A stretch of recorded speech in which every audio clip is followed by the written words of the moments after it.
Welcome to the Sibling Rivalry podcast. My name is John. I'm here with my sister Michelle. Hey. So every year we race to see who can beat the most games, new games, not replays. Each year we've done a halfway podcast. At the end of the halfway podcast, Michelle, what are the numbers? Can you look them up for me? I don't have them offhand. Wait, then Like for who? what? What were we at last time? I think I was at 51. Okay. I was at 51, and just to confirm, Michelle was at 44. That is correct. So Michelle is a little bit behind, and just as a spoiler alert, she will remain behind. Very behind. So there's gonna be some periods here where you're just gonna hear me chit-chatting for a little bit. But that's okay, right? Because we're gonna talk about the games, what we thought about them all. But it's not just about the games and how we beat them or whatever, but it's also about the just experience of going through a backlog and how we handle that, different things that happen during the year that change the way we want to flow. So Michelle, kind of talked about it a bit already, but how has this year been for you, the whole year? I mean, I think it's been better than I expected it to be. So I kind of made a lot of lofty goals at first about games I was going to finish. And I didn't finish everything, but I really picked up and did surpass some of those goals. Yeah, I think I'm kind of similar with that mindset. Like, I had sort of started something before the halfway point, and I did finish it very quickly, and then played multiple long games.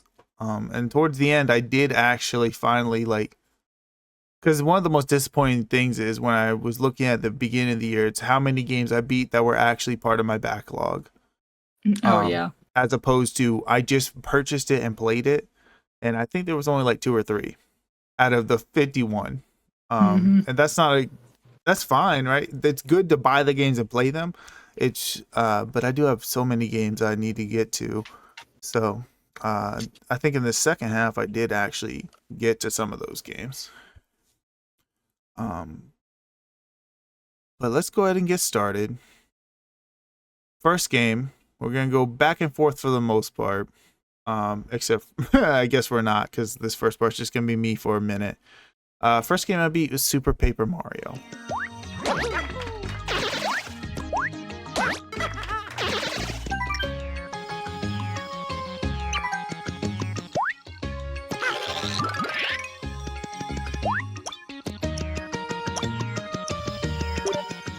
Like I was saying, right before we left off last time, I had started playing the entire Paper Mario series. I bought Thousand Year Door because the remake came out, and then I bought Origami King, and then the N64 version was on Nintendo Switch Online.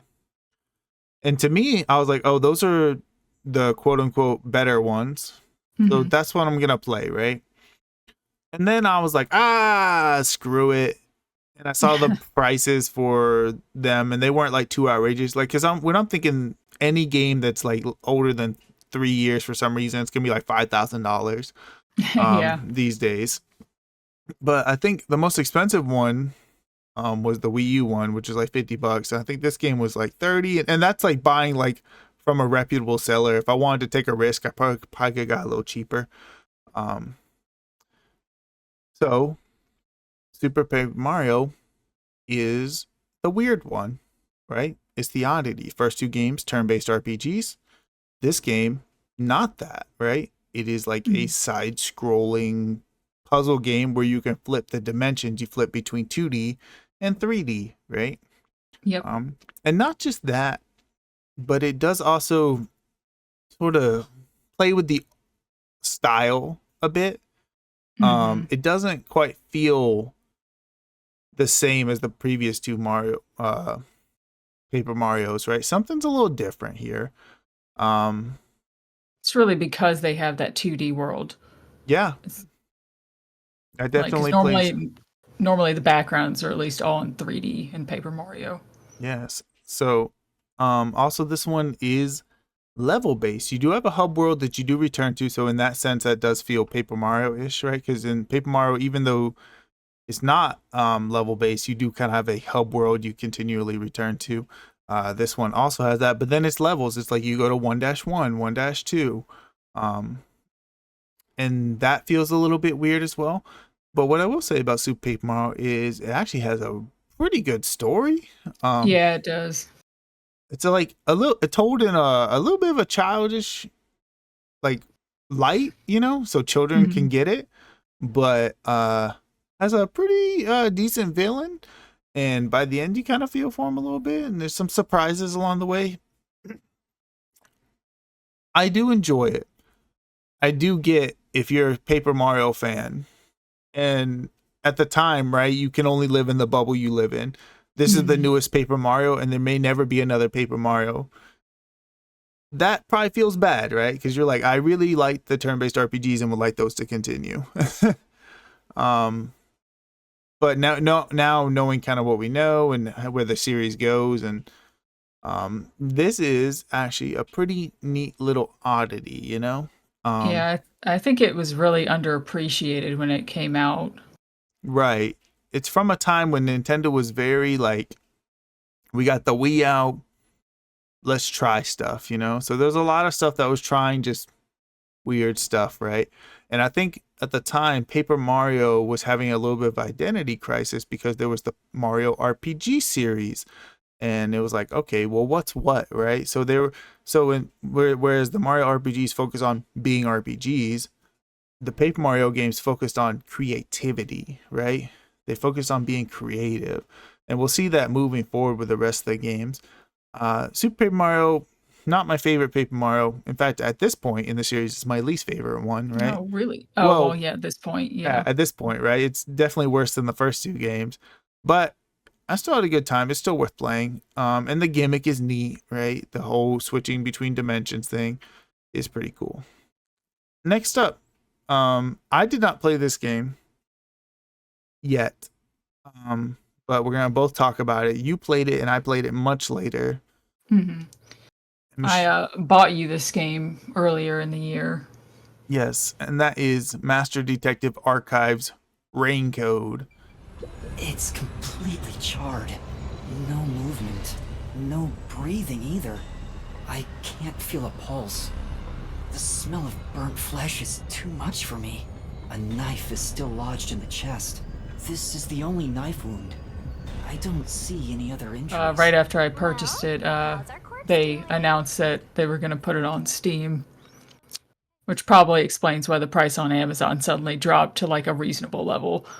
Any reasonable human being would just go, well, I'll just play the Switch version Michelle got me. Unfortunately, I'm not reasonable. You know what I think about when I think about the Switch?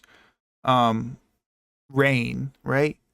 Just Mhm. the rain effect is not going to look good on the Switch, right? Because that's like a graphically intensive, fancy thing. And I already saw the trailers for the game, so I was like, oh man, I bet it has issues, right? Um, Yeah, it's again one of those games that just does not look good on the Switch. It definitely has some problems. It definitely has frame rate problems. Just looks almost looks like an unfinished game on the Switch a little bit.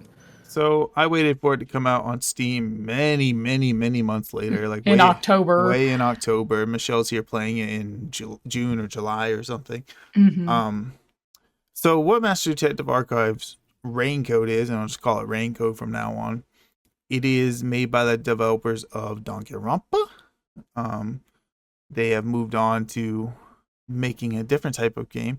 There was like a interesting thing where the guy who made Danganronpa left the company, made two other games.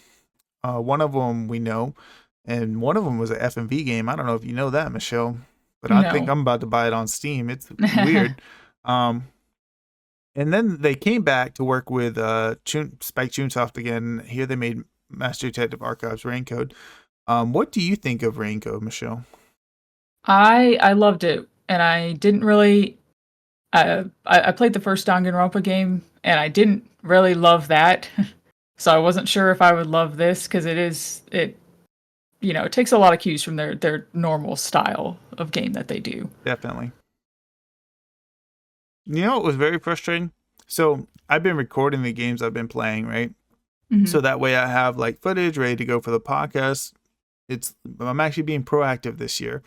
Raincode was a little frustrating because man, I record and then I'm like, okay, I got a little bit the first 10 minutes of the game. Oh man, they were just talking the whole time. I'll record the gameplay part. And then I record for a while of him doing like an investigation, and then all of a sudden I'm like, oh no, I gotta record this part too because this part is also important, the next part. So what it is, right? You are a detective, you have amnesia, and you are suddenly whisked onto this train that's headed to what's the name of the city? Do you remember? I was just trying to remember myself. Okay, you get whisked to this closed off city, right? Where it's constantly raining. Conai Ward. Conai Ward.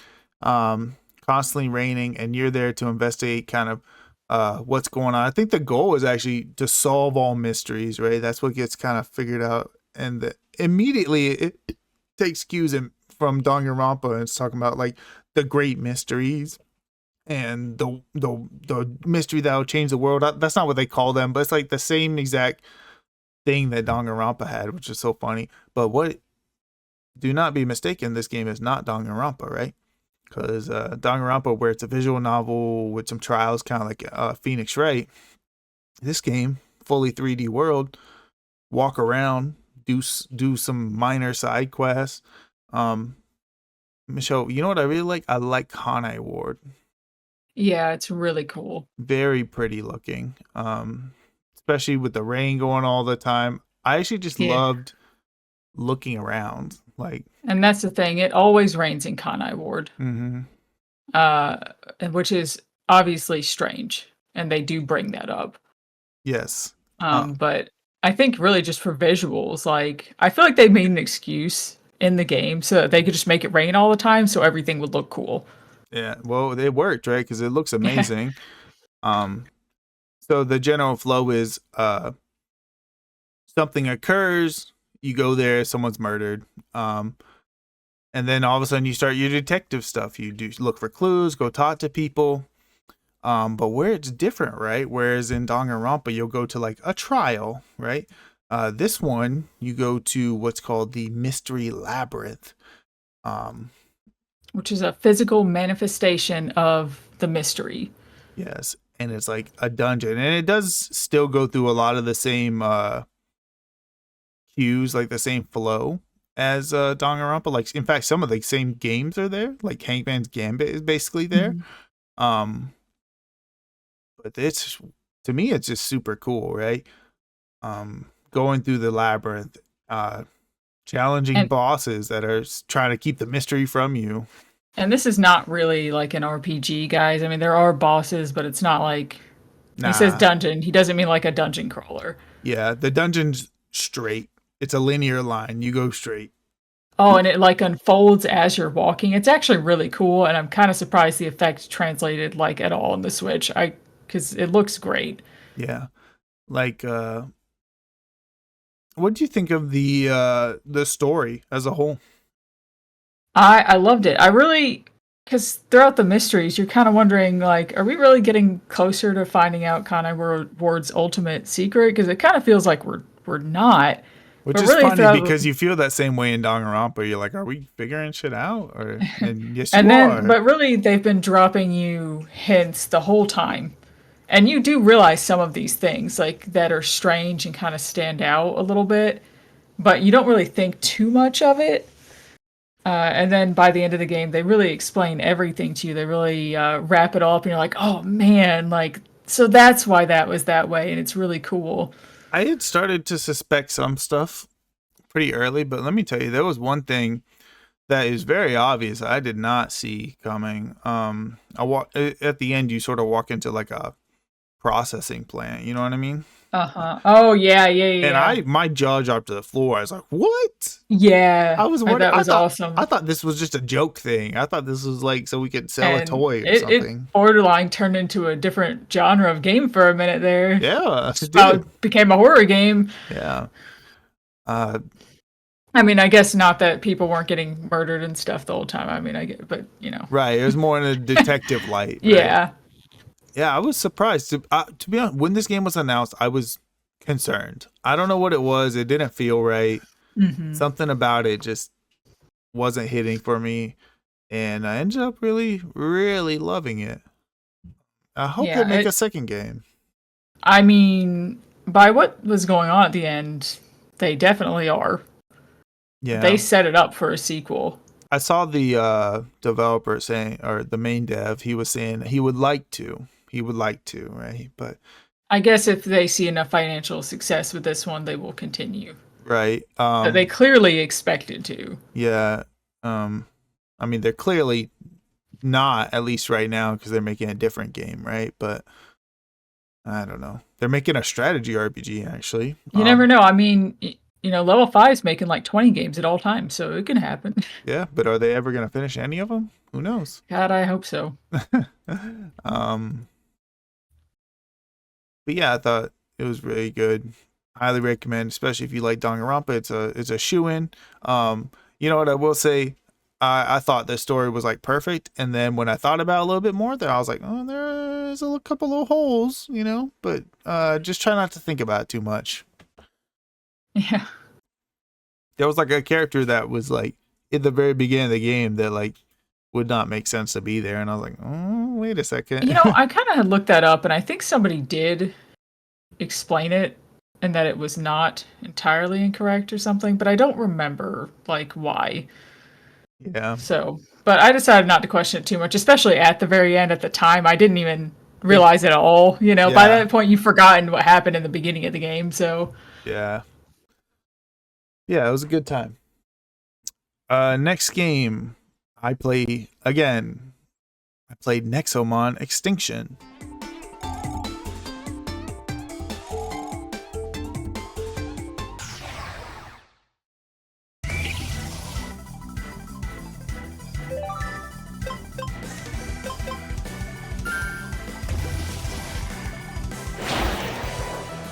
So I I bought don't know why I thought this was like a. Oh, I thought this was like a 3D game. No, no, no, no. It's not. It's a 2D game. It's a Pokemon clone harping on the old style of Pokemon. I played the original Nexomon, which was like a mobile game that they converted into a Steam game and did a really Oh, good job on it actually because usually it's like, okay, well, how is all the mobile stuff going to translate, right? Is it going to be problematic?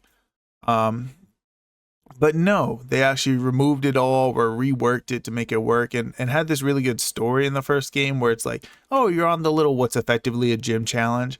And then it like gets spirals out of control and becomes kind of like the story I wish Pokemon would have, where it's actually very well done and screw the gym challenge. Let's focus on the world ending event. And then the first game also had this update at the end, which was this crazy mega like super hard challenge mode or whatever, but it had a story. And at the end of the story, you fight a boss, and I don't remember the exact wording, but it was like, at this point, the Nexomon would face extinction. And I was like, that's the name of the next game. What the fuck? Like it blew my mind. And I bought this a while ago, but I was a little bit nervous because level scaling, Michelle. oh, and I hate level scaling almost I always. hate level scaling, but I enjoyed the first game so much, so I've been putting it off because I was like, man, I hate level scale. You know why? Because I feel like you always have to manage it. If it just worked, I would be okay with it, but it never just works, right? So here's how Nexomon Extinction does it, right? Everything has a level in the game, right? If you go to fight the boss is going to be level 25.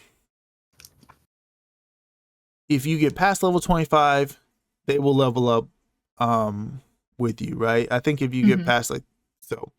But here's how they resolve that issue, right? The first boss is 25. You will not be 25 by the time you reach them. That's how they resolve that issue. The things are actually capped above where you think they're going to be, right? So almost every single boss, every single enemy I fought in the game, I was never actually at their level. So that's how they do it, right? It's actually like The bosses are going to be hard because they're going to be a little bit above you in level, and they won't start scaling with you because you're never even going to reach their level. So that resolves that issue entirely. But it is just a Pokemon game. There are typings. There's fire, water, grass, whatever. You pick a starter. One thing that's interesting, you get to pick from like 8 different starters. I think you can pick from all the types. And you go on an adventure, right? I think this one had the Titans or something that you had to fight. I honestly don't remember. It was a long time ago. But I do remember fighting these bigger monsters, right? And I don't remember. The world was going to end, right? The extinction thing did not. I guess the idea is the extinction basically already happened. Which is why there's new Nexomon. Like all the Nexomon are brand new. One thing that's a little weird, there's an area, right? You can go like basically from the very beginning of the game, it's like an island you go to. And it has like 2/3 of the Nexomon are there. Like in this small island area. And it is like I was like, why the fuck is this here? Like why do I not have a natural progression of like them introducing things? Why is there just 200 Nexomon within like 4 things of grass, right? And I guess it was like an update they added later, so that way people could catch the old ones and some of the new ones easier without having to go around. To me, it was dumb. I hated it. So I just pretended it didn't exist and went about my way, right?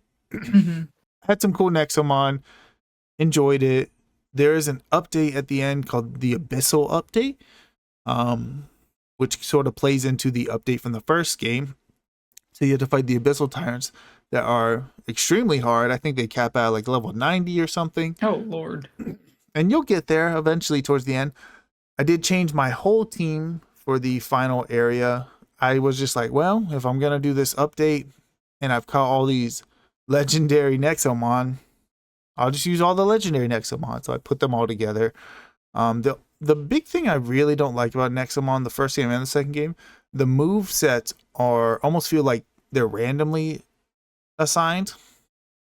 Like, I mean, you get Pikachu, right? Mm-hmm. You're going to get Thunderbolt, or not Thunderbolt, you'll get Thunder Shock. Then you'll get Thunder Wave. Then you'll get Thunderbolt. And then at the very end, you'll get Thunder. And you'll get some moves along the way to help out, right? Nexomon's like, you start with Thunder, then you'll get Thunder Shock. And it's like, well, I will never use Thunder Shock. Why would you give that to me later? Like, and that's the way all of them are. But regardless, right? To me, like if you're looking for like a Pokemon clone, this is what this is. It's a very good one. No, not too many gimmicks, right? Oh, and one other thing I hate, I have to talk about, the catching mechanics are so bad. Like, you know, Pokemon, you just lower the health, you throw a ball. Is there like a quick time event in these? Oh, well, there is. That's part of it. There's a quick time event, which increases your catching odds. It's not like a fail or pass. Gotcha. But like it'll give you like a rate. Like, hey, you have a catching rate of 10% for this guy. And it's like, okay, that's super low. And to get it up, you have to like throw food at them or whatever. And it's just like, oh, it's so cumbersome. It takes so long. And by the end, you throw all this stuff at them and their rate will be like 35%. It's like, oh my God. And it's weird because it's still not like difficult to catch stuff, but it's just way more steps than it needs to be. Like, just let me throw the thing and catch them. But yeah. Nexomon Extinction, super good. There is an Nexomon 3 coming out. I'm very nervous about it because, again, the update did, like, lead into it. Like, it introduced a villain, sort of, and it was like, whoa, like, who is this? But the next Nexomon is in 3D, and it says it's going to be open world. So, what the fuck, you know? That's not what they're supposed to be really doing. Pulling a Pokemon. Yeah, they're taking a massive leap from being, like, a mobile-ish looking Pokemon knockoff. But hey, whatever, right? I'm gonna keep talking because I beat a lot of games this year. Also, I don't know if the next game that's in this playlist is correct. It is. This is a surprise. Is it wrong on the sheet? Because No, it's not. Okay, next game I what? played is Unwelcome.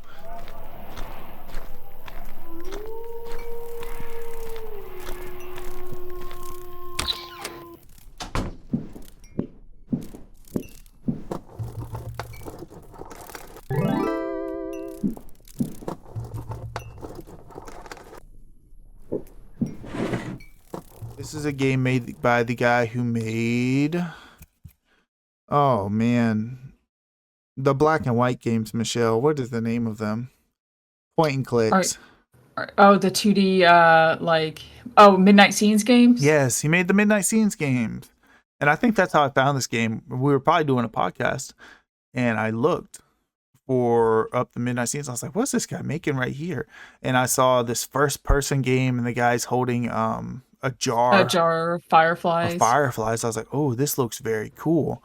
I actually did not know this was made by these people, so I might look into it. Yeah. Did they have to change the name for legal reasons? Yes, that is what happened. So the game used to be I'm called, not surprised. Used to be called Uninvited, but it turns out Which there is already a game that is very well known called Uninvited. Right. An old school game. A game and a movie. So they were, I don't even know if it was legally brought up to them, but they once they found out, they were like, whoops. Also, it was probably affecting their Google search, Right. People trying to search for the game. And actually now it's fucked, right? Because you see, I had to put in, we have a playlist to show us, like, you have to look for Uninvited to find this game. So what this game is, right, is it's a Slender game. You pick from 1 of 3 kids, and the goal is to enter this house that has been abandoned, right? But I don't remember exactly what happened, but it was like, oh, it's a murder or someone died or there or something, right? And you're going in looking for these cards that that were hidden during their day, and it's like, oh, let's all go in the house and it's gonna be spooky. So what you gotta do is you gotta go in there, and then you have to hold on things. You like click on stuff and hold it, and you search through the shelves, and there's like a little bar that goes up while you're searching, right? And then you search for the next thing, right? And I played this over the weekend. I wasn't like loving it because I already don't like Slender games, right? But okay, right? I'm playing through it, and I was actually like having a real hard time with it. It's not a long game by any means. I was having a very hard time with it. Gave up because I was like, I just don't know what the fuck I'm doing. And then I watched someone play it, and they did a run where they only use one character, because basically once one character gets killed by the monster in the house, you switch to the next character and you kind of can stack, right? As long as you get all the cards by the end, you're good. I watched someone do it with one character, and at the end, they had already found everything they needed to find, and they still searched every other thing just to show you, like, yeah, you have plenty of time. Just take your time. It is one of the type of game, like, if the monster gets you, it'll kill you, but there are some items that you can get along the way to like make them go away. Otherwise, you gotta like hide in a locker. There is like this sweat mechanic where the sweatier you are, the more likely they are to find you or smell you. But yeah, once I watched this person do the video, I never play games on work days just because I work 12-hour days. I have to go to bed, right?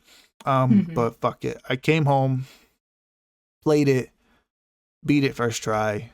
I had to go through 2 characters, not 1 character, but the idea is, doesn't matter where the monster is, just keep searching. Don't stop. Don't be like, oh, is he in the other room? Do I need to hide? Just keep searching the whole time. You'll be done in 10 minutes. So the game's 10 minutes long if you win. I probably spent like an hour and a half total plays, but Ooh, wow. It's like, it feels to me like, hey, I'm trying to put out a winner, I'm trying to put out something that a streamer will play or a YouTuber will play.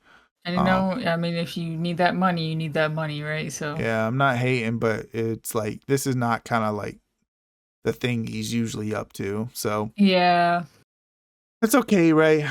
But considering I knew nothing about the game other than, fireflies in a jar, and I thought that looked cool. I was a little like disappointed that it was just a Slender game, but actually ends up being one of the technically worst games I played this year.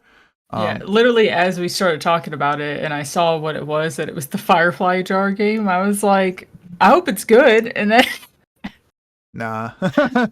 I mean, it's not bad. It is what it is, right? And what it is has kind of this cap. yeah, I'm kind of picky now with games, so I'm trying not to play these types of games that I'm going to play once and then not really think about ever again.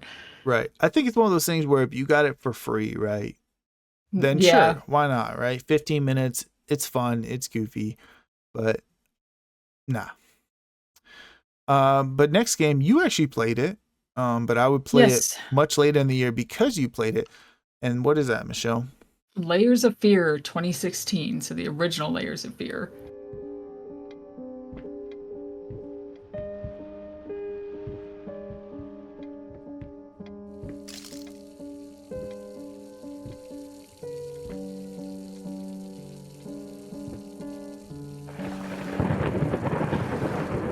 And this has been I've on, been trying to yeah, it's been on your docket forever, right? I've been trying to play it for years, and then I remembered that you can actually buy Steam keys off of eBay. And as it turns out, they're really cheap on eBay, like $3, which is because this game never goes on sale anymore since they came out with the remake later on. Right. But They I want you to finally buy got the it. new one. Yeah, I finally got it and played it. You say that, but it actually did go on sale this time during the Steam Oh, sale funny. because, of course, it did. What do you But think? yeah, it's just okay. It doesn't really hold up in the same way that it did at the time. At the time, because I played this like the kind of the early access like beta version with my friend before it actually released, and I remember just like it blowing my mind because the visuals were so cool and so interesting. And it's so weird because now I really don't feel that way at all when I go through it. It's just like any other horror game, you know? Right. It is a first person horror game walking sim, right? Yeah. And so nothing can technically hurt you in the game. And we know that going in. Yeah, it's basically a funhouse type of game. And to me, those games have like one of the biggest challenges ever, right? Mhm. Because like I know nothing can hurt me, so you gotta like crank that atmosphere hard. Like you have to, it has to be perfect. If you're not perfect, and to me, it ain't perfect. And once again, at the time, I think it did have that atmosphere because that was really when I think horror games were really starting to take off a lot. And but now, because of everything that's been released since, it just hasn't held up. I know it has a very serious story, right? It's about a painter. He comes home, he's trying to finish a painting, right? And we learn some dark things that occurred Yeah. in his home, right? But I will say the rest of the tone of the game feels childish to me.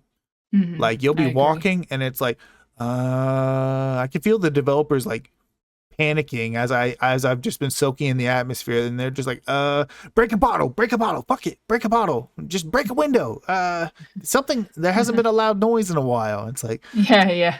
and it's just like, man, guys, chill out. Like the breaking like has nothing to do with anything. It doesn't mean anything. It's just even Well, now. sometimes those sound cues were to make you look away, which Mm, for me they did a very good job at getting me to look away when they wanted me to look away, to distract me from them changing the environment in front of me where I was trying to go. oh yeah, that is true. That is kind of the big thing about the game. It uses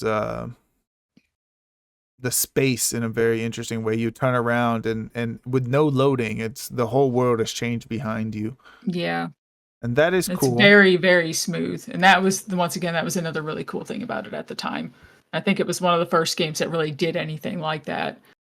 But of course, now, with especially with PT later on, there's like a million and one games that have done that.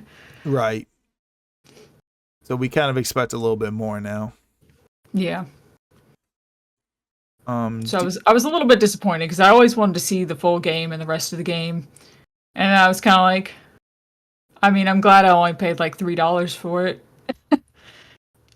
is there any interest in playing the sequel or the remake or anything? Oh, yeah, that's still there. I don't know when I'll get around to that. It's not like I didn't play this and was like, man, I really just gotta play the next game immediately. It was kind of like, yeah, if it goes on sale for enough, maybe. Yeah, like I guess whatever, maybe. I own it. Look, actually like 5 times already. Did you play the DLC? I did not, and I think part of the reason for that, did you not like the DLC? Yeah. Yeah, see, that's why, because I think I saw you go ahead and review it, and I was like, yeah, I'm just not even gonna bother then. Yeah. I mean, I Uh, did play it like 5 months after you, but oh, well, yeah. I don't know. Maybe there was some other reason at the time. So funny story, right? This is what we call the backlog woes, right? When you own too many games, especially PC, on too many different fucking launchers, right? I finished Layers of Fear. I saw Layers of Fear Inheritance was the DLC, and I thought, nah, might as well play it, right? Might as well get the full story, right? It covers Yeah. it covers the kid of the main character basically returning back to the house where all the bad stuff happened, and this is their inheritance, and they go through a similar sort of wonky experience where they like see some visions as they're looking at paintings and stuff. Um and it's whatever, right? It's okay. It's You're not missing a lot. But I bought it, right? It was only like $5. I said, only $5, might as well, right? Yeah. And then after I beat it, I was like, wait a second. And I open up Epic Games Launcher, and I have Layers of Fear Masterpiece Edition that comes with the DLC already. It's And just add insult to injury. and then I open up Amazon Games, and I also have it there. So I just Jesus Christ. bought it despite owning it twice, 2 other places. So You got too many things going on, okay? You got to get rid of some of those. well, I can't. They just keep giving stuff away for free, so it's like there's no reason not to take it. But You're never going to get around to half those games anyway. yeah, but they don't know that. Yeah, Inheritance is fine. I don't dislike it. It's more of the same, right? And at that point, I don't even know if I want him more of the same. So Yeah. yeah, it's all right. But next up, I'm gonna go on a little run here, Michelle, and I put these games together because of backlog story, right? So my wife and my son, they go on a trip. They're gonna go see their family. I have to go to work, so I can't go, right? So they're going on a little trip. I'll be working the whole time except for 2 days, right? 2 days I'll be home alone. Now, in 2 days that are fully like I don't have to do anything except for cook dinner and clean up a little bit. That's a lot of games I can play. Like, and I was like Yeah. locked in. I'd already downloaded everything. I was like ready to go. So let's get started. First off, I played the entire Faith, the Unholy Trilogy.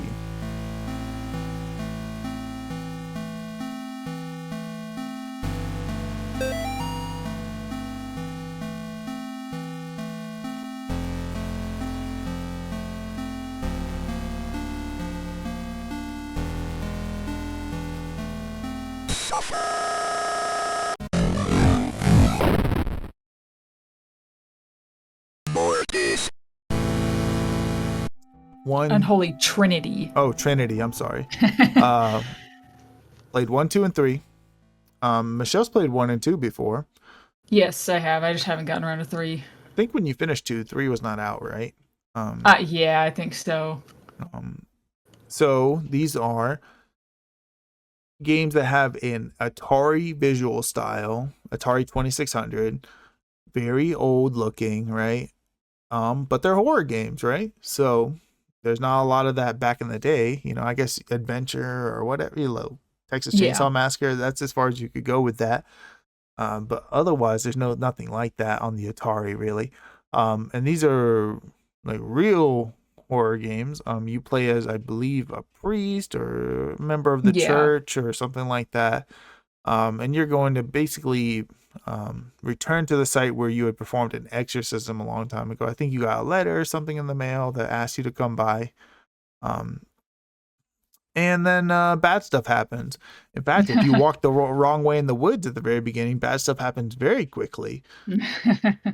Um, I think these games are very cool, Michelle. Yeah, me too. The style goes a long way, right? Because it's not just an Atari style. They take a lot of liberties with it, especially in like the second game, and Yeah. it comes across looking really really cool. To put it in perspective, the end of the first game has like a whole like multi-level boss fight. Assuming you get the right ending, right? Mm-hmm. And that's like the least complex boss fight in this game in the series. One thing I did like about the first game in particular is to get the endings. All the endings was very easy, right? Because they put a checkpoint right before the point where you kind of make most of the decisions, and it was very simple to go back. The second game, not so much. You had to play through the entire game. Yeah, That was I think there are like what are there 3 endings or 5? I feel like there's 5. There's a couple, right? But some of them like have some overlap. Yeah. So I just went for I got one, and then I went for like the true ending. But it's not like they're long games. Like once you know where you're going and where you need to go, it's like maybe an hour, right? But still, right? Replaying an entire game can be a little annoying. And then I played the third game, which Michelle hasn't played, and that game is the biggest one. Mm-hmm. You go to multiple locations. Also has a thing where you have to basically replay the game if you want all the endings. So admittedly, when I started the third game, knowing what happened in the second game, I just looked up. I was like, what do I need to do to get the real ending? Yeah. So I just looked it up, and thank God I did, because it's like actually obscure. Like the first 2 games, you kind of know what you need to do. Oh, I need to go do this, and then you do that. I didn't do that. Okay. But this game is like, go through this secret freaking hidden wall. So it's like, okay. And I get there's, you said which wall? I was going to say, which one did you like the best? The third game. Oh, interesting. I think. It's been a while since I played them, right? But I will say the third game, if you ask me which one pissed me off the most, the third game. Because it has a boss fight at the end that's a real boss fight. Like real. And I didn't know how it worked at first too.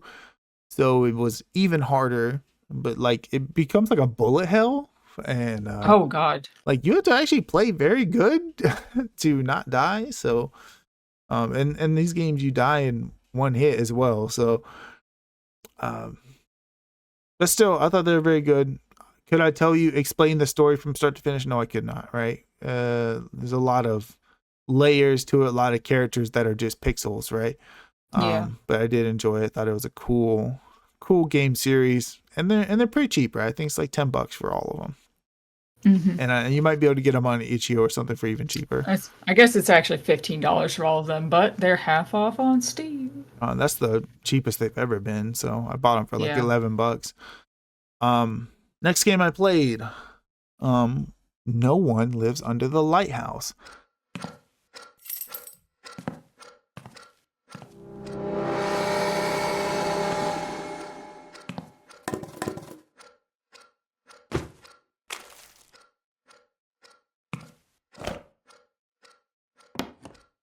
I think I watched John Wolf play this. My son had brought this up to me, and basically it's PS1-ish looking art style, right? Obviously not PS1, but kind of gives that vibe a little bit, right? Blocky. You arrive at an island and you're gonna run the lighthouse, right? I'm gonna ruin this game experience for a couple people, unfortunately, but it'd be all right. It's literally like an hour-long game, so it's a little bit longer than that, but I'm sorry, an hour and a half. But one thing that I think is hard to do is the H.P. Lovecraft type of Yeah. stories, right? Because they're just so played out, and mixing gameplay with that can be complex. But what makes it real good is if you don't know it's going to be that type of story going into it. I did not know. I didn't read anything about it. I just saw the graphics, saw it was cheap, and I was like, why not? Fuck it. Um, yeah, so I didn't know that's the kind of story it was going to be. And so when it was like starting to pick up and I started to be like, oh, this is a Lovecraft story, or particularly like a, I don't know, like a character going insane without me realizing it type of thing. Oh yeah. A I, very amnesia situation. sort of, right? So you get to your lighthouse and there's like a downstairs. There's like a whole like area that's like blocked off. But man, it spirals out of control. Like you work day by day, and some days you just wake up and hey, you just put the lighthouse up and no problem, right? And then some days you come out and just like all hell is breaking loose, and it builds too. It's not just like one goofy gag after another. There's building to it, and there's other things you can do along the way. So you can just go to the lighthouse and do the thing you're supposed to do, or maybe the bulb is missing, you have to go find a new one, or hey, last night when you looked out your window, you saw a light by the dock. What if you go down by the dock? What was down there, Mhm. right? And you can find some things. There's like a whole optional shotgun you can find, which changes some of the dynamic of some later areas, right? There might be some creatures that you can actually fight back against, you know? Um, I was pleasantly surprised. I thought it was super good. Um, Definitely is just like your typical first person horror game experience, but like definitely one of the better ones, that's for sure. Um, so I think if you find it for cheap, I highly recommend it. And this is still the same as that day, right? I beat the entire Faith trilogy Oh my gosh. and this game in the same day, and then I put on another game. Same day. I haven't stopped. Next game I put on Proto Droid Delta.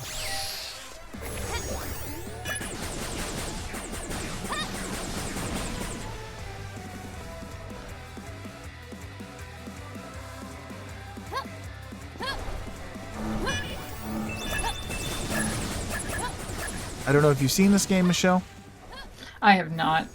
So, do you remember Mega Man X7? By any chance, Mega Man X7. I don't know if I remember that one specifically out of the rest of the ones in the franchise. Okay, this is the different one. So after X6, right, 2D game, they said we're gonna make a 3D one, right? And not 3D side scroller like X8 is, like 3D. Whereas it's weird isometric or top down ish, kind of behind the character view, and it uses like an auto lock on. Considered one of the worst games of all time, right? Someone said, I bet I could do it better. Let's make that, but good. Yeah, I was actually following someone on Twitter. They were making a game that looked a lot like Mega Man Legends, right? And I don't know what happened with all that. I don't think that game ever came out. But I saw they were following this developer, and I started following them. I was like, oh, this game's probably never going to come out either. But then all of a sudden, Humble Games picked it up, which RIP Humble Games. That whole branch is dead now. Oh, really? I didn't Yeah, know. they shut it down. Anyway, they published this game, so I was like, oh, this is like gonna be a real game, not just like some like indie fan project. So yeah, it's trying to take the Mega Man concept, put it in 3D, right? So you have dashes, you have a buster attack, you get special weapons as you go along and beat bosses. You can fight the bosses in mostly any order you want. That'll affect what you can get. There's lots of secrets to find. I think it works mostly well. I think the story is a little bit vanilla, right? And some of the areas look very, very nice, and some of them look kind of like whatever. Hmm. Like there's some nice beach levels that look nice and things like that. Bosses, like not the bosses, but sub bosses in particular, barely function. Oh, great. I don't know what the hell is wrong with them. They're like the hardest bosses in the game for some reason. Because their tracking is just a little bit weird. It feels like they were kind of added at the last minute. But I think the rest of the game is good, right? Totally solid attempt, especially when you're remaking something that is abysmal, right? And being like, you know what, I like the concept of that, but I can make it better. And I think they did that. I think they accomplished their goal here, and they set up for a sequel. I don't know if that'll ever happen, right? Because you do have like what is essentially a Mega Man or a Zero character in the game that you interact with periodically. And there was some stuff with them at the end. So I don't know what will happen with all that. I don't know if we'll cover more or if they'll just move on. I could probably figure out if they're making anything right now, but I'd like to see a second attempt to see where they can go and what all they could do with this. And maybe they I could. like how they attempted to do it better and just also failed, Well, they pretty didn't. much. Well, okay, they didn't fail because the game is good. The X7 is considered again one of the worst games ever made, right? It's like ET, Mega Man X7, stuff like that, right? So they made a good game. They made a functioning game. But it's not like a great game. You know what I mean? Yeah. So, but I did enjoy it. I think this had bled into my second day of nothingness, right? And I finished it the second day. And then I had finished this. I still had some time on my hands. So I was like, let me start this game that I bought called called You Will Die Here Tonight.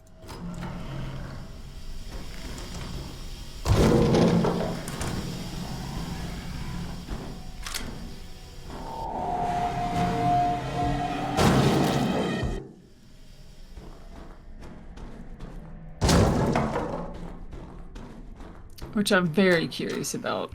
Probably the worst title for a game I've ever heard in my life. So it's top-down Resident Evil, right? But the gimmick, which you may see in the footage, is that when you go into combat, it goes into a first-person mode. Yeah. Some people compared it to Resident Evil Gaiden. You could Killer 7, right? Is probably more apt because it doesn't have like a weird quick time event when you're doing it. It just has the you just shoot stuff, right? Very cool. There's melee options as well, which if you want to save ammo, I highly recommend using that. And everything kind of moves at this low frame rate, which is very cool. At first, this game started off very interesting to me because what it is, you go to this mansion and you're looking for a guy, right? Even though we know from the trailer, okay, it's gonna be zombies, right? We're looking for a guy who murdered someone, right? And if you happen to find a virus sample on him, unrelated to the murder, just pick it up too. So basically, we all know we're just coming here to kill this guy, to get this virus sample. But our characters don't know that, right? Well, when you get to the mansion is very like, this is just the RE mansion, right? Very early on, what was always interesting about Resident Evil, the original, to me is all the characters are there, but you only play as Chris Redfield. You only play as Jill Valentine, right? And you might bump into a couple other people. This game, you play as all of them, right? You play as one character, and if you die, you go to the next. You can pick from the other cast characters. Oh, it kind of reminds me a little bit of Obscure, the first game. Yeah, and it's and once that character's dead, they're gone. For the rest of the game. And if you lose all the characters, it's game over. You have to restart the entire game. So in that sense, it's kind of roguelike. Now, I will say that sets up some tension, right? But you can find these tokens around which allow you to restart even if all your characters die. And the game early on tries to sort of teach you about the mechanic by overwhelming you very early on purpose to kill you, so that way you understand the mechanic of your other characters coming and replacing you. Each character has different skill sets. They can do different things. Some of them have different interactions in the world. Some of them move a lot faster. So you kind of got to play around with them. I mean, unfortunately, you don't want to play around with too many of them because you don't want them to die.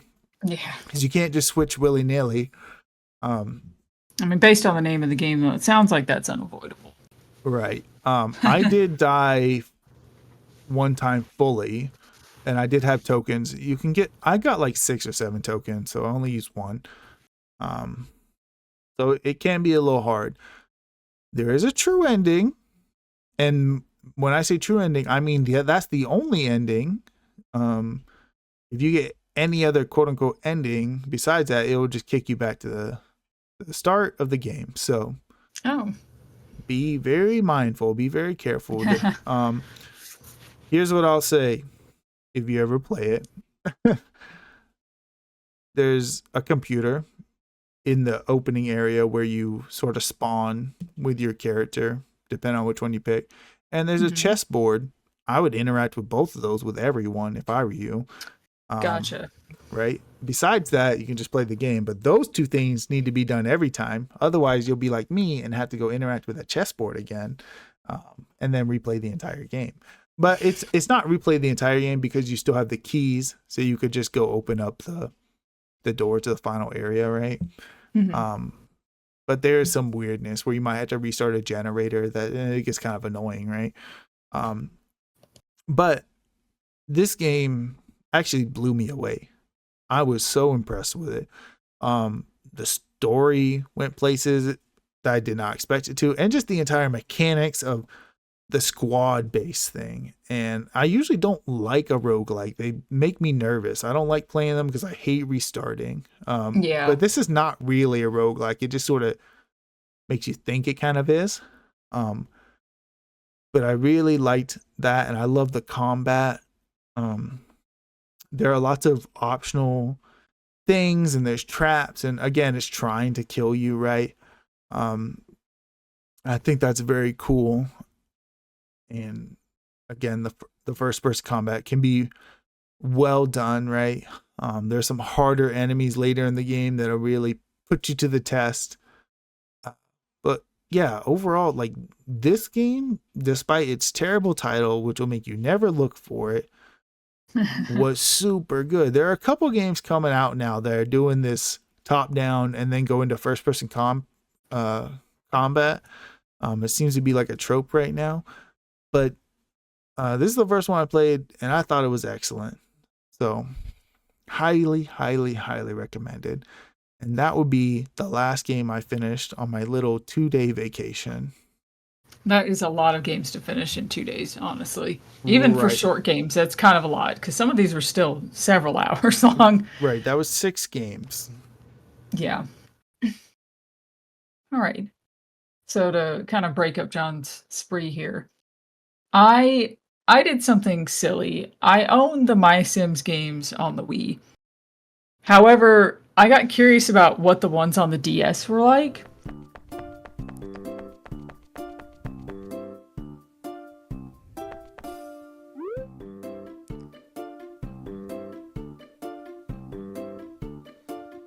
So one day I just kind of started up My Sims on the DS, and I was like, I just want to see, what it's like. And then I ended up playing for like an hour, and I was like, well, I guess I'm committed now.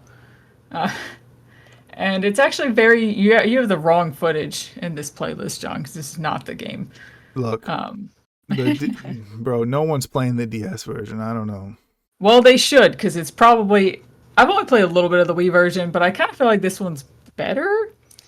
There's not as much of a focus on like creating houses and things like that. It plays kind of like Animal Crossing in a way, and specifically like New Horizons, where you come to this town and they want you to kind of raise the town up a little bit to bolster tourism and to up the star rating of the town.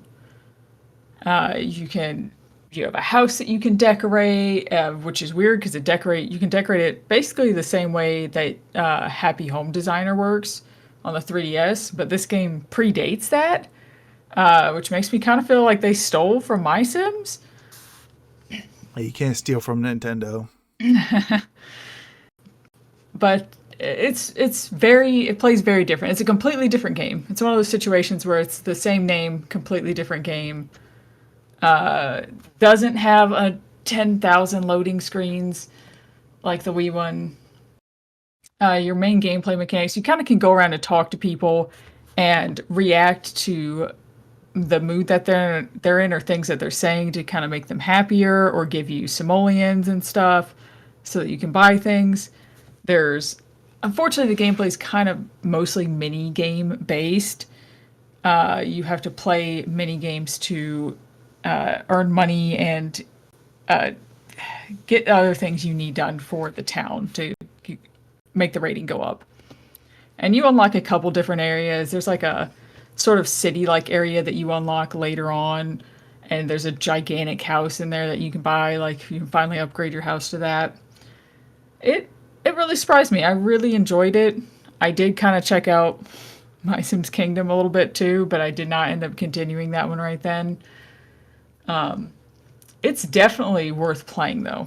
It's like even if you did not like My Sims on the Wii, you might like this.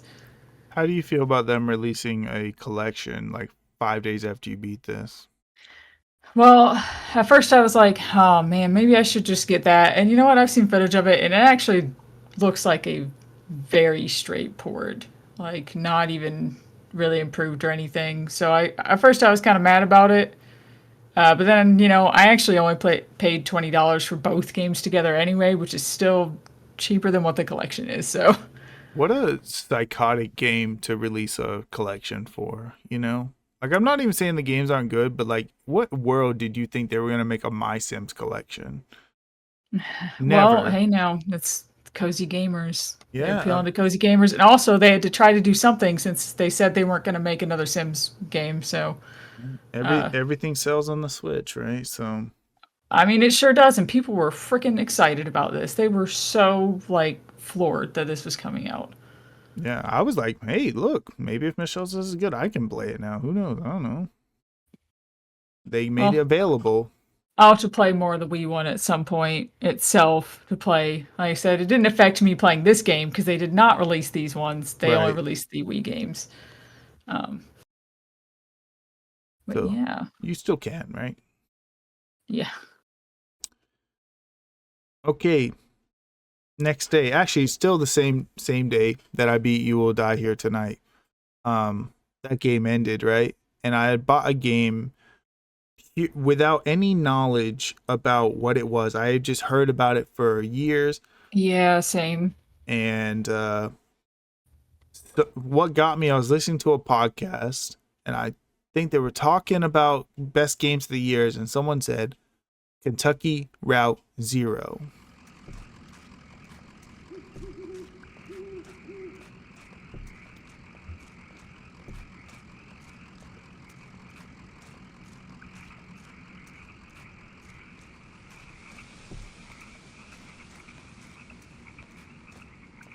Particularly PC or TV edition or whatever.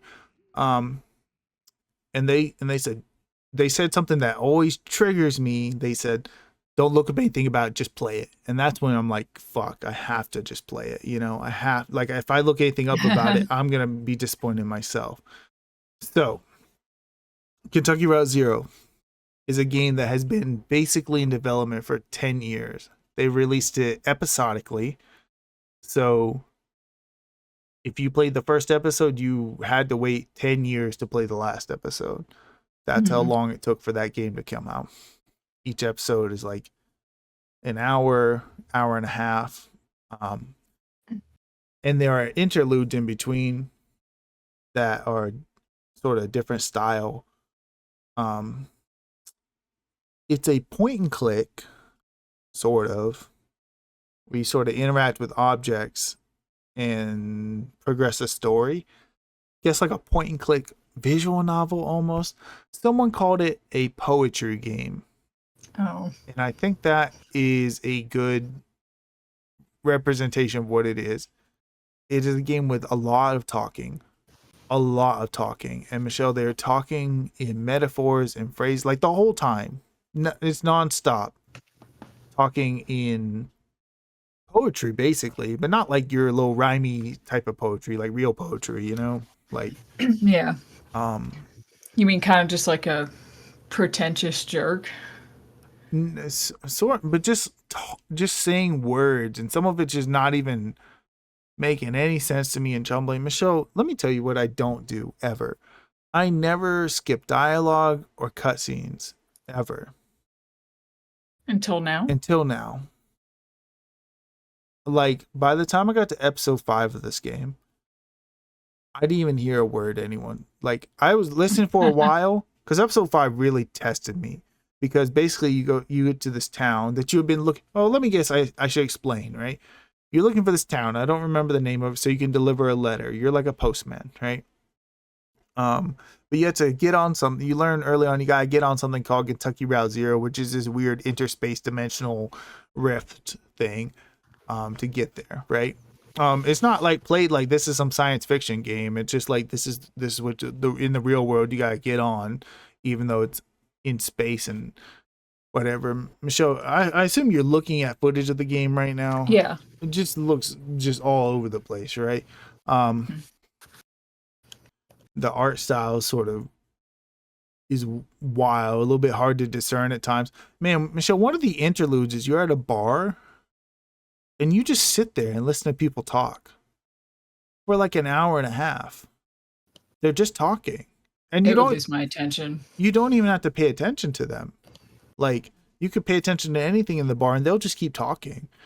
And it just goes on and on and on. And look, I know people love this game series. I think some people, this is going to be like the best game they've ever played, right? This is the worst game I played this year. Wow. Yeah, once I saw what you said about it, because I've always been interested in this game too and just never bought it. I was like, well, I'm just not gonna. I actually dreaded it. By the end, you get to the town and basically they decide to rebuild this town, and what you have to do is just walk in circles like through the town. The town's like a big circle with like something in the middle preventing you from crossing. Just walk in circles and interact with characters, and sometimes nothing will be different and sometimes something will be different, and you just spend an hour or Wasting 2 your hours life. just wasting your life, and then credits roll out of nowhere. Look, I don't get it. That's what I'll say. I don't get it. I wanted to get it. I don't get it. I think the people that played it over the course of 10 years probably had a different experience, right? Because they Yeah. could play that first episode and then go on Reddit or something and be inquisitive about it and like say, oh, what do you think that meant? What do you think this meant? Then also have a break between Yes. that and the next episode. Years of break. It wasn't immediate. And the game is like 10 hours long, total. So it can be a lot, it can be a lot, especially if you're playing those interludes. It can be a whole lot. So as soon as I finished that, I needed a palette refresh, right? I needed something way less serious and I didn't need to really focus on. So I played Nickelodeon All-Star Brawl 2.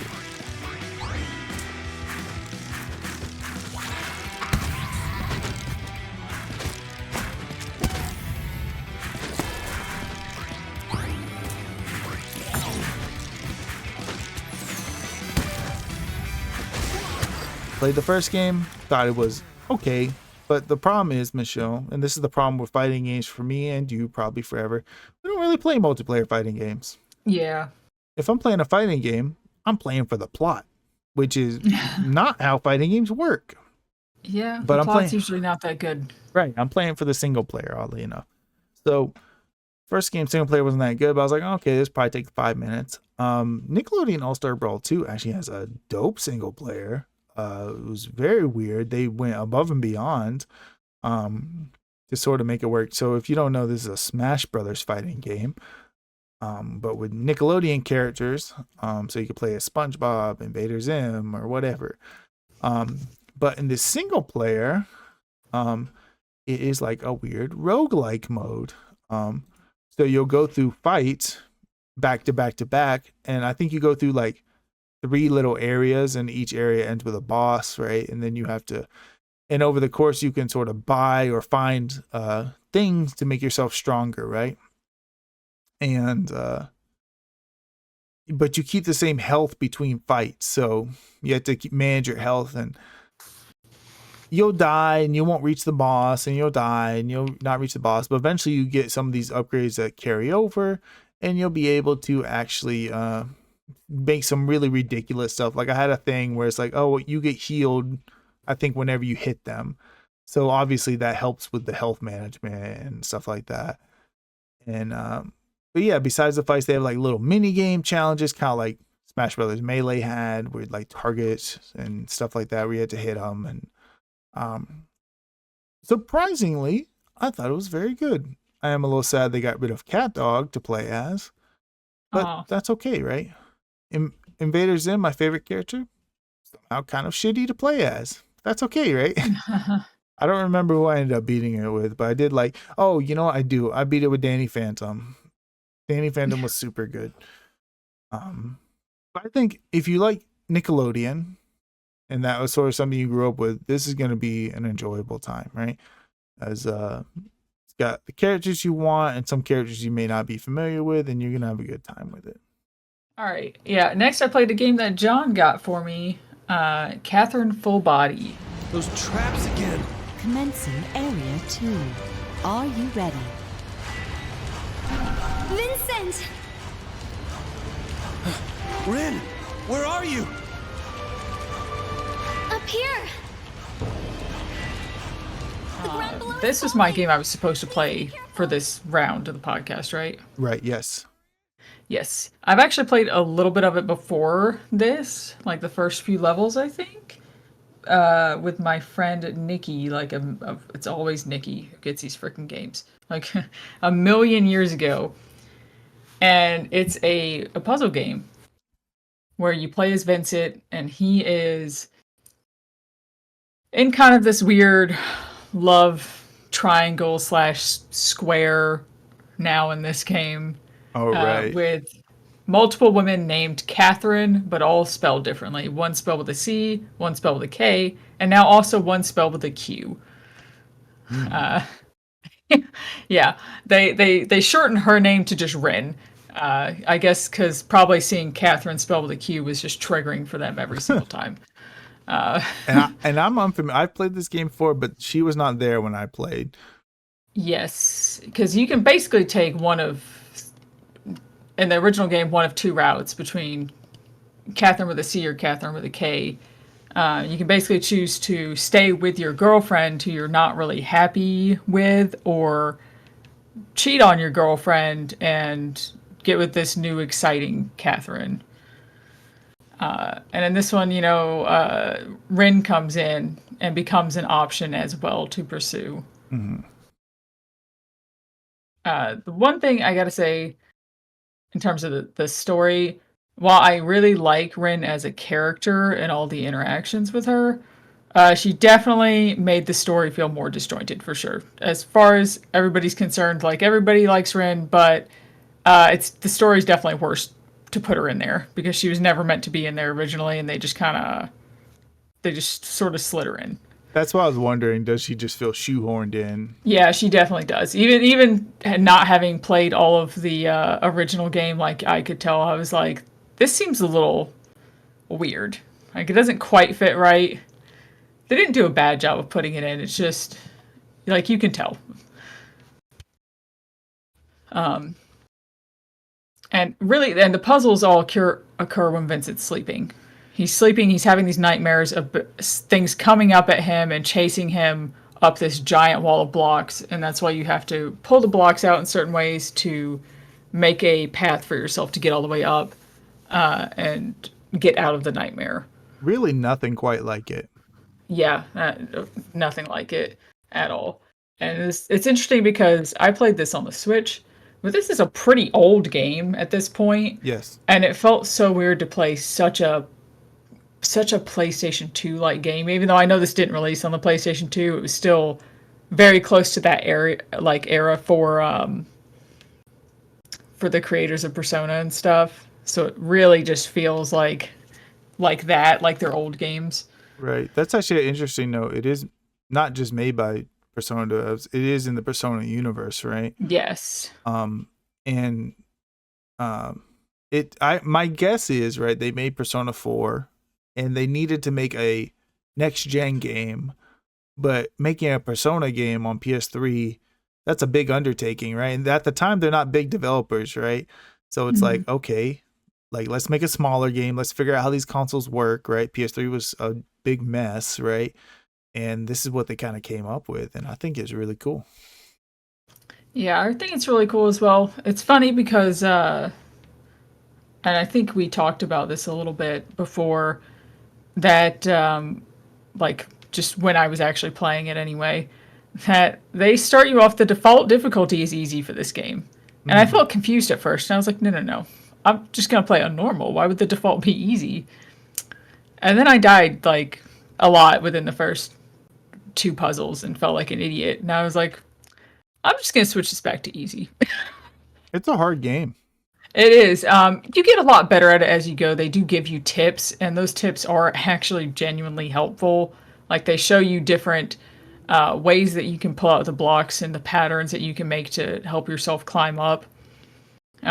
You can really put a lot of strategy in this, and I'm sure speedrunners love this game. They get crazy about it because it is actually random every time. So like the things they do where they're just like, fuck it, just push all the blocks and wait until something good falls down. It's like, okay, goddamn.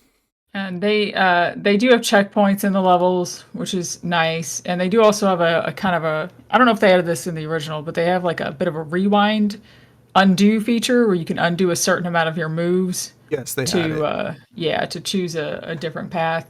And that was all really helpful. Once I switched to easy, I definitely did not get as frustrated, because at first I hate when a game makes me feel like I'm incompetent somehow because I'm just not picking up what they're putting down fast enough. Right, because it is a puzzle game, but it's also, you better solve the puzzle fast, you know? Yes, you're on a timer, so it can be very stressful. And easy definitely made it a lot less stressful. The enemy doesn't move as quickly up at you, so... But I chose to stay with my girlfriend in this one. I kind of wish I had chosen to go with Rin, honestly. I really liked Rin best, but I guess I wanted to kind of have a bit of a vanilla playthrough. I didn't mind the end. I thought it was all right. I mean, he should probably break up with Catherine, but, you know. Yeah. This dude's life is a mess. There's like 8 different endings or something like that, right? Oh, God, I just thought there were only the 3. No. Each one has there's like a chaotic, neutral, and good version of that's each right. ending. Yeah. And it's drastically different. I got like the ending with I cheated on my girlfriend, and then I met her dad, who ends up being like the demon. Like, she's a succubus, like an actual just demon. And you meet her dad, and she's not impressed. He's not very impressed with you. But she's sticking up for you, and that's when I was like, wait a second, is this Persona? You know, I didn't realize before that. Yeah, it was really cool. I enjoyed it, getting to see the whole thing, you know, once again, because I'd only played the first couple levels before, and I didn't remember a whole lot about it. Okay. Well, cool. Next game I played, I'm actually playing something else in the background. It's on the DS. But when you're playing stuff on the DS periodically dies. And look, I'm not dumb. I know you could just leave it plugged into the wall and play it at the same time. But that's not the way I like to play it. I like to be in a place that's not near an outlet, you know? So Yeah. when it starts to die, well, I need to play something else, right? Or do something else. So I started playing a game called The Gunk.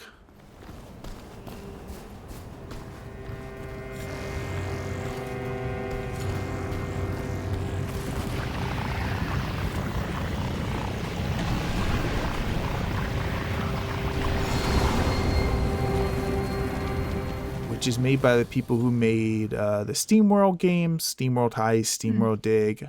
And I've always been kind of interested in those games, but just never got around to them. So when I saw they were making this fully 3D game, I was like, oh, okay, like let's see what it's all about, right?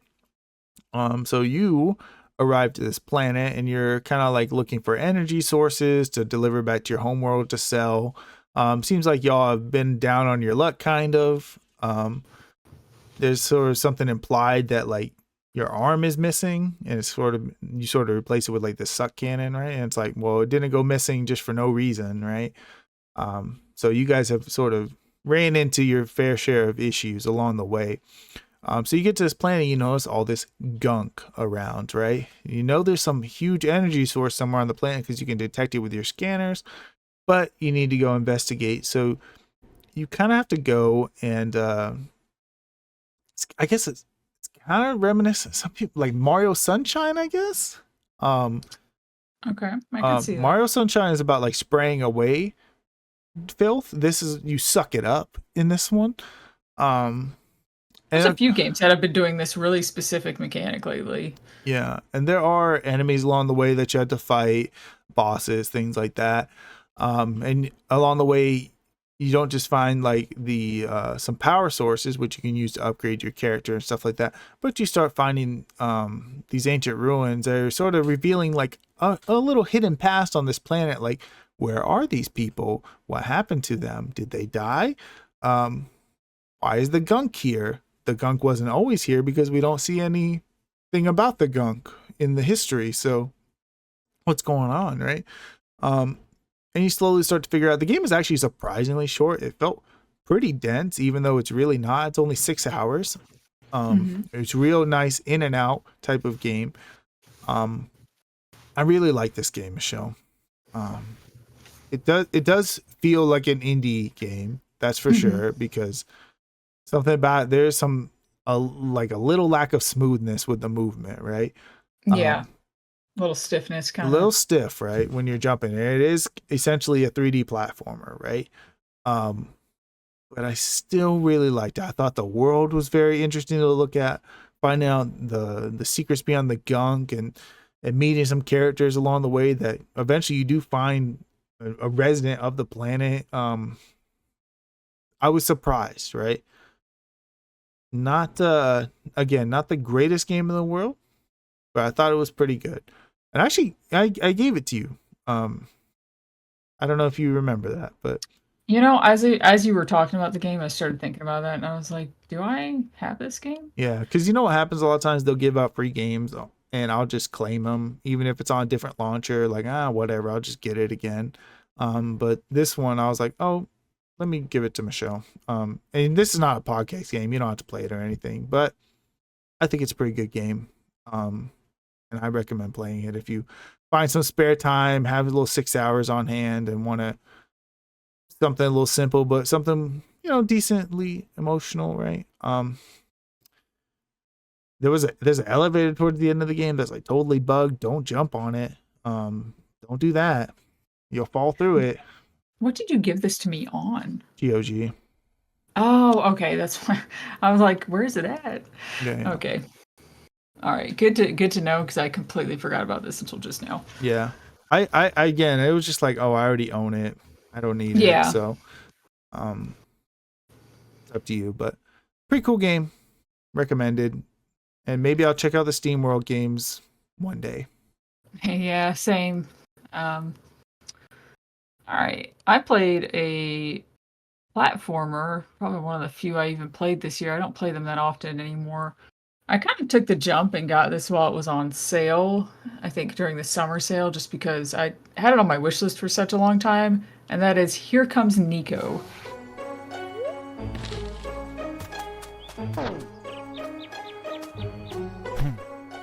Yo.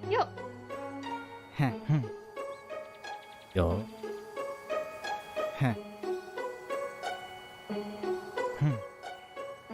And you play as Nico. You kind of had a bit of a falling out with your family. You sort of don't know what you're doing with your life, and you go on a journey.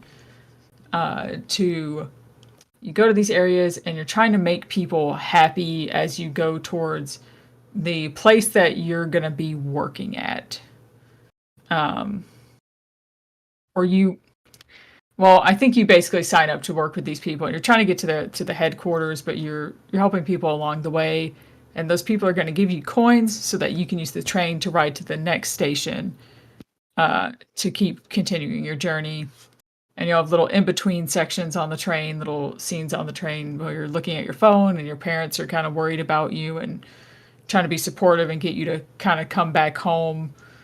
But you don't want to do that. You just want to kind of figure out your life yourself, I guess. So you go around these areas, and these people will have, these little animal people will have different types of quests for you that do repeat throughout the course of the game. There's like a volleyball one and a fishing one. I say fishing, but there's like only jumping as a mechanic. So for the fishing game, you actually are the bait. You're tied to the line, and he'll throw you out. You have to jump out and grab the fish and pull it back up. Yeah, I was just watching that. I was like, yeah. oh, that's silly. Yeah. And the game looks great. I think honestly, that's the biggest draw of the game is the style. It's very bright and colorful, very summery, maybe a little too summery because we have a number of summery type levels. And then finally we get like a single winter level and a couple other ones that are a little different looking. And the gameplay, though, is almost a little too simple for me. It doesn't really have deep platforming mechanics. You have kind of like a jump slide where you can jump up and get some extra distance with a slide. It's also basically the way you can move faster and run pretty much. You'll be jump sliding everywhere. And there's like a wall jump as well that you'll basically never use. You'll never jump back and forth between walls. You may jump onto a wall and then continually jump up it, which I don't know if they actually intended for you to be able to do or not. But it's an easy way to get up to higher places. And Michelle, I'm looking at this winter level. That's a great looking winter level. Yeah, like it's nice. I just Japanese wish there were themed. more winter levels. Yeah, I that think would be there's literally disappointing. only that one, and that is it. And it looks like it goes right back to summer. Yeah, it does. Ah. So it's fun. I kind of just wish it did a little bit more in either category because the missions kind of repeat. And they repeat. I mean, you'll probably do the same ones at least 6 or 7 times each, depending on which ones they are. It gets a little bit repetitive, and there's not quite enough story in between the gameplay to make the story feel important or really in depth in any way. So you kind of have basically a more chill kind of platforming experience and some really cool looking areas. But I don't know that it's going to really blow anybody away entirely. Sure. Just three hours long, right? 3-4 hours. Yeah, I think it might have taken me a little bit longer than that. I think it probably took me around 4, but it's kind of like an afternoon type of play. But I'm sure there's better platformers that you can get. I feel like this is definitely more appealing to those cozy gamer people, Sure. which don't always necessarily like the most, I don't know, in-depth games, a more casual type of game. Right. I get that. But I mean, I enjoyed it for what it was, but like, I don't know, it's a little steeply priced for what it is. Even on sale, it was kind of steep. It was still like $13, and I don't know that I would pay that again anyway. It's so funny, like $13 is basically nothing, right? We probably spent $13 at the gas station, Yeah. But And it's so funny because cheap. there's other games that I'll pay $50 for and complain about and still have no problem having paid the $50. Right. But this I'm like, I should have just let this one go probably and just eventually taken it off my wish list. Yeah. Or if like it's- caught it for free or something along the way or something Yeah. like that. Yeah, definitely not bad. I don't think anybody would like be upset that they bought it necessarily. I wasn't upset that I bought it, but I just was kind of like, I could have bought some other games like with that money that would have been a little bit more memorable overall. Sure. So So I know you still have this on your wish list too. So I do. I'm actually kind of in the same boat for you as you. Even before you played it, I was like, it needs to go on sale a little bit harder. Not Yeah, not unlike because it's not worth it, but because I know there are other games that are on sale harder that I still yeah. want as Oh, it's well. crazy. Is yeah, $13 is 50% off, and I'm just like, it really needs to go to 70. Okay, I'm sorry, and it's Yeah. certainly not worth $24.99. If I had paid that, I would be mad. I think It's a 4 hour game. $11, $12, $13 is such an ugly price point. I don't know what it is. It just feels expensive. It feels ugly. Yeah, if you come down to $7.99, that's like a sweet spot of So like it's a little bit more expensive, but you're like, no, it's still pretty good though. $7 is almost like I'm not even thinking about it if I really wanted it. I'm like, Yeah, whatever. $5 for sure. exactly. Unless your game was already $5, man. There's a game called Subway Midnight. I'm actually about to buy it. It went on sale the hardest it's ever went, but that game is only like fucking $10 or $5 or something. But it finally went on sale for $3.99, and I'm like, I gotta get it now. Um, anyway, we'll see. Next game I played, Paper Mario Sticker Star, also known as Ooh. the bad one.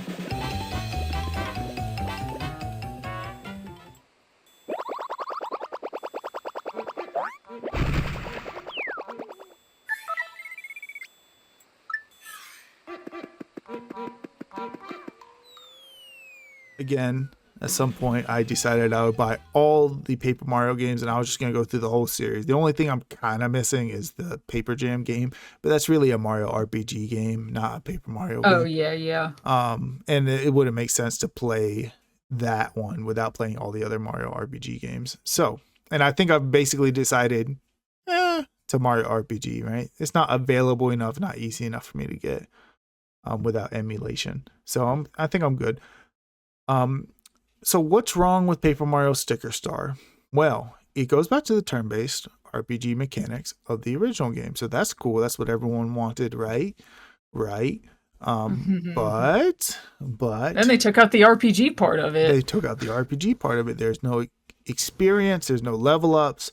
which makes no sense, and I don't like that they did this. Not And only neither did anybody else. not only does it not make sense, right? Of like, oh, I like that stuff. Like it actually is detrimental to the design. It's so weird to play a game where there's no reason to fight the enemies. And in fact, Yeah. fighting the enemies is bad. It works against you because you're just wasting resources. And I think about like Resident Evil, right? Like, oh, why would you fight the zombies? You're wasting resources because they're in the way. In Sticker Stars, Yeah. they're not in the way. They're like lollygagging. They don't care, you know? There's very few enemies that are actually in the way. So in the beginning, I fought everything. And by the end of like the first level, I was almost out of stickers. And the boss you fight, you're supposed to fight with a thing item. And these things, Thing sticker, I get. Or is it an item or is it a sticker? well, you turn it into a sticker, right? Gotcha. Things are the 3D items in the world, and you take them back and turn them into stickers. So it might be like a fan, right? And the fan will blow away something, whatever, right? This sucks because every boss basically requires one or two things. Which ones? Who knows, right? You'll know when you get there, and sometimes there are some clues along the way, but not always, right? Yeah. And you never know like when the boss is going to show up, and the thing stickers are bigger than all the others, and you have limited amount of space. So it's like, okay, Oh yeah, that's right. what things do I bring with me? What do I have available? And that is very annoying because without a thing sticker, the first boss you can beat without thing sticker, the rest of the bosses you're not going to beat without thing stickers. Which that really sets you up wrong, because then you think that you might not need these for all the bosses. Right, but you do. And in the first one, like if you had the thing sticker, it's beaten in basically 2 turns. Without it, your whole book will be gone. Very annoying. I don't like it. So at some point, here's what I did, Michelle. I went on Google, said which thing stickers do I need for each boss, and just looked it up and knew Yeah. when I was entering an area, oh, I'm going to need these thing stickers. Ignoring that, right? From a Paper Mario perspective, it's actually not terrible, Yeah, I agree. right? It does have the Paper Mario vibe that people liked and Yeah. wanted back. I will say at this time, Nintendo is sort of doing a weird shift with Paper Mario. I know there was discussion about we do not want new characters, new races. We don't want if you're gonna make a bomb guy, he's not gonna be a goofy bomb guy with a eye patch and stuff. He better just look like a regular bomb. And it's like, okay, like, so what they did is everyone's a toad, basically. There are thousands of toads in this game. You're a toad village, and that is like 99% of the characters you're gonna meet. And they're not like this toad's different than that toad. Like they all are they look exactly the same. And man, it was like so watered down, right? Yeah. And even the rest of the game, the world doesn't feel like Paper Mario. It feels like Mario. Yeah. Right? You'll go to a grass area. You'll go to a desert level, you know, like, and I do think some of the later levels do have some interesting ideas, right? There's like a one where you go down a water raft and it's like, okay, this is cool, you know? There's a haunted mansion level that's pretty cool, right? But even then, right? Those are like those were like very cool because the rest of the game was pretty lame. As far as the level design, they were just uninteresting. Also, the forest level, for whatever reason, is 8 levels compared to all the rest of the things that are like 5. So I don't know why that one was so much longer than all the rest of the game. I don't know. I didn't hate it, but I will say this set me on like a trend of like being very burnt out by Paper Mario, right? Because the themes are the same, right? Like, I know the Thousand Year Door is a little bit different, obviously, but Bowser shows up, Bowser wrecks shit, then you collect things and beat Bowser, right? And that'll be like a storyline. One, that's a storyline from Mario, and it will be a storyline continuing on for a while. So don't hate it. You don't have to go out of your way to play it. It's not well designed at all, but Certainly not with whatever the prices are now for it. So like $30, right? But I'm honestly kind of surprised it's 3DS game. So I thought it would be like $80, like every other one. luckily it's not too bad. But yeah, I would recommend just skipping it. All right. John decided to get me a kind of a gag gift for my birthday, I believe. Think so. Along with an actual gift, but I got this one first. So growing up, I played with the Bratz dolls religiously, probably until I was like a little bit older than most kids playing with them. I think I was like at least 12 by the time I stopped playing with them. And John knows this. So he gifted me Bratz Flaunt Your Fashion on Steam.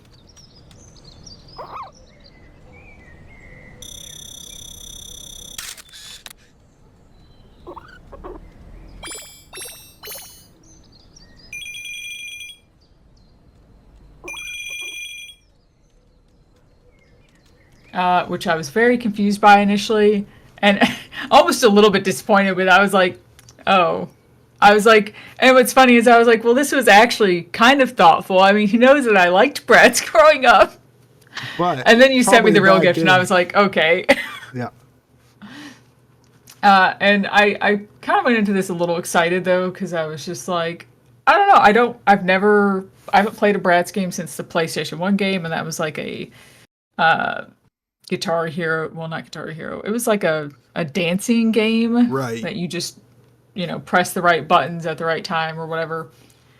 And this is an actual game with a story, and you're trying to go throughout all these areas and get your followers up so that you can eventually, oh my gosh, what does it, go to like this big event? And visually, like all the areas in the game, because there's like 4 different areas that you'll go to, they all kind of look samey. Like they have the same kind of shops in like all of them. It's just sort of the exterior of the like town area itself that looks kind of different. They all look fine, but they're simple. This is a kids game, obviously. But the brats themselves look like Bratz dolls, like what they actually really look like with the big ass feet and the very more dramatic makeup, very early 2000s as we kind of see it now. And they actually reference Bratz Rock Angels a lot in this game, which I maybe played that later on in the year. We'll talk about that later. But for now, I was pleasantly surprised with this game. It was very simple, kind of almost mobile gamey a little bit in a way. You go through each area, you do some quests to help people out and like do some fashion stuff and maybe do like a little quote unquote race on some roller skates or a scooter or whatever. Like I say race, but you're not actually racing against anybody else. You're kind of just trying to make it through the course within a certain amount of time. And they give you a lot of that time. Like you could probably make it around the course 3 or 4 times in the amount of time that they give you. But, kids. Right. So I don't know. I kind of liked it. I went out of my way to buy a lot of like outfits and dress people up multiple times when I didn't really need to. I went out of my way to complete the game and buy all the things, which meant I had to grind like a certain fashion show thing a number of times to get their money. Like I looked up how to grind like for money in this game, and I was not the first person who did that, So So it sounds like you played the game as if you were actually the target audience. yeah, Today. I mean, Like, I'm you sure played it part like, of the you played it like you were like a young girl today. Yeah, I mean, I guess in a way I am part of the target audience because I'm sure part of the target audience is people who have nostalgia for the dolls because they're not really, I think, as much of a thing anymore. I certainly don't. I mean, I feel like Monster High kind of became the new thing. Maybe they're still around. I don't know because I'm not a 10-year-old girl anymore. Right. But I don't know. It was better than I expected. Very like once again, I don't want to talk it up like it's a really good game, but like it's a decent game. Any kid would like this. Any girl would like this game. Who likes Bratz? You wouldn't be disappointed. So, pleasantly surprised, for sure. I was I shocked. thought it was going to just be a dumpster fire. Yeah, so did I. That's why I bought it. I thought it was a joke, I didn't expect it to be a semi-good game. Yep. All right, next game I played. Tonally very different. Yeah, it's totally very different, right? I'm actually playing another 3DS game. I had the 3DS out, so I was like, okay, I'll keep playing it. But, same thing, right? The battery dies, so periodically you gotta play something else, right? So I played The Coma.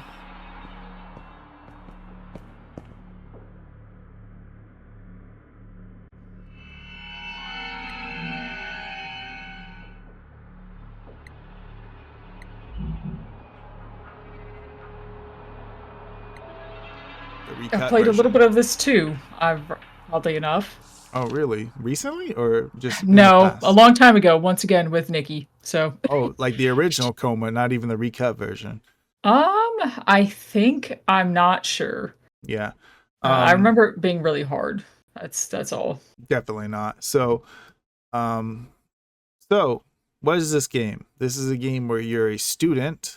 It's like a 2D horror game with a chaser enemy. So you're in a school, you can hide in lockers, the enemy runs past you and doesn't see you, then you pop out and continue doing your puzzling and you explore And the this is area. actually like a Korean game, isn't it?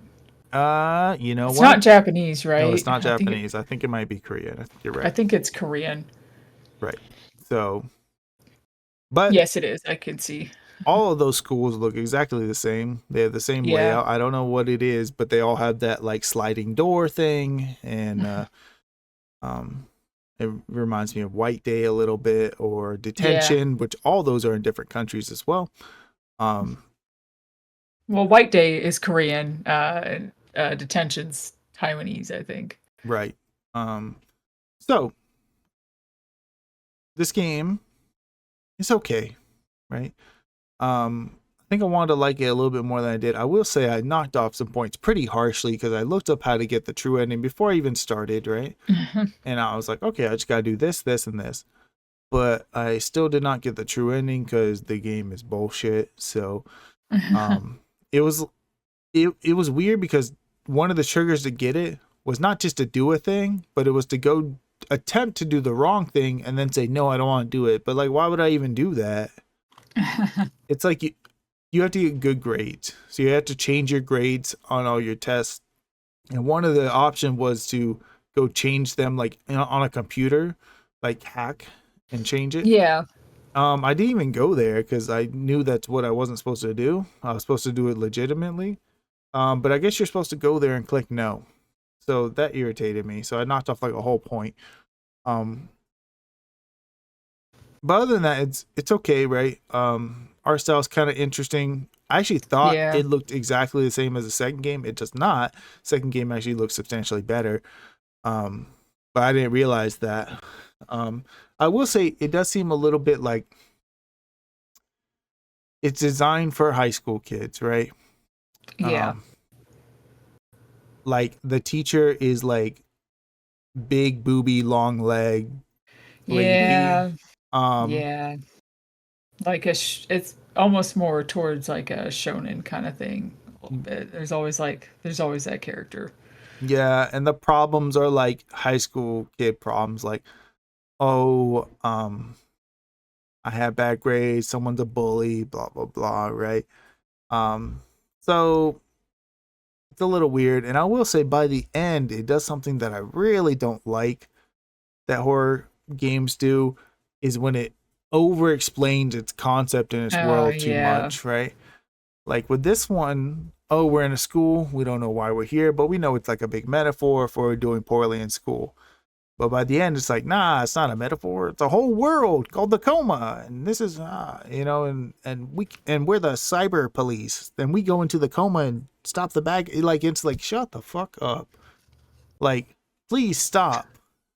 And all I could think when I was playing this is like, oh my god, this is how they're gonna make a second game. They're gonna make these like coma detectives, and you gotta go on like a prowl for the evil entities in the world. And I was like, God, I actually own this game because the second game was given to me for free.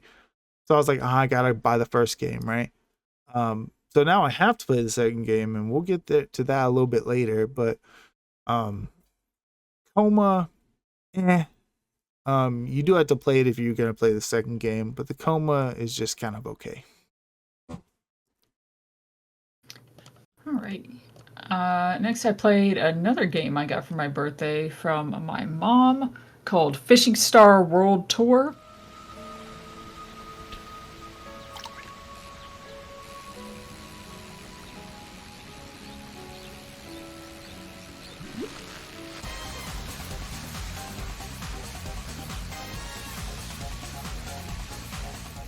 Which seems like a really weird game to some people.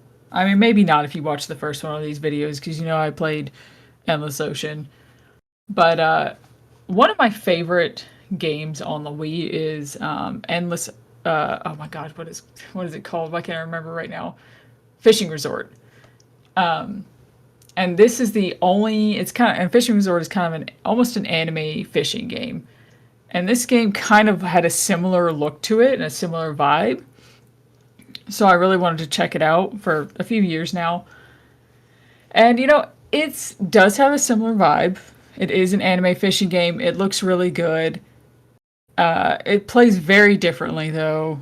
It's you're set in set locations where you can pan around the screen a little bit to see where the fish are, and you have to collect or catch a certain kinds of fish before it lets you move on to the next level, the next area within that world, basically, because you have different worlds with different set fishing points in different places.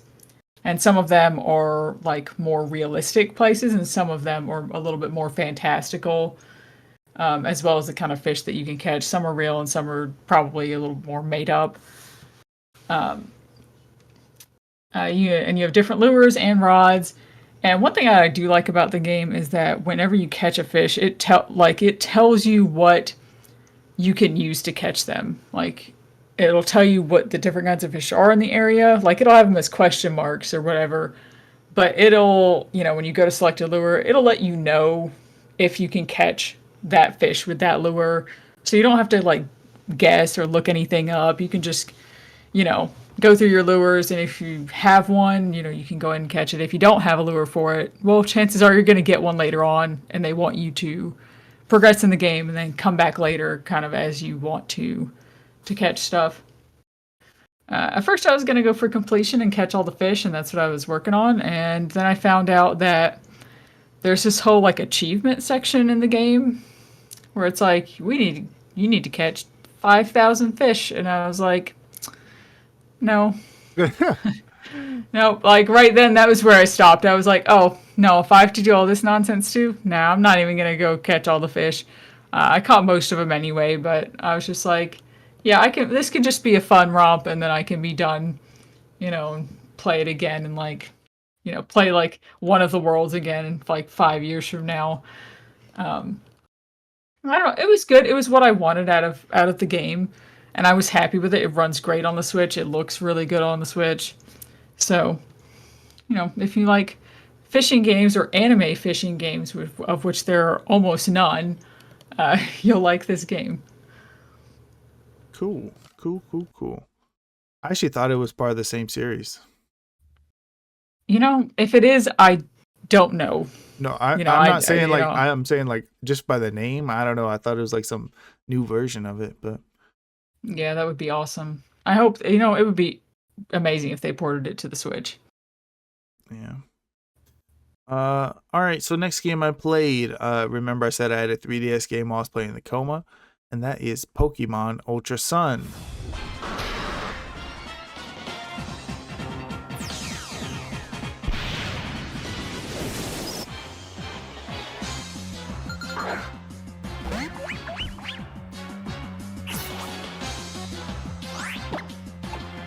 So what happened here? A combination of two things. One, Michelle played Ultra Sun last year and said it was pretty good, and I started to doubt myself because I had played Sun, which I realized those are different games. Mm-hmm. But I was like, I don't know, maybe it's not that bad. I don't know, because I really did not like Sun.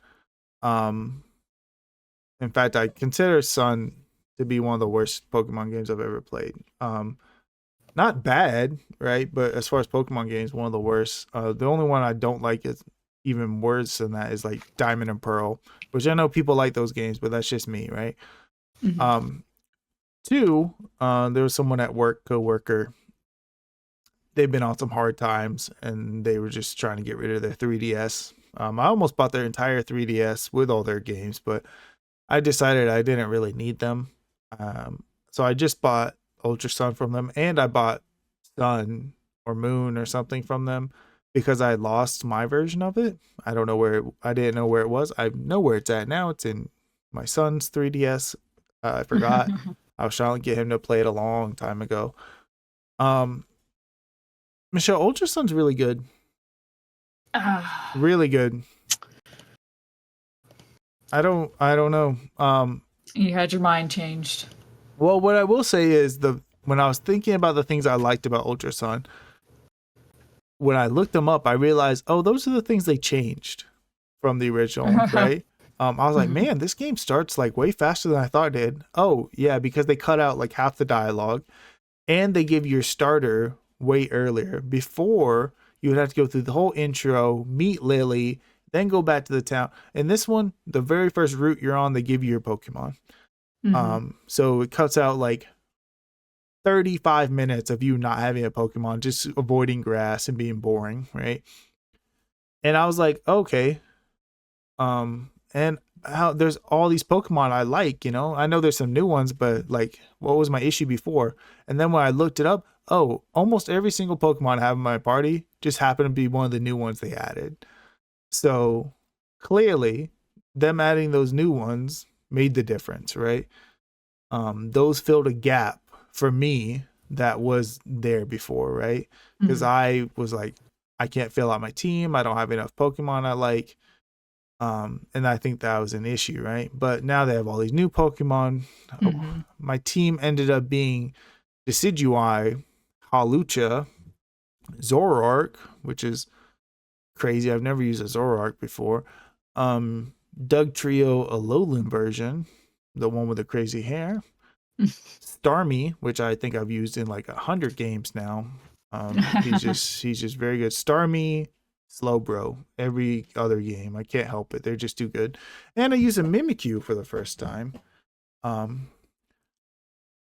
yeah, I thought it was very good. The trials are good. Yeah, and I know at the time the trials were a complaint, and then that's basically what they've done ever since.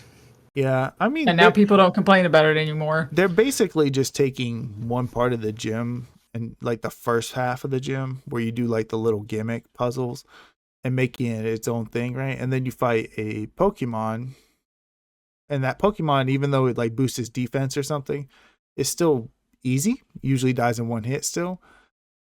But that is sort of like the testing grounds for what would eventually become like the Gigantamax raid battles that we have now in Pokemon, where they're actually like boss fights. But this is just sort of just the start of that. So I get it, right? The surfing is cool.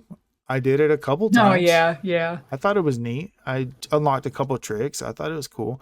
I also did the episode Rainbow Rocket, which came out afterwards. Or it's like a post game thing. And I have no idea if I did that or not. Oh, Michelle, it was super cool because basically this guy comes out, and it's funny. He's a villain that's in a couple games.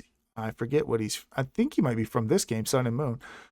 He's like a science chorus. No, he's from like Diamond and Pearl or Plasma or something like that, or Black and White. Anyway, he comes in. He's like, "Hey, I'm gonna do something. I don't remember what his goal. Take over the world, destroy the world. One of those things." And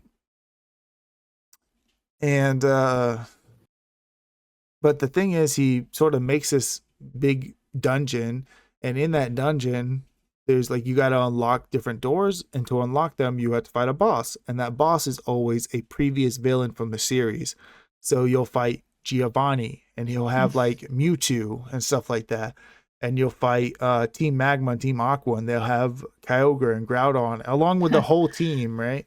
That's pretty cool. Yeah, it is cool. And you'll fight Team Plasma, and you'll fight the Team Galactic. Like, you'll fight them, and it's really cool. I did also complete and catch Zygarde, which was way, way simpler in Ultra Sun. In the original Sun, you had to collect like 1 million pieces of him. And this one, you just got to do like 2 or 3 things and then you get them. I guess they thought that was too excessive of a storyline. And then I did get to the battle tree and fought Red, but I didn't do the battle tree because I know that's where it becomes like a real Pokemon, like you actually have to make a good team. But yeah, Ultra Sun was super good. Like, it's just spoiler, it's not like in my top 15 right now, but it was for a minute. Actually, it might be still. It was very good. Wait, top 15? Are we? No, it's a top 10. Like, it's not in the top. It's not in the top 10. I know that for sure, right? But usually I take the next 5 as like my honorable mentions. Yeah. But yeah, it was surprisingly good. I had a very good time with it. I do think the improvements they made from the original, like they clearly listened to some feedback. And catching Zygarde was interesting because it reminded me, oh yeah, we have a new Pokemon game coming out in a couple months. Pokemon Legends Z to A, which will have Zygarde in it. Presumably, I mean Pokemon Z, right? I like how did you just say in a couple of months? Yeah, they said early 2025, so there's no fucking way. They didn't even show like any gameplay or anything in that trailer at all. It doesn't matter. No way. They never show gameplay until like a couple months before it comes out. So that's just how Nintendo and them all work. They don't care, right? But I bet it'll come out before March. I'll be interested. I always get, wary when games don't have actual concrete release dates out, and then they say that they're going to come out in a certain part of the year. Yeah, but Because, that's like, this just stuff's got to be available for pre-order places, which means it has to have a solid release date. well. Also, Nintendo doesn't do pre-orders very much anymore. Remember, they don't put any of their games on Amazon, so Yeah, which is really annoying. yeah. So, but even them, they're like very much hey, Kirby, here's a trailer for it. New Kirby coming out 2 weeks. Fuck it. That's the way they do things now. So I think it's to keep things from being leaked. Because they have so I many don't know. issues Even with like that. Metroid Prime 4, they did show a trailer for it now. Yeah, They but showed gameplay. Metroid is a mess, right? That's the one oddity for Nintendo where it's like, I don't know why you showed that thing 6 years ago. Usually Zelda is usually the longest one. They'll show it like a year in advance. But other than that, it's usually pretty quick turnaround. So we'll be seeing it soon. I was kind of hoping they would delay it and put it on the next Switch console since that's supposed to be announced before March as well. That's what they said. They said before the end of the fiscal year, and that's March. So, but we'll see, right? I'm interested in that because it'll have the Zygarde story, the the Pokemon Z story I wanted to see. And I remember there was like a big tall guy in Pokemon X and Y. Do you remember that guy? No, not Okay. off the top of my head anyway. I forget his name. He was like super tall and he looked like a homeless guy. And he was like Oh, Mr. wait, yeah, no, I know what you're talking about. Yeah, yeah. Remember it? He fought in like the Pokemon Wars and his Floette Yeah. like freaking died in the war. And I'm like, I wonder if they're gonna cover any of that or what, I think that was like 1,000 years ago though, so I don't think so. But Mhm. anyway, that's unrelated to Pokemon Ultra Sun. Ultra Sun's just really good. All right. Next, I ironically beat after the joke game. I beat the real game that John got me for my birthday, which was Signalis.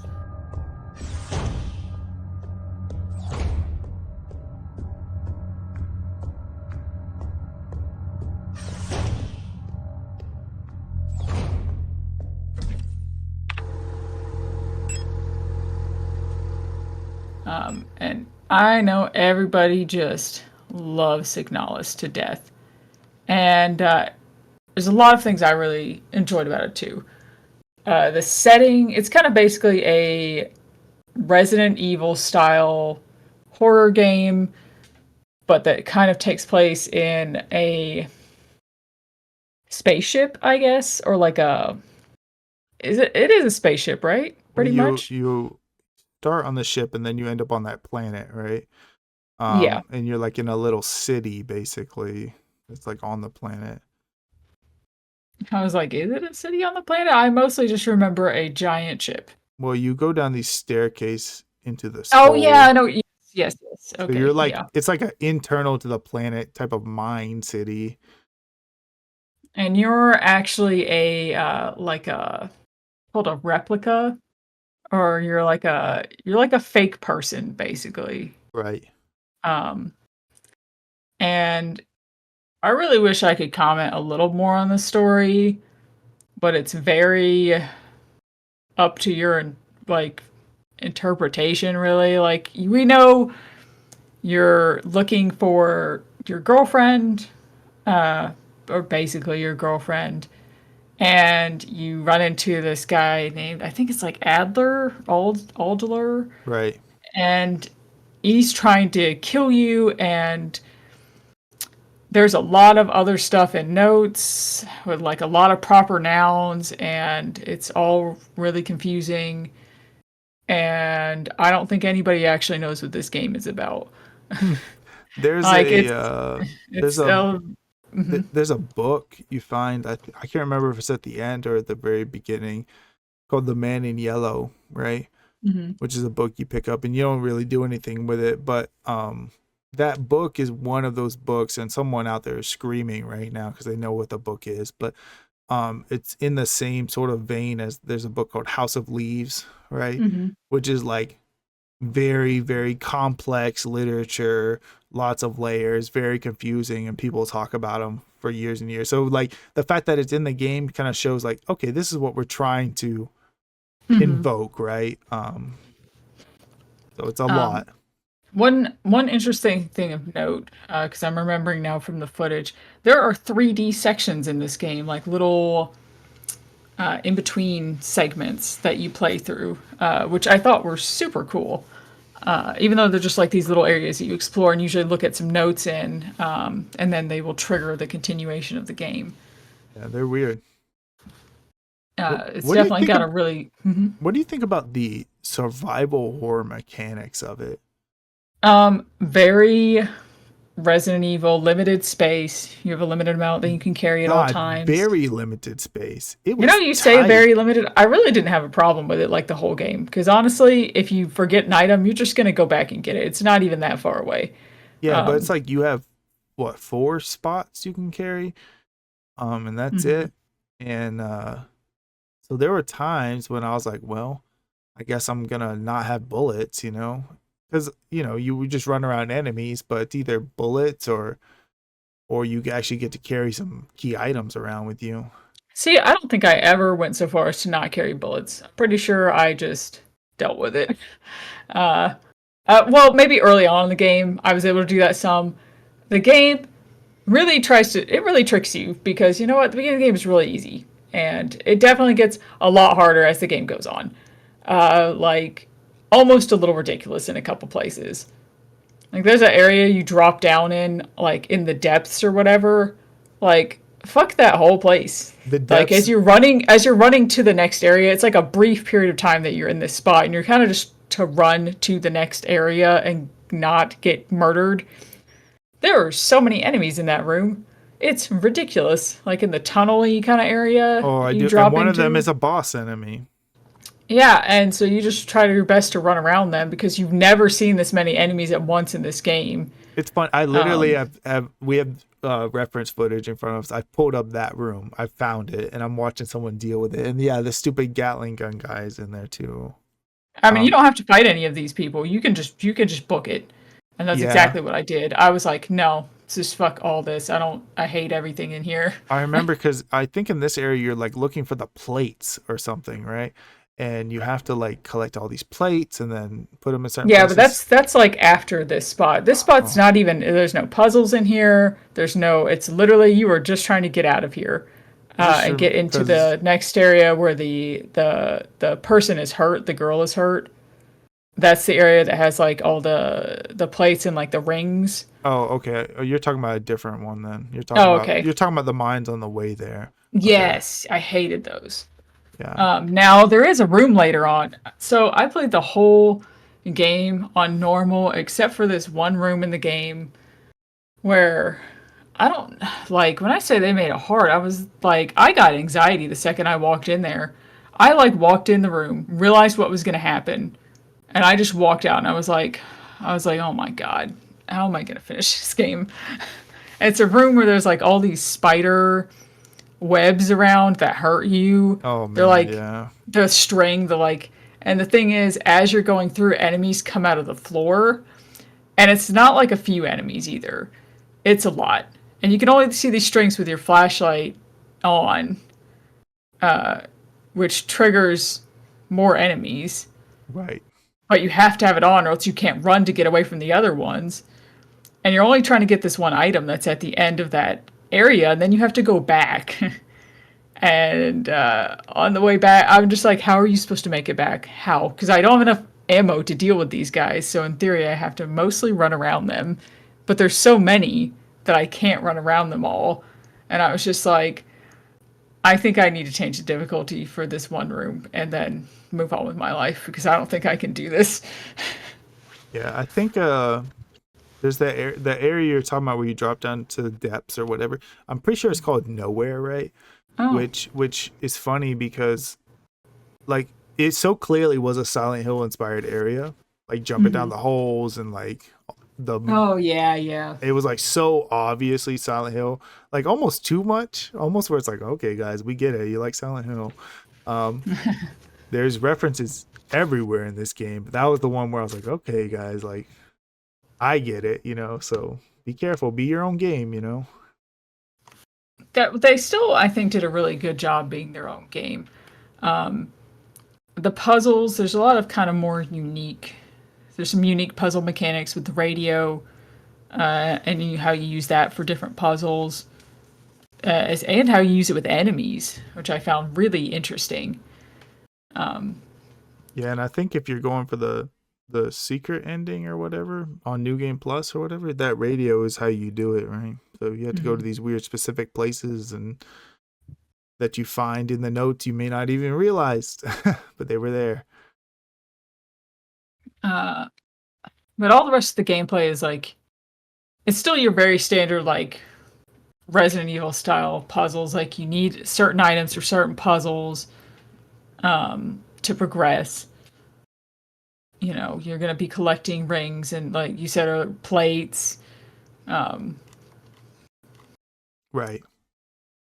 It's very I like how different the area and the setting are. Yeah. Compared to anything that I've played in a horror game. Like I guess you could kind of compare it to maybe like an Alien game or something like that, but it's just not the same vibe, you know? Yeah, yeah. It's very different, right? And a lot of that is the story, right? It's all over the place. The story was really the story I just knocked a star off of the game for, honestly. Like otherwise I would have given it 5 stars if it doesn't have to be like a straightforward story necessarily, but I mean I feel like they gave me so little to go off of. I mean, I get it. Everyone has kind of like limits, right? Like earlier we talked about yes, we talked about Kentucky Route Zero, right? Where I'm like, I just don't get it. We played Paradise Killer, right, last couple years ago, where it's like I get it if some people just like, because they're just talking nonsense most of the time. You're like, okay, maybe people won't enjoy it. So everyone has limits. Like there's just I just wanted more from it. I started off really like, I mean, you know, intently paying attention to everything. And then as the further I got, the more lost I was and the more confused I was. And the more I just stopped paying attention to notes because I didn't understand anything that was in them. And I was like, is this a note that looks like it goes to a puzzle? No? Okay, then I'm not going to read all 10 pages of it. All right. Okay. Yeah. This was my number 1 game of the year when we played it. Oh, I played it a couple years ago.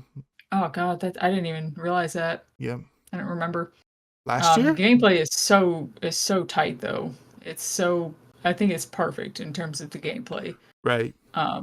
They, like I said, they ramp up the difficulty as you go along, which I feel like not enough games do that nowadays. Where they actually start off easy to actually teach you how to play the game and then slowly ramp up the mechanics so that, you know, you can really utilize what you've learned. Right. It's either one or the other. It's easy the whole time or even worse, it starts hard and gets easy. Yeah, I'm encountering that with the game I'm playing right now myself. They're just throwing too much information at me and I'm just dying a lot. I even had to look it up. I was like, I feel like an idiot right now. Why am I dying so much? You know, and this game doesn't make you feel that way. You kind of almost don't realize like that the difficulty's going up until you start hitting towards the end of the game. And then I'm like, oh yeah, here we are. This is the real game. Time to grab that other gun that's been sitting in the box, you know? Yeah, exactly. Time to start using that thermite to burn things because I don't want them to get up anymore. Yeah, I didn't even do that a whole lot. I did it with a few. And a lot of the other times I just run around and also pray when I ran through a hallway that they weren't going to get back up. I would do it if it was like in the clear travel path. I was like, okay, let me take a little bit of time to go burn some enemies and then go back to the box and then go about my business. But you're right. Sometimes it's inconvenient because it takes up an item spot. Exactly. So, you know, and there's quite a bit of like backtracking and going around in this game. So you will go through those same areas several times. So it can definitely be worth it to burn the enemies, especially if you're in a smaller area. Like there's one hallway that like is partially like there's just things in the way that make it more narrow than other hallways. And I got attacked there several times and I was like, I'm sick of this shit. I'm just going to kill all these guys and burn all of them. I'm so done. But definitely worth playing. Just know that you're getting into a more abstract story that is going to be more up to you how you interpret it. You know, your mileage may vary there. I will say I like the way the endings work. It's very Silent Hill 2. Because Silent Hill 2, like, even after you look it up, it's like, yeah, if you do it like this, it should work. should work, right? And this game is very much similar. But it kind of bucks the trend. So in general, again, it's not always consistent, but you're trying to save this, or you're trying to get to your girlfriend, right? Hmm. In most games, it's like if you kill a lot of enemies, you must be a bad guy. You know, if you get hurt a lot, you must be a bad guy, right? This game, if you get hurt a lot and you kill a lot of enemies, you must really love your girlfriend. So they'll give you the better ending for like just mowing through people, right? And getting through the game quick, you know? So I thought that was kind of interesting, right? Because it's not like you're evil for killing them. It's like you are trying to save your girlfriend really hard. Hmm. Pretty cool. So the next game I played is an interesting one because earlier in the year I played Sackboy, right? And it was a co-op game, played with my wife and my son, right? But my wife was not good at it, right? She struggled. She's just not good with controller. And that game actually got pretty intense by the end, so she's just sort of being drug along, right? So I was like, okay, let me buy a game that I think she could be good at, that she could play, right? And I remembered Snipper Clips was like this co-op game where you play these two shapes, and it's a little hard to explain, but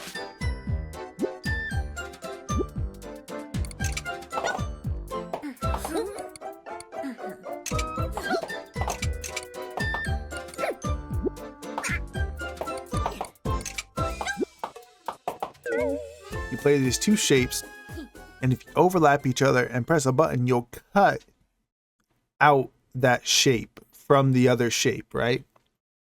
Hard to explain, but when you're seeing it, it makes sense, right? Hmm. So you can turn yourself into like a hook or a cup or anything like that, whatever your heart desires, and then you solve puzzles.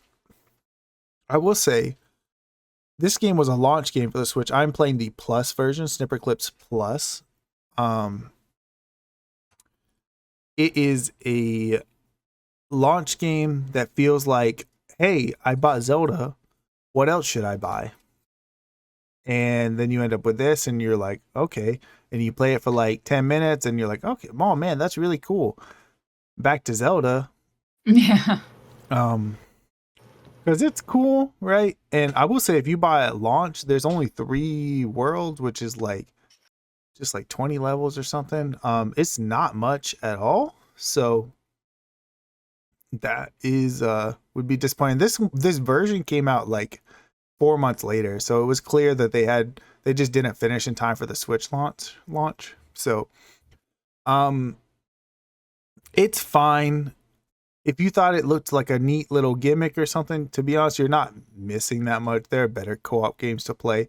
There's no story period at all. It is just puzzle game. And that can be fine sometimes, but I felt like these characters like could have had a story or something. I don't know.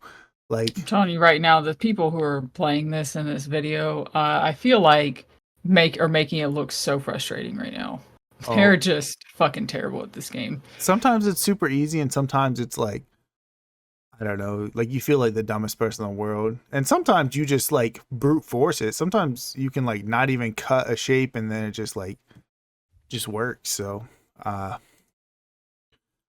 yeah, we went through, we would go through like a world a day, so it only took a couple days to go through. It was good.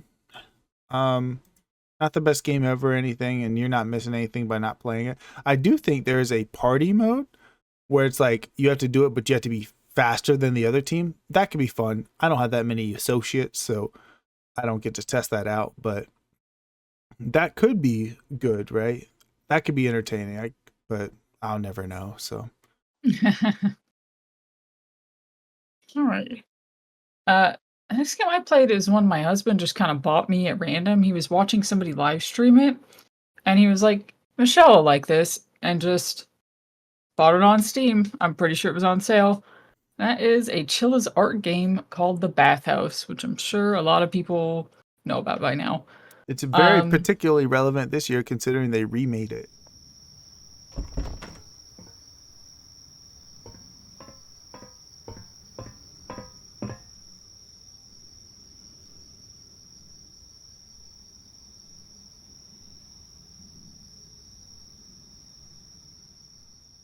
yes, and I think that's the version I played. I don't know. You can tell me. They look different, right? So Yeah, restored edition. I'm sorry. I think that's the only one available on Steam. I don't know how it's different. It's certainly still not a well-made game. It feels like uh kind of like it's got a cool concept. You're taking care of, or you're working at a bathhouse, and you have to like make sure all of the patrons are following the rules. So the rules are written down. You have to go kind of check on them every once in a while, and if they're not following the rules, you got to kick them out. And as you progress through the days, things start to go bad. There's some crazy Japanese lady running around, crawling on all fours. Her hair's clogging up all the fucking drains. Like pretty standard stuff. normal. Yeah. So you're trying to kind of just stay alive, really, and make it through the day, and eventually kind of come to find out more about this woman and who she is. And they do actually have a little twist ending, and it's kind of good. It's not bad. It's just, it's not a polished game, like, at all. It doesn't run well. Like, it doesn't run well at all. And Chilla's Art does not exactly have extremely graphically intensive games. They're just not well optimized. This is the new version, so that's kind of weird. Yeah, no, and people have bad walking animations, and they kind of slide around the floor when they walk, and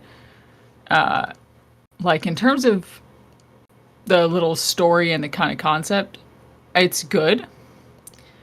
I didn't mind. I kind of liked going around the bathhouse and trying to make sure people were following the rules, because sometimes you really have to be paying attention. And there are multiple endings. I only bothered to get one ending. There's like specific items you have to make sure that you get by doing some side content in order to get the quote unquote good ending. And I also like that too, but it's just, there was some puzzles at one point, quote unquote puzzles, that were really, really bad. Like they made you like line up products on shelves at this store. And I mean, they wanted them in a specific order to like mimic the other ones, and it just was taking forever. And then finally, they were like skip puzzle, and I was like, Jesus Christ, yes. Why is this even in the game? Just take it out. This is terrible. Like spend 10 minutes just trying to rotate things the way you want me to, so you'll let me continue with the game. And just the jank of it, the jank of how spooky bathhouse lady looks and flies around and stuff, and her hair's just whipping around with its oblivion physics over here. I got you. Yeah, it's very much like that. Story-wise, I don't think it's one of his worst games. Like, just the overall feel, though, I kind of think it's one of the worst games, even though it's more memorable. Like, this one kind of sticks out to me along with the first couple that he made. I think it is one of the first couple you made, right? Is it really? All... maybe it is, because this is the restored version, though. So right. tell I think me it came out in 2016 or something. So. I don't. The original one. I don't know that it did, because I think his earliest game that's even on here is 2019. I feel like 2016 sounds way too far back. Chilla's Art is definitely a more recent, like, game creator. He has not been around quite. I mean, maybe he's been around since 2016, just not really on Steam anyway. Because like Yuki Onna, well, I guess Yuki Onna's newer. That game's 2020. Oh, you're right. 2022 when the original version came out. So. Oh, okay. No, it was still very new. No real excuse. But I think there are better games. Closing Shift is a really good game that he did. And even something like Inanuki Tunnel was still okay. This game's not stupidly dark. He has learned that you can't just make the game fucking pitch black. So that's great. Because that's how some of the other games went. It was okay. It just doesn't do anything to really set itself apart from any other horror game, really, though. Like, it's still obviously chill as art. That's one thing I will say. Like, you see a chill as art game and you know who did it. Like, you know it's his game. But, it just didn't do any cool, like, Siren style characters or anything this time. It's just all around felt more generic. I don't know. I wouldn't necessarily recommend it. I'd recommend some other games first. A Closing Shift was apparently very well received because I told you about this. I texted you this. There's a book on Amazon Kindle for that game, and I was like, I'm definitely gonna buy it at some point because I have to know what is worth 400 pages here. Right. This game is like an hour. How did you make this into a 400-page book? So That is weird. yeah, very, very interesting, the kinds of games that actually get books in Japan. So, yeah. Not the worst thing ever. It's only like an hour and a half, maybe 2 hour long game. If, you get it for cheap, or free. It's not the worst thing you can play. It's just not particularly memorable. I got you. But all right. Speaking of memorable, let's get cooking, Michelle. You bought me a game for the podcast. Yes, I did. Not right away. Yeah, because it wasn't releasing in English right away. You could have, I guess. Thank you for giving me the PC version, not the Switch version, because it's a very nice looking game. Yeah. Especially at the 60 frames and all that, very clean. So that is Natsumon 20th Century Kid.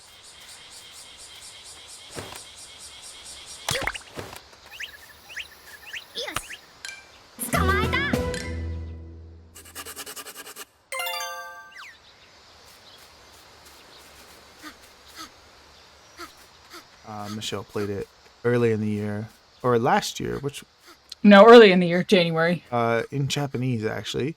I don't think either of us even thought it was going to come out in the West, because I know it's not technically the same series as Bokunatsu, but it's basically the same series.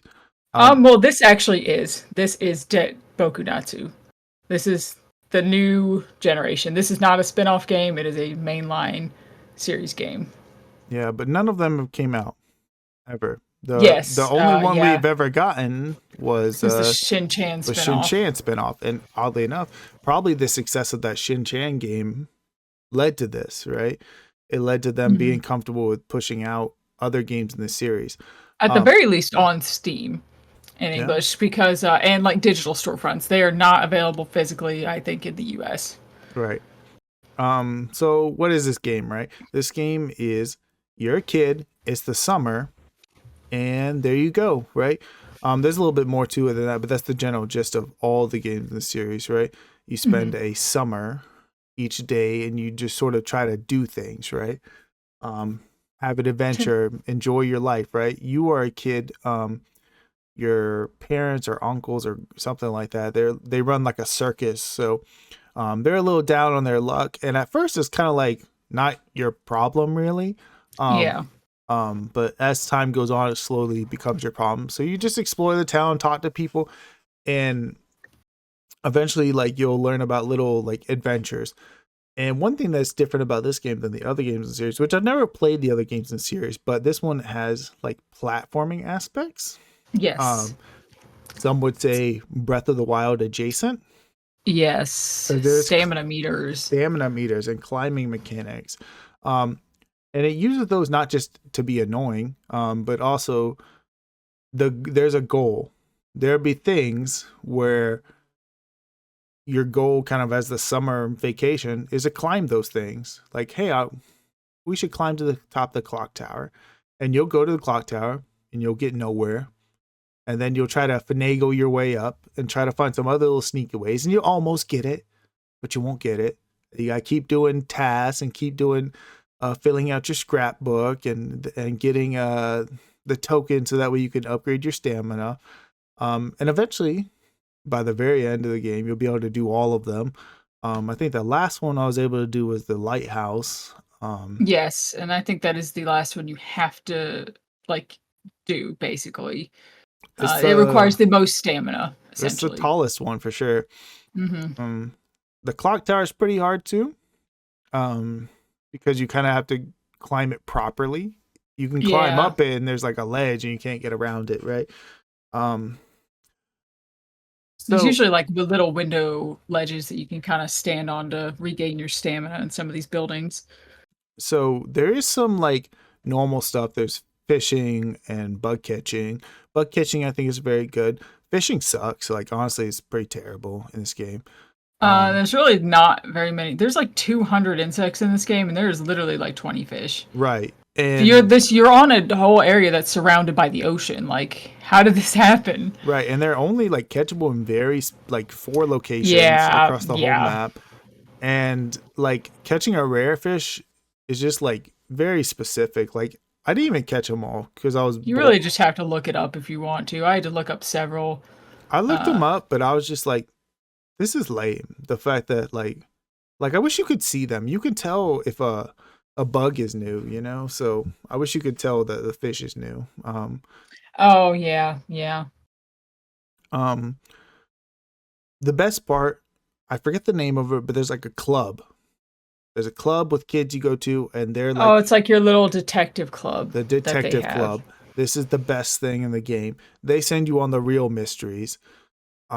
Man, they send you like to the lighthouse for the first time. They send you to the castle, and you would fully explore that castle. Like you Hmm. go all the way. Like I had been to that castle a couple times. I was like, man, how the hell do I get in here? Like I had to look it up. I'm gonna give it a little bit more time. And finally, like they took me in there, and like you had to climb, and it was actually a pretty elaborate climb. It really was.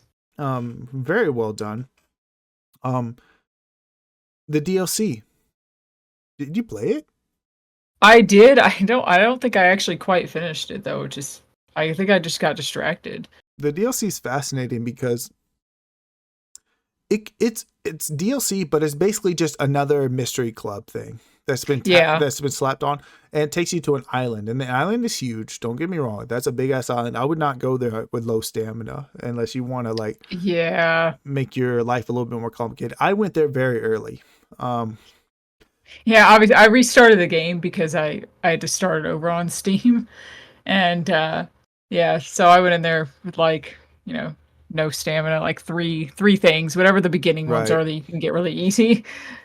I went in there early, and I think to beat it, you just have to kind of go there and do some real basic missions. Oh Um, yeah. that's technically beating it.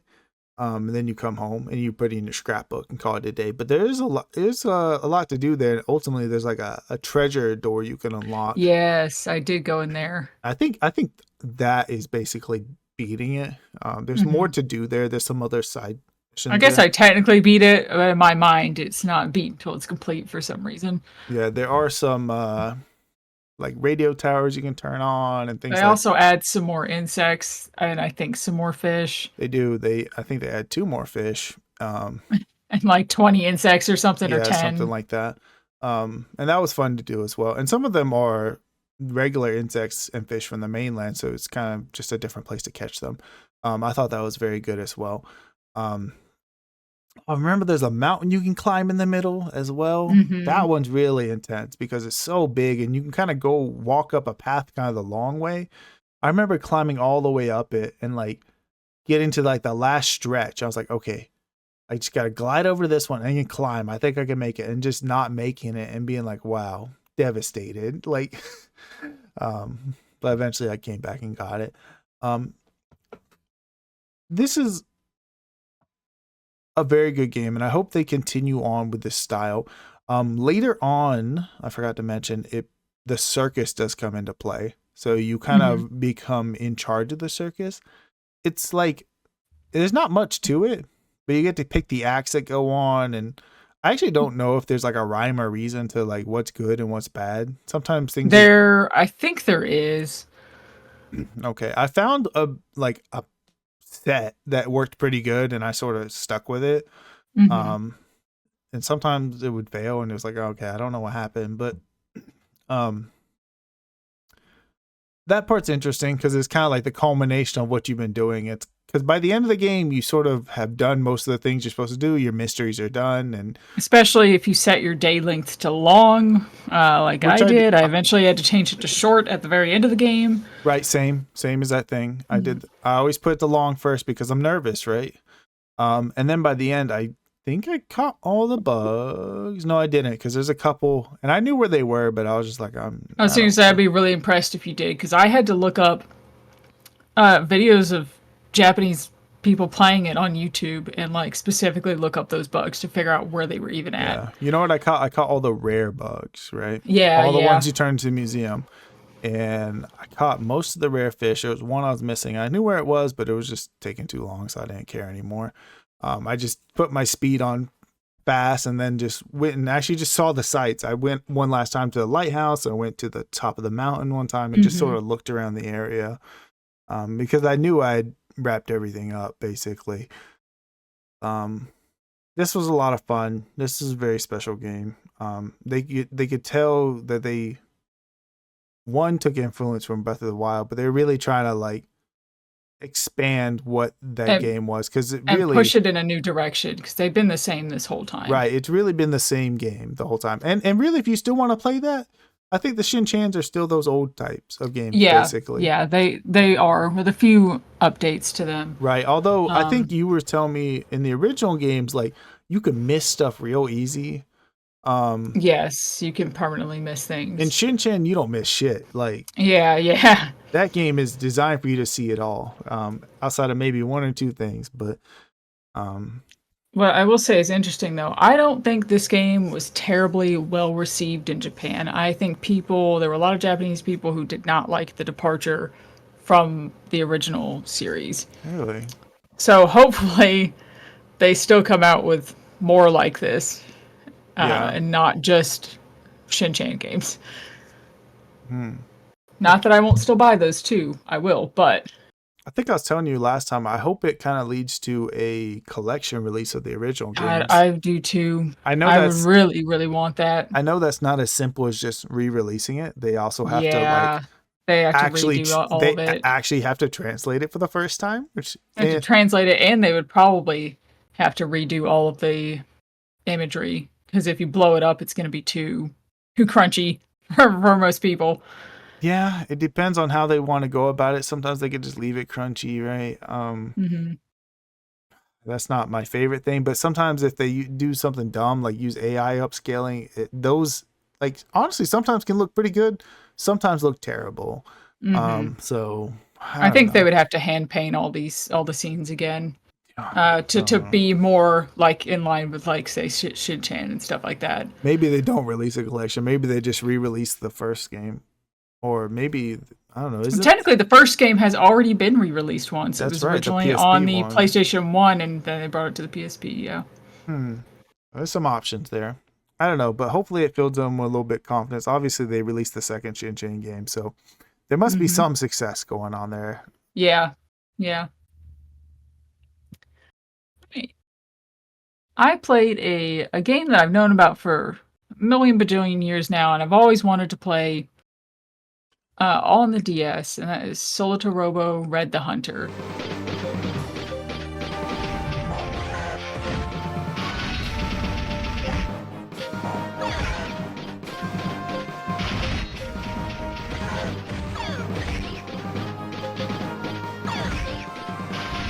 I've also wanted to play this forever.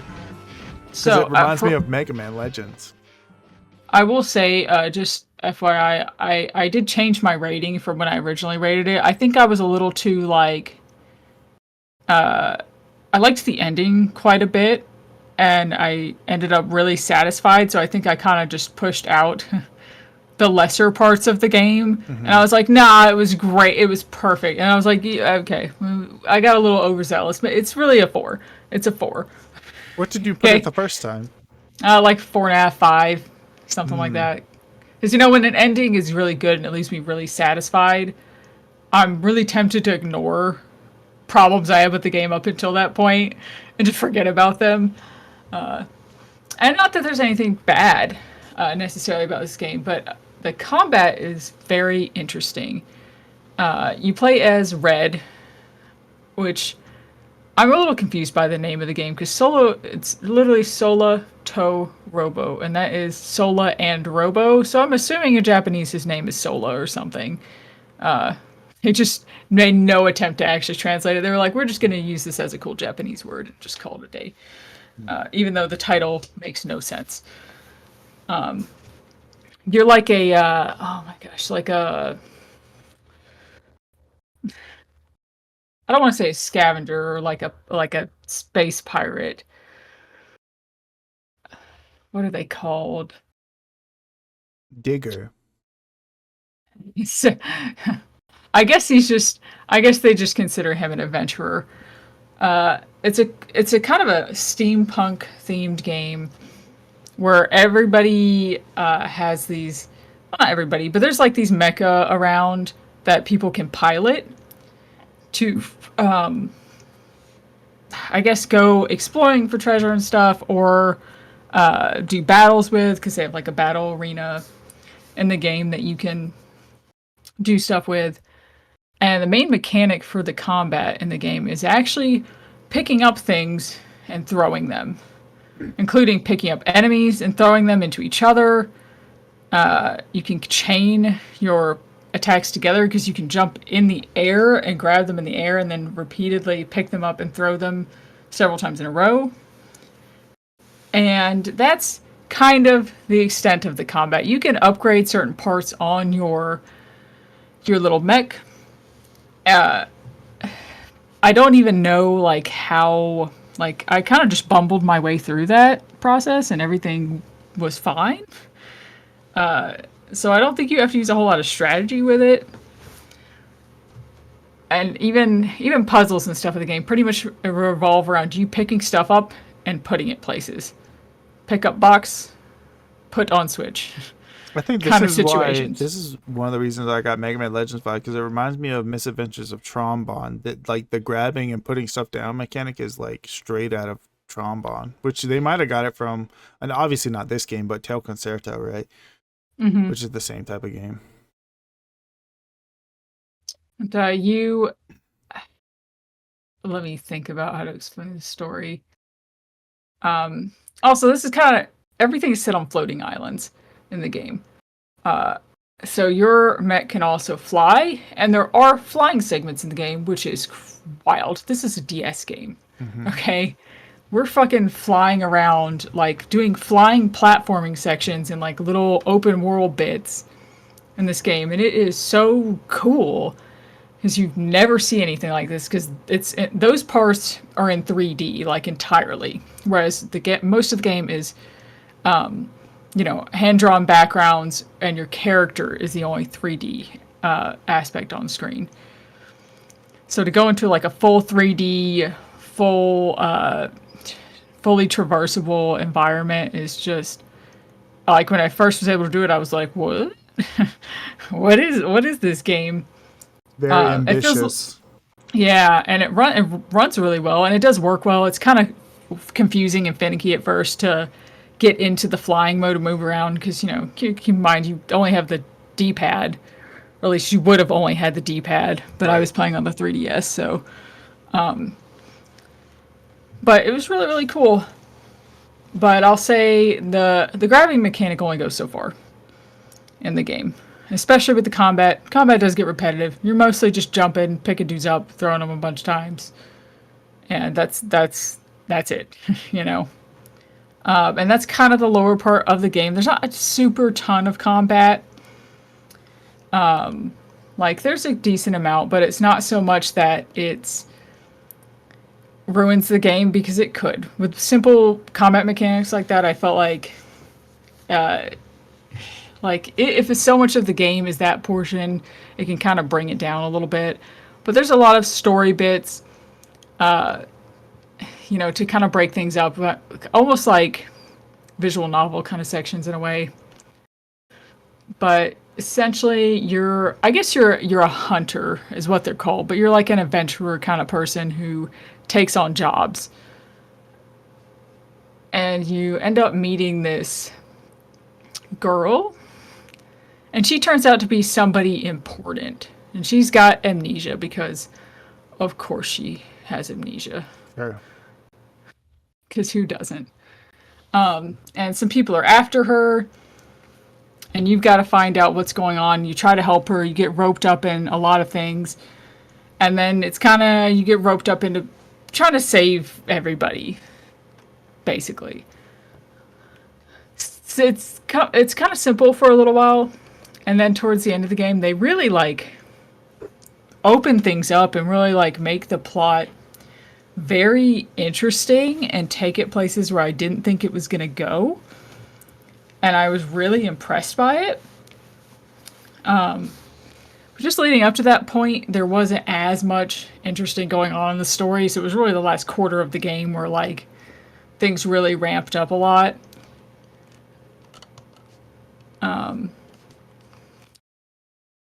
But I definitely enjoyed it. It didn't overstay its welcome too long. I think it was like 20 hours, which is about, you know, I mean, it is technically an RPG, kind of, sort of.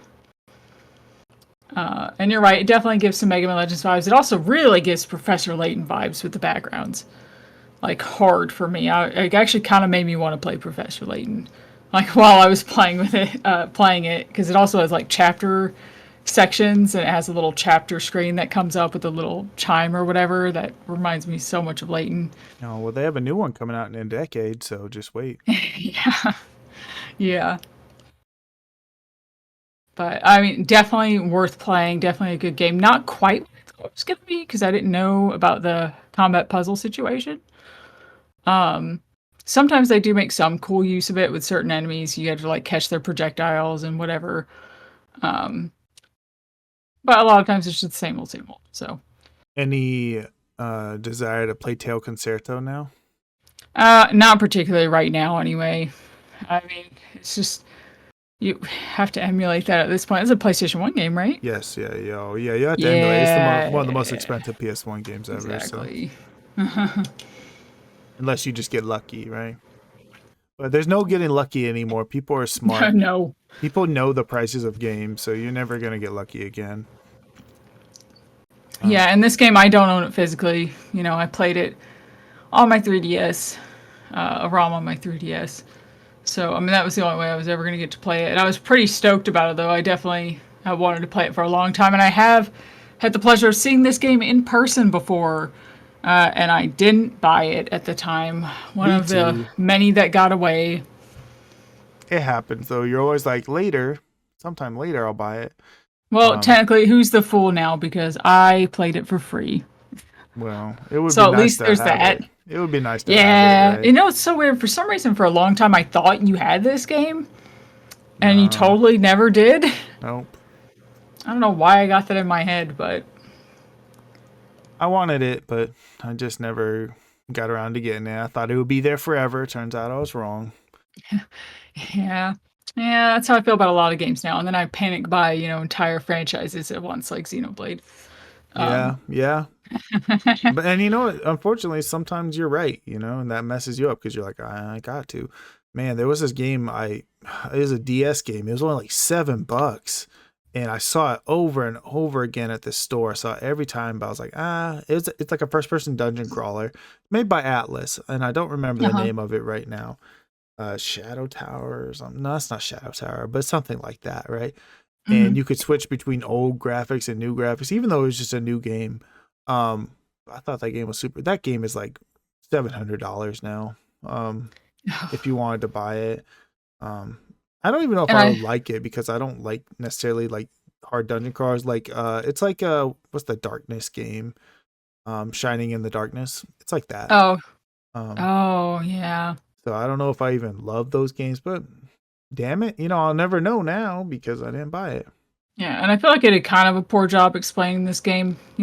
It's starting to get slightly late. It's like a little after 9 for me, and I'm an old person. So this is where my memory and my coherentness of putting things together just starts to go. But it's a very good game. It's definitely worth playing. I had a lot of fun with it. It definitely does give Tron Bond vibes. I should really play Tron Bond at some point. I just Good. haven't yet. I've played a little bit of it on the Vita because I was like, oh my god, I mean I know I own it on the PS3, but I could totally play it on the Vita. And then I realized you needed the freaking L2 and R2, and I can't do that on the Vita. So Right. never mind. Why did they even make this available on that if you can't play it? I think you can Because use it the right. was. You can use the right analog, right, to substitute, but it doesn't really I don't think work. it does. It uses the back touchpad. Oh God. Yeah, yeah. I was like, no, absolutely not. I'm just gonna play it on the PS3 later, where I originally bought it. God. Have you ever seen Alien Resurrection? Hmm. And Ripley finds like the clones of herself, and they're all like deformed and stuff, and one of them's just like, kill me, like that's what I feel like when you said that. And I was so confused. I was like, I don't understand how I'm doing it, but how am I doing it? I didn't realize my fingers were just brushing on the back touchpad. It took me like 10 minutes to figure it out. And I was like, oh, this is terrible. Golly. So, Well, all right, speaking of terrible, oh no. I'm just kidding. Next game I played, continuing the journey, Paper Mario Color Splash.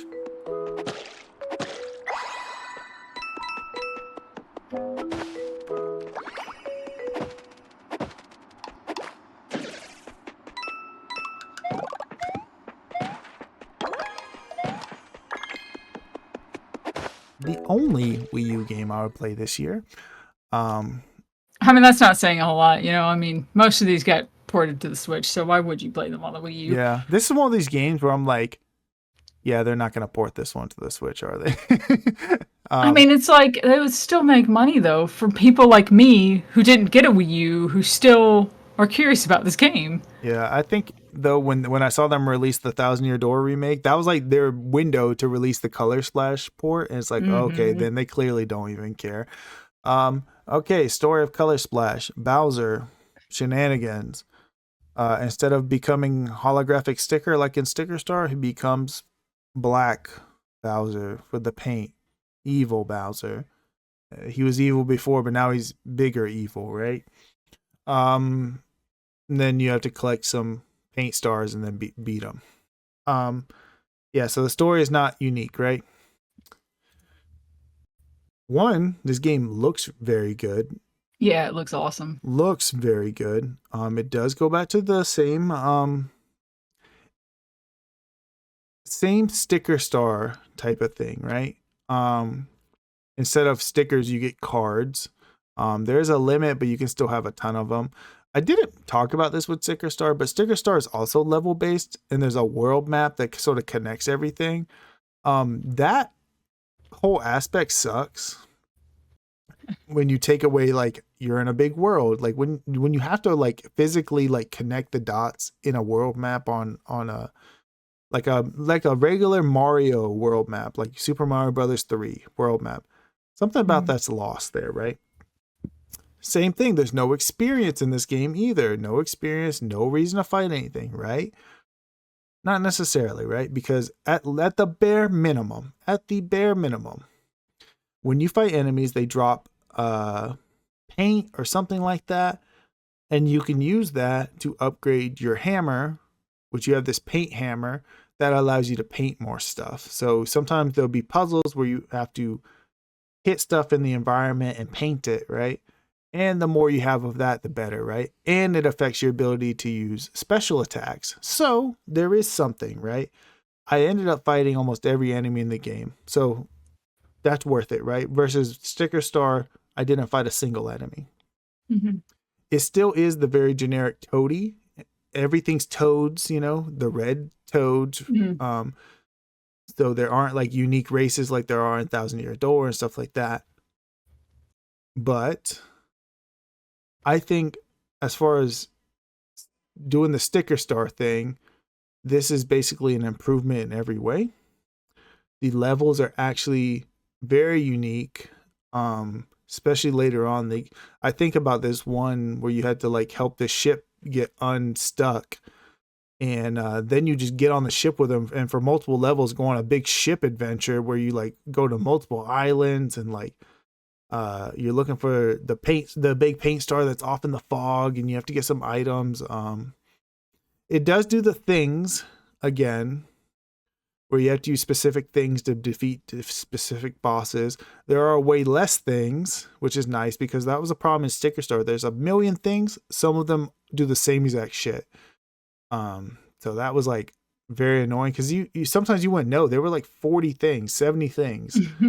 This one only has like a couple, and they all do unique stuff. So it'll either work or not.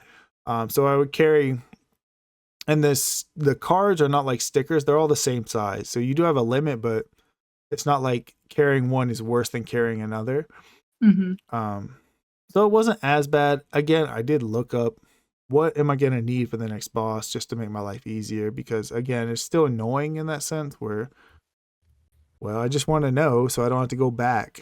And in this one, you cannot beat the boss with other things at all. That's not even an option. It's not even going to work. You won't do any damage. So that's a little annoying.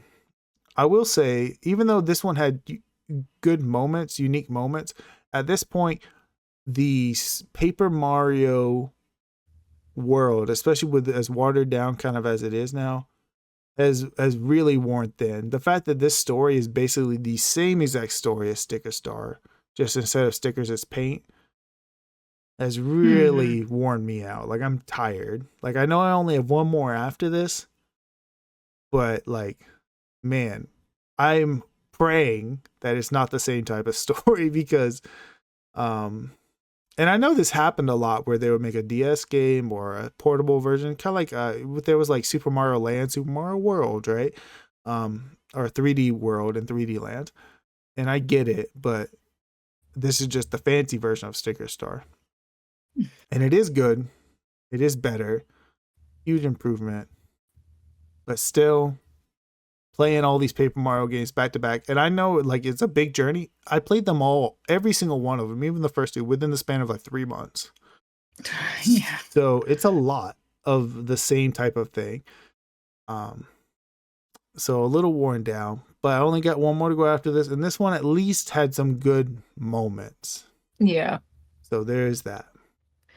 So after playing Bratz Flaunt Your Fashion earlier, I got so curious because they reference Rock Angels a bunch of times, and that was like the magnum opus of Bratz PlayStation 2 games, from my knowledge. Everybody, if they talk about a Bratz game, they talk about this one. What's... sorry, Sash. I did have one of your CDs, but I gave it to Cameron. Hope that's no problem. He's in the mall somewhere, I think. Is it Halloween already? What are you wearing? And in this game, you start off playing as Chloe, who is the blonde-haired, blue-eyed girl. And you are working for this fashion magazine, and there are 2 other girls there that are twins, 2 blonde-haired twins. Everybody's wearing pink. They don't like you, and they go out of their way to get you fired, to cause you to do the wrong things to make your boss upset, and they get you fired. And the Bratz want to get back at them. Basically, want to get back at them, get revenge, and like, I guess, play at a concert in London. That's where the plot basically ends up going. There's a lot of cutscenes at the beginning of the game, which really surprised me. Flaunt Your Fashion doesn't really have any of that. So this was kind of cool, actually. To have like a real storyline. Really reminded me of The Devil Wears Prada. Even though I looked it up and this game came out before that. Once again, moments I thought were really weird. I was just like, how? So you will play as several of the Bratz. You go around and you do stuff that they deem is cool, I guess, in between like doing actual story events. Because, they got to teach you how to buy clothing and dress them up and stuff. And, sometimes going back to the PlayStation 2 era is hard. And this was one of those times. Because, boy, going from Flaunt Your Fashion Bratz to Rock Angels Bratz, it hurt a little bit. Because they don't look that good in this game. They're not quite as close to the dolls. Like, the eyelashes aren't the same. The feet aren't the same. They have, like, normal size feet. It's not terrible, but now it kind of feels a little, like, off-brand, you know? It feels a little wrong. The other NPC characters that are not Bratz look like shit. All of them look bad. All the male characters look bad and really don't look like they're dolls at all. The clothing, some of it is from the dolls, and a lot of it just seems like made-up junk that I've never seen before. Makeup mechanics, not the best. You have to, like, physically put it on them instead of just selecting a style of makeup and it just applying. You have to, like, select the colors and apply them yourself to the characters. Which I imagine if I was go very well. Yeah, it doesn't, especially if you were a kid, you know? I feel like it would go pretty terrible. I think you would find that maybe fun as a kid, though, but I just found it kind of like... I basically just didn't ever change their makeup. Like, maybe once at, like, the end of the game before the last big concert or whatever. But, so that aspect, I kind of feel like failed a bit with this one for me. And that's kind of a big part of Bratz. They're fashion dolls. So to kind of fail the fashion part was a big blow. Once again, at the time though, if this was the best of what we had, then I mean maybe it was exciting. But I will say the areas themselves are definitely better than Flaunt Your Fashion. Flaunt Your Fashion has a very generic kind of feel to everything. In this game, the whole first big area has like an outdoor mall in it, and this secret garden area, and all these cool places that you can go. And this is a very, very 2000s feeling game, early 2000s, which isn't just an aesthetic of Bratz in general, honestly, but this is even more so. Lots of early 2000s slang, and just it's like really cringy, but good. And like the story was, like I said, the story was pretty alright. All the themed areas were cool. When you go to London, people actually speak with like really bad British accents and stuff. Like they really went the extra mile, I guess, for this kind of budget game to try to make it better, I guess. But because I played Flaunt Your Fashion first, this just felt worse overall. The only thing that was really better is the story. I loved the cutscenes, and I loved the main story and them all banding together to... What they do to get back at the twins, actually, is they're making their own fashion magazine, and that's why we're trying to do all these like fashion-related things and these good deeds to put in your magazine to eventually become a bigger magazine than theirs. And at the end of the game, the concert that you do in London gets in it, and it basically just pushes them off the map, so to speak. So if I'm understanding this correctly, Flaunt Your Fashion is the premium Bratz experience. Yeah, this is a little hard. It was a little rough to go back to. It really was. Like, the cutscenes really carried the whole game. The gameplay does not at all. So I was a little disappointed. I would still have given it 3 stars. If I hadn't played Flaunt Your Fashion, I would have been like, yeah, this is a decent game. But because I played that, I was like, I can't go back to the little feet. I can't do it. It's not right. We have correct dolls now. I can't do this anymore. Reminds me of Kingdom Hearts. Yes. You know, Kingdom Hearts 4 has normal feet. Oh, wow. I don't know what they're doing. They're ruining it. That's what they're doing. Yeah, it was really interesting to go back. I don't know what's been with me in buying like older games recently, buying fucking PlayStation 2 and Wii games, which I thought I was done with those consoles, but apparently not. So you're never done. I did go out of my way to get this and probably paid a little too much for it, to be honest with you, but it was kind of fun for what it was. I don't know that I'd play it again on purpose, you know. At least Flaunt Your Fashion, I could like play on the Steam Deck casually, like while watching a show. You know, I could see doing that again sometime. I don't know about this though. All right. And that was it for the Brett's journey, huh? Yeah, the Bratz journey ended there. I decided I I wasn't gonna buy any more of those games because there were more that came out on the PlayStation 2. They probably And just get worse, right? I did even see one at Second and Charles when I went, and it was like $5, and I really almost thought about it, and I was like, "Don't do it." You probably Just should have walk got away. it. You should have got it. Speaking of things, nostalgia wise, next game I played is Terminator Resistance.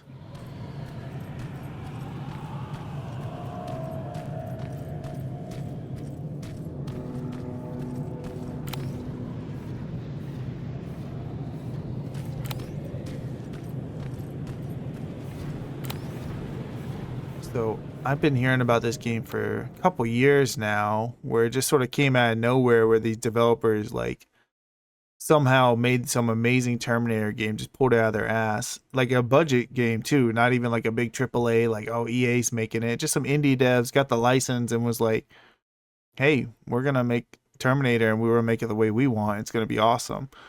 Um, and I haven't seen every Terminator movie. I've seen a lot of them. I've seen the important ones. This game takes place in the future. You play as a soldier who sort of, the events of this game are happening adjacent to the the future events that they sort of reference in the movies. The movies obviously take place in modern time when they do the time travel. Terminator comes back in time. You got to fight him, right? This one takes place in the future where like you just see it briefly in the movies outside of Salvation, which I haven't seen.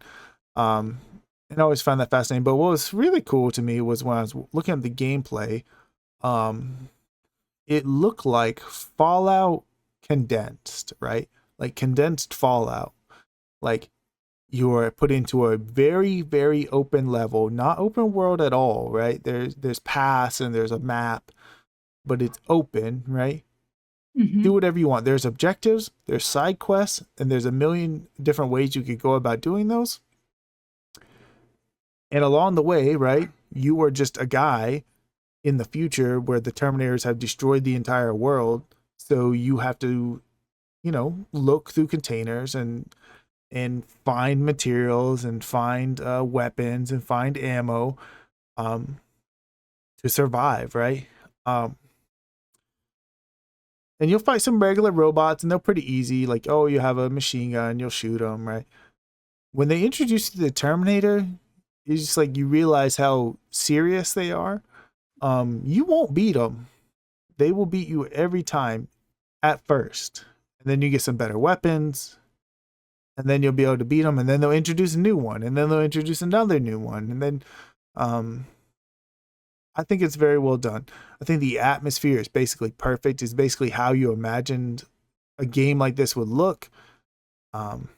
The gameplay loop is a lot of fun because, again, a lot of times you have the objective, but you're like, oh, what's over here, right? I have my lock picking skill up. Let me go see what's over here. And it marks things on your map really nicely. So if you find a safe but you can't get into it, you'll be able to go into it later, right? And once you get your lock picking skill up, and the skill tree is very basic. Lock picking, hacking, explosive weapons, right? Simple stuff that you are familiar with. I thought it was very good, very well done. Ends up being one of the better games I played this year, actually. And now I'm actually very interested because they made a game after this based on RoboCop, which RoboCop I admittedly do not have as much interest in because it doesn't have this cool future dystopian thing going on. But I have a lot of trust in these developers now, so we'll see what they can pull out of there. Yeah, I've heard it's good. Yeah. I did also play the DLC called Annihilation Line.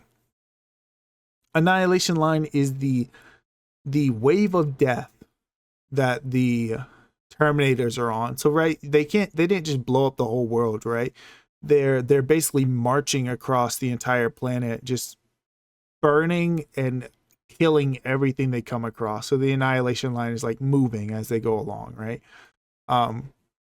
In this one, you actually meet up with Kyle Reese, who's the protagonist or one of the protagonists of the first movie. He's fighting Arnold Schwarzenegger. And he meets up with Sarah Connor, the mom of John Connor, who's the main character of the series. So you actually meet up with Kyle Reese, and he's like, hey, we're on a mission, but I can't tell you anything about it. You just got to trust me.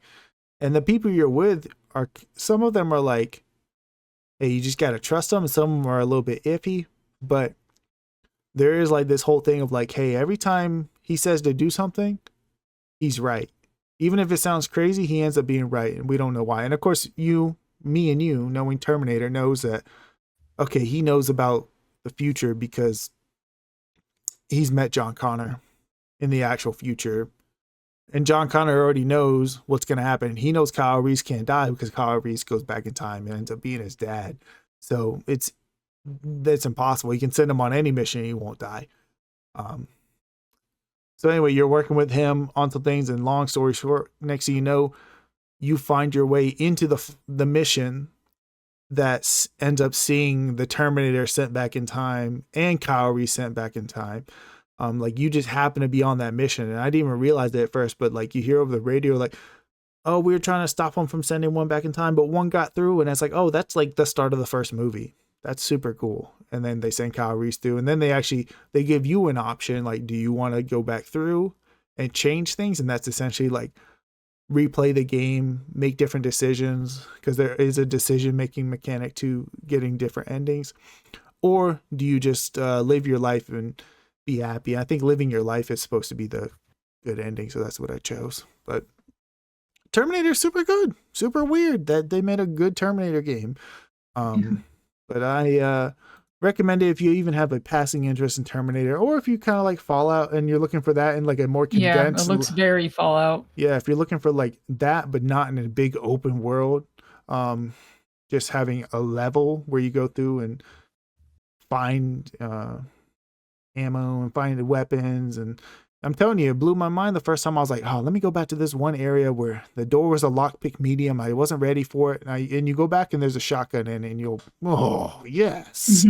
Perfect. I'm glad I went back for this. Good game. All right, one of my goals this year was to play more Japanese games, or more games in Japanese at the very least. And there was a website that I was on that has like an archive with like screenshots from like all the DS games.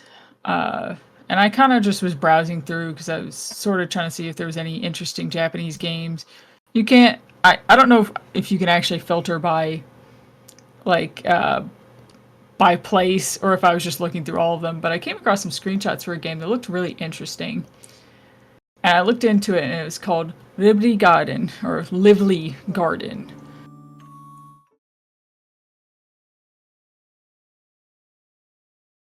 And this was actually ended up being a fairly popular franchise in Japan. And it's like a little simulation game where you have this pet called a Lively. And the professor who gives you the pet wants you to put them in the garden and use them to help the garden flourish and grow, and to grow a golden tree. And the golden tree kind of, I guess, leads to like this nirvana, or this kind of wonderful place for the Livelies, or whatever. So you have to take the Lively, plant flowers, and decorate, and eat. You feed the Lively's insects, and you can feed them certain insects to get abilities. And these abilities can be used to like water all the flowers in your garden, or make the sun shine on one of the squares of the garden to make things grow faster, because the game is actually set in real time by the DS clock. So as you come in at different times of the day, you know, it'll be like afternoon or evening, and the music will change and all that good stuff. And to unlock new flowers and terrain types, you have to feed your Livelies like a specific amount of certain insects that will come along, you know, when you plant specific flowers or plants. Very interesting. The insects also can act as like, in addition to giving your Livelies different abilities, they can change their color over time too, which I didn't know at first. And I was like, I swear to God, this jellyfish is way more blue than when I got him. Like way more blue-green. I was like, I feel like I'm losing my mind now because I can't see him on the screen very well because he's blending into the grass. And then I looked it up and I was like, I'm not crazy. He is changing color. I need to stop feeding him grasshoppers. Got it. Very unique game. It's all like isometric. It actually doesn't take that long to beat. I kind of just didn't understand that I could progress a little faster than I was. And I ended up taking, I think, like 8 or 9 hours to actually beat it. I probably could have taken 6. I was just too distracted. You can eventually get more gardens and livelies. I stopped at 3 gardens and 3 livelies. Unfortunately, all my livelies are probably dead now because you do actually have to feed them every day. And if you don't, they eventually die. So I'm sure if I started up the game now, all of them would be dead. That's unfortunate. Just like your Nintendogs. What? Yeah, you don't check on them. Oh, God. It's funny. I remembered that my DS, though, was set to September, so I'm hoping if one day I go back, and if I just set it to September, maybe it'll consider it close enough, and they just magically won't be dead. They're gone. And I really, really loved this when I first played it. I was so into it. Japanese level's not really too hard. The font's a little bit hard to read. It's a little crunchy on the DS. But not too bad. Not too bad at all. I was kind of surprised. Am I wrong? This is the one that got the port, right? It's not a port. What? It is we're going to talk about this. It's a totally different game. Japan had this game called this mobile game called Lively Island, which I guess is now in English. I checked it out a little bit just so we could talk about it. It's pretty much, and I feel like the one that I saw was different. It had to be, like, I feel like there's multiple kinds of Lively Islands, because I just cannot see the game that I played being a game that went on for, like, that long in Japan. I guess I'm wrong, because it's really just kind of a gacha game. Like, yeah, you have your Livelies, but you're pretty much just trying to get, like, cool backgrounds and like, stuff for them to wear and shit. Yeah, it's the mobile thing. Yeah, it's just a little disappointing. I mean, it's still kind of cool that it even exists. I really thought in Japan that the services were shut down entirely. There are also, like, books for Lively Island, which is weird. These like, guys there's just 3 put books. books out for everything. Huh? They're like guidebooks though, like guides for the app. Like, what? Weird. So, yeah, they do like seasonal events and whatever. I played some. It's okay. It's not Lively Garden. Lively Garden was kind of an anomaly and kind of fun. Initially, I had it rated a little. This is another one I initially had rated a bit higher once I beat it, but once I was kept going after I beat it, because I ended up playing about 25 hours, the game just becomes a lot more grindy. Like, some of the insects you have to get are, like, rare, and they don't come up super often, so you have to keep checking back in throughout the day and, like, playing for a little while, seeing if any of them come up, and then you get tired of it and wait and come back again later. And it was just taking a really long time to get progression, because there's all sorts of weird terrain types too. Like, basically like a fairy fantasy kind of terrain type, and like a more dark, almost Halloween themed kind of terrain that you can, plant different kinds of plants and stuff in. And I really wanted to get them all just to see everything. And it became very clear that was going to be like a 50 to 60 hour long process, and that's when I kind of lost interest and was like, yeah, I think I'm going to stop here. But they have different seeds in the shop. There's a little area that has some shops in it. It's got different seeds and different furniture every day. You can craft furniture as well, and every time you unlock a new, like, terrain type, more things will become available. It's all really cool. It's such a unique little game, and I was just, once again, it was one of those things I was just kind of checking out, and then I just got too involved with it and ended up just playing it. Very cool game.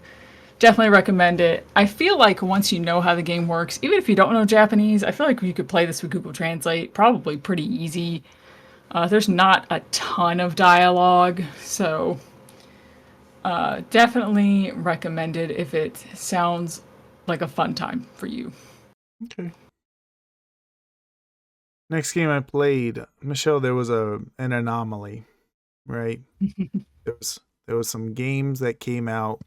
You know how I feel about like buying games, right? Like there can be a game that looks really cool, but if I know it's gonna sell well, I'll get it whenever I get it. Yeah. But if it's not gonna sell well, I feel really kind of bad if I don't buy it. We bought Touch Detective early in the year. Like to me, I'm like, man, they're going out of their way to like port this, and it's a real port. Like they had to put in effort, not just slap it on. So like I gotta get it because I feel bad if it does poorly and I wasn't there. You know. Mm-hmm. There was a game that came out called Kunitsugami, Capcom game, right? And some of the pre-order DLC was like Okami masks, and Oh wow. it was like a tower defense game, but like almost like a AAA tower defense game. It was fascinating, right? I did not buy it because I just had too much to play at the time. But I remember thinking like, fuck, I'm probably the reason there's never going to be another Okami. And then, even though that game didn't sell well, they announced a new Okami just recently. That's crazy. Yeah, of course. But instead, around this time, I bought a game that I knew needed to do well because it had been over 20 years since the last mainline game in the series, and that is Visions of Mana.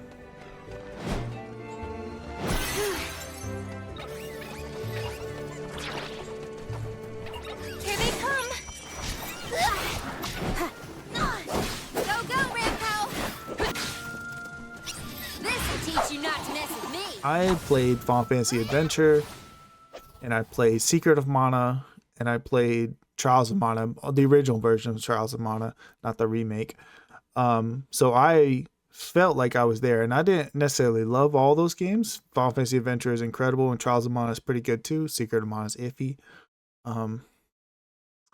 But like here I am. I'm a fan now. I'm in the series, right? I haven't played Legend. I know that's like a spin-off type of thing. And I didn't play Dawn, which is considered one of the worst games ever made. Uses like weird physics engine combat. Oh. Yeah, if I ever see it again in life, I'll buy it just because it's the fourth game in the series. But here we are, the fifth game, right? And they're not none of them are connected, right? Really, they just happen to have similar themes, similar to Final Fantasy, right? This one you play as the this guy. He's called the Soul Guard, and his job is to protect the alms. The alms' job is to go to the mana tree and sacrifice their life to ensure the continued mana, fate of the earth, right? I love how nobody ever questions the sacrificial thing. They just go with it. Well, turns out someone does question it. In the very opening of the game, someone's like, no, that's my girlfriend. She's not going to do it. And she happened to be a soul guard as well, which is a soul guard to turn into an alm. That never happens. So they were like, oh, she's going to be the earth alm, even though she's in love with this guy. It was picked by the spirit. And they said, fuck that. She's not doing it. And started to run. And then an earthquake hit the town and destroyed it. Killed almost everyone. Oh, God. So it's very important. It's not like punishment. It's like the stability of the element is gone. So, and we actually see it multiple times where there's also the Alm of Darkness is missing. And you find out what happened with that. And also a supreme tragedy. Like it's like a whole town like stuck in time, like in some time loop, and it's just stuck forever and basically dead. So like at this point though, in the history of this world, everyone else outside of a few people is on board. Hey, I'm a sacrifice. Huge honor. Love it. Can't wait. Super excited. But you, being the Soul Guard, you're there to protect the Alm of Fire, which happens to be the love of your life. You're all cool with it until you run into the guy who happened to be trying to protect his girlfriend, the Alm of Earth. And he's like, man, what if you didn't have to kill her? Think about it, dude. Just saying. I'm not trying to say anything. I'm just saying. Maybe. And it doesn't go very well. This is an action RPG similar to the other games in the series. Combat is like simple though. One thing I want to say about that, it's not even like Final Fantasy 16 style. It's like 3-hit combos with magic that you mix in, Yeah. right? You do have different classes, and any character can be any class. There's actually like 8 to 10 different classes you can choose from. It's quite a few. Yeah, and some of them are clearly better than others, right? You won't know unless you pick them, but some of them are like there's a night blade that one of the characters can pick where they get better crits. That just obliterates enemies. So the studio that made this, Oka or whatever, Ouka, shut down the day after it came out. So that's tragic. Oh, So this is why I wow. said this is an anomaly. The Capcom Okami wasn't supposed to get made. Something happened. I bought Visions of Mana. That was supposed to lead to Visions of Mana being successful. But I think before the game even came out, they kind of decided, hey, we're going the wrong direction. This isn't going to sell. And it didn't. This isn't going to sell well. Just cut it now. And it's owned by a Chinese studio. So, you know. Yeah. They're trying to min-max their money, and the mobile game thing's taking off. So this didn't go the way they wanted, right? So I'm very sad about that. Is this game amazing? No, right? It's not. Is it good? Yes. But it is a very boilerplate JRPG type of story. You literally go from point to point. You know what you're going to do. You're going to look for the and then you're going to go to the dungeon, you're going to fight the boss, and then you move on to the next one, right? The areas are big and open, and they are very pretty looking, right? You can fully explore them, finding little treasures and stuff, fighting enemies, doing little side quests. I will say the side quests are probably the worst part about the game, because they are like the worst kind of side quests, and you'll feel like you never get anything of value for doing them. Yeah. You'll be like, hey, can you go kill these 5 bears? And you kill them, and you come back and here's $10. And it's like, oh my god. They do something I like, where side quests stack. So if you beat earlier side quests, new side quests will unlock, and they'd be like, hey, it's you again. I do like that, but it's still not like good. There's a little bit of a twist in the middle that I think is kind of interesting. And then the second half of the game kind of drags. You've sort of explored the entire world. You get access to an airship type thing. And then they're like, basically, hey, here's 8 bosses. You need to fight them. This is a trope that is also in Trials of Mana. It's the exact same bosses, actually. And some of them are very cool. Don't get me wrong. Like, the way you go about fighting them is super cool. But you know, it's like no story is progressing. We're just fighting the bosses until we can fight the actual final boss. Yeah. So it kind of drug on and on. I think I spent 50 hours playing.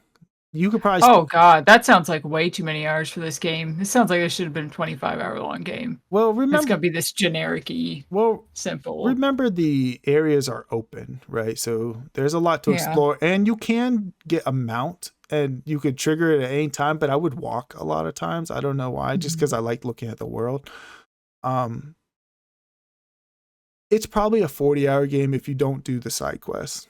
It still sounds too long. The side quests really drug it down for me. And again, it does kind of drag its feet towards the end. But I'm still sad, because even though I didn't think it was perfect, I did want it to succeed. And hearing the studio close down as I'm like 10 hours into the game, day 1, you know, I'm like, I'm here on the ground floor, I'm helping. So my guess is that this game might have been an alm, so it could sacrifice itself so Okami could live. I don't know, you know, in my mental headspace. Nice sentiment there. It's my mental headspace. That's all I have right now. I don't know. I'm sad about it. I did think it was a kind of enjoyable game, to the point where I was like, almost like, maybe I'll buy this for Michelle. I don't know. for like Christmas. I mean, I still would have enjoyed the game probably, even though I just complained about how long it was. Yeah, I ended up not because of that particular reason. I was like, I don't want to give her anything too long, right? And I almost got you. Especially now that you know what I've started with. Yeah, I almost got you Kunitigami as well because I was like, man, we have to make this succeed now as payback or help, you know. But anyway, Visions of Mana, pretty cool. Sad about the studio, but it's not. At least it's not like Dawn of Mana where it's like considered terrible. It's just kind of a solid little action RPG.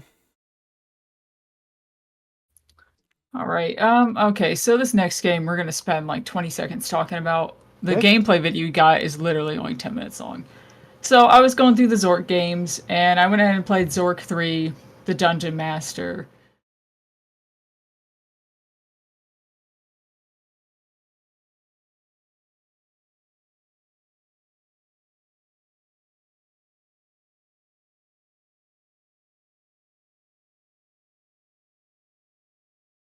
And in this game, your main character, because it's a continuation from the second game, the main character starts off in a cell, and mysterious. Hold on. Huh?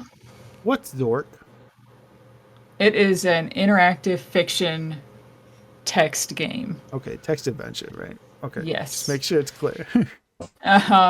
Yeah, so it's only text. This is before we had this is the precursor to graphical point click adventure games. And Zork is massively popular. It was the game series of the time, and everybody loved it. Well, it was hard, but people loved it.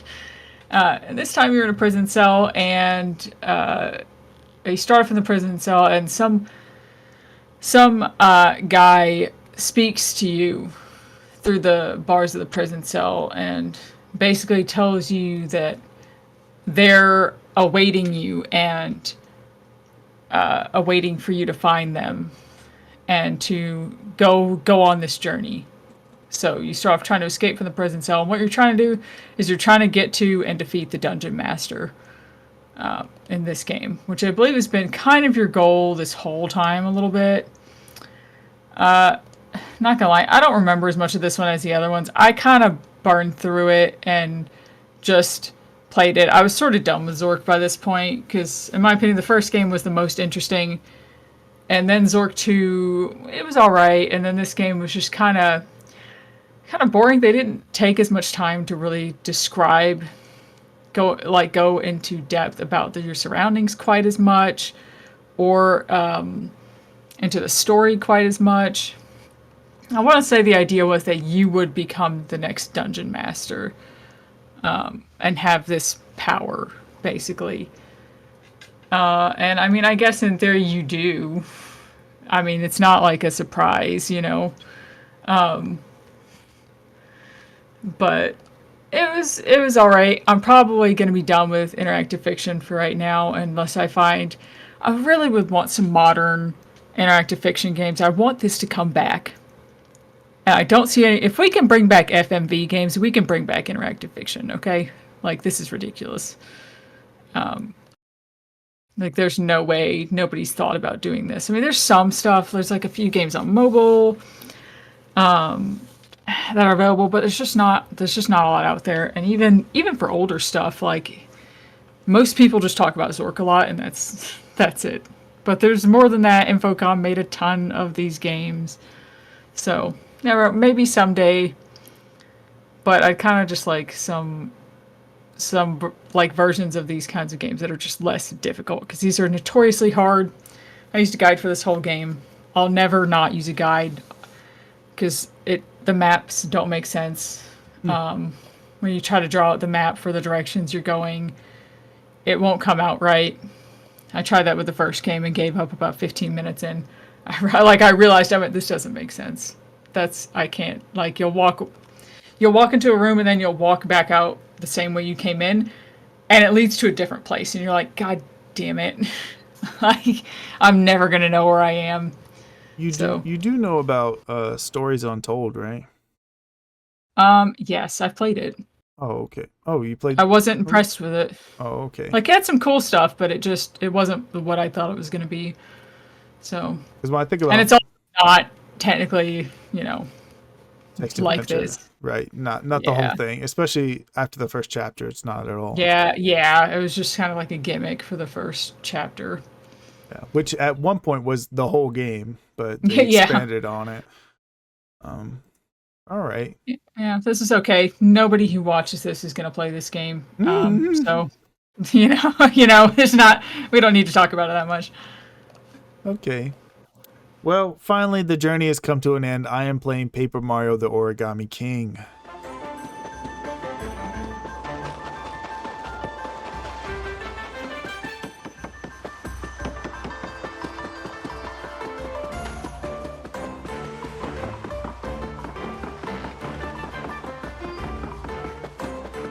Before even Thousand Year Door remake was released, I watched someone play just like a little bit of this and became very interested in it because I actually thought it was just super funny. Like, it was cracking me up watching them play.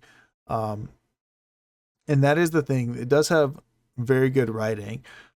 Just to clarify, it is sort of back to being an RPG, but a little bit more adventure, right? There is a turn-based battle system, but it uses something called the ring system, where you spin enemies around you to sort of solve a puzzle of sorts. And that puzzle will either basically your goal is to kill all the enemies in one or two hits, or in two turns, right? Every puzzle is set up where if you're good, you would be able to beat them all in one hit, right? Or one turn. I'm not that good at it, so that's not how it always works for me.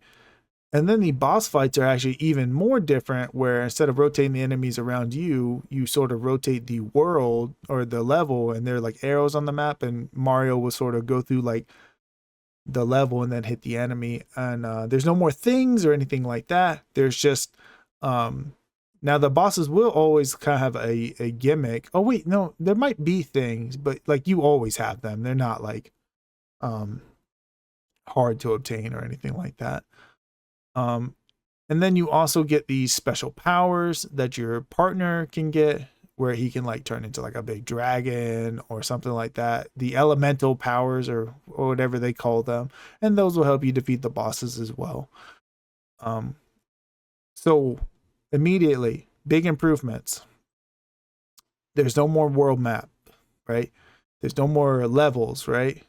The world is just connected entirely, which I really appreciate. And two, the levels they just went all out. Like every level outside of like the beginning, which is just, grass, forest, whatever, right? Is super cool. Like there's a like Japanese themed like mountains. And then you go a little bit further and you're at like a studio, which kind of reminded me of like the studios you go to in like Ace Attorney for some reason. Probably because they're both Japanese inspired, right? So they're like filming samurai stuff there and stuff like that.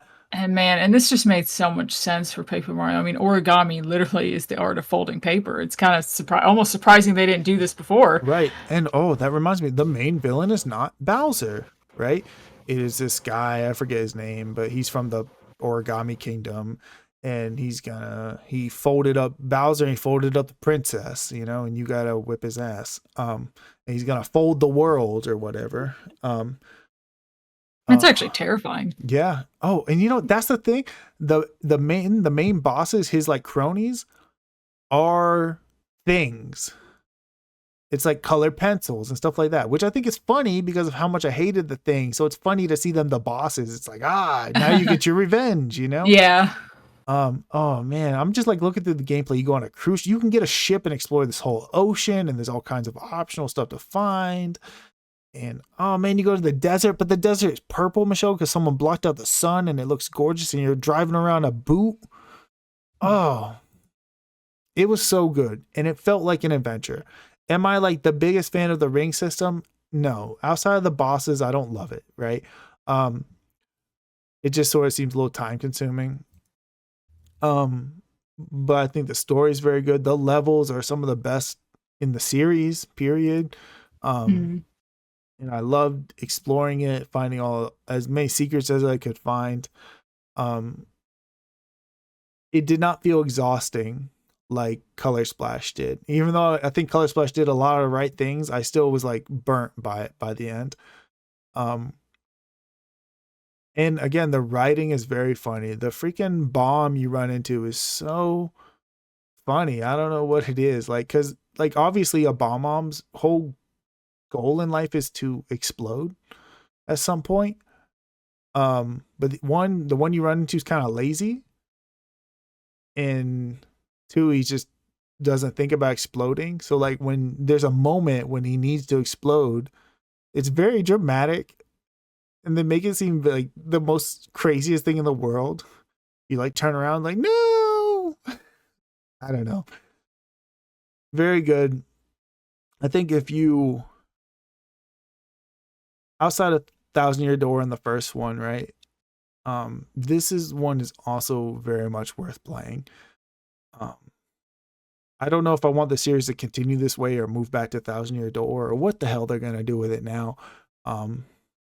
But I think this is a okay direction for a series. I think I might change the battle system back to a normal turn-based if they could, but I don't think they're ever gonna do that because the partners are kind of like just there for to talk to. They don't really help as much in battles. But I still think like the world and the creativity and stuff is a marked improvement. So let's hope they continue with this route. Yeah, maybe I'll find out for myself next year. We'll see. It's a lot of I'm games. just saying, I maybe made a mistake of going on eBay while you were talking about this, and there's a really good deal on one. So How much is it's like it? $35, like with shipping and tax and everything. It's not bad. It's the lowest one on here. The other lowest one is about $42, $45. Yeah, I bought it brand new at Walmart for $50, and I think it was worth it. So I have one, and I actually almost bought it. I think last year because PlayAsia was doing a 3 games for $100, and the Japanese copy, which you can play in English, it was in there, and I ended up canceling the order because I made myself feel bad. I was like, I don't need to spend $100 right now. Kind of wish I didn't cancel it, but you know, this would be around close to the price point that it would have been at in that order anyway. So we'll see. Yeah, it's worth it. There's 3 people watching it, and I just kind of want to steal it out from under them. So it also just looks great from the footage. All right. At this point, I was definitely playing Life is Strange 2, and I was clearly past the first chapter. Once you get past the first chapter, they actually go out of their way to recommend that you play The Awesome Adventures of Captain Spirit. Gotta have a super cape. Only Captain Spirit can wear it.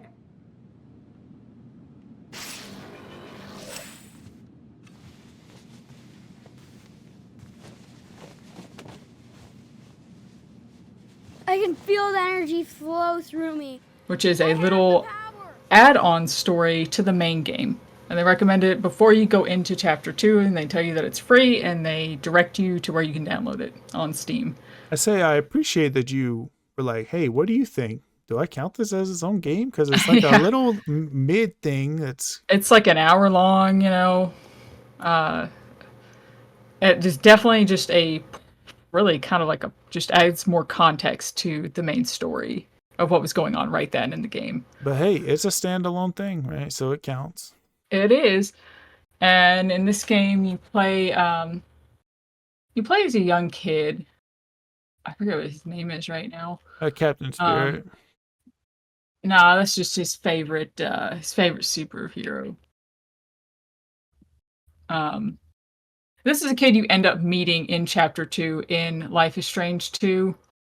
I don't know why they made me put in my birthday for this on Steam. His name is Chris.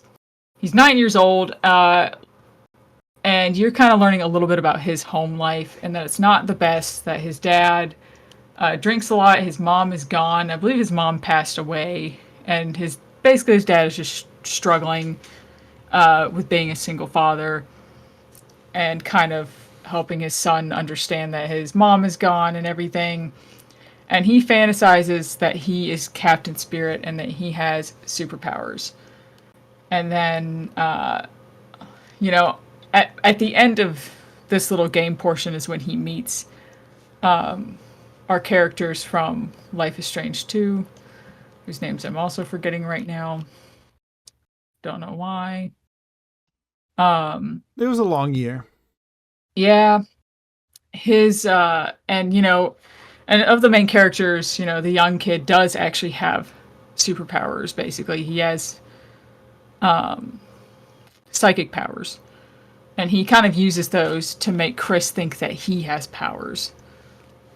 And, you know, it really plays into the story and kind of tugging at your heartstrings later on in the main game about just learning about his life and appreciating him more as a character and what he's going through and what your little brother is giving him by making him think that he really has powers. It's cool. It's good. It's like a little over an hour long. Definitely worth playing and playing. Haven't you played this game before yourself? Captain Spirit, no. Oh, I don't know why I thought you had. There's probably some other free game I'm thinking about. It's on my wish list technically, just so I don't Oh, forget that's that it probably exists. It's okay. Don't worry. The Life is Strange 2 won't let you forget that it exists. I see. They will like blatantly be like, please just play it. Just do it. It's free. We're giving it to you. Yeah, I did not Like, realize. okay. I mean, I knew it was part of the series, but I didn't realize it was like play it after chapter 1. I was just gonna Yes, it play is nestled right into the main game. So, but yeah, it was good. I enjoyed it, and I don't know how I played. Oh, I played one game in between Life is Strange 2, but yeah. So at this point, clearly, I was at the end of chapter 1. Next game I played sort of came out of nowhere. It had been on my wish list forever. I'm just sort of waiting for it to come out. And here it is, suddenly out of nowhere. The name of the game is Just a To the Moon Series Beach Episode.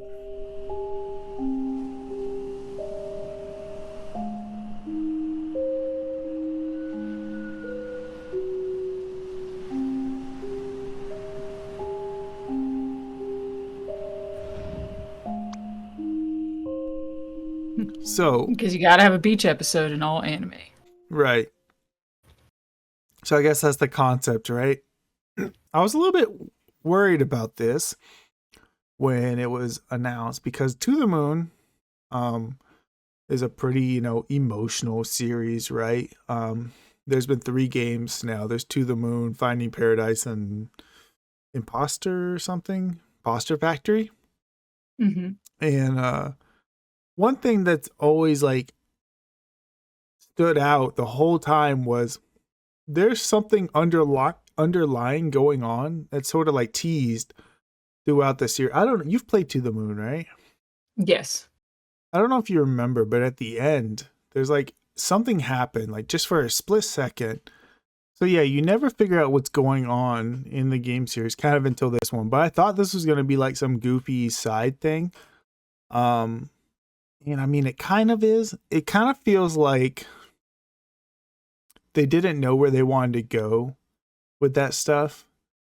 And this just sort of wraps it up kind of quickly. It seems like, hey, that thing you thought might be happening, it happened. And, okay, I guess I need to take it back a notch. What is To the Moon, the series? It is an RPG Maker game, with no combat or anything. It's just kind of like a walking sim sort of thing. You go through, solve extremely light puzzles, and experience the story. But the story is, hey, these people, when someone's like on their last breath, their dying moments, they can go into their dreams and basically create whatever life they want, and from the start, right?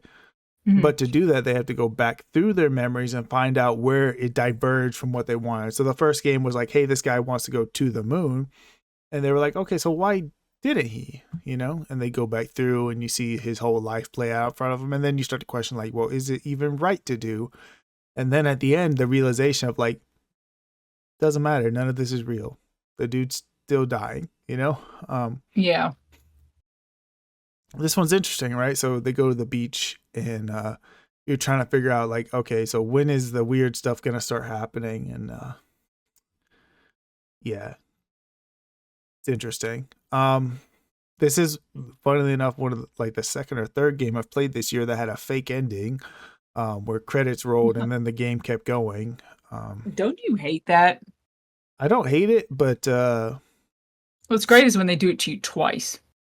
Not Not talking about any games in particular, Rune Factory. I just want it to be obvious when it does happen. I'm okay with Yeah. it if it does, but I want it to be obvious, like cut the credits halfway through, or when at least with like Signalis, it just immediately went back into the game versus. Oh yeah, I forgot that I even did that. Yeah. Yeah, Signalis did it, but it didn't even allow you to exit the game. If you press quit, it'll bring you back in the game. And this one did that too, I guess. So I'm not mad at it, but it kept going, and I made sure I got the full ending. And I think it did at least give people the series kind of things that they've been wanting for a while. And it gave you, oh man, the hardest thing was it gave you a scene, right? Like a scene you were kind of looking forward to, and it just let you sit there. And it said, hey, whenever you're done, just let me know when you're done, and the game will end, you know? Whenever you're done, just be done. And I let it sit there for a while. I was like, I guess I'm done. I don't know. Yeah. I was like, I guess this is the end of the series. Kind of gives you a bit of a melancholic kind of feel. Yeah, but actually incorrect. They're making another one. Oh, well, that was rude of them. And it's some weird 99 floor tower turn-based RPG with real combat. And you play as like a collection of who's who from the whole franchise. Man, I forget what it's called, but like, let me look it up real quick so I can tell you. It's ridiculous. I was like, what the fuck are these guys doing? But I felt that way when I was watching Imposter Factory too. I was like, these maniac Freebird games, right? Just total maniacs, just doing whatever they want. They don't care about nothing. I don't know, but I saw it, and I saw the website for it or Steam page or whatever. I don't know how to get to it right now, but it I was like, okay, I guess they're doing something totally weird next, but with the same characters. So okay, whatever. There are some mini games in this that are like kind of janky and a little bit weird because it's an RPG Maker game, right? But I don't know. If you play To the Moon and you've played all the other games in the series, you're obviously gonna play this to wrap it up. And it does that decently well. All right.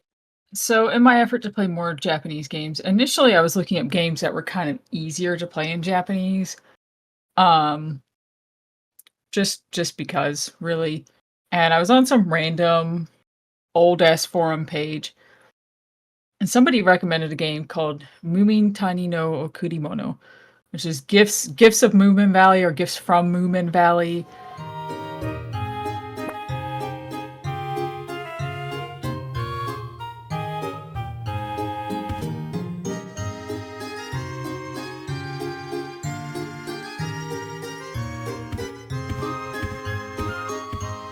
I knew a little bit about Moomin Valley. Like, I've seen it before, like the White Hippo characters, but I didn't really know anything about it. Like, at all. This game is actually... It's weird, because the first part of the footage you're showing is in English. It's got to be, like, a partial translation that's available, because it's only 2 minutes long, and then the rest is in Japanese, because this never came out in English at all, and it does no full fan translation. This game is super hard to find footage for. Yeah, this footage here is actually kind of decent, though. I'm kind of surprised. So, what this game is, there is a Moomin Valley anime that came out in the 90s. And Moomin Valley is a Japanese-Swedish franchise. And the anime was based on a book series. Which I did actually end up reading the first book of in Japanese after playing this game. And the game takes place through several, I think it's 20 episodes of the anime. And like you're playing as Moomin just in the town in Moomin Valley, going on these adventures that are based on the episodes. Kind of shortened a little bit because I also watched the anime because I wanted to see what it was, how close it was. And it's actually pretty close. They cut some things out. You will go for several in-game years. So you'll go through like spring, summer, fall, and winter, and then it'll roll over and start over again. And you essentially have to find, whoever you need to talk to at the time to start an adventure or quest or like an episode and play through it and just continue on. However, there are multiple different ways that some episodes can play out, and you'll end up replaying them in a subsequent year so that you can make a different choice. Or maybe you've played through episodes afterwards that gave you a certain item that you can use when you end up replaying that episode the next year to get the different outcome. At first, I didn't quite know that, and I did replay through one episode, and there was an obvious, like, different choice to make, and I was like, okay. But then I ended up playing through another one, and I was like, this is exactly the same. I don't understand. But that's the mechanic, basically. Some of them do have branching paths that you need items for, that you need to make certain choices on other, like, episodes to progress in the game. There's also a little collecting mechanic. There is a certain amount of fruits and fish and minerals that you can collect. You have to collect them and show them to their respective person. Like your mama, she takes all the fruits and vegetables. So if you get a new fruit or vegetable, you can give it to her. More become available the further you go in the game. And I really fell in love with this game. I just went Moomin crazy. I started watching the anime. I read the first book, which is the first book is so weird. It's like when they have like a pilot episode of a show, and it's like quite different from how the show actually ends up being. Sure. Especially with like cartoons. That's kind of how the book is. It's like about a meteorite that's like barreling towards the Earth, and like the imagery they describe in it is so. I was like, this is scary for children, So very different vibe for the games and the anime and stuff. It's very happy. I don't want to say happy-go-lucky, but it's very relaxed. There's a lot of kind of creatures and characters that are sort of like from their own lore from the show that I'm sure are based on like Swedish folklore and stuff that are very cool. And characters that I even like looked into later on and that I wanted to just learn more about because it sort of creates its own little world. But it was really good. It took a lot longer than I expected to be. It did kind of overstay its welcome a little bit. The Japanese was very easy in this game. There's very few words I didn't know. I even lucked out with some words. I recently learned the word fortune teller from reading a volume of Flying Witch, and I was like, I'll never see this word again. And then like literally 2 days later, I saw it in this game, and I was like, wow, okay. What are the odds? Perfect. But so I think it took me 16-ish hours to beat it, which seems like a long time, but the reading was definitely not a barrier here. Oh, it took me 18 hours and 53 minutes. Wow. That's a lot. At first I was like, is it just me? Because I was having to look up a Let's Play to determine how you actually end the game, because it does have an end. You have to get a certain number of diary entries for the game to roll the credits for you. There's like basically a larger episode that's kind of like the climax of the story. I was trying to figure that out based on his videos. And I went to the jump cuts for where he saved. And I was like, wow, he's only like played like 12 hours. And then literally the next jump cut, it went up to 16. And I went, oh, okay, no. And he's not even done yet. Okay. So I was like, because I swear I'm reading almost at a speed that I could read in English with this game. This is probably like the most smooth gameplay experience I've had with a Japanese game. Really good. Highly recommend it. If you can't play the game, the anime is definitely worth watching. It's really interesting. The tone, though, of the English version versus the Japanese version is very different, though. The English one feels very old. Something about the way it's narrated is just like you're watching an old children's show, you know. But yeah, check it out. If you're looking into playing a game in Japanese, it's gonna be easy. This is a good one, even though it has no furigana. It should be very playable. I was reading the description for the video that we have. It looks like this person makes tools for translating games, and he was just kind of showing, hey, I've made this tool for this game. I translated the first little bit just to show you how it works and how it looks, but someone else is gonna have to translate the rest of it. So Yeah, and pretty cool though. Possible. I wonder if it's like auto translating. Right, possibly, right? Who knows? But the tool is there, so maybe someone will translate it one day, even if you can't read Japanese. Yeah, Next game for me, it's a bunch of games. Halloween has started, right? And by Halloween, I mean September. You gotta start early. Right. So Halloween has started, and I was like, okay, what games am I gonna play? Like I really was like, I'm going hard into Halloween because I know there's a game coming up that is super Halloween-y to me, horror game. So I'm like, okay, might as well go hard.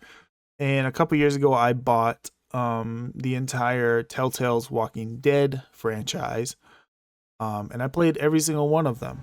What happened? What's going on? Don't have time to explain. Lee, are you okay? Get him into the truck. I'll see what I can do. Cat, okay? can you fix him? Jesus, Ken. Lee. I don't know. Lee! What the hell? You can't just be bringing new people here. What are you thinking? Hey, you want to calm down for a fucking minute? watch your mouth. So I don't. replayed seasons 1 and 2, so those don't count towards my total numbers, right? But I did play the 400 Days DLC for the first time, and I did play A New Frontier, which is season 3, and I played the final season 4. Very sad that basically the final season was the death of the game studio. But it is what it is, I guess, right? That's what happens when all you do is make licensed projects, right? Yeah. And The Walking Dead is your most popular thing. And The Walking Dead, it's funny, the first game came out 2 years after the initial Walking Dead season came out. So Walking Dead's still hot, you know? By the time the final season came out, Walking Dead's dead, you know? No one cares anymore. Yeah, it's one of those things where it went on too long and then it just kind of lost itself. Right. So just to start, Walking Dead season 1, that is a replay for me. That's still an incredible game, right? Perfect game. Playing all these in order, right, sort of helps me understand the full context of it as a series, right? And I really appreciate the groundwork that the first game lays, right? It's so important and remains integral to the rest of the franchise, right? As it pertains to Clementine, the main character of the series, right?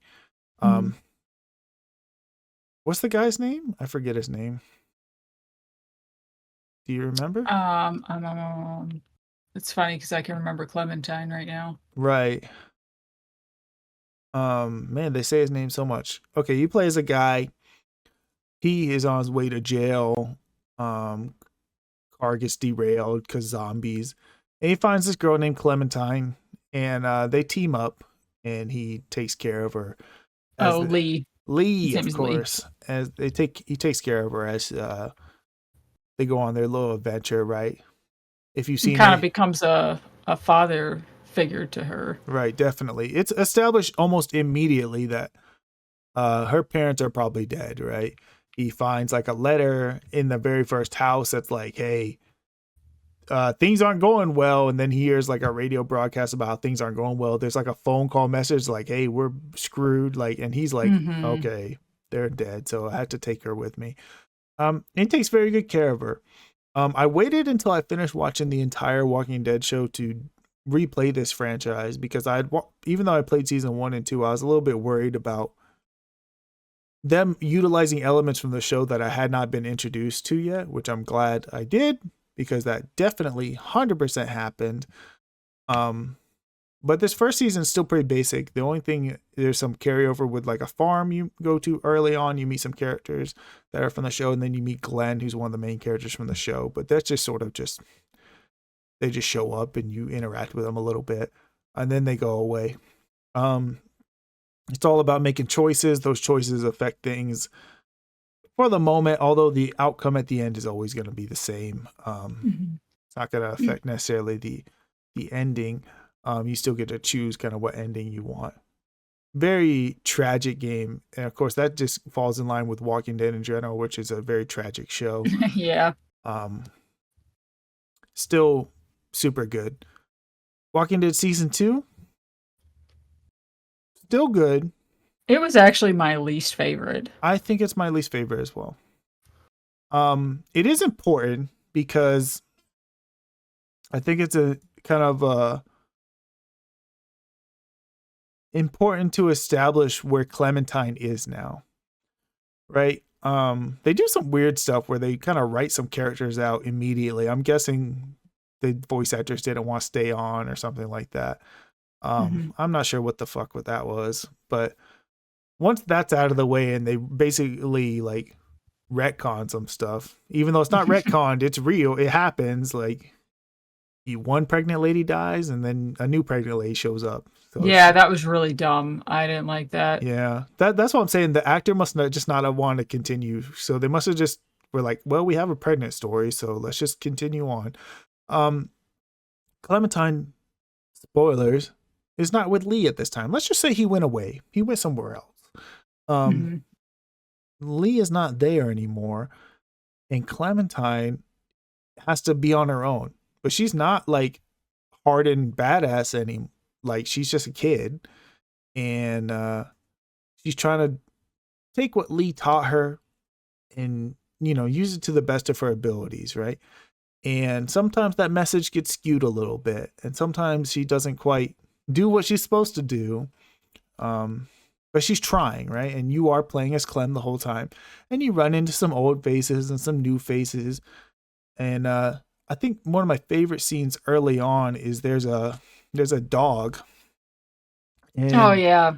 You're like, oh man, this dog. Like, I'm like Lee. Lee took care of me. I'm gonna take care of this dog, and he's gonna be on this journey with me, and we're gonna do whatever. You get him some food, and then he bites the shit out of you, and like you have to kill him. And it's like, damn it, you know, like things are not gonna be as simple as they seemed, you know. So still a good game. I got an ending. I don't know if I liked it. There's some characters you run into. One of them is just like a lunatic. Just he's lost his mind. And the other one just kind of being a bitch for no reason, you know. And you kind of got to pick between the two. And I went with the bitch, but because the other one seemed like you might get me killed. And I do like that ending is followed up on in the next game, like with multiple scenes where they like, hey, you did this afterwards, and that's how you ended up here. And speaking of the next game, that is the season 3, A Final Frontier, that most people hated. Oh, you know what? I'm actually gonna stop before I do that, right? There was 400 days. Oh yeah. 400 days takes place. It's a DLC technically for season 1 that leads into season 2. I wish 400 days didn't exist. 400 days is not just like unimportant. It actually is just bad and kind of ruins like some things. Like the characters that they're introducing you to characters that you find in a camp later on, and only one of them is important. But the stories that they set up in 400 days never followed up on, never anything interesting. There's like one girl who like finds a box and like, oh, what's in the box? You know, it doesn't matter. Who cares, right? You're never gonna see her again. I mean, you'll see her, but she's not gonna open the box, so yeah, you're never gonna see the box. So that's just kind of dumb.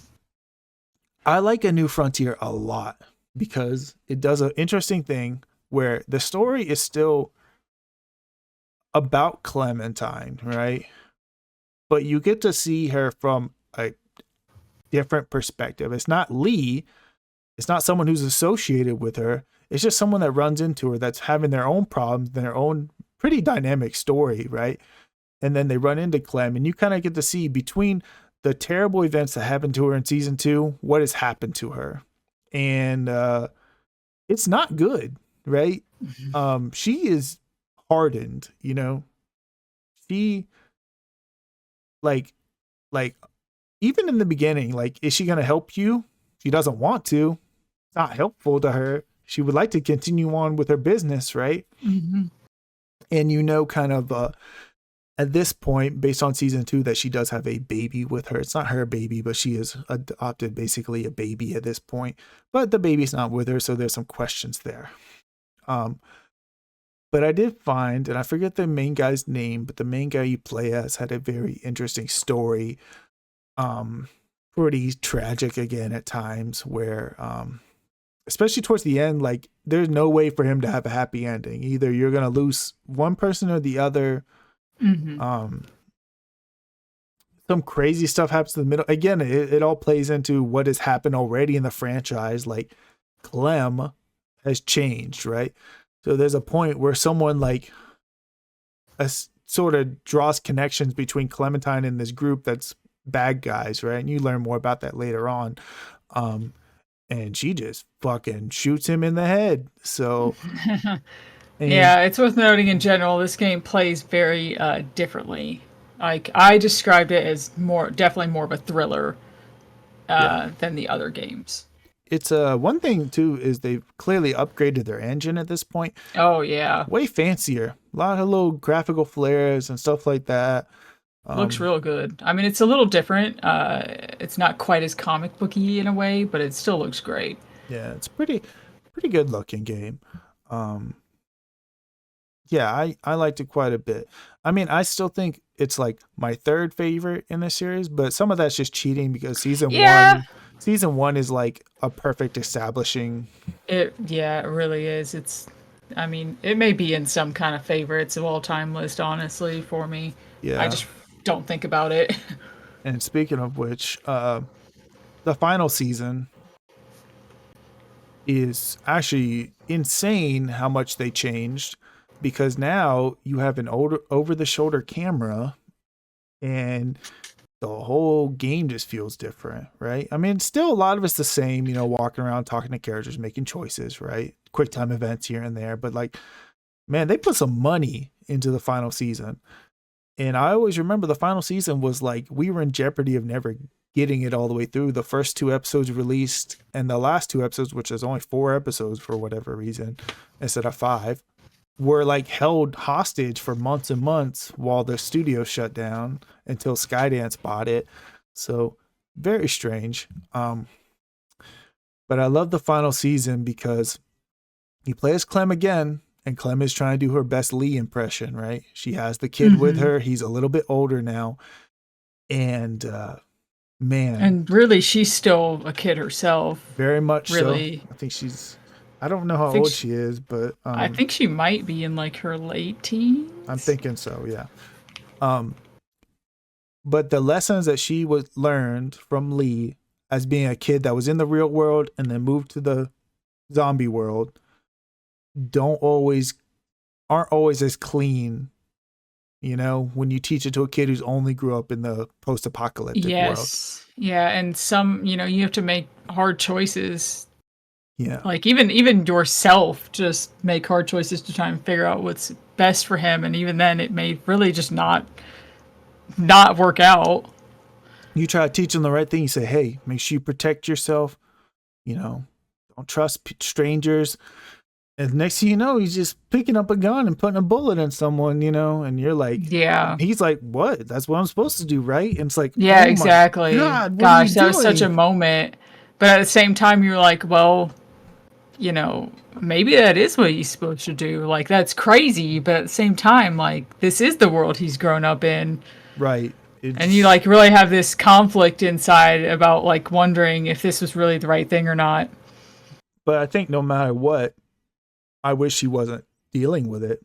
That's the worst part about it. I wish he could just grow up and be a normal kid. But you give him normal kid shit, and he's like, "Can I clean my gun. It's like, please, just be a kid. Can't you just like color or something? But he can't, because that's not the world he grew up in.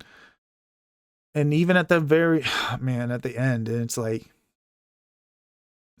he has, I don't know, man. He makes some decisions that are just baffling, but I know why he's making them.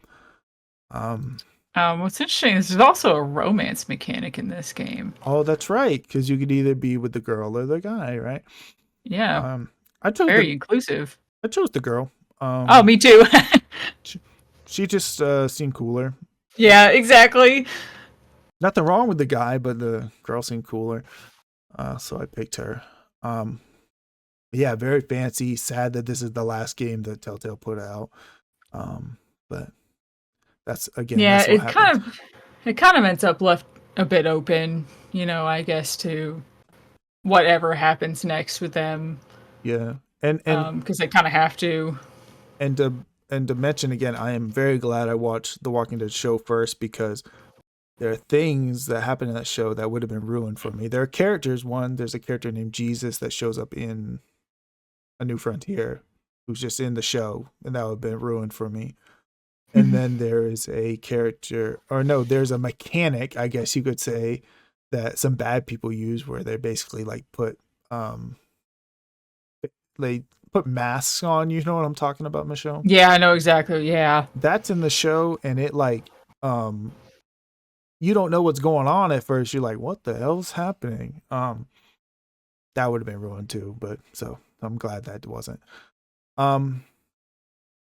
But the last thing I gotta talk about, right, which I don't have the footage for, unfortunately, but I played The Walking Dead Michonne. Now, this one's interesting because even though the Walking Dead games technically take place in the same universe as the comic books, right?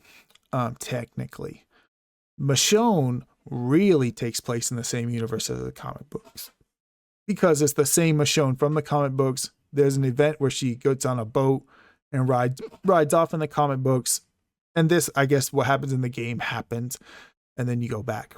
I am very glad I did not play this game before I watched the show, because there's all kinds of stuff, and it's handled totally differently in the show, in the comics, or then in the comics and in this, right? But there's still some overlap, right?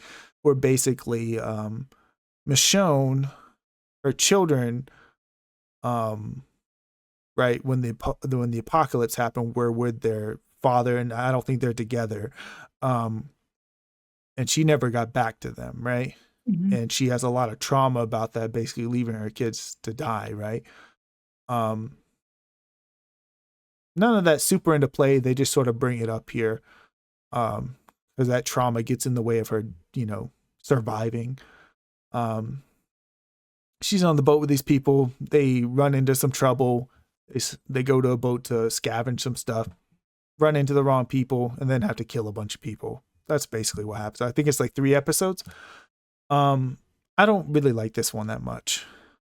I liked it at the time. This did come out between episodes 2 and 3, I believe. Right. It's definitely it's definitely using 3's engine. You can tell from the flares and the quick time events. But graphically, it's very much like 2 and 1 and 2 in terms of the look. Maybe a little bit more advanced, but not like 3. Not as clean as that. And just some of the stuff in general and the way the gameplay worked was older feeling to me, older style, with some of the, what was it? Some of the button prompts and stuff. So for me, because I actually ended up playing it, I think last or between 3 and 4 or something like that, it was kind of nice to go back a little bit to an earlier feel of the games. I played it last, and I think you played it last too.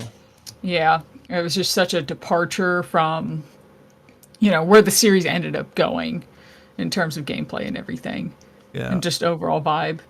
I will say things are a little bit different now, because whenever this happened in the comics, and I didn't read the comics, but I know of the comics because what's the difference between this and the show, which is a dramatic difference at some point. So I kind of know what happened. that does kind of ruin it a little bit because I know where Michonne's story goes after this. At this point, when they made the game, they don't know. This is the newest part of her story, right? Yeah. I know that her kids aren't dead. You know? Oh, and I think they really implied that her kids were dead. Because I believe at that point they thought they were probably going to be dead. But in a way, I kind of like things like that because it's this cool, almost like alternate universe. It's like Full Metal Alchemist, you know? How they made the ending before the manga was done, and then they just made it again. Yeah, I'm sure that they thought they were going to be, and in the show, they're dead. You know, she just has some trauma about it, really, that they don't go into very well. It's not very well done in the show, but in the comics, you know, they're dead, and then they're just not. They just show up later and become a full part of the series, and then they have kids, and those kids take over this. It's dumb.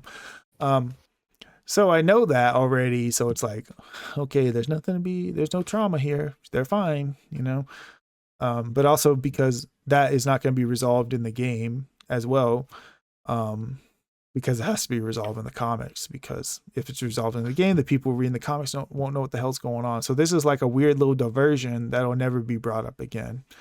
Yeah, I wasn't super big on it. That's just me. It's probably the weakest game in the franchise. Oh, yeah. But I don't know. It's fine. All right. So I finally finished Life is Strange 2 by this point. Ooh, Sean, look. I discovered a secret path. Coming!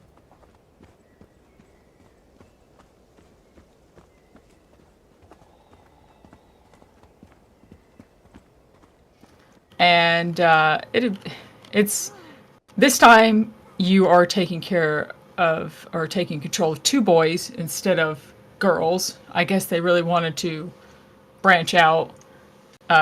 Clearly that didn't end up lasting, but at least for this game, you play as the Diaz brothers. You play as Sean and Daniel Diaz. And at the beginning of the game, you're being a stupid teenager, because Sean is 16. And you're like preparing for this party you're gonna go to and what you need to bring, like if you need to, like, if you want to bring beer or condoms, or, you know, basically there's like clearly a more tame choice and clearly a more party choice. And at the time I was trying to be kind of good. I was like, I don't know if we want to bring more alcohol to the party. I was like, I'm gonna have us bring water and be responsible and stuff. And you get everything ready for the party, and you're gonna go, and your neighbor is getting into a bit of a fight with your little brother, who's 9 years old, Daniel, out in the front yard. He ends up pushing your brother, and then you attack him and you get in a fight. There's a passing police officer that ends up coming out, and your dad comes out to break up the fight. And the police officer, in the process of figuring out what's going on and getting upset, shoots your dad and kills him. So a very much the kind of thing we see more portrayed and more happen, I guess, or brought more attention to with like black people than with Mexican Americans. But this game definitely leans into that. You end up with facing a lot of discrimination along the way for being Mexican. But anyway, your dad gets shot and killed, and when your dad gets shot, your brother suddenly just, something happens, and there's this explosion, and the police officer is dead. And your brother is knocked unconscious. He's knocked out. And you, being 16 years old, you're like, oh shit, and you pick up your little brother, grab your book bag with your party supplies in it, and just fucking go. You just book it. Because you know they're going to think that your dad murdered that police officer and that he was shot because the police officer was trying to save his own life. And you know that you're about to be in trouble. You guys are about to get separated in foster care.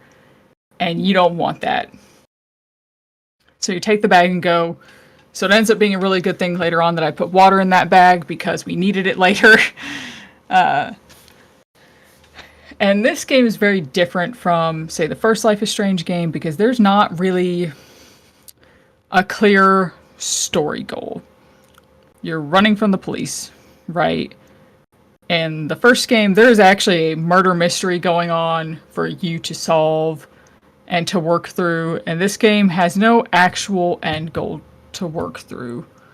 Like, the whole time, and, this is one of those, like we were talking about with Raincoat, we're like, are we really getting anywhere? Like, that's how this game feels, except you actually aren't getting anywhere.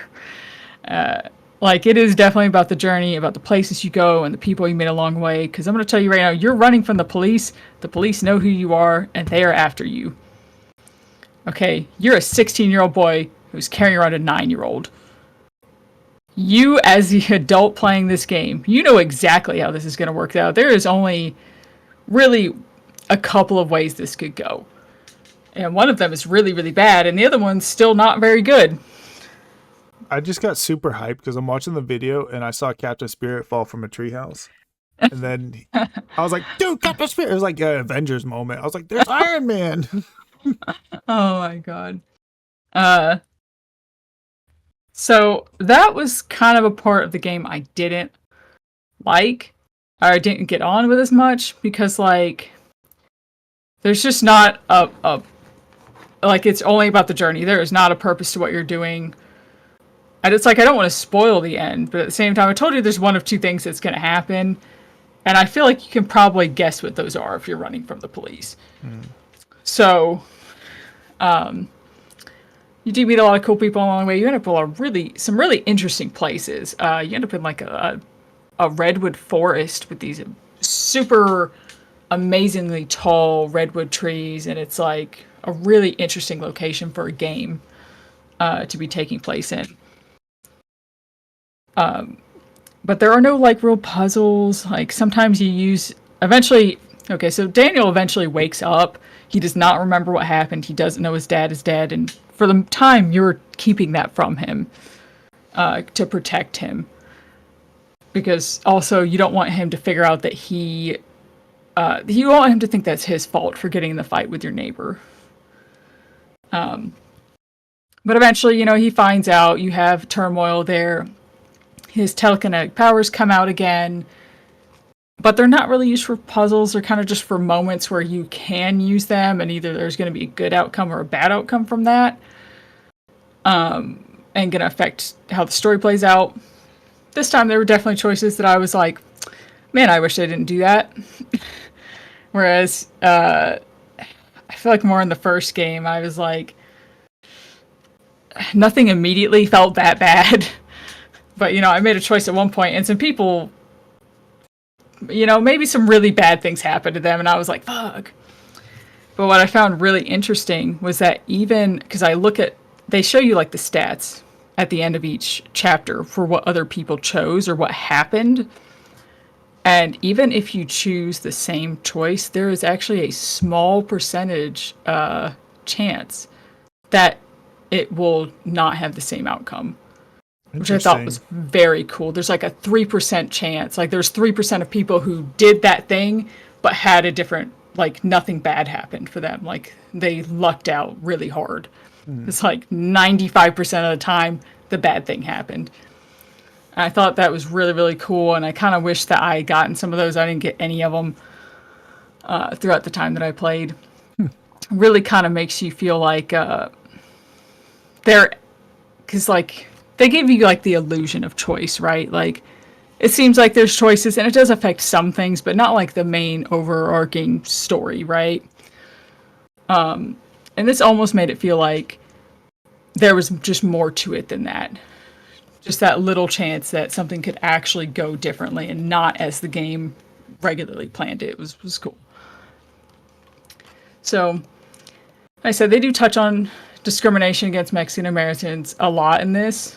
There's several times where people bully Sean and try to steal things from him and take things from him. They try to manipulate his brother at one point and use him within a religious setting. And I really felt for them the whole time, because it's hilarious, because they're actually trying to escape to Mexico, to go to the town that their father grew up in, in Puerto Lobos, and there's even a moment where they're trying to get over the border, and people think that they're trying to get into the U.S. from Mexico. And they're just like, no, we're just trying to go to Mexico. And they're like, yeah, right. Why would you want to go there? I just thought that was really interesting. But they really become very likable. You're rooting for them the whole time. You're rooting for the people that they help the whole time. And I was really happy to see that the choices that other people made were in line with the choices that I made. Like, it seemed like everybody was pro the Mexicans getting into the United States illegally. Because there's definitely some moments of you helping other people. I just have a lot of empathy, I guess, for that situation. Even though I'm, American or whatever. So it was a good game. I liked the journey, the ending. I was pretty much like, yeah, whatever, okay. This is what I like, the only thing I could have seen happening, and it happened. So it kind of led to a bit of an anticlimactic, very real kind of ending. But yeah, glad I got to play it and the little mini DLC that came with it. Next game I played, it's technically a prologue. It's free, and it's a prologue to a much larger game that's supposed to come out one day. I don't know when. It's called Kowloon's Curse: Lost Report.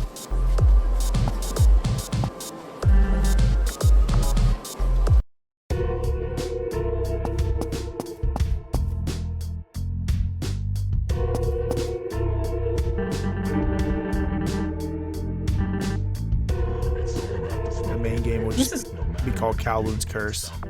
This is based off of Kowloon, like the walled city in, where is it at?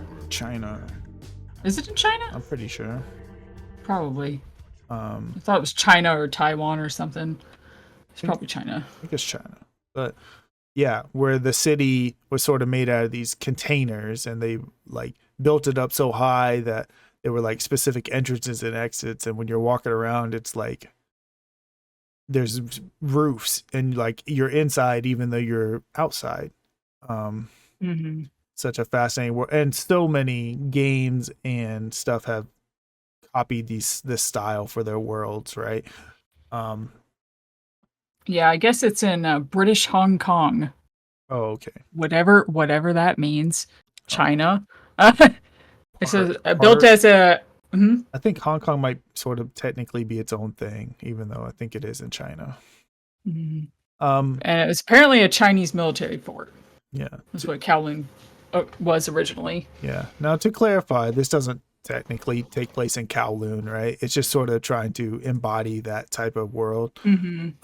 So what it is, right? Remember we talked about Shining in the Darkness earlier?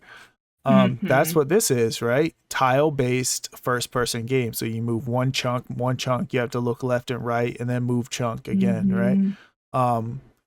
And it's technically, I guess, a turn-based RPG, although there's only like 3 battles in the whole game. It's more of an adventure game, right? And you sort of walk around this world and explore it, and man, there's all kinds of like fascinating secrets you can find, especially like, I guess they updated it, and I played it after the update, and the update added all kinds of things that aren't there. But you basically are doing like these jobs, right? So you have to go like pick up a briefcase or something like that, and you run into trouble or whatever.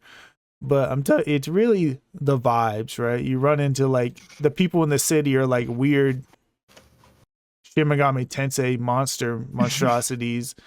The music is insane. Some of the best music in a game I've heard all year. This is also like the 5th game I played this year that the credits rolled and then the game kept going. You can like plot how your character stats are going to be, and those affect the world. So if there might be a gate that you can only break if you have max strength. So replaying the game, and by replaying I mean continuing the game after the credits, not really a replay because different stuff happens. Like your friend, like, instead of dying, you can be like, hey, what if you just don't do what you're gonna do that gets you killed, and they believe you, and then all of a sudden you're doing something totally different. It's very fascinating.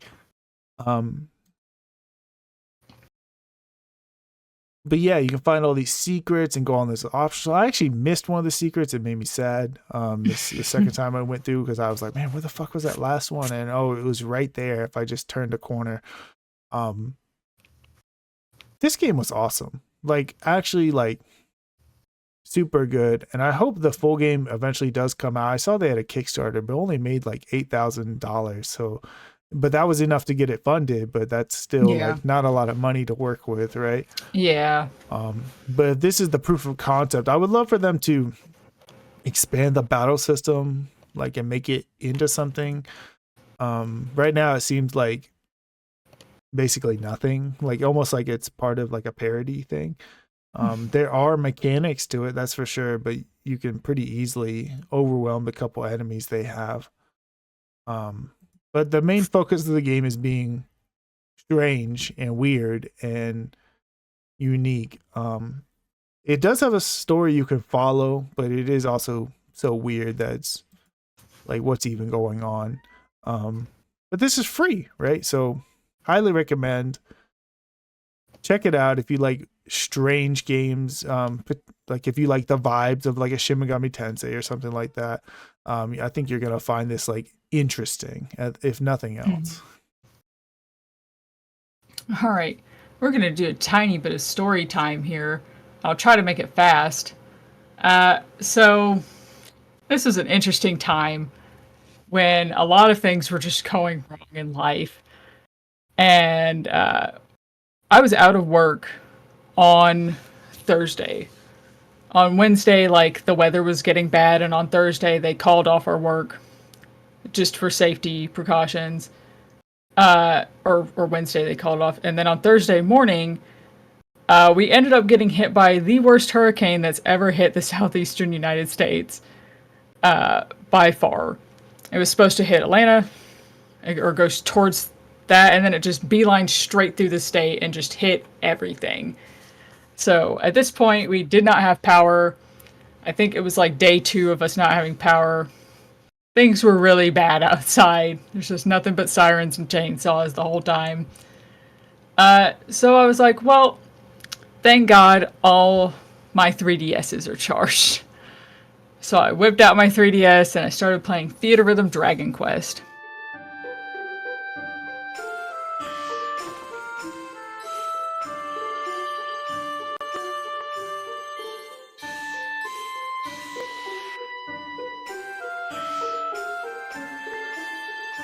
Which is a Japan-only theater rhythm game that came out. People are still mad it didn't come out like in the US. You can still play it. I barely read anything in this game because, for one, I didn't have any way to look up words because I didn't have internet. And 2, I just didn't care. It's a rhythm game. What was the story? Who cares? What was the story in the Final Fantasy ones that are in English? I don't even know. I don't remember, and I read those. So basically, this game is a lot like Theater Rhythm Curtain Call. It feels a little bit in between those 2 Theater Rhythm Final Fantasy games. In terms of its style, it's kind of a shorter game. It's only about 6 hours or so. Runs through a lot of Dragon Quest music. It has an RPG adventure kind of mode thing where you can pick a set. You can pick between a set of paths in it's kind of like supposed to be like a dungeon, and that'll give you a variety of songs and difficulties to play on depending on the difficulty of the map. And you can kind of go through that and go through the end to get more crystals to unlock other characters and stuff like that, because very technically these games are JRPGs because there is a leveling system that you will never care about or pay attention to, probably. I enjoyed it. It's a little different from Theater Rhythm Curtain Call. Some of the battle stages are more, or the battle music stages are more Guitar Hero style, where everything comes down from the top of the screen at you. And I really like those stages, just for a change of pace for the series. the RPG mode was pretty cool, and I did a lot of that when I played. To go through different songs. The biggest problem I had with the game was just that it's Dragon Quest music, and you know what? I realized outside of the Dragon Quest games, I don't really like actually listening to the music that much. I am not into super theatrical sounding music in general. Like, I hate Queen, you know, so this is not necessarily the game for me. In terms of gameplay, it was a lot of fun, but in terms of music, I would definitely choose the Theater Rhythm Final Fantasy games over this.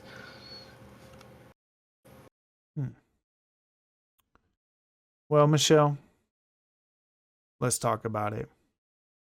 Yeah, we got story times with this one too. On October 8th, Silent Hill 2 Remake came out.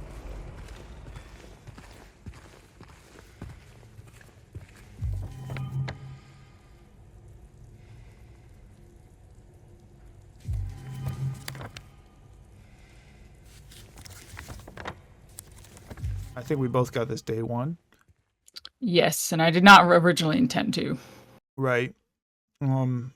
History with this game. We had the original game growing up. I did. I actually had it on the Xbox. Probably played it 20 times, 30 times. Yeah, a lot. I actually consider it the original, one of the greatest games of all time. The best story probably ever in gaming. Probably one of the greatest accomplishments a game has ever had. So that's just what I think about Silent Hill 2. I know not everyone feels that way, but that's the way I feel about it. Even recently when I was playing the enhanced edition, the PC port, the fan-made one, not that long ago, I remember thinking like, damn, this is still incredible. It's so well done. This Silent Hill 2 remake is made by Bloober Team. Who made Layers of Fear that we played earlier in the year. Right, and if you remember, we didn't think shit of Layers of Fear. So I was a little bit cautious, right? And they made the medium, and when I remember playing the medium, I remember thinking, God, these guys want to make Silent Hill 2 so fucking bad. You could tell by the environments and the world, and although there's a different story there, but like they want to make it so bad. But they had never made a game with combat before, so it was a little bit suspicious. And they have a notable lack of subtlety, right? When they do their stories, like they really want you to get their themes, so they will say them over. They will make sure you get it, you know. And sometimes that's bad. And this is such an important franchise, so I was a little bit nervous going into it. I think we all were. Yeah. Michelle, what's your story going into this? All right. Well, exactly a month prior to this coming out, our cousin ended up passing away. The last conversation I ever had with him was him telling me how he was excited for the Silent Hill games that were coming out, specifically for Silent Hill 2. So before he passed away, I asked our aunt to tell him that I would, even though I don't think he knew what was going on by that point, asked them to tell him that, you know, I would play it for him. Just so, you know, one day if I ever saw him again, I could tell him if it was any good. Because, man, it sucks to, like, be so close to a game coming out that you really wanted to play and to not make it in time for it. Right. So I was going to play it anyway. I wasn't going to play it day one because this is a game that's definitely going to go on sale later, like, you know, a year from now, and you'll be able to get it for like $30, you know. Sure. And I paid $75 for it, but just in his memory, and let's be honest, what a weird game to end up playing in memory of somebody, you know, just for the kind of game it is. But I wanted to just play it in his memory since he wasn't going to be able to play it, because I'll probably remember that conversation for the rest of my life. It was kind of weird because just maybe a year prior he learned that I still played video games in the first place. He went, oh, she's just still playing games, and then he like looked down for a second. He's, oh no, you probably don't. And I guess he just thought I became like a fucking normie. And that's when I told him I was playing Fatal Frame. I don't know which one at the time. It was only a couple years ago, so maybe either maybe two. or maybe the first game. Who knows? But he was really excited about it, and that's when he started telling me, talking to me more about video games whenever I'd see him at family gatherings and stuff. So, we tie video games a lot to our memories, like us people who play video games often, Yeah, for sure. So it means more to us than people realize, and like I said, we attach memories to them. That and is I'm sure weird, isn't it? Right? Anytime Yeah. you think about any point in your life, it's always, oh, I remember when I did that. I was playing this at the time. Exactly. And I'll remember that conversation because it was about video games, so yeah, I wanted to play it in his memory. Also important to note that this is not this is not where it started, right? Earlier in the year they released, what was that dog shit they put out, Michelle? Oh yeah, the message one. The short message. Short message. There we go. That game sucked. And then they also released a weird live stream thing that you watch and you vote on in Twitch chat, but it's like basically a Telltale game, but for whatever reason didn't make it a game. They made it a freaking live chat. I didn't even watch it. But yeah, that was a thing they put out that was also bad. And so it's like, okay, now you have Bloober Team working on this shit, so you just fuck Silent Hill, huh? And the only reason they're putting all this out is because they're making a movie. Someone wanted to make Silent Hill the movie. They're making it Return to Silent Hill. So you remember there was a Silent Hill movie. There's several. Well, there's two of them, right? Yeah. There's the first one and the second one. This one, the new one coming out, just pretends the second one doesn't exist and just follows up from the first one. I don't know. The first one's all right. The first one that everybody's going to rewatch because they don't remember what they even did in that movie. Yeah, it is a remake, or it's like a retelling of the first game, but yeah. And then this new one coming out is like a retelling of this second game. So no faith there, but yeah, I was like, that doesn't even make sense though, because the second game isn't connected to the first game. Or you mean the second game? Do you mean the third game that actually follows the first game, or? No, I don't. Okay. I mean the second game. They have James Sunderland, and I don't know how they're gonna tie it back into the first movie, but God. Whatever, right? So things that are different here. One, it's over the shoulder camera, right? Like tied in tight, kind of like modern Resident Evil remakes. There are new areas. The story is mostly intact. There's a couple new additions and a couple little shuffles right here and there. Combat is different for the most part. What did you think, Michelle? I thought it was everything I could have ever hoped for, and I like it more than the original. Mm-hmm. I'll say I don't like it more than the original. I know you don't. I saw you dock that half star pretending like it's not actually just as good, like objectively just as good.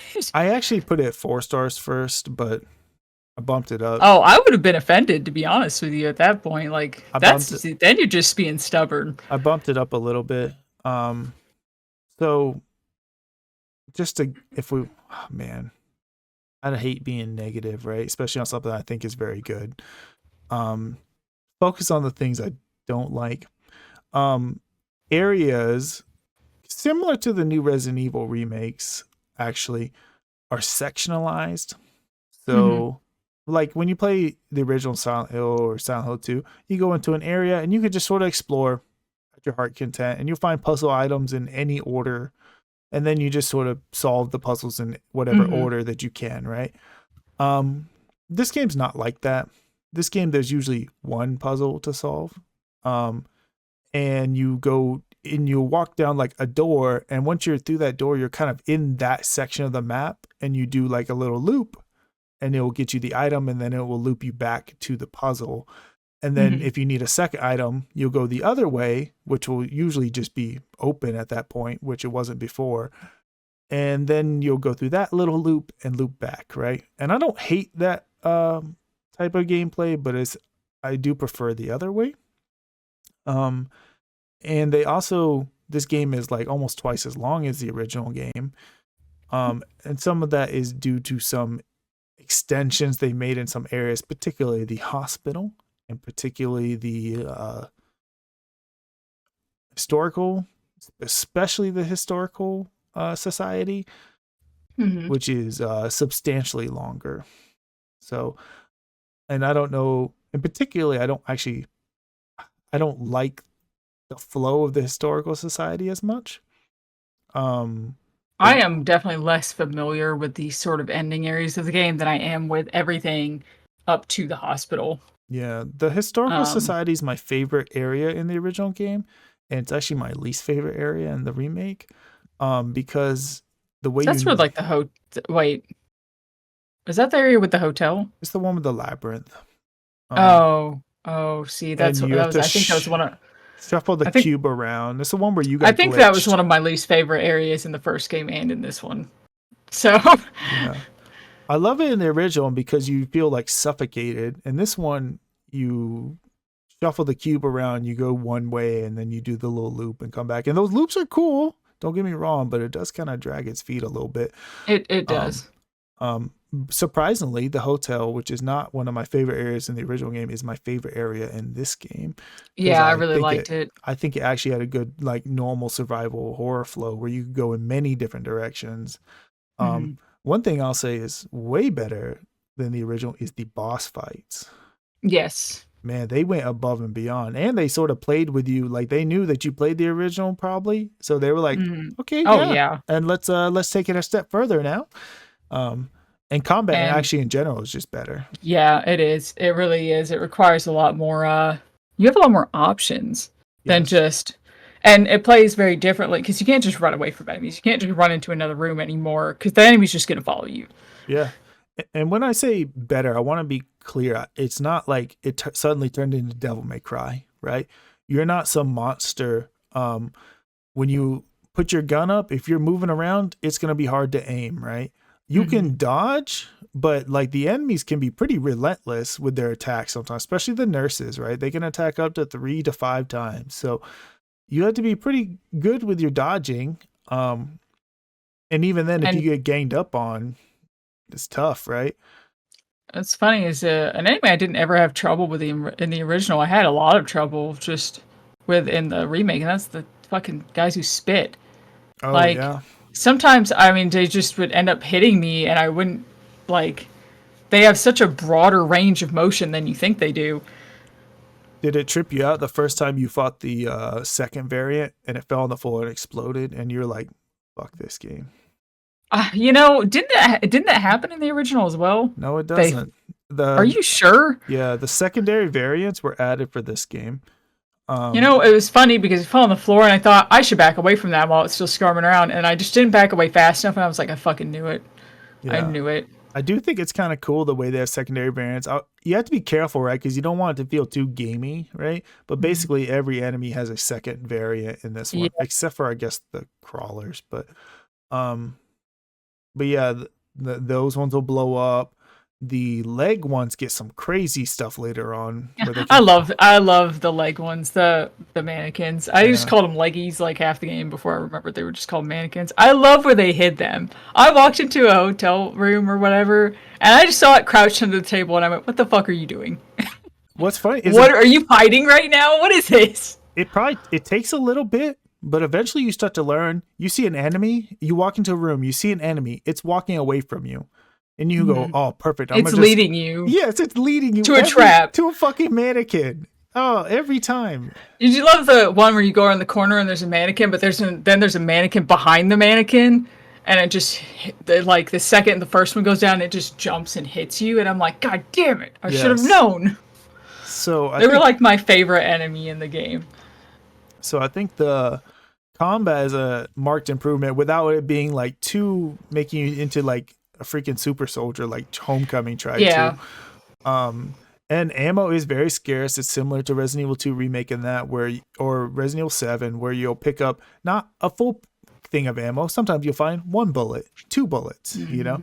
And I do notice some of the drawers you open have nothing in it, and I have a guess that it probably has some dynamic difficulty thing where sometimes those drawers will have stuff in it, depending on how shitty you're doing. That's just a guess, though.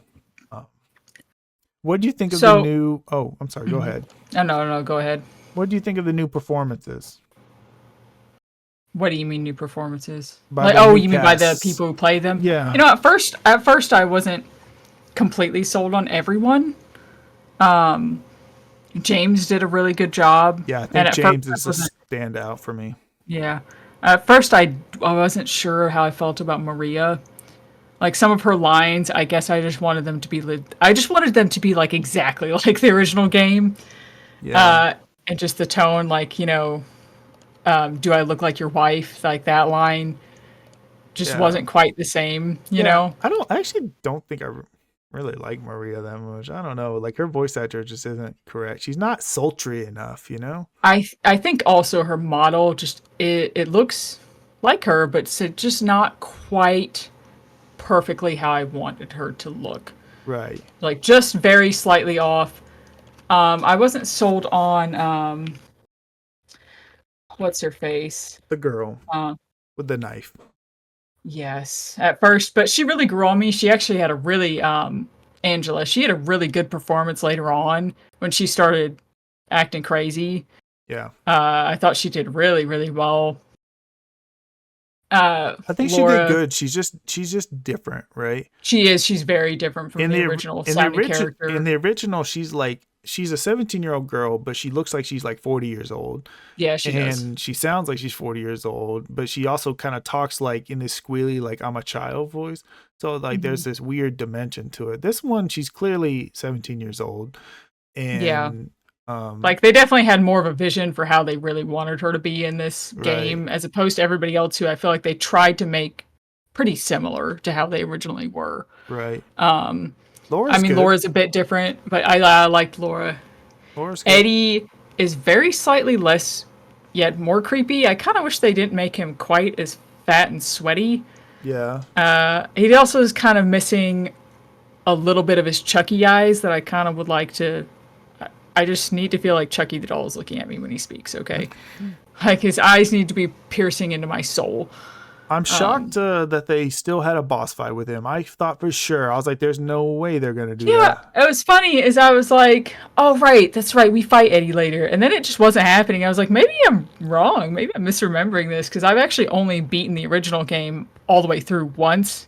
I've played through up until the hospital a bunch of times, though. And I've seen, obviously, you play it a bunch of times. Yeah, he's in the same spot he is in the original. It just takes longer to get there. At the end of the labyrinth.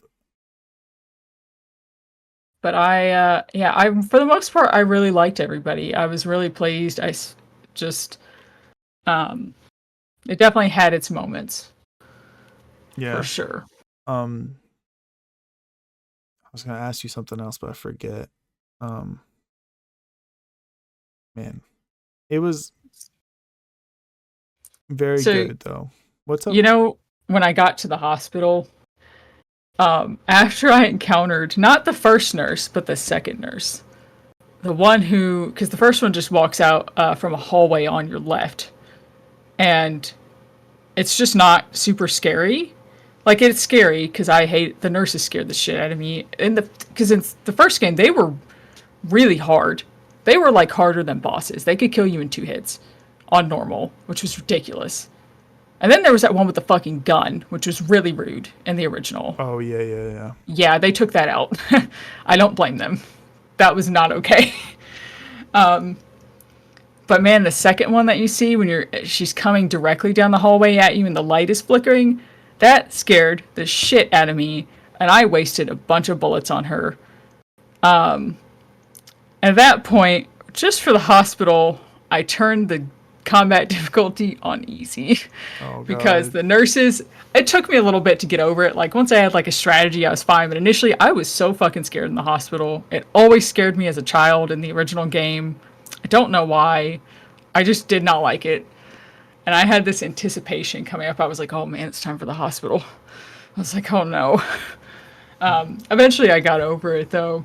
Do you know that even on easy combat difficulty, if you don't shoot them in the head or hit them with the pipe, they take 14 shots to kill. I will 14. say, at some point, I very early on, like in the apartment, I was like, I wonder if this is like Resident Evil 4. And it is. If you just shoot them in the knee twice, they fall, and then you can finish them off in 2 shots. That applies to every enemy in the game. See, what I would do is I would shoot them in the head, they would stagger, and then I'd run up and I'd smack them to death with my pipe. A lot for the nurses anyway. That was like my go-to strat for them. Yeah, you can just finish them right away if you hit them in the leg twice. They will never get back up. But you have to, hit them in the leg, which is sometimes easier said than done, right? Sometimes you're like, oh, hit them in the leg, and then you're trying to run at the same time, right? So it doesn't always work as well as you would want. Yeah, see, I think overall for me, and, I know you read my review, but I said that I think I experienced this game like how people experienced the original for the first time. Yeah. Because I was just in awe the whole way. I think I was just a little too old when I was really playing when I actually played all the way through the original myself. I think I was in my 20s. And at that point, the game was definitely showing its age quite a lot. Like, especially in terms of visuals and just the combat. It was, it was obviously well known for being very clunky. And right, it's a survival horror game from the 90s. Yeah, but right? even then, like, it was really clunky, and I kind of felt that. Like, I still enjoyed it, but I was just seeing the wear on it, and this was like what in my head I would have probably almost like remembered it as in a way. I liked all the gameplay changes. I'm an adult. I enjoy more open world-ish or open area type games, but as I get older, I'm not as much in the mood for that all the time, like fumbling around and trying to remember puzzles and stuff. And I'm sure they knew that too, that most people now do not care for that kind of gameplay, especially young people. It's also, it's hard to do, right? Because especially like, when you have the camera angles and stuff, you can sort of dictate like how people are going to perceive the environment, where they're going to look, and you can sort of spring events on them. But with this one, you have to ensure that they're going to follow a particular path to spring. And I still think they did, like I said, an excellent job with it. It wasn't so horribly railroaded that it felt bad for me at all. There was actually one time I did get lost and I didn't know what the fuck I was supposed to be doing. I think it was after you get out of the hospital.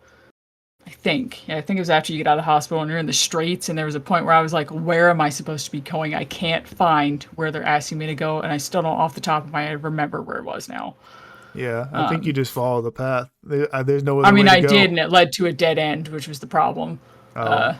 Like, it wasn't obvious. I think there was some other little side area, or it was like a building that you had to go through or something, like a little side building. Oh, one of those little Last of Us things to jump through, like with the white tape.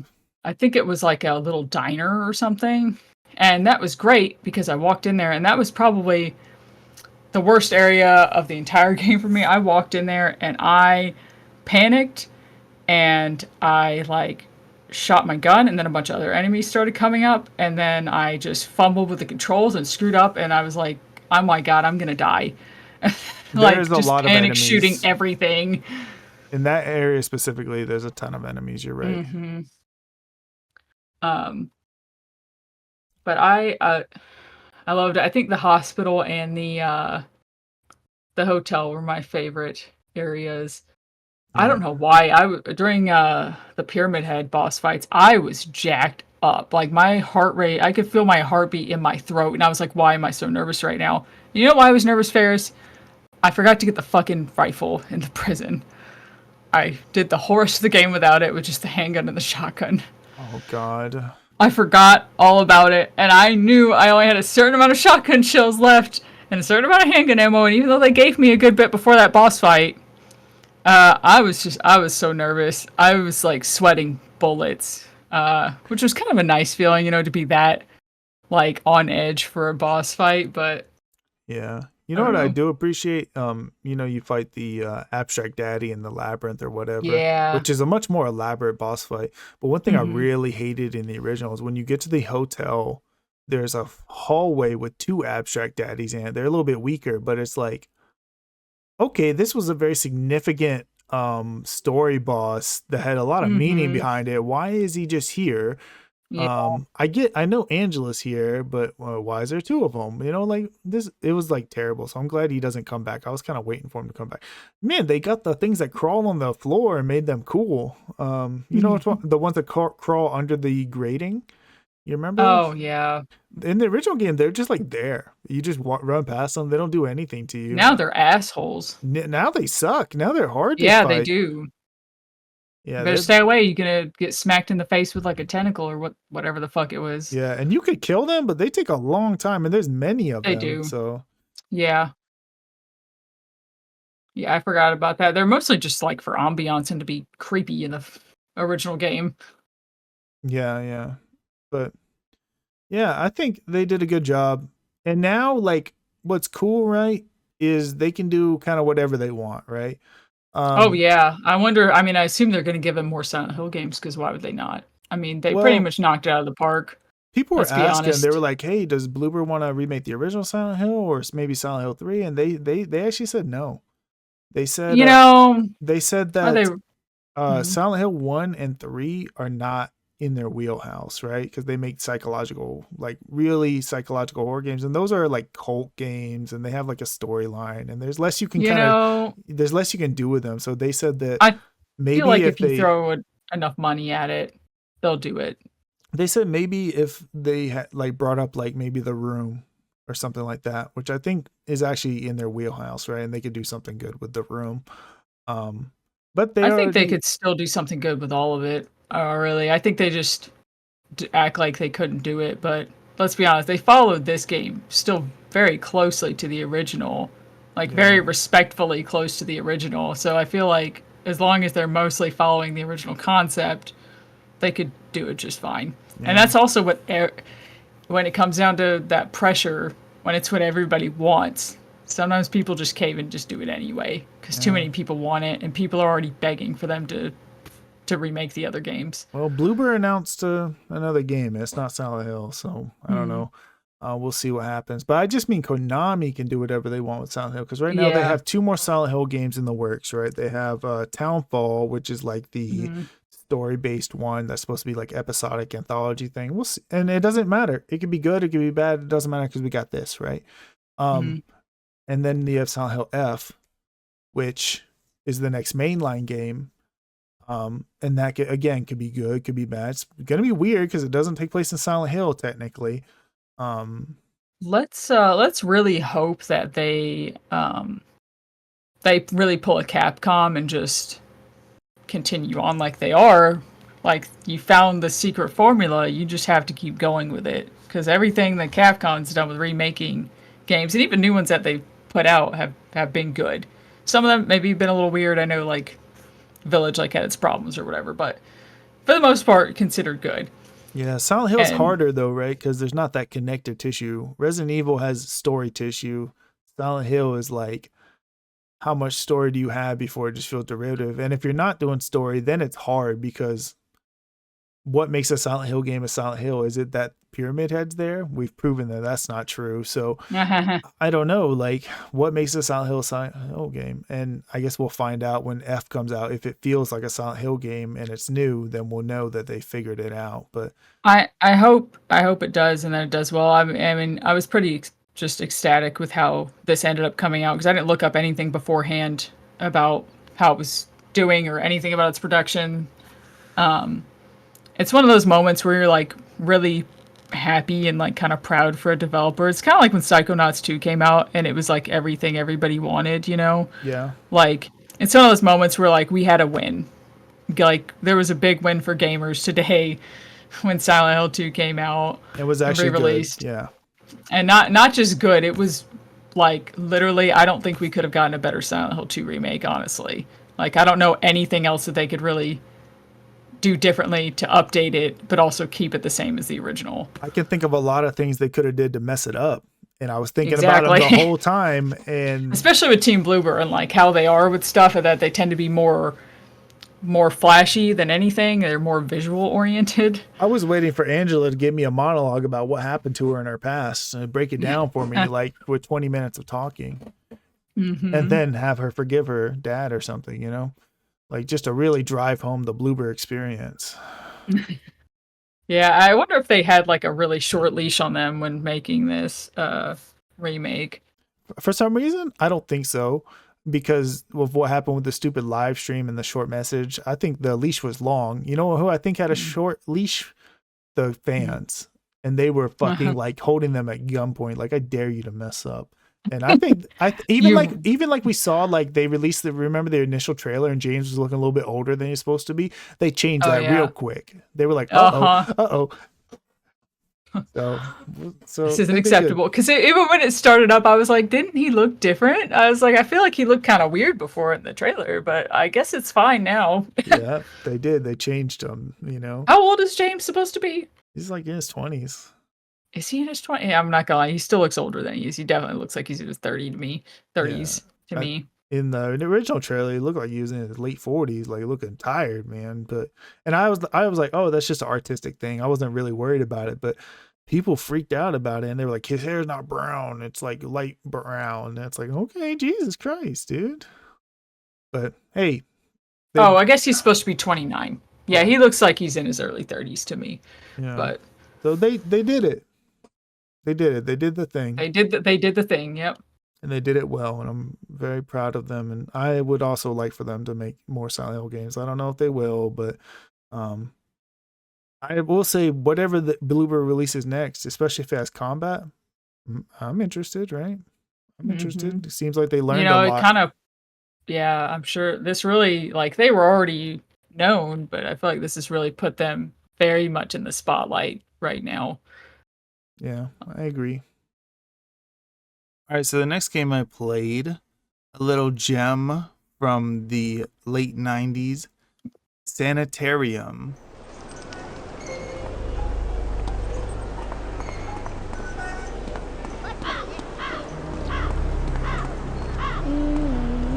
This girl has 2 wooden legs. Who are you? Megan John. Funny story about this one. A long time ago, I think maybe the first podcast we ever did, or yep. Michelle was like, I'm gonna buy this for you for your podcast game so you can talk about it next time.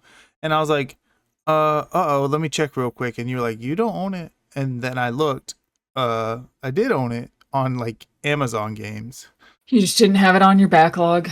Right, which is like how rude. Which is like 1,000 games at this point, especially when they're like the Amazon game ones. It's hard to keep track of. They give out like 50 a day, so Sanitarium, very, very good point and click adventure horror game. The opening cutscene shows you're like driving along and you're like, I really found out something weird going on with this lab, or I have the evidence, and then all of a sudden, boom, you crash. And then what happens? You wake up in, I guess, a sanitarium. Although it doesn't look like any sanitarium I've ever seen, because it's got like a huge like hole in the floor. It leads to nothing. And then there's like, you know, it's actually crazy. You talk to some people, and eventually the way the game works, you sort of go to these worlds, right? And the first world, which is probably the most popular one that I think, anytime you hear people talk about this game, they're talking about this world. You get to this place and everyone is like a weird plant person. It's only children there, but they're like partially planty. And it's like, what's going on with this? And that's sort of the way the game flows, right? You'll see ghosts. It's worth mentioning that these sequences that you go through, these are all in your mind. Essentially. Yeah. You know what's interesting? This is a kind of a psychological horror game. You know what's interesting by the end, and I know there's still some discussion about it online, which parts are in your mind and which parts aren't, if any, is a discussion. Obviously, the parts where you're like dealing with plant people, it's in your head, right? It's kind of like how you're interpreting things. But then you sort of go back to the sanitarium or whatever, you're in different places in it. Mm-hmm. But at the end of the game, you wake up in a hospital bed. So it's like, well, was he ever really at the sanitarium ever? I don't think he was. I think it was just like in his mind. But still, that's towards the end, right? So what's interesting, you sort of go to these worlds, solve the problem using point and click magic. Although it does mix old school, but not too old school. Right. Doable. Right. Most of the time. Yeah. And there's actually not, I will say I did have to look a couple things up, admittedly. Oh yeah. But not, I mean, there's a whole chapter I had to just, like the Aztec chapter, I just followed a guide because I was told to follow a guide for that chapter. yeah, I'll say it's not as bad as some point and clicks, especially the ones that came before it. But yeah, sometimes, especially you're right with the later chapters, it's just there's so many characters to talk to. And the Aztec chapter in particular, they just talk very slow. So you have to listen. And there's a lot of, I think, going back and forth in that area, and it's quite a large area. Right. So the sell of the game is kind of those unique chapters and how you sort of interact with the worlds in those ways. Some of them are very good, some of them are less good, admittedly. I think we've been talking about the Aztec chapter a lot. I think most people universally consider that the worst chapter in the game. Right. It's not as like horror themed. Yeah. That's really why I think people don't like it. That and the puzzles. Yeah. Because the first two chapters are like the plant place, and then there's like a circus, kind of horror adjacent, right? Have some dark vibes, right? You could see them in an episode of Goosebumps. And then the one after that is like this weird, it's like I don't know, like a colony of monsters, I guess. And you play as one of them. Oh yeah, I forgot about that. Yeah. That one's not technically horror-ish, but there's some horrifying things in it. And I guess technically the Aztec chapter has ghosts and stuff, but it's just less interesting all around. I found this very good game. Definitely one that I was looking to mark off the list of like important games I've played throughout history. Overall, I had a good time on it. Should have probably played it a couple years ago when I told you I would, but that's okay. At least you finally got to it. Yes. Although I will say, right, it being old, it does crash periodically. I did hit like a glitch. You're also on Windows 11 though, right? Yeah. Yeah, I feel like that's your problem. I don't think it crashes on Windows 10 because I did play it through either Steam or GOG and it ran perfect the whole time. It being Steam or GOG probably makes a big difference too. Right, because I'm just running an exe file off my computer. But yeah, there was an actual part where, and I knew it was struggling because the times it would crash, right, which is not super often, but often enough, it would crash, and then for a split second I would see like a different screen from the game, like from a long time ago. Like if I'm in one chapter, I'll see a screenshot of myself from a previous chapter, and I'm thinking like, oh man, it's trying to load like things on top of each other, and that's what's causing problems. So just make sure you keep multiple saves and you save a lot if you happen to play the game now. Yeah, and I looked, I do have the GOG release, so at least GOG release on Windows 10 should work fine as far as I know for most people. All right. So we're a little out of sync here, but I'm actually still in Hurricane Helene. We were without power for 6 days.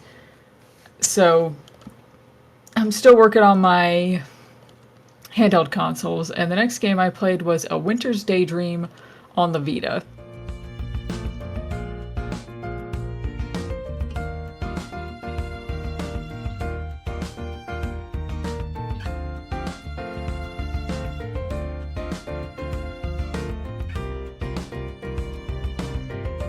You gotta rotate your consoles so they don't all just die. And then A Winter's Daydream is like a visual novel. We were playing this guy who's just come back to visit his family for the holidays. He's been living in Tokyo for about 6 months, studying and doing university and everything. So he comes back to see his family, kind of decides he actually doesn't really want to be around his family, and decides to go visit his grandmother, who he hasn't seen since his grandfather's funeral. And something weird happens. He goes to see his grandmother. He's kind of appreciating seeing her a little bit. And they both wish on a star. And the next day, he wakes up because he stays the night at his grandmother's house. He wakes up and his grandmother is a young woman again. She's like a teenager. And I was really worried that this was going to get weird. So you know what Japan likes to do with relationships. However, nothing weird comes of it. I mean, they joke several times about like people thinking that his grandmother is his girlfriend. But they obviously keep this all a secret about who she really is. And he basically takes her around to places that she used to go with her husband, with his grandfather.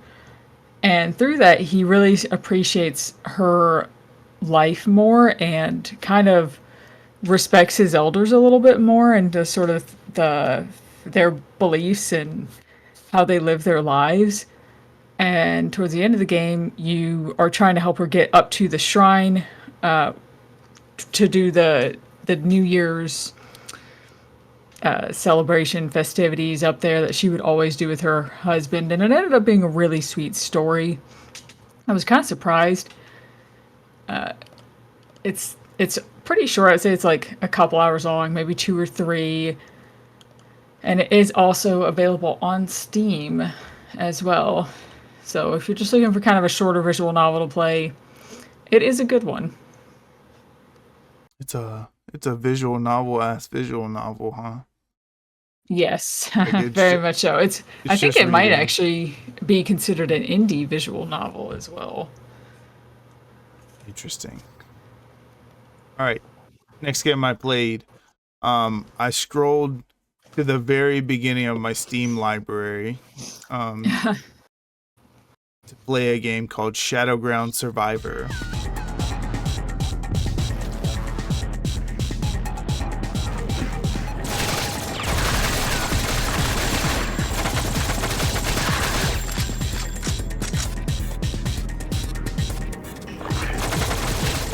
I played the original Shadowgrounds a long time ago. I actually played it co-op, and let me tell you, this game was not designed to be played with a controller, but those were my options to play it co-op split screen. So that's how I did it, right? So I like joy to keyed and like did all kinds of stuff to make that work. But I was always trying to get back Shadowground Survivor, but I always kind of knew it was kind of like just like a tacked on thing they made. They were like, oh, we still have the engine, let's throw another game together real quick. But you know what, it's twin stick shooter, had some horror vibes, which is why I'm playing it in October. Actually just raw fun, you know.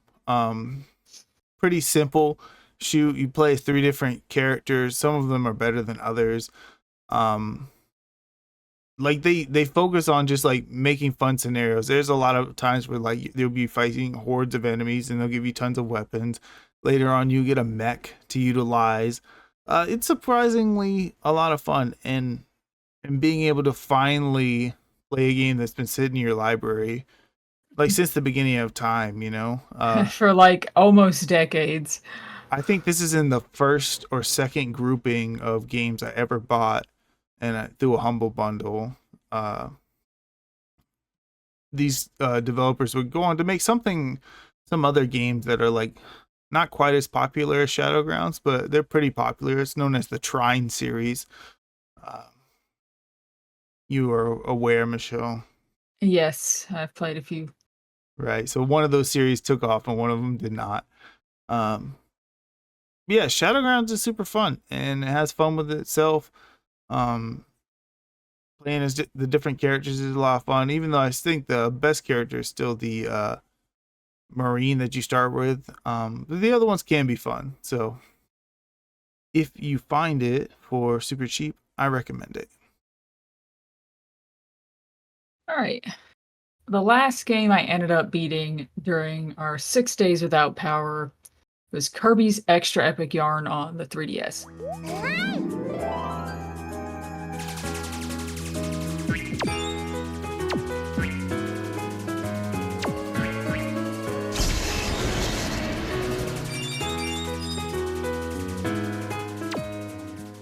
So this time, because John gave me a really hard time last time I didn't know the plot of a Kirby game, I made sure I knew it before we went into the podcast. This game actually admittedly does have a little bit more of a story, I think, than the last game that I played in the series. This time, Kirby is like transformed into Yarn at the beginning of the game, and he's sent off to, I think it's called Patchland. It's like a place completely made of like yarn and fabric and felt. And the Prince of Patchland wants you to help collect these magic yarn pieces and use them to stitch the land back together.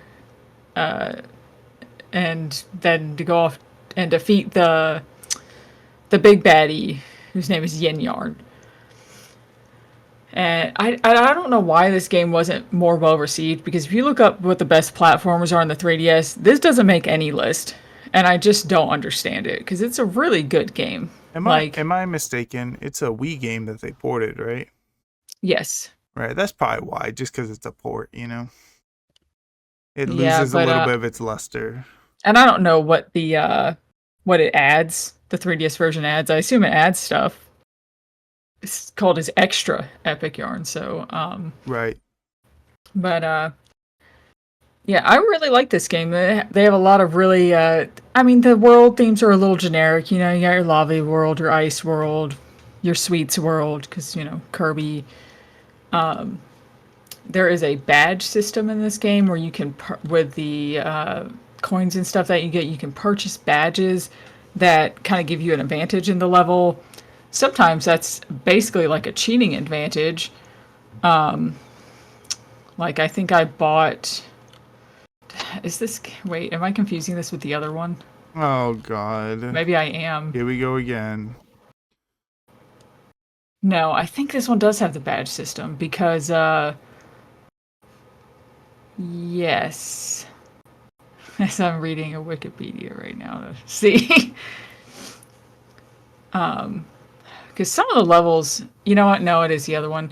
Because the levels in this one were kind of hard, actually. They started really easy and sweet, and the music is just wonderful and relaxing. And then you get into levels with like this in the fire world, and there's a bunch of guys with spears and stuff, and they just fucking suck, and everybody's just trying to murder you. I wasn't a big fan of that world. But for the most part, all the world themes are really good. Kirby transforms into a lot of different little stuff. Like, instead of a running animation, he turns into a car. And it's just adorable, right? You can also at one point transform into a dolphin. He can transform into tanks. There's like parts of some stages that are like different gameplay-wise, where he might transform into a spaceship or a tank or a dolphin or whatever to go through a section of the level and mostly collect points and stuff. Those are really fun. I don't really know why I didn't give it 5 stars. Probably because some of the other later levels kind of irritated me just a little bit. I think I was just impatient, and I expected it to be easier than it actually was, and I was just like... It's a Kirby game, so it's not unreasonable. This is Kirby. I shouldn't be getting hit. I shouldn't be dying. So, like, I was almost just like, you know, little kids who don't normally play video games, I don't even know if they could do this. But yeah, it was really nice. It was a really nice game to end off on, because, you know, at this point, I think this was like day 5, and you're just like losing all hope, because it's been like fucking forever since you've had power. It gets dark in your house at like 4 o'clock in the afternoon when you don't have lights. So this was just some of the levels were really relaxing, and they were all they looked really wonderful. My husband said that it looked like they had a lot of fun making this game because there was just so much care put into the level design and all these little details that they added, little yarn details and everything. So, and I think he even watched me beat it. And thankfully, the next day we finally got power at the very end of the day at like 5 o'clock. But this was the last game I was able to actually beat before we got power back, and I could just play whatever I wanted again. I'm actually shocked they survived that long. Enough for you to beat an entire game. Well, okay, so my husband ended up borrowing a small generator from work, and we did charge things several times. Oh, okay. Like, at the end of the day, we would, like, put it out there and turn it on for, like, an hour and just have some daisy-chained power strips hooked up to it with all of our electronics. I got you. Fire hazards. Yeah. It was mostly just the 3DS that needed to be charged. The Vita, I was able to play through all of A Winter's Daydream, no problem. But 3DS, between Theater Rhythm and Kirby's Extra Epic Yarn, I mean, that was like probably at least 8 or 9 hours, maybe 10. So. But now you're free. Yes, I'm free. For a moment, anyway. All right. Next game I played, I finally got back to, and it's still October for me, so I'm, continuing my Halloween trend. I played the Coma 2 Vicious Sisters.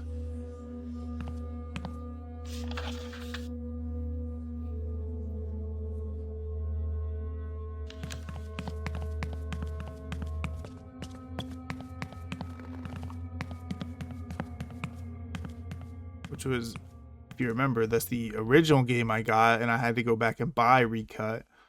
So I went into this with very low expectations, right? Because of my thoughts on the first game, and kind of I didn't think too much of it.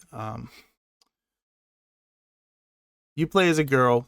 She's referenced in the first game, but I honestly don't remember what the thing is about it. I know she's sort of looking for the guy from the first game, because he's sort of been missing for a while as he's sort of trapped in the coma. I think this game is better. There's a couple different chasers, which helps. I also think that the way it has different areas, right? The first game, you're just in that school, the typical Korean school, right? In this one, you leave the school. The school is still there, but you also go to other areas. You go to like a marketplace that's like a very traditional Korean marketplace bazaar, right? With like, there's a fish stand, a vegetable stand, like, and that's always a treat, to go see. You also go to a hospital and a subway, and then there's even like some backtracking between all of those, which is very interesting. And going for the true ending actually worked properly this time, so that was helpful. There is a new game out called the Coma 2B, which I guess is like a side standalone game associated with this, where you play as the guy that you were looking for in this game, and you I guess you go through like some type of labyrinth or something. I think when I got done playing this game, I was like, you know what?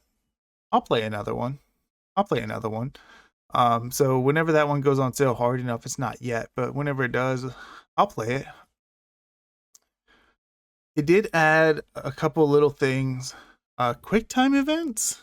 Now when you go into a hiding spot, depending on how good of a hiding spot it is and how long you've been running from the chaser, the quick time event will be more elaborate. And I think this adds a little bit, because sometimes it used to be like, hey, you got to a locker, you're safe, basically, as long as they didn't see you get in there. This one's like, you have to hold your breath, which is what the quick time event is. So if you panic and screw up, you're going to have to run again. And I think that helps a little bit. Just keep the tension high, because sometimes I'll forget, and then all of a sudden the quick time event will pop up and I'll just smash my hand against the keyboard, and now I got to run again. Now I'm dead. checkpoints are still plentiful, right? And you can save at the save points. It's pretty easy to save often. But I thought it was pretty cool, and I thought I liked all the little optional stuff. Better than the first game. I'll continue. You still didn't rate it super well, though, did you? I think I gave it a 3 or a 3.5 or something like that. Okay, maybe it was the first one you just rated bad, because there was one that was like a 2.5 or something. Yeah, that's the I thought first one got one. like a 2 and one got like a 2.5, but I guess one got a 2 and one got a 3. Yeah, that's kind of the thing about the new half-star rating system on Backloggery, right? Is that it opens up more opportunity to sort of show the variance between things. A half star can make a big difference, right? Yeah. And I also think it kind of helps with my mental. Like a 2.5 sounds really low, but it's technically just a 5 out of 10. Which I know if we're using like American school system grades, that's bad. But if we're actually using like the full extent of the scale, that just means it falls in the middle, right? It's a middling experience. A 3 is still good, right? That means the majority of it's still good. If you start getting below that, that means the majority of it's bad. So, still, I think it's good. I think it's better than it was. It's not like some life-changing experience, but it's a step in the right direction, I think. All right. So I think earlier in the podcast we mentioned a little bit about Touch Detective and how you bought it to support, I don't know, just support them because they actually ported the Touch Detective games over to the Switch, including the third game, which did not ever come out in English in the US.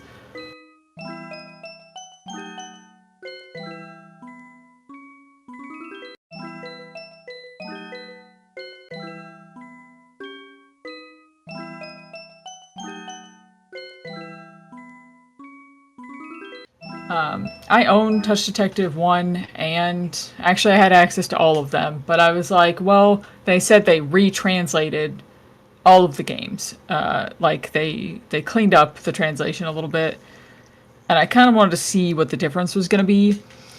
And what it really boils down to is that there isn't really any difference. It's the same game that was on the DS. It's a direct port. They did... I mean, the visuals are exactly the same. I don't even know that the visuals are cleaned up. I don't think they are.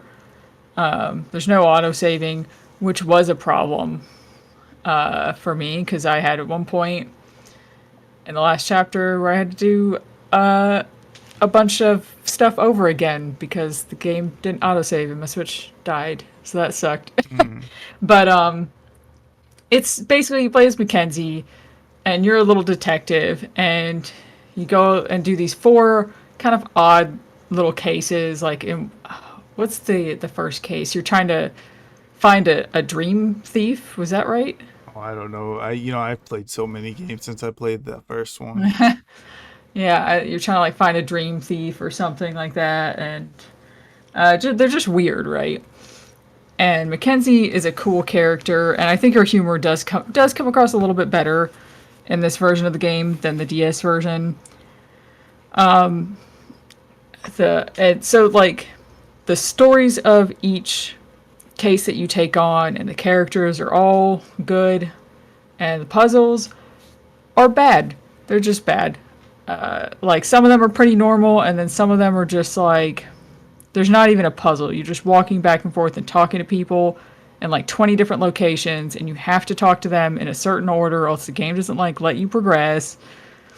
Yeah, I do remember that. I think this was case 3 in particular. It was really bad about it for some reason. Like, it was a little egregious. I don't know why. It wasn't terrible in all of the cases. Yeah, I do remember you have to talk to people, and sometimes they'll clue you in, like, oh, maybe I should go talk to so and so, right? Oh, yes, And sometimes it's like, oh, I should find someone who can do that, and at some point you just start talking to everyone all the time to figure out. Yes, and it's like, it's too much. I get a little picky with point and click adventure games because that is what this is. I've played a lot of them, a lot. So I kind of have a low tolerance for when things aren't up to just the standard. But this is an older game, and it's a little It was weird that they even brought the first 2 games over to the US, honestly. Yeah. My intention was to go on to the second and third game, and I did barely start the second game, and then for whatever reason, I just did not end up continuing it. I got distracted by something. But yeah, it was okay. It's all right. I mean, it's a decent game. It's good. It's still worth playing. It's not worth buying this collection for if you have an easier way to play it, because the collection is not cheap, and it's probably just going to get more expensive. So, I mean, I think I paid at least $50 for it, maybe 60. So, What would be the easier way to play it? well, if you had a modded console, just if you just use a ROM in general and play it on your computer. I feel like if you're gonna emulate one, you might as well emulate the Switch one, right? I mean, if you are up to that, Yeah. like that. I don't know how involved that process actually is because I haven't really looked into it. I think you just But- download an SD card and pop it in your Switch. I don't think it's that simple. Mm. Or else everyone on planet Earth would be buying. They're not.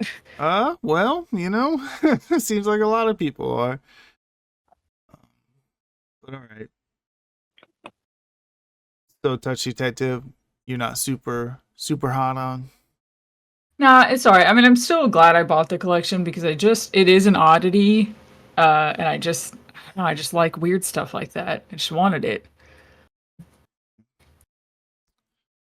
All right, next game I played, game called Miasmata.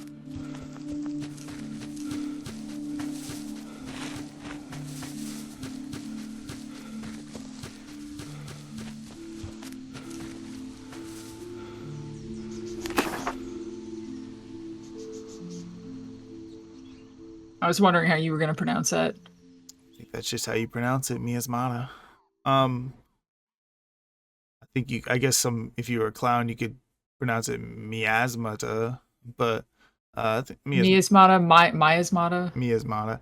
All right, so Miasmata is cool because when I was probably still in grade school, I saw trailers for this game, and I remember the big thing is, hey, it's being developed by 2 guys, and it's gonna be super realistic. The physics on it and everything is gonna be extremely realistic. I remember just thinking about this game a lot, right?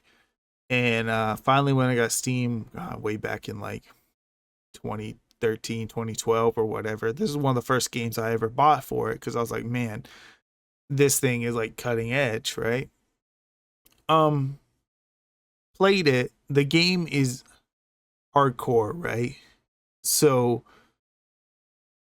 I play around for a bit, die a bunch, get helplessly lost, give up, right?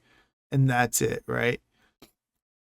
And I think I just didn't understand how to play, right? Because there are some mechanics that even within the game, I think they explain them. And like when I read through the tutorials for what they say to do, it makes sense now that I know what to do.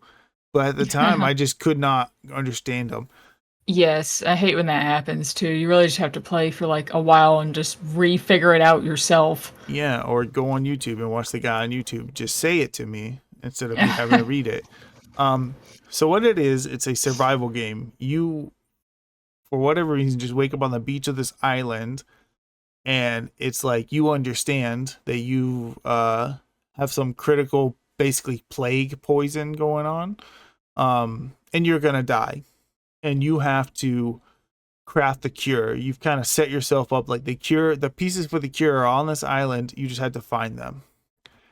And what they are these like different ingredients combined together to make the cure, right? So you think, okay, I just got to walk around this island until I find the plants that I need to make it, right? And technically, yes, right? Technically, it's all there is to it. But the island is huge, and the way you do the map is totally crazy, right? It's not like, oh, I walk and I uncover the map. No, you could walk everywhere. The map will stay exactly the same the whole time. So how do you uncover the map? You find points of interest, and then you triangulate your position. So like, oh, I see a house and I see like a statue. I look at the house, I look at the statue, look at my map. Okay, I'm here, right? Mhm. That only technically works if you discovered the house. So if you see a house in the distance and you're like, oh, I'll triangulate my point off of that. That doesn't work because you don't know where the hell that house is in relation to you. So you have to have been to that house before, or, and this is the part that always confused me. If I have two known locations, let's say the house and statue I've already been to, I look at both of them, look at my map. Okay, I know where I am because I've been like right next to those two. So I know where they are and I know where I am if in relation to that. Wow, it's amazing because the video is like right in this moment Yeah. showing exactly what you were explaining right now. And the next layer to that is once you know where you are, start looking at every other thing that you don't know where it is. You're like, oh, I see that statue in the distance. I don't know what that is, but it and associate it in like relation to where I am right now. That's where it is, right? And if you do that with something you don't know twice, like let's say you triangulate your position, see the statue way in the distance, you're like, okay, got it, and then walk somewhere else. Triangulate your position again with two known things, and then look at that same exact one that you didn't know. Now it's known because you know which position triangulated from two different positions. Sounds complicated, and it's definitely more complicated than any map system in a game I've had before. But man, it is so fun. Yeah, I did end up buying this game. I actually I've wanted to play this for a long time because at some point a long time ago you played this with somebody and put it on YouTube. Right, I streamed it one time, and yeah, you streamed it, and I've always wanted to play it. and that was a time when I didn't know how to use the map system, so I was just running around. I was like, oh, I'll find it eventually. I'll find it eventually. No, that's not how it works. One thing I think, if you're paying attention to your notes that they've clearly provided for you, the game is a lot easier than it seems, right? One of the very first houses that you go to, it'll have a map in it, and it shows kind of a path, and it leads two different directions. Well, one direction leads to like two of the ingredients, and the other direction leads to two of the other ones. And then you only need two more to beat the game, right? But I didn't know that at the time. I went one direction and then went about my business. I forgot there was even another direction to go. Because it's not like it marks it on your map. You have to go find the note and look at the map on the note again. So it's a little weird, right? So, okay, just walk around, right? But the problem is, right, that it's a survival game, so you need to stay hydrated, right? Otherwise the plague will start to kill you. So the more you run, the more you become exhausted. So you have to keep drinking and then healing yourself with the different plants that you find. And you can find a plant, and it's not like, oh, this is a healing plant. Just, combine it with this. No, you don't know what the hell the plant is. So you need to actually find the note that tells you which plant goes to what. So that way you don't kill yourself, because there are poison mushrooms and there are stuff that will just do nothing. And, you don't want to waste that stuff. Also, it uses, like, for a modern example, Death Stranding physics, where if you walk off the edge of a slight hill, you will go into like a free fall sprint. And if you start going too fast, you will just start tumbling and basically die. And you will drop whatever plant you have in your hand, and you can pick it back up, but it might just be gone, might just be lost forever if you can't find it. And hopefully that wasn't extremely an important one that you needed, because then you're gonna have to find your way back to that extremely important one. And then you think, okay, well, I'm just going to be careful. I'm just going to be slow. Wrong. Because also on this island is some type of monster creature beast, like a liger or something like that. And this thing is so smart, right? You think any other monster in any other game, hey, he sees me, I'll just run, right? Wrong. This thing can track you. So once it sees you, it will smell you out unless you like really zigzag and get lucky, or you go to like a safe point. He won't go inside a building, but oh, well, that's awfully convenient though. yeah, it won't mess up that, but he will follow you like everywhere you go. So even like if you later on you can make some like there's the cure, but there's also some other stuff you can make if you find some. Like maybe can you poison him? Can you kill him? No, you can find stuff where like if you crouch, you'll be alert to if he's in the area. So you'll have like a little signal on your screen that's like, hey, so periodically I would like go place and then crouch and be like, oh shit, he's around. If he's around, he will smell you out. So you need to start getting the hell out of there as soon as possible. Get out of his little view thing, right? So he can be a pain in the ass to deal with. Especially because it takes like 2 hits from him and you're dead. And like they give you like weapons, like a stick or something. They actually don't hurt him at all. Nothing you can do to him will hurt him. You cannot kill him. So you just have to deal with him while you're going around dealing with all this stuff. I was proud of myself when I finished this game. Because it's actually not that hard once you get going, once you sort of figure it out. And it does have a nice sense of progression as you unlock these optional things where, oh, I can run a little faster. Now I can swim because one of the special planets is like you have to swim to it, but you'll die from swimming if you even swim like 3 feet. So having it all like really come together, and by the end you feel very, very strong. It's pretty cool, right? Even at the very last thing, once I fully cure myself and all I gotta do is get on the boat and leave the island, like I feel just like super powerful, just sprinting across the whole map, because at that point there's no fall damage either, because it just wants you to leave. The ending actually went kind of hard in a weird way. I thought I was just gonna get off the island, but that's not what happened. And now like I'm like super deep in Reddit posts about what the hell it meant, but the game's not popular enough to have that much stuff about it. So it's a little weird. It definitely tried to say something at the end, which I think was pretty interesting. And it was trying to say something the whole time, but like at the end it really culminated. And I thought it was pretty well done. So like if you're looking for something different, something a little hard, something where you need to actually really pay attention, I recommend this game. Oh, one thing I forgot to mention. Michelle, when it's dark in this game, when it gets nighttime, it's dark. Like you can't see shit. You can't see anything. So if you screwed around and ran around outside, you made a mistake. You messed up. You could get like a torch or something, but even then it's like pitch black. And can you imagine being in the dark and you do like your little crouch thing and then you see that the enemy's in the area? You're screwed, you know? It's how you start off this. Can you imagine being in the dark? And I was like, yes, I was in the dark. Yeah, then you're trying to run from the freaking monster, and then you run off a cliff, and then you nosedive. You lose your special plant that you need, and then the monster's still around. Tragedy. But yeah, super good. I'm glad you bought it. Just be patient. Go slow. Map the area. Don't try to run ahead. I'll also try not to play like 20 games at a time next year. I mean, I'm already failing, but... Yeah, too late. All right. Here we go. I had some time off work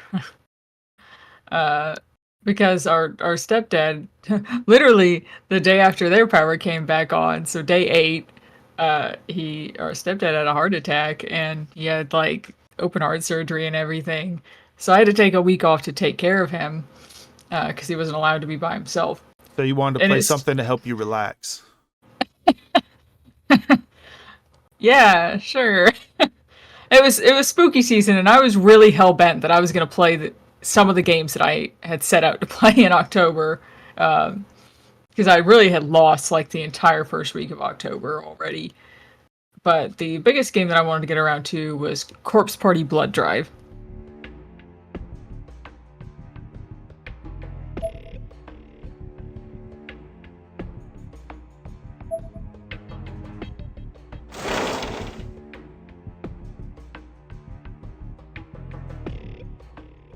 And this is the third Corpse Party game, like the third big one.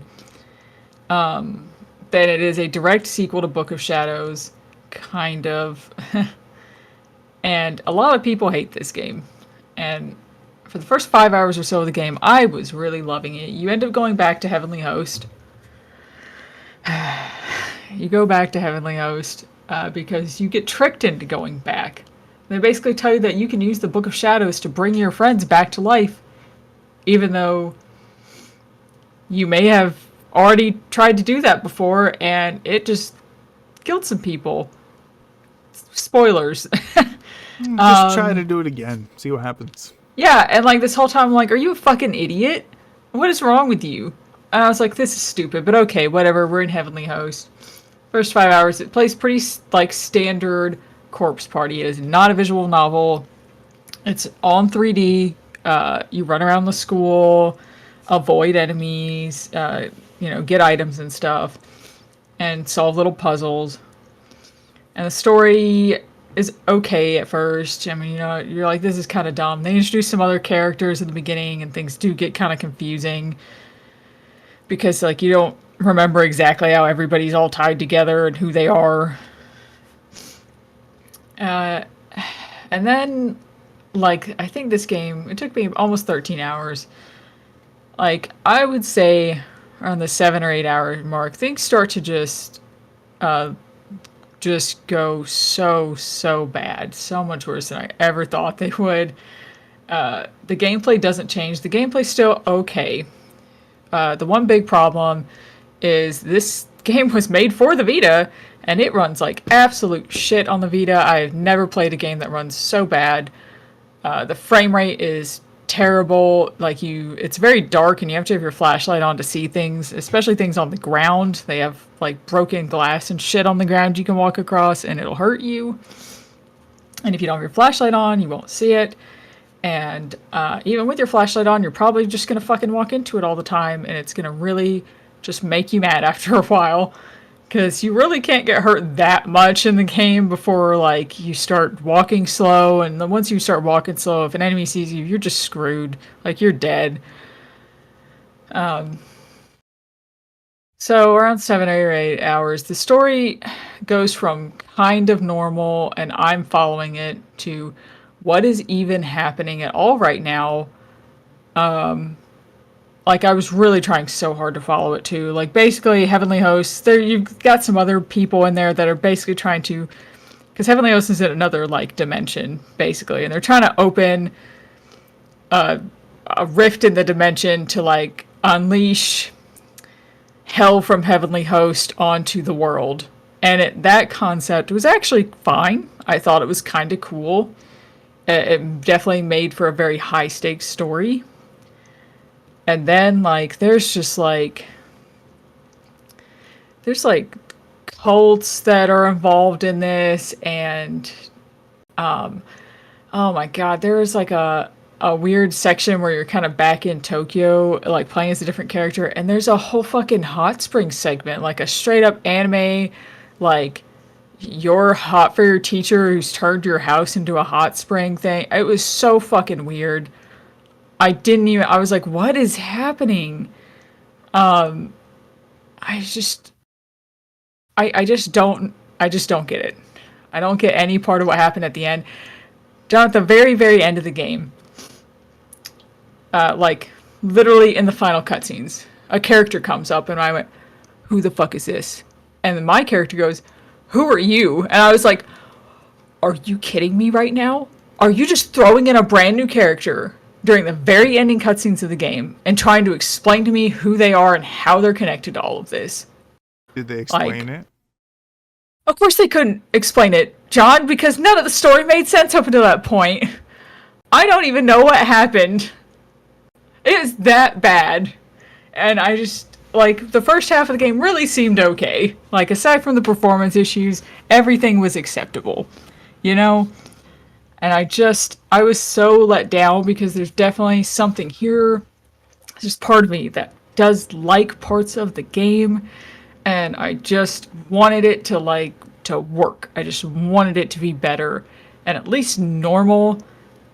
But man, they just butchered it so far that, like, and they're making Corpse Party 2 like actual Corpse Party 2, you guys, because Corpse Party 2 already technically exists. And it's just some weird unfinished game that's just out there that you can pay money for, on like GOG and Steam and shit. They're making a Corpse Party 2. I have no idea how. I don't know how they're gonna fix anything that they've done so far, because as far as I'm concerned, Book of Shadows and this game are just... I just would avoid them. I just wouldn't even play them, honestly. Book of Shadows is just way too creepy and a little fetishized, and like maybe this person, the creators are, like psychopaths, like for real. Just play the first game. Just play like the 3DS version of the first game, the 2021 that came out on Steam or whatever, and just pretend the rest of the series doesn't exist, okay? Because it's bad. But that's not what you're gonna do. You're gonna play Corpse Party 2, aren't you? No, I'm not. No. I don't believe that. No. It would take a long time, and it would take a very hefty discount on that game. We're talking like less than $10. I'm not gonna play it. The new one? Yeah. Oh, okay. I thought you were all in on the series. You keep playing it, but you keep saying they're bad. Oh no! I mean, I was hoping that this game. I'd always wanted to play this game, and I was working my way towards this game specifically because I just always liked screenshots of it. I don't know why; it just looked intriguing to me. Sure. It was terrible. They just, if you just want to be in there for the gameplay and you don't care if the whole story is just a load of nonsense that doesn't make any sense at all, then play it. It is available on GOG. Definitely do not play it on the Vita. It does mess up the gameplay quite a bit in some areas, especially when you're running from something and you have your flashlight on. The frame rate just tanks. It's so bad. And then like it'll skip a frame, and in that frame that it skipped will be where you hit some fucking glass again and you didn't know it, and now you're dying while that guy's chasing you, and it's so annoying. Basically, I wanted to like it. There's still parts that I like. It just ended up being bad. It ended up being disappointing. I mean, maybe I'm wrong. Maybe they'll redeem themselves, but I really doubt it. All right. So while I was down in my Steam list with Shadowground Survivor and with Miasmata, I saw another game I hadn't played in a while, and it's still spooky season, so I was like, oh, this little puzzle platformer with a black and white unique art style, it kind of fits the bill, right? And that is named Closure.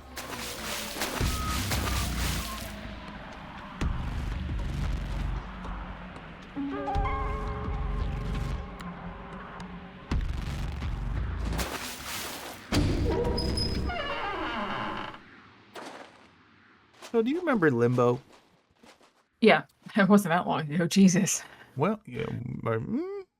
That's how you know you're getting old. You think a game that's like 12 years old is like not that old.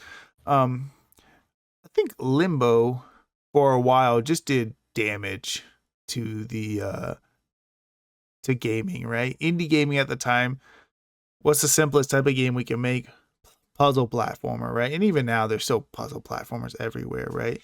And to be honest, like at the time it was pretty cool, right? Indie games were still fairly new, and these games coming in with this unique art style was interesting to us. Closures actually started off as a Flash game. There's technically like a Flash version. This is, I think, technically a sequel of sorts, although there's no story, right? It's just sort of atmosphere and stuff like that. So the deal with this game, light. If a light is touching something, then it exists. If there's no light touching something, then there's just a hole, right? So you need to manipulate the light, otherwise you will just fall through the level and die, right? Oh. So it'll give you like a light orb, and you'll walk around with it, and then you'll be able to get to the exit.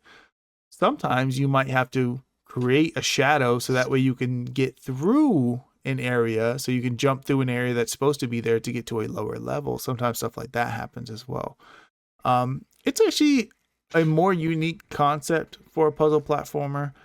I haven't seen anything else do this exact thing. Yeah. And you know what? it was fairly fun. It got a little difficult at times, and I did get 100%.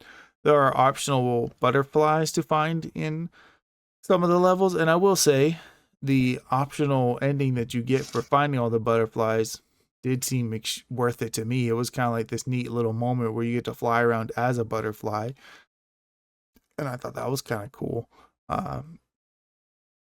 But other than that, it just kind of is what it is. It's a puzzle platformer. How long was it? I'm not sure. Like no more than like 3-4 hours. Yeah. Fairly short game. And again, happy to get something that's been on my backlog for ever finally off of it. So that was nice. All right. I'm still at her parents' house taking care of our stepdad. And the next game I wanted to play this spooky season is called Creeping Terror.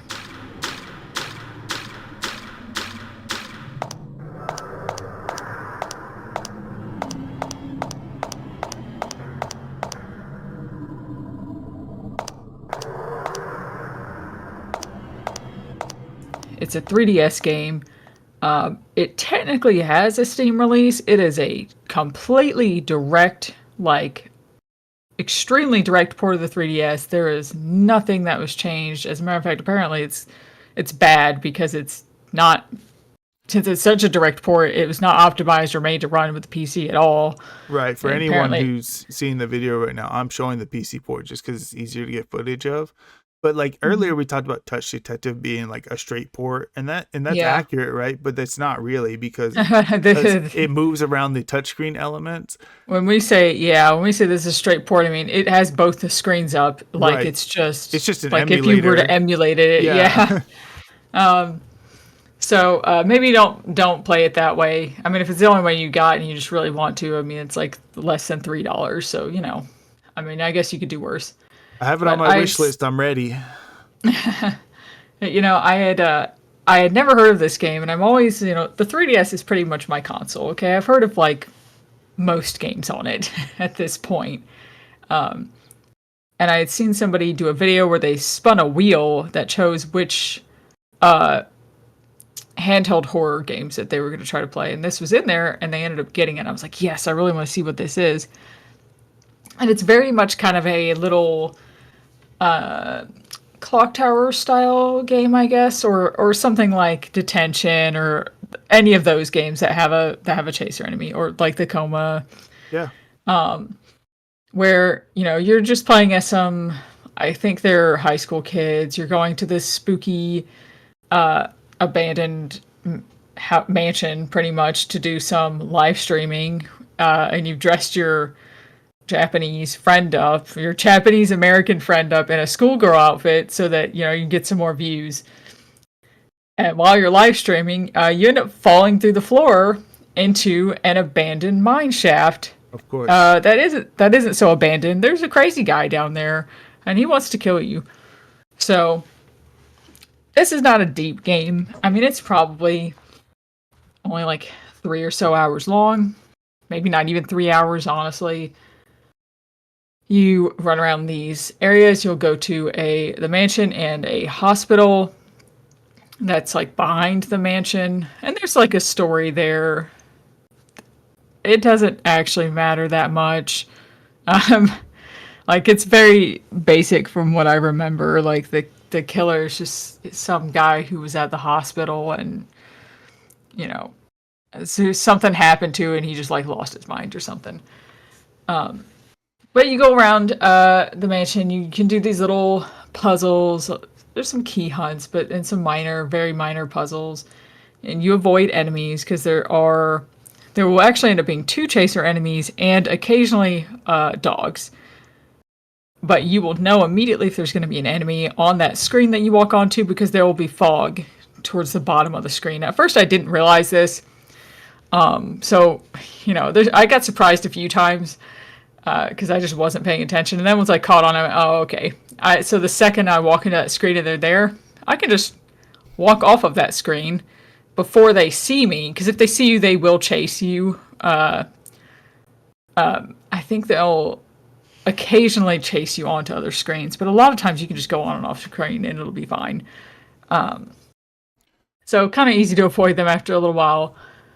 But the game, what really caught my attention about it, because it's not all that special, is the art style is just really nice. It is very like cozy horror almost.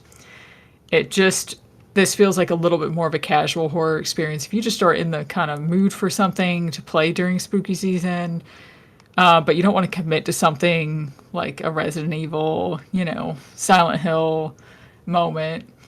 This is great for that. Cozy horror. Those are you kind of get what you want. It's not too hard or anything. Maybe you have a few incidents at first. There is a final boss fight in the game, which amounts to you like electrocuting the bad guy repeatedly with some like generators around in the mines. It was pretty decent. It was actually kind of a challenge. You can throw items at the enemies to kind of stun them for a second so you can run past them. And that is very helpful in that fight, but there's a bit of a wind up to your throw. So you got to be careful, because if you don't start it fast enough, you can still get hit in the middle of that and then it stops you. So, I ended up giving it 3.5 stars. It's really not anything all that great or anything, but I just really enjoyed myself. This actually was a relaxing game to play during this time. So, I liked it and happy I got to play it, and I hope I can find some more like weird 3DS games like this. All right. Next game I played, this one was a mistake. And I'll explain why. That game is called The Dream Machine.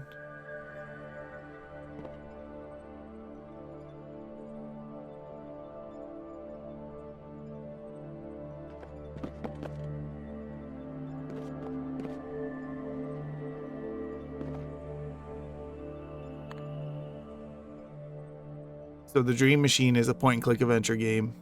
Everything's made with a claymation, cardboard style. Looks kind of creepy, to be honest with you. Yeah, it can be, right? Pretty early on, it's broken into sort of episodes, right? But this game, because it released, like, you could buy episode 1, episode 2.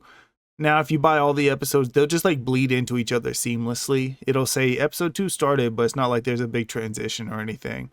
So you get this new apartment, right? And then you happen to be looking around your apartment and you find a camera behind the painting in your room.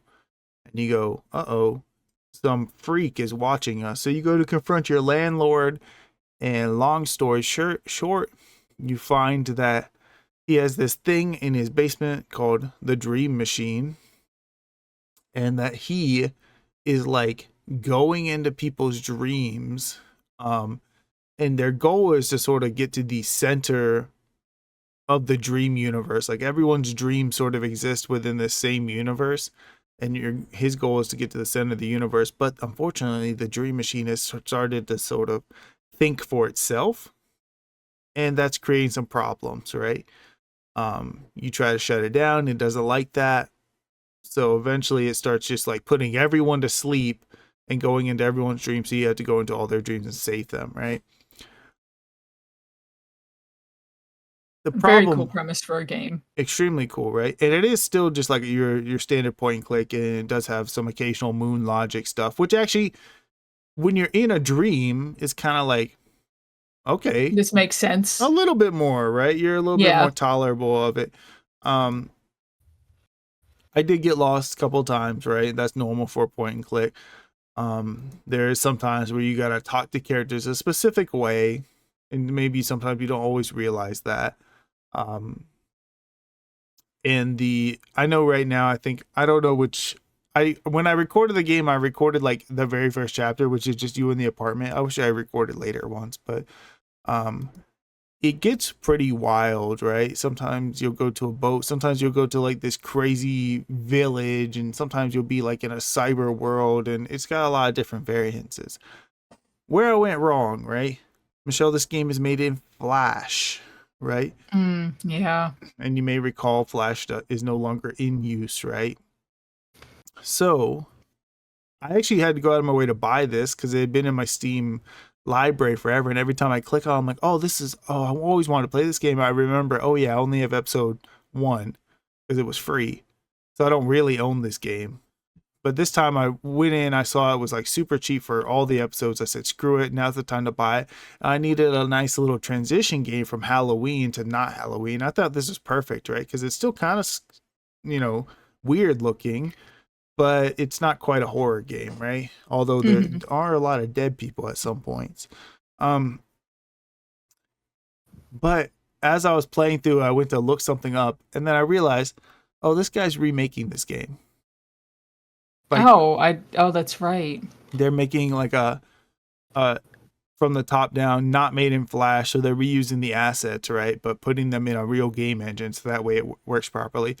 Because one thing this game has is like a weird memory leak issue. So the more complex the animations are, particularly there's like books you can look through for notes and stuff, and they have this really elaborate page turning animation. The more you do that, the slower the game gets. And next thing you know, you're just in slow motion. So basically, like every 30 minutes or so, I would save, turn the game off, turn it back on, and then it'll be back to normal. And eventually, I just got in the habit of like every 30 minutes, I'm restarting the game. And just so everybody knows, there is a demo for the definitive edition out, but there's not a release date. Right. So just wait for the definitive edition. That's my recommendation. And probably wait for it to be all the way out, because I can't imagine what the demo is going to cover that will excite you, because it'll probably just be that opening apartment area where you're not even in a dream yet, because the second episode is where the dream stuff starts. And I sincerely hope they don't put it out episodically and it's just an all-in-one package. I think he said they are going to be. Yeah, because there's no reason for it to be episodic now. You already have the game. You're just trying to make it function for modern systems. Right, and it doesn't even feel like The Walking Dead, where the episode ends and there's like a cliffhanger, and then this one like literally like just continues on. You could tell it was just like I can't put out all the episodes all at once because they're expensive and whatever. I need money, guys. Pretty good. I think, I don't know if you've ever played this game before, Michelle, or looked at it. You would like it. I've seen it before. Maybe when Definitive Edition comes out, I'll look into it. Provided Definitive Edition is not really expensive, because I feel like sometimes devs like to do that. They're just like, oh yeah, I just quote unquote remade this game and put it out, and now it's gonna be $30. Like, no. Yeah, I mean, I know he had to put in work. It takes a lot of work, but probably like a $20 game, and then you hit it on sale, wouldn't be too bad. Yeah, it can be a little complicated, a little annoying at times, a little bit like you gotta talk to people a specific way type of game. But a lot of times when I would look at the puzzle, I would more often than not be like, oh, I just didn't think of that, but it does make sense if I just do it like that. Not every time, but most of the time. And it gets pretty dark towards the end of the game, right? You do some weirdo stuff, actually, and there's some metaphors to it all, but it gets a little strange, I will say that. But it's a good game. If you look at the visuals and you're like, oh, I like point and clicks, and that is appealing to me, you're gonna have a good time. You're not gonna have a bad time, that's for sure. So I recommend it if you like what you see. All right, and next up, I finally beat a game that I started years ago. I started it before my husband and I moved, and that was the problem. I had an interruption in me playing this game, and then I never came back to it. And that is Dragon Ball Z Kakarot. I'll do whatever it takes until I'm strong enough to beat Kakarot.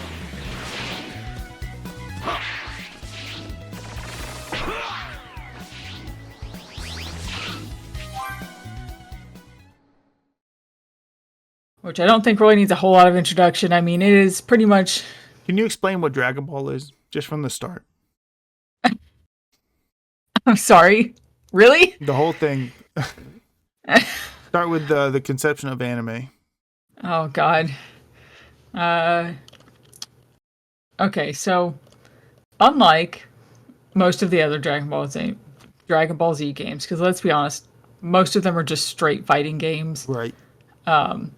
This is a fighting RPG that takes place over the several arcs. Is it all? Is it all of them? Not quite, right? It's all of them. All It's of them all of from the Z. All of them from the Z manga. Yeah, all the arcs up to and through the Boo saga. Doesn't respect the Garlic Jr. saga. I know it's just in the anime, but damn it, I thought it was pretty fun. So it doesn't exist. That's sad. And it even kind of includes some side stuff like the driving the cars and everything. But all right, so I liked the game a lot, but I also came to the realization while playing it that fighting games are just not my thing. And even though this is an RPG, it is still very much a fighting game. And the fights are really fun. They're very fast and furious. You're flying the whole time pretty much. Sometimes the camera gets out of whack. Like, I really hate it when we're fighting around water and we're either not far enough above or below the water and constantly just like going in between. Yeah. You have those moments. For the most part, though, it functions very, very well. The controls, I remember, took a little bit of getting used to for me at first. But once again, I don't even play just fighting games in general. So this is all new for me. And to be fair, Dragon Ball Z Kakarot just utilizes a lot of buttons. It really does. Yeah. I know what you're talking about because I've had to relearn these controls like 10 times every time a new DLC comes out. And I finally really just like hardcore just pushed through the whole like last, I don't know, 20 hours of the game so I could finish it, because I was kind of ready to be done with it. You know, I'd only been playing it or had started it like 3 years ago, so you know, maybe 4 at this point. I don't know. I don't remember what year it was. But I mean, there's just not a whole lot to say about it because it's a great game. Especially if you like Dragon Ball Z, you will like this game. Right. Like, even if you have a lot of mixed feelings about Dragon Ball Z, like I do, you'll like this game. Because they do cut out a lot of the fat. They cut a lot of fat, because obviously they're trying to go over a very large amount of episodes in a, you know, like 40-hour experience, which is not a lot when it comes to the amount of content that Dragon Ball Z actually has.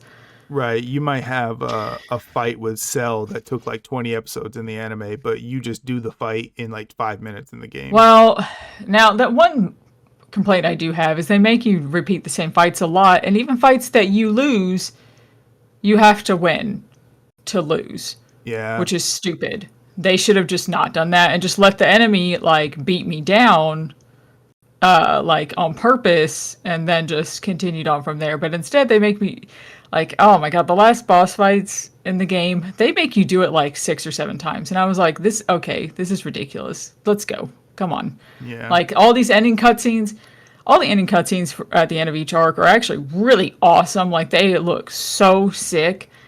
And they're so worth it. But man, by the very end of the game, I was like, can this dude just die? And you know what? That's how I feel a lot when I watch the anime. I'm like, can they just hurry the fuck up? Can he just die already? This fight's been 20 episodes long. It could have been 5, you know? Like, so there's a little bit of a patience issue there for me. Like, it wore on me towards the end. And I did end up, I think, changing the difficulty setting on this game. Because, I mean, there is so much fighting. So much. Like I was just like, I have to get it to go by a little bit faster. I am enjoying myself, but I didn't want to burn out. And even by the end, I was still burning out a little bit. So, actually, one thing I will say was, I think it's funny you said you turn down the difficulty. One thing, by the end of the game, it like the difficulty, for at least when I played, fell off like a fucking cliff. I don't know what happened, because you just enter a battle, you launch a spirit bomb, and then you launch another one, and the battle's over. Like, it actually, which is why I'm glad the DLCs didn't use your pre-made characters, because you just annihilate everything in 2 hits. You're not even fighting anymore. You're just launching 2 special attacks and killing them. And there is more to the game. There's like a cooking system where you can use meals and stuff. I know you told me to get into this, and I didn't really get that far into it, to be honest with you. I didn't either. I just didn't realize that they were permanent stat boosts, right? I So think they're not permanent stat boosts. Some They're of just them for that battle are. that you're about to do or whatever. That's the thing. Some of them are, right? And Oh, some of them, yeah. That is something I didn't understand because I thought the same thing. I was like, oh, it's temporary and when it goes away, but there's actually some permanent ones in there. So, whoops. I did some of that. There is other training that you can do to get up your skills and learn new skills. There's a skill tree for you to buy skills on for multiple characters, though honestly, a lot of characters you won't really use hardly ever, like Krillin, unfortunately. You just don't have a reason to most of the time, unless they're forcing you to use him for some reason. Let's see, there's the cooking, the skill trees, the training. I feel like I'm missing something. There's some fun little cheap system. Mm-hmm. There's that whole badge system thing. Oh yeah, the weird badge system. Community that board. took a minute.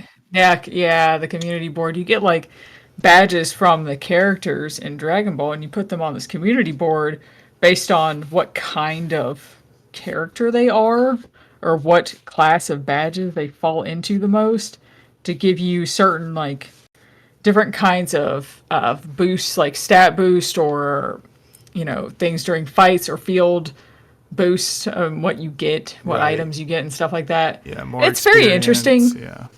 It's a lot of stuff to learn at the beginning of the game, though. I'll say that. I was a little bit overwhelmed. A lot of tutorials, right?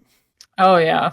And they are not, like, integrated into the game. They just come up and they're like, this is how you do this? And you're like, okay. Like, very tutorial-y tutorials. Right. I was about to, this game's still installed on my PS5. I was about to uninstall it. Michelle, do you know they're making more fucking DLC? Wow. Yeah, that's the thing. Unfortunately, because I have it on PS4, I'm just never going to buy the DLC, probably. If you were to imagine what DLC you would make for this game, what would you make? A tournament DLC? Wait, they already have one, don't they? Something based on the actual shows. I'm not really sure because the tournaments are based on the actual show. No, I mean like an actual an actual arc from the show that they didn't cover. Oh Lord! You're never gonna guess. I was gonna say, you're asking me really hard questions right now. Michelle, they're making a whole DLC on Daiba. The one that just came out, Dragon Ball Daiba. The one where they turned Daiba. You don't know what this is? No. Oh my God, they're making a new Dragon Ball anime. Yeah, it's Dragon Ball Daima. Daima? Daima. Oh, I thought it was Daib. Okay, my bad. No, because we're watching Daima, so I know what you're talking about. Okay, yeah, so they're making a freaking whole DLC based on that. Just out of nowhere. That's so weird. Why don't you just make a whole separate game? What are you doing? Yeah, I don't know. Well, that would be hard, right? Because they also Daima's like not. It's just started. Right, and they're just making a DLC based on it, just like it's nothing. But so weird. Yeah, I thought we were done. I don't know if I'm gonna play that or not, but you say that, maybe I feel like you're gonna play it at some point. I don't know. It's hard. Hard to keep going back to the same game for the years. Especially like when the last couple of DLCs have not been that much. Right, been that great. The Trunks one was amazing, and that kind of is where it starts and ends, right? The rest of them are just there. Yeah. And for how much they cost, it's just not, I mean, it's like $25 a piece, which is kind of a lot, so. Oh, for each season? Yeah, so yeah. like especially when you only want like this small portion, Right. All right. But yeah, it was very good. Not necessarily quite my cup of tea. I really want them to do this, but with the original Dragon Ball, like just this exact thing, but original Dragon Ball. That I think would be perfect. One thing I thought the same thing, but I was like, man, the problem is this game really depends on like its flying mechanics, and in Dragon Ball he doesn't fly. Yeah. Also, Goku flashes his dick around a lot as a kid, and that's kind of an issue. Yeah, I mean they could just get rid of that, right? But You know what? Somebody would fucking complain though, and that somebody is Japan.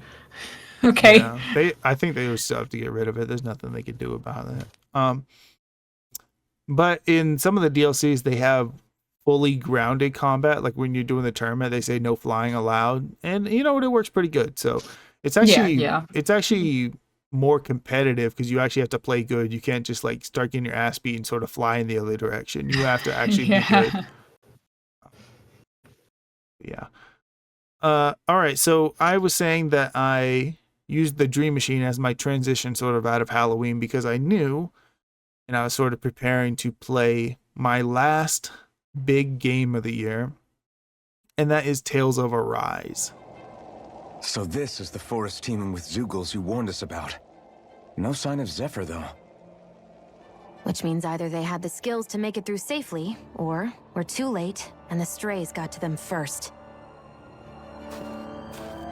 Do you say every Now, thought out our loud? mom had bought this for me last Christmas, and I always intended on getting to it early, but I would play like I played Final Fantasy 16 earlier in the year, and I was like, I don't want to play 2 action RPGs back to back, right?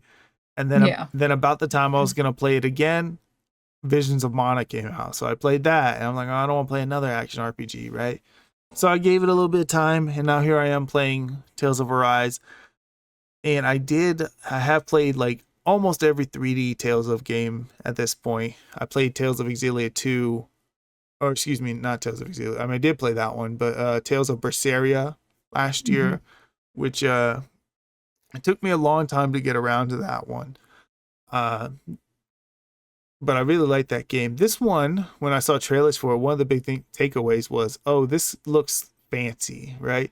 They put some budget into this new Tales of game. They put some money behind it. It doesn't feel like another iteration. Like clearly there's a new engine. One thing that was a little bit of issue with Tales of Berseria, Tales of Exillia, Tales of Zestiria was the worlds would be a little bland, right? You'd walk into like an open space sometimes, and you kind of get it, like, oh, it's just an RPG dungeon, right? But this game's areas actually look like areas, like they have layers and they have normal like landscapes, like mountains and hills that you can climb up on. So that was really good. The story, you are a slave on this planet. You're a Danon, that's the name of the planet. At some point, I think they're the Renan, came from the other planet and just enslaved your whole planet. That was like 300 years ago. So you don't like it, but you're also like, this is life, right? And you play as a guy. He has this weird like iron pot on his head, right? And at some point, and he has amnesia as well. So we're like, okay, why does he have amnesia? Why does he have the pot on his head? And he also feels no pain at all. So he'll step in while the slave masters are like beating people, and he'll like step in and not feel pain, and but he'll still be bleeding everywhere. So weird. Yeah, anime, right? Yeah. At some point, a random train is being chased, gets derailed, and inside there's this girl. And she has this weird thing where if anyone touches her, they'll be electrocuted by what they call thorns, right? And obviously that works into the dynamic of you as someone who can't get hurt because you are the only person who can touch her, right? So you grab her and run to safety, right? And even though you're getting electrocuted, technically hurt, you're not feeling it, right? Mm-hmm. From there becomes your typical Tales of anime adventure, right? One thing I will say is it seems like there's not like a consistent villain the whole time, which is a little bit of a problem. You meet a guy early on, like you just see him killing a bunch of stuff, and then you don't see him again to the end of the game. That's actually the final bad guy. But your goal is just, hey, I'm gonna go to basically like the warlords of each region. We're gonna kill them, and we're gonna get these orbs. of power. And if we have all the orbs, the girl tells me that we can use them to remove her thorns, and we can use them to sort of take back our realm, right? And by killing the warlords, then obviously we'll be back in control anyway. So it's a win-win for everyone, right? And then shenanigans happen and blah, blah, blah, right? And then anime happens. Right, then anime happens, right? The game is like 50 hours long. There is a split arc. Because once you get done with the final warlord, it like does like a whole like final ass boss, like multiple, like 4 different times you have to beat him. Huge epic encounter. And then like after you beat him, boom, something else happens. And then I think credits rolled. No, not credits, but another intro rolled, a new intro, like like season 2 of the anime. And I was like, what the fuck? And it was cool because it was a different song. And every time you start the game after that, the new season song is happening. And it's cool, you know, because I don't know. It's like watching another season of an anime. And then from there, you go to fight a different villain. At that point, the villain is kind of established, but you don't know why or what's going on with them. It's good. Combat's pretty good. At first, I thought it was a little too simple. Like they simplified it, but just like every other Tales game, the more stuff you get, the more skills you get, the more complex it can sort of become. So yeah, I thought it was pretty good. It's not my favorite Tales of game by any means. In fact, I think Berseria that I played last year was better. But it is still a good game. Definitely one of the better iterations. It's not bad like Zestiria or anything like that. And I am looking forward to what comes next, right? Because it's actually been a while since we've seen another Tales of game, and they used to put them out like every freaking year, so they've slowed down quite a bit. So we'll see what they do after that. I also played the DLC, which is called Beyond the Dawn.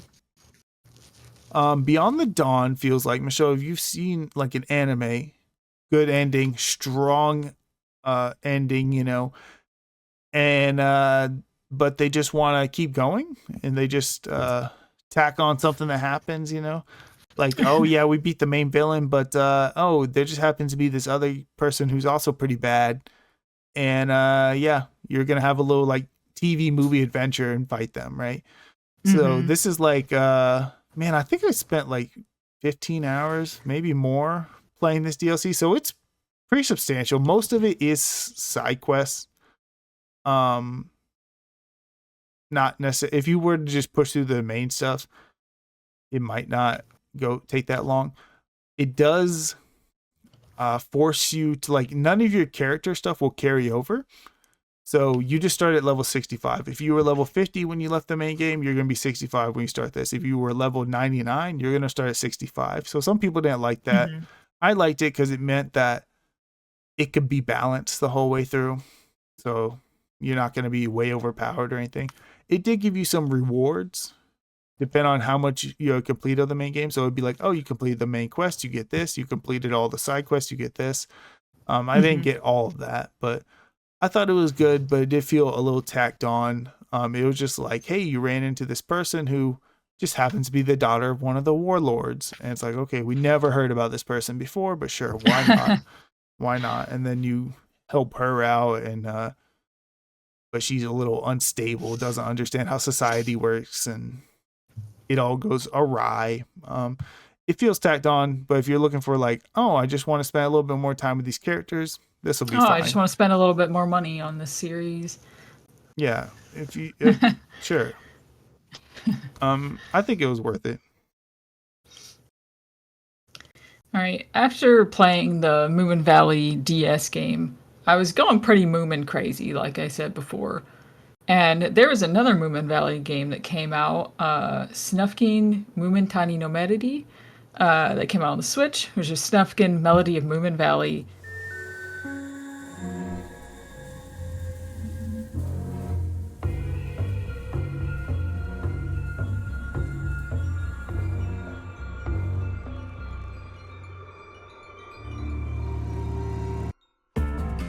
And it got a lot of traction at first when it was announced. The cozy gaming community was like really stoked about it, and then it came out and just kind of came and went. Like people talked about it very briefly, and then it was gone.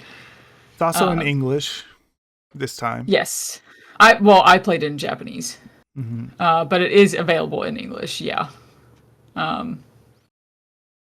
So in this game, you play as Snufkin. He is by far the most popular character in the Moomin Valley series.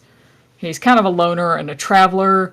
He comes to Moomin Valley every spring and leaves again every winter because the Moomins hibernate in winter, so he sees them again every spring, and him and Moomin kind of have little adventures and stuff together. But he's a very, very chill, laid back, like rational person, I guess. And he comes to Moomin Valley in the spring. And something has changed. Some police, I guess they're police, they're basically described as police, have come around and they're taking away the natural areas of Moomin Valley and making parks that have a lot of rules that kind of hold people back. And he doesn't like this, and neither does anybody else in Moomin Valley, because some people are kind of losing the areas that have their home, places are getting polluted. So Snufkin takes it upon himself to go around and try to remove all the signs from these parks, which just makes the guards, the police people, just leave. Because I guess they're like, well, there's nothing here to protect anymore, so whatever, we don't get paid enough for this. And they just bounce. You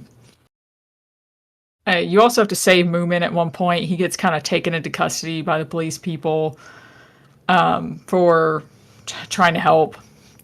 And that's kind of how they make the excuse of why you're not playing as Moomin in a Moomin Valley game. The main mechanics for the gameplay revolve around music. Snufkin plays the harmonica is his big thing, but in this game they also have him playing a few other instruments like a flute and a drum set, and those each have different abilities, and you can use them on objects in the environment, like say the drums near a pile of sand, and it will make the pile of sand fall and reveal what's underneath it. So there's a lot of item collecting and going around and doing minor puzzles and exploration. The art style is really beautiful. Just really fits Moomin Valley to a T. Very, very nice, good feeling fall game. You see a lot of characters from the franchise. Some of which that I had only just barely been introduced to in the anime, and then I just saw like very, very minor characters that I ended up seeing in the game, and that was like really fun for me, because a lot of people who went and bought this game they know nothing about Moomin Valley, because it's just not popular here. Like there's one character who's actually invisible, and I don't think a lot of people would have understood like why she was invisible if they didn't watch the anime. For the record, it was like because she was like bullied or whatever by her aunt, and she was mean to her, and eventually she just kind of disappeared. Yeah, I don't know if it still doesn't make sense. I gotta watch the anime. Yeah, go do it. This by far was the hardest game I played in Japanese this year, and I really did not expect it to be. And the main reason is that there's kind of more of a manner in which some characters speak that is not very reader friendly. Like in English, it seems like it's fine, but in Japanese, it's just different. There's one character who I had not seen him in the anime yet, but he was in the first book, and he's a philosopher. He's called the Muskrat. And Snufkin was talking to him, and I just could not make heads or tails of what he was saying, and I was getting so frustrated with it. I was like, oh my, what is happening? And then Snufkin immediately went, what are you talking about? And I was like, okay, it's not just me. Nobody knows what this dude's talking about. All right. It just, lots of uncommon, unusual words, no furigana, Like, I could still follow along with everything that was going on just fine, but it's just there were a few, like, more optional conversations where some things were just kind of lost on me, especially like I said with the muskrat. So definitely not recommended for a beginner. Really, I almost consider this like an upper intermediate level game. So, not that anybody else is going to be playing in Japanese but me who watches this, I'm sure. I just had played the DS one in Japanese, so I kind of wanted to play this one in Japanese too. Sure. And I went out of my way to get a physical copy of it. I think there was like PlayAsia had some deal with free shipping, and there was another game that I played a little bit later that I ended up getting, and that's why I got this game too at the time, was because I needed to get, up to a certain amount to get free shipping or whatever. So I really enjoyed it. It's only about 6 hours long. It may even be a little less long because I did play it in Japanese and I did struggle a little bit. So I'm sure that slowed me down. If you like the series, it's absolutely worth playing. Probably one of the best games it's ever had, along with the DS game. I know it's good. There's some PC games and stuff too, but I haven't checked those out yet to see how they actually are. But beautiful storybook style, very relaxing, chill game. Puzzles, not really platforming a whole lot. Like, you can jump on stuff, but it's you just pressing a button and he jumps up. Like, it's not like you have full control over his motion or anything.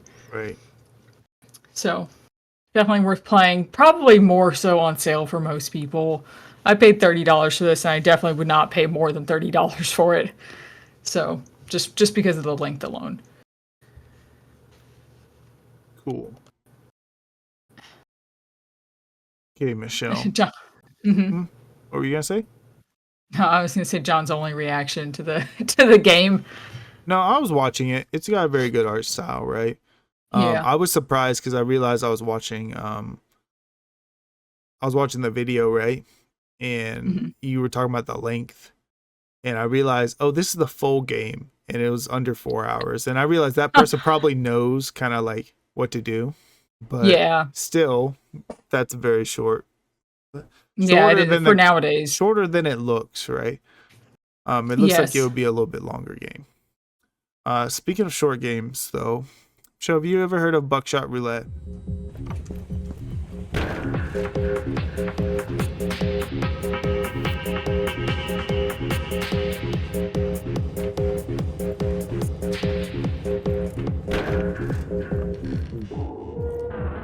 Yes. Okay, so I've you're familiar. seen Gab play it before.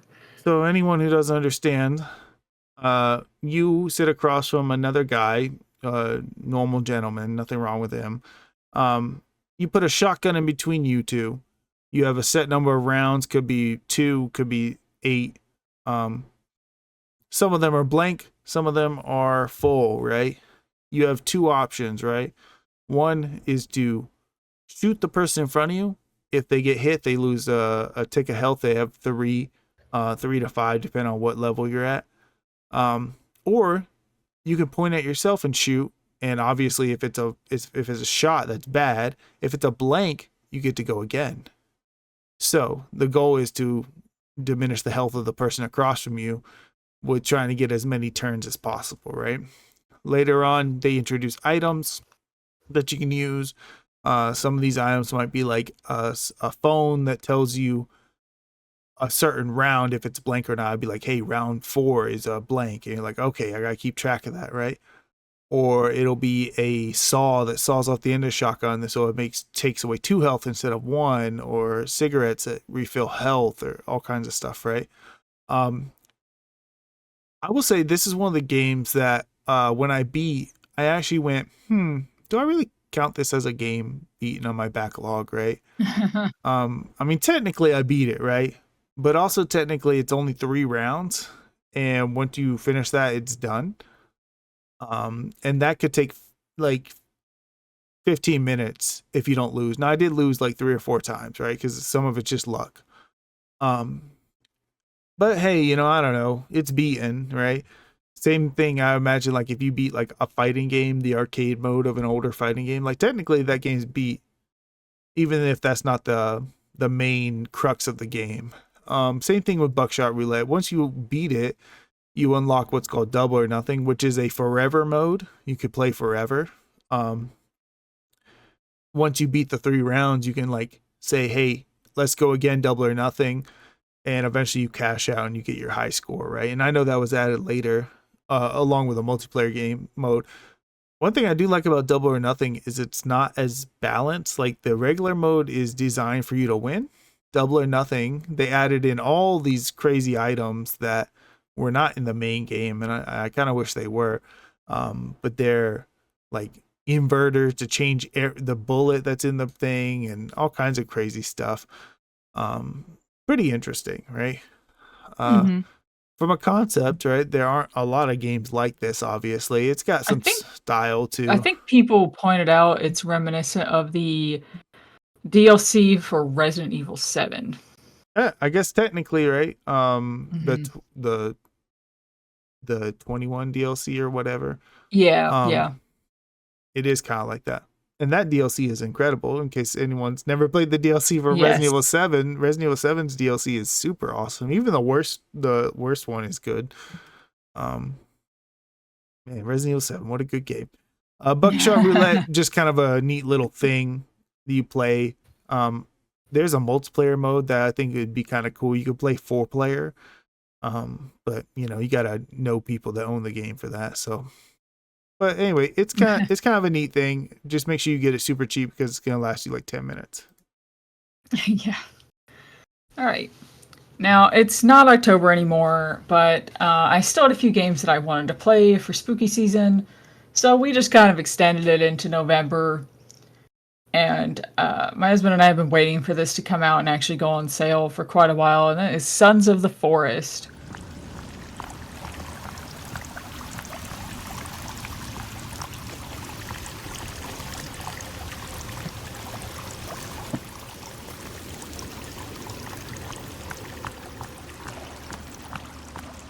Which is the sequel to The Forest that came out years and years ago that everybody's played.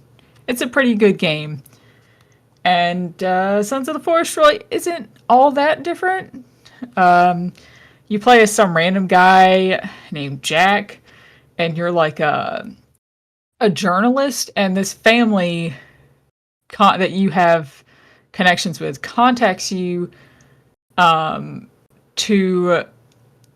he contacts you to find his daughter and his wife that have been missing for like several months. I don't know why this already doesn't make sense, because why are you a journalist who's like this dude's friend? Why are you the one finding his family? Like, you're just a journalist. That's it.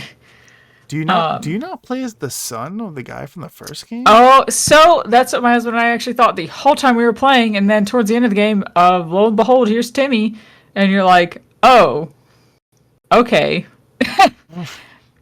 Weird. Yeah, so yeah, it is weird. Like, I'm pretty sure that's what we were all told, is that you were going to play as Timmy. Timmy is the son. I just assumed because the name of the game, but yeah. I think everybody assumed you were going to play as Timmy, and he's the son of the dad from the first game. Just so everybody knows. Mm-hmm. But at the beginning of the game, your helicopter crashes, because of course it does, and you're one of the guys who's in the helicopter with you just like has fucking brain damage, and you just use like this mind control device on him to just get him to like do stuff for you. He can like gather supplies for you and put it in stuff you're trying to craft, which is kind of helpful. But I also found him annoying because he was lazy and didn't do his job a lot, and I kind of just wanted to kill him. I found out later on you can actually just kill him, just so everybody knows, but you might not want to do that. Wait, how did you find that out? I mean, so we had an achievement that maybe indicated that people could die that we didn't know that could die. I guess we just got lucky the whole time that they didn't die. We just kind of thought they were invincible. You killed them. You have kind of this mutant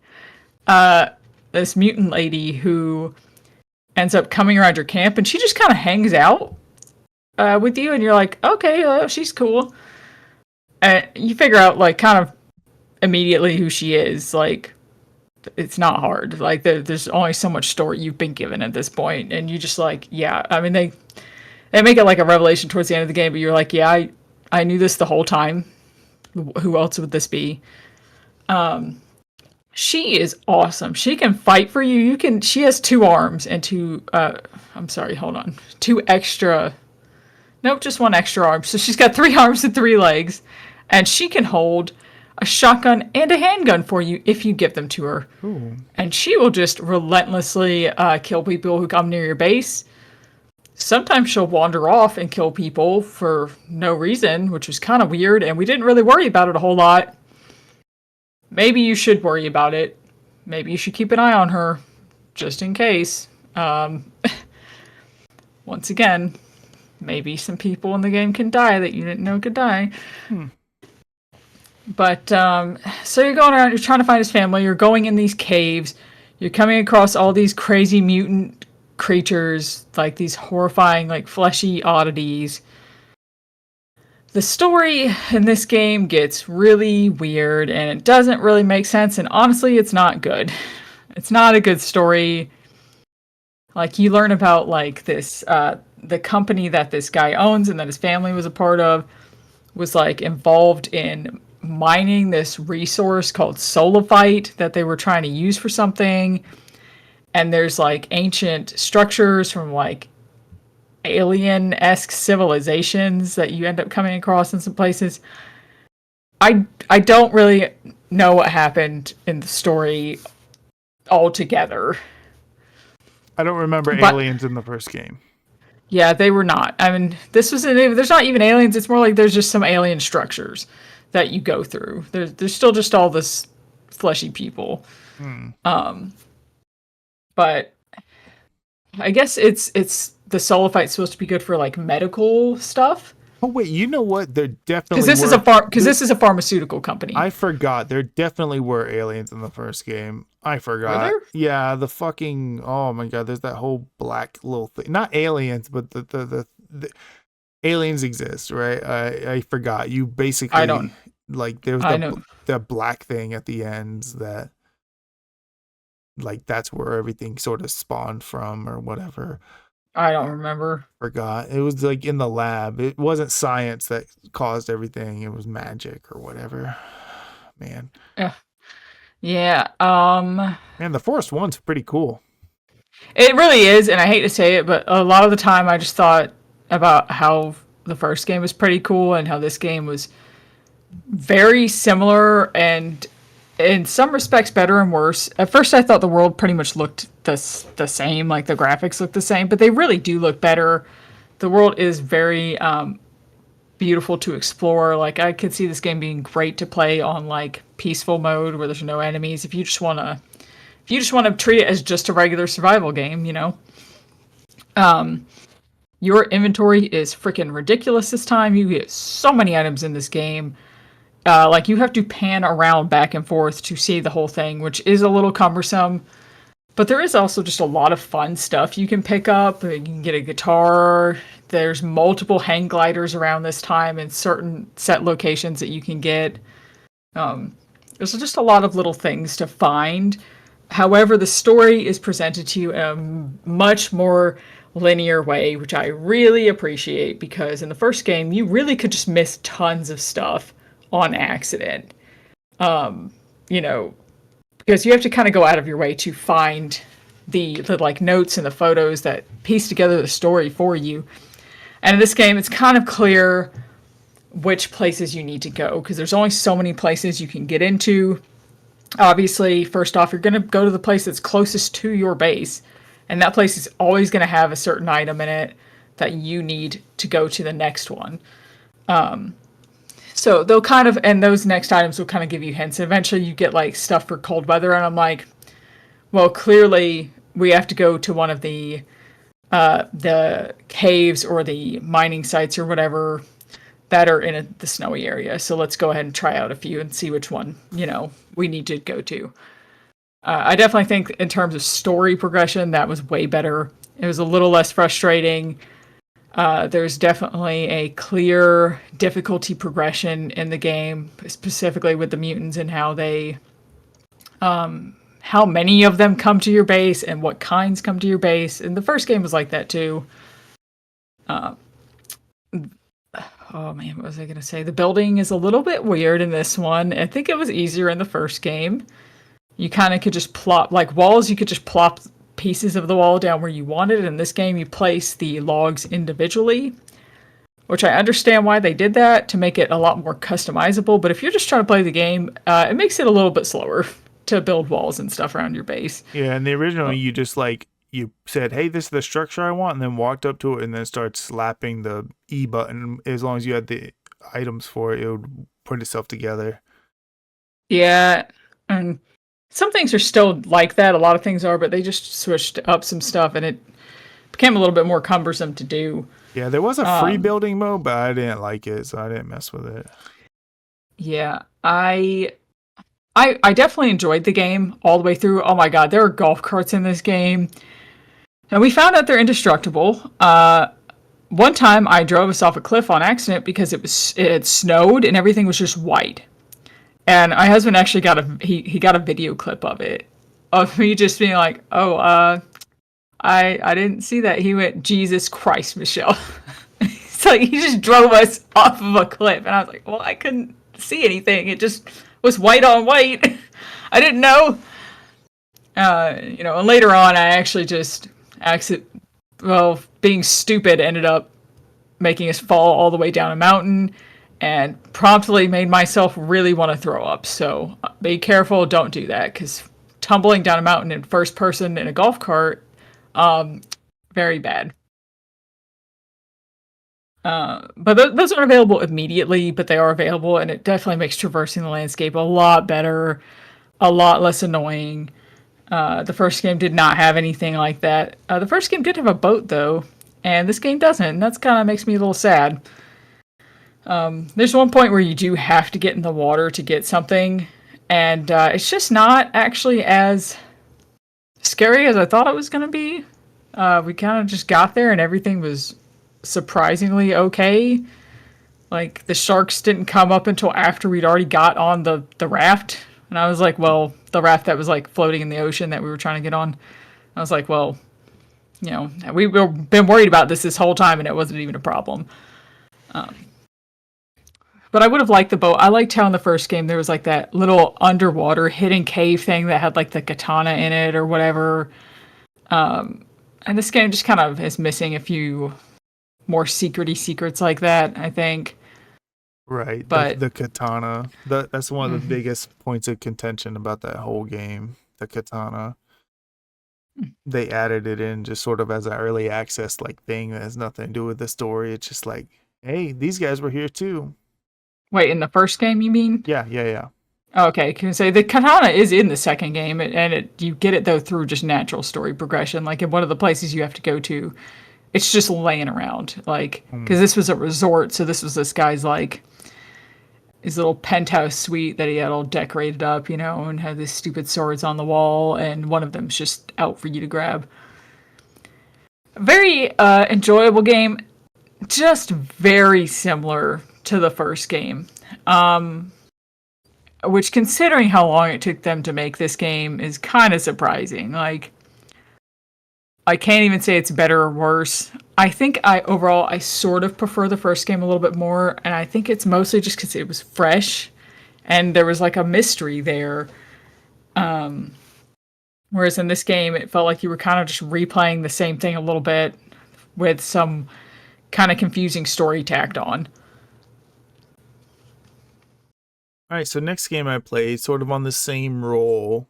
I forgot to mention, with Buckshot Roulette, that was a purchase decision, right? I think it was a Black Friday sale.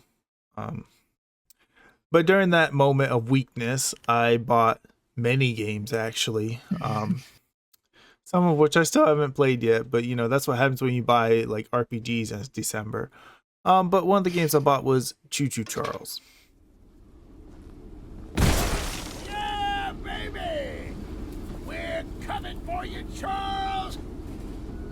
Do you hear that? It's him! It's him! Get to the gun! Light him up! Light him up! Now, I've technically watched this whole game be played through before, but I found it kind of cool, so I was like, I just want to play it myself. So you are a guy who's like a monster hunter, and you are being brought to this island where there's this train monster, basically, that is hunting down the locals, and they're like, hey, we get you your own train. Go around, try to upgrade this train and do whatever it takes to kill this train monster, right? And then from there, it's an open world train simulator mixed in with some little side quests. I guess reminiscent of like a Fallout side quest where you like talk to a character and they're like, can you go to this place and get me this thing? And you go get this thing and you get back and they'll give you a flamethrower or something. Or at worst, they'll give you some scrap, which you can use to upgrade your train. You do not even have to do all of them to upgrade the train fully, although I did anyway. But it's good to have extra health anyway. I don't know, Michelle. You've seen this game before, right? Oh yeah. I mean, it's pretty popular from what I know. It's just kind of fun, It's simple. It's easy. There's a hardcore mode that makes it so if you die, you have to start the whole game over. I don't know about all that. But still, like, I don't know, I found it kind of fun, and it is traumatic. Like when you leave your safety of your train, you're like, okay, I just gotta walk over here to this cave or something, and then you hear the train whistle, and you're like, oh god. It basically almost always means death. But death doesn't have a lot of consequences. You sort of die and then respawn back to your train. You miss like 5 scrap. It's not really a big deal. I will say one of the first weapons you get is a flamethrower. Assuming you follow the tracks the normal way and don't just start going in reverse automatically. The flamethrower is like the best weapon in the game, unfortunately. Like, it stun locks Charles. Even in the final boss fight when you have to defeat him, it will stun lock him. So none of the other weapons do that. So if you just stun lock him, you'll just win every time. So that's a little janky and weird, but to be honest, if you look at the game, you're not thinking this is going to be like some high quality mechanics, right? So it's just kind of a funny little meme game that is way better than it has any right to be. All right. Not all. It's not a very long game, right? I mean, it's only like a couple hours, maybe. Yeah, I beat it like in one night. So. All right. So, when I made my PlayAsia order earlier, and I got Snufkin Melody Movement Valley, the game that I actually made the order for was Yomawari-sen, or Yomawari 3, Yomawari Lost in the Dark.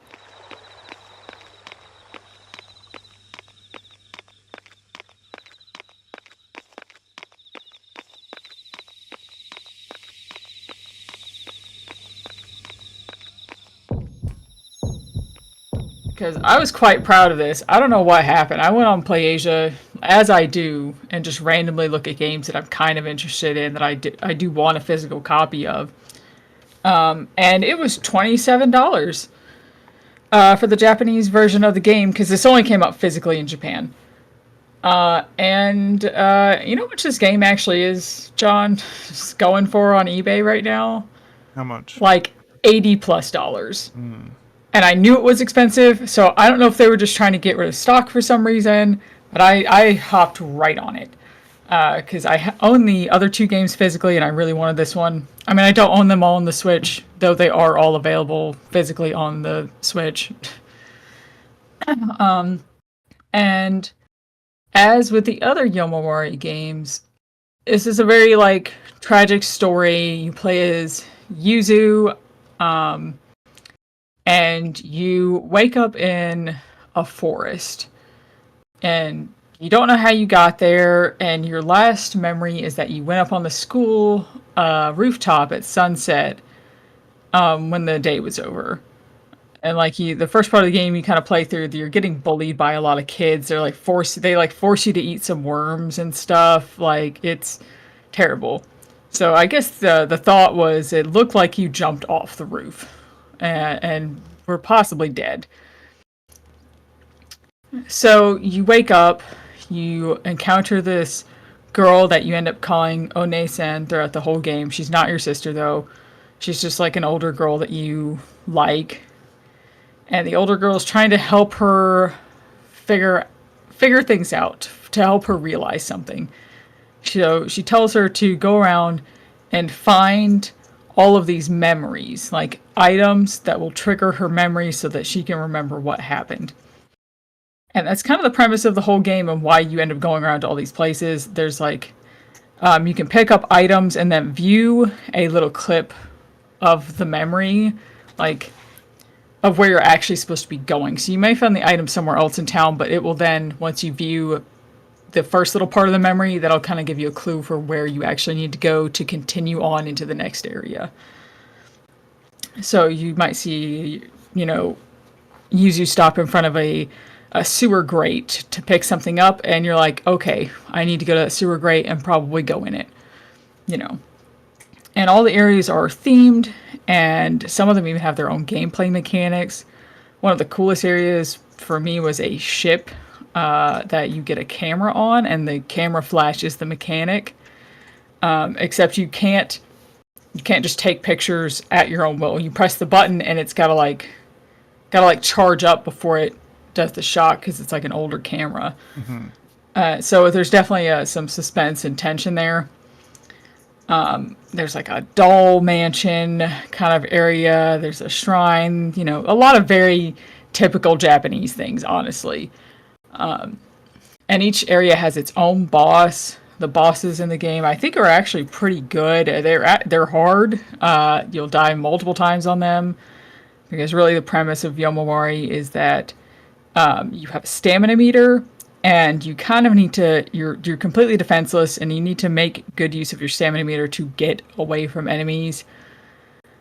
And they really utilize those in the boss fights for you to get away from the enemies and get to certain objects to perform an action that'll damage the enemy. The last boss fight in the game in particular took me probably 40 tries. Once you know what to do, it's like not bad, but it's just getting to the point where you figured it out is hard. Because I would get to most of the time I would get to the last section of the boss fight, but sometimes I just make a silly mistake and I die before I got there. So there were all those like in between attempts that were failures before I even got to the point where I could figure out the new stuff. I think this game, either this game or the second game, is probably the best in the series. It's been a little too long since I played the second game. Actually, that was the first one that I played, so that had to be like at least 5 or 6 years ago. The story is the one that makes the most sense. It is still a sad story. That is what the series is known for. There's not necessarily a happy ending to any of the games. Just as a forewarning to everybody. And if you played the first game in the series, you'll kind of have an idea of some other things that are coming too, particularly what happened to not spoil it for anybody else, the very, very beginning of the first game, what happens, and what your whole reason for going out is. Like, that thing kind of happens again in this game. So just be wary of that if that's something that bothers you.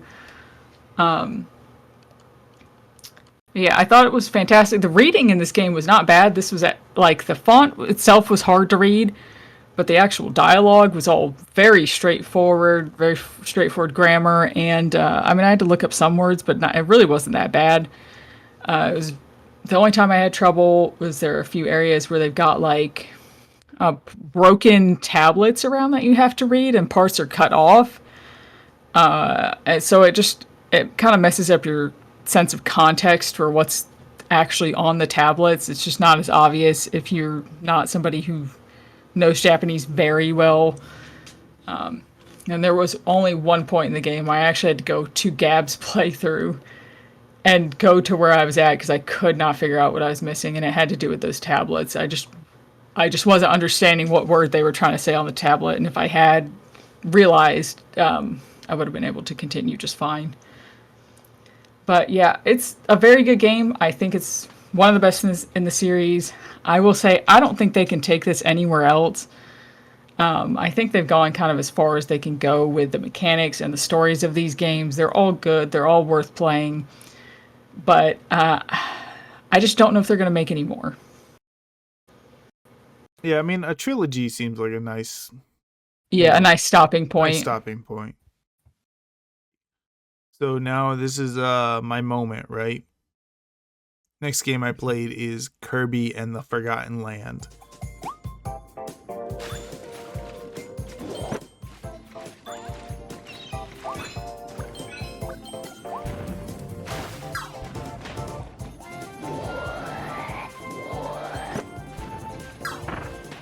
Allow me to explain the plot in full detail, as Michelle could never do.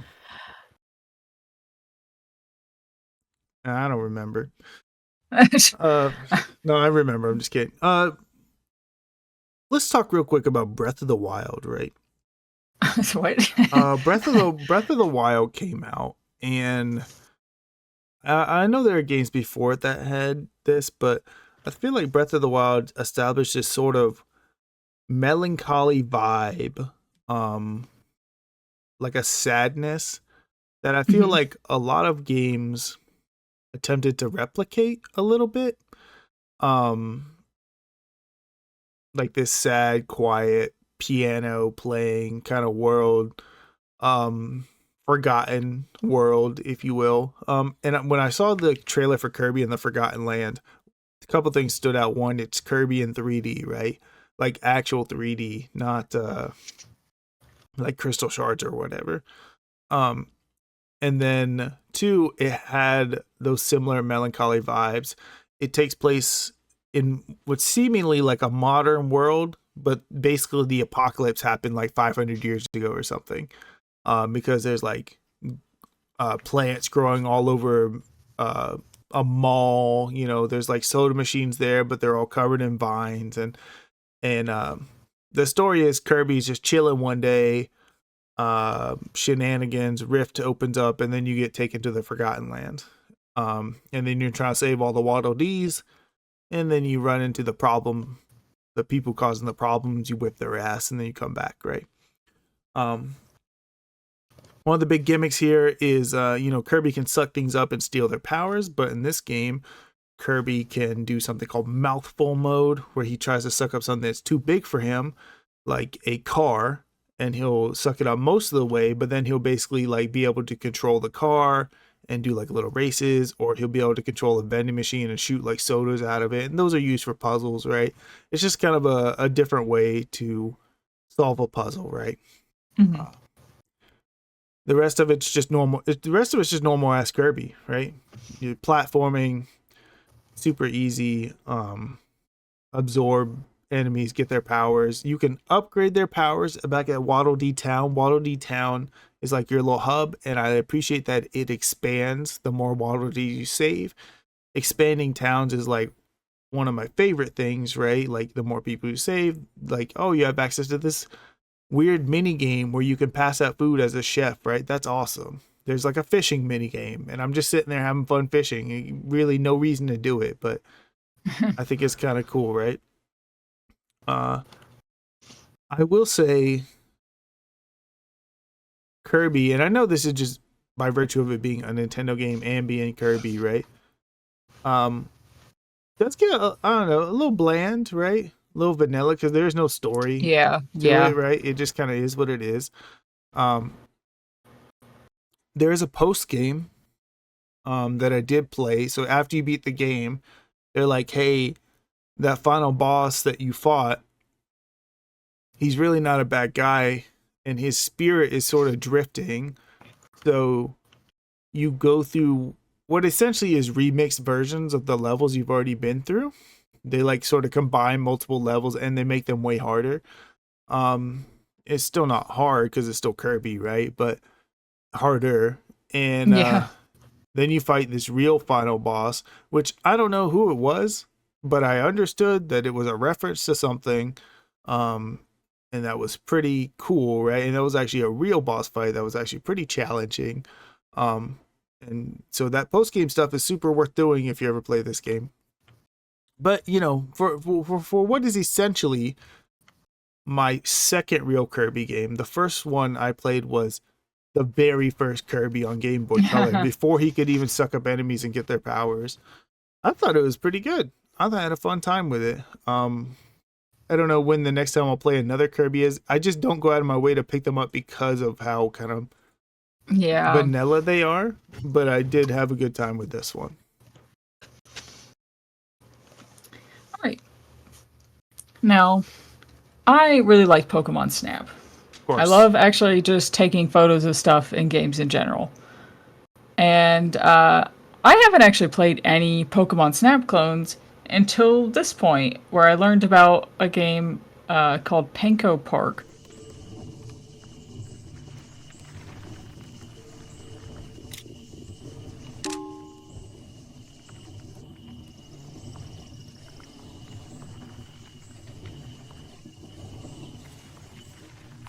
From like a cozy gaming YouTuber of all people, because I feel like this is such a weird random game that does not fit in with that at all, really. But it's a Pokemon Snap clone that is like you're starting work at this place called Panko Park, and it's got all these little creatures in it that are kind of weird, and the whole place is a little bit off, maybe. You go through, you take pictures of them. They have several different poses you can catch them in. You can throw items at them, just like Pokemon and Pokemon Snap. And sometimes usually it makes them angry, and it's like the angry shot that you can get. But there's also like special poses where if you give them certain things or hit certain objects in the environment, where they'll maybe they'll get up and try to fly away or something like that. And you're just trying to fill out your book as much as you can to get points that will eventually unlock like some special powers for you, like additional things that you can do in Panko Park, as well as additional levels themselves. So like you won't initially start off with the ability to throw stuff at the Pankos at all. And then like after you go through the first level for the first time, you'll get that ability, and then you'll go through it again with the ability so you can try it out. Okay. So it's really like Pokemon Snap. Yes, it is really, really like Pokemon Snap. Visually, very different. Very different vibe. But like gameplay wise, like full on, this is Pokemon. It's not really expensive. It was a neat little game. They even kind of have a final boss fight that you can do, because not all is quite as it appears in Panko Park. It doesn't ever full on turn into like a horror game, but it's definitely got a vibe about it for sure. So, it's pretty much like if you like Pokemon Snap, you're going to enjoy this game. I mean, it was good. It's worth playing. I'd really love to find some more of these kind of games. I'm sure Google could tell me, but I just haven't done that yet. But yeah, I mean, if you want kind of a spookier Pokemon Snap game, check it out. Yeah, I mean, we've seen photography games, right? There's a lot of them, but there's not a lot of like the on rails ones. Like yes, because this is on rails. I didn't mention that. It is on rails exactly like Pokemon Snap.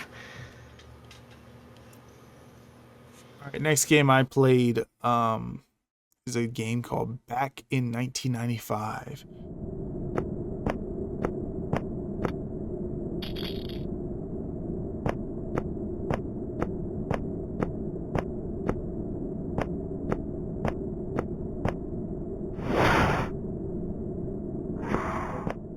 This game also apparently is on the like 3DS or the Vita or something. I tried to find it there at one point and I could not though. So I think it maybe is like a limited run release or something, or I don't know. I'll tell you what, I wouldn't play it anywhere except for Steam because it did update a while back. So unless a new version came out, because I think the original version came out in 2016. So and the new version came out in like 2022. So yeah, want to be careful of that. back in 1995 is a survival horror game. I played it because I have been watching a YouTuber named Avalanche Reviews. And he has a series called like Modern Survival Horror Games. Because, right, we're in actually a survival horror boom of sorts, right? Where everyone is making a survival horror game. And this is from like, I think the first episode. What back in 1995 is an homage to survival horror games, sort of not quite Alone in the Dark, but not quite Resident Evil, right? Mm-hmm. And they go all in with it, right? I know the footage, Michelle, you're watching has like a CRT filter on it. You can turn that off. I turned it off. I'm not a big fan of CRT filters, but everything else about it feels right. Like the way your character moves, it's forced tank controls. And in fact, if your controller has a D-pad, it will automatically just force you to use the D-pad, which I think was kind of cool. Tank controls to me actually tend to work better with a D-pad anyway. But yeah, so there's very little story. Like you start on the top of this building, and you see a tower in the distance, and he's like, "Got to go to that tower." And you walk a couple of steps, a monster shows up, you pass out. You wake up next to this doctor guy, and he's like, "Hey, can you help me do this and this?" And you're like, "Okay, as long as it helps me get to the tower, right?" The game is like an hour long, maybe a little bit longer, and it's just your pure survival horror. Key door puzzles, right? There'll be some basic puzzles along the way that aren't just finding the key item to the door. You have combat, melee, and guns, and they are like, there's a little bit of a lock on, so that's kind of nice. And when you swing a melee weapon, it's like in slow motion. It's as if you're playing a game from the time, right? Like like you're moving at 15 frames per second type of thing. yeah. None of the enemies are really hard, especially once you just sort of hit, take 2 steps back while they do their hit, then hit again. It's not complicated or anything. I will say what this feels like is it feels like a student project. That's what it feels like to me. Hey, I want to make a survival horror game. This is what I've come up with. Right. And see, I can do the mechanics. It even has like a reference to the eternal darkness, like your screen turning off type of thing very early on. A couple other little things that like just show, hey, I can do this, right? The new version of the game added in a factory level, which is like the worst level in the game for some reason. But hey, whatever. Like a lot of back and forth within the same room. So that was just weird. I think as an homage, it's kind of neat, right? It's neat. But that's basically where it ends. I think by the end of the game, it starts to get really big for its britches, right? It starts to like think it's more than it is and tries to have a lot of grandeur to its story. And then weirdly enough, it backs out of that. Like it does its big ending, one, credits rolled, and then you kept playing, right? That's the like 5th game this year that's happened where the credits rolled and I still kept playing because the game wasn't over. I think technically the way it works is like you'll go down and there'll be a flashlight that was never there, and then you go into the true ending sequence, and then by the time you beat the true ending sequence, the real final sequence, it starts over again, is this weird, like you're walking around and I can't figure out what to do. Then all of a sudden I start seeing developer commentary on the screen, and it's like a weird developer commentary about how much they liked making the game and they just want to make something that pays homage to the games they love and blah, blah, blah. And it's like, what the fuck is this? Like, this isn't even like in the options menu. This is the end of the game. And it feels weird. That's what makes it feel student project-y. They couldn't like fully finish what they wanted to make. And they were like, yeah, I liked making it. I'm moving on. It's weird. And that whole aspect of it, I'm not like a super big fan of. And some of the tone feels a little bit weird because obviously we're playing this homage and survival horror, but there is some tone of like moving on, like in the story, like the character being trapped in the past, and it's also layering that upon being trapped in the past playing old games that we love. So but it's like, you made the old game. Like, what do you mean? Like, do you not like old game? What commentary are you trying to make here, right? Feels amateurish a little bit. So kind of neat, but nothing crazy, and can be a little bit annoying at times. So I don't know. If you're looking for a survival horror game, you're literally like thigh deep in them right now. So you probably skip over this one. All right, I was just finishing up spooky season for me. I think this was, very end of November. I finally played Oxenfree 2 Lost Signals. This or nothing. Oh, well, that works too. It is a proper climb, though. Man, are you gonna feel like crap if I die? You'd be surprised. I'm more callous than I look. I think it went on sale for the cheapest it's ever been, and it was like $3. And I was like, man, I just can't pass it up anymore. I like the first game quite a bit. It's very much like a kind of a spooky sci-fi kind of game. It takes place like 5 years after the first game on Edward Island. Wait, no. I'm sorry. Edwards Island. We went to Edward Island in the first half of the year. In a different game. You go to Edwards Island. You play as this woman named Riley, and she's just starting this new job with us. It's almost kind of like a forest ranger kind of place. That's sort of what she's gonna be. And her first task is to go up and meet with Jacob, and he's gonna help her with putting up transmitters around the highest points, or putting a transmitter at a high point on the island, just so they can collect data. I forget what the data is for, but when they go do that, something happens. This like rift ends up opening up in the sky, and then time starts messing up, and Riley starts replaying the day over and over again. And she catches on to what's happening and starts freaking out about it and tries to get herself out of the loop. And when she's in the loop, she does see some other people, some kids, some like high school age kids around who are trying to do something. And she determines that this is caused partially by them. And her and Jacob kind of band together because Jacob is also experiencing all of this weird time situation happening. So you and him kind of team up together to go around the island, figure out what the kids are doing, because you can hear them talking over the radios. They're clearly planning something and trying to open this other dimension up for a reason, and you putting that transmitter up interfered with what they were doing. And you kind of determined through things that Jacob knows, that he learned from kind of an old woman who lived on the island before when he was kind of growing up, and things that she left, that they should put up more transmitters, and hopefully it will close the rift in the sky. So that's your whole main story. Throughout that, you find out the motive that these kids have for doing this, and while this kind of is a standalone game, the first game, I really think you should play the first game before you play this. It definitely provides really big context and kind of is still a sequel to the first game.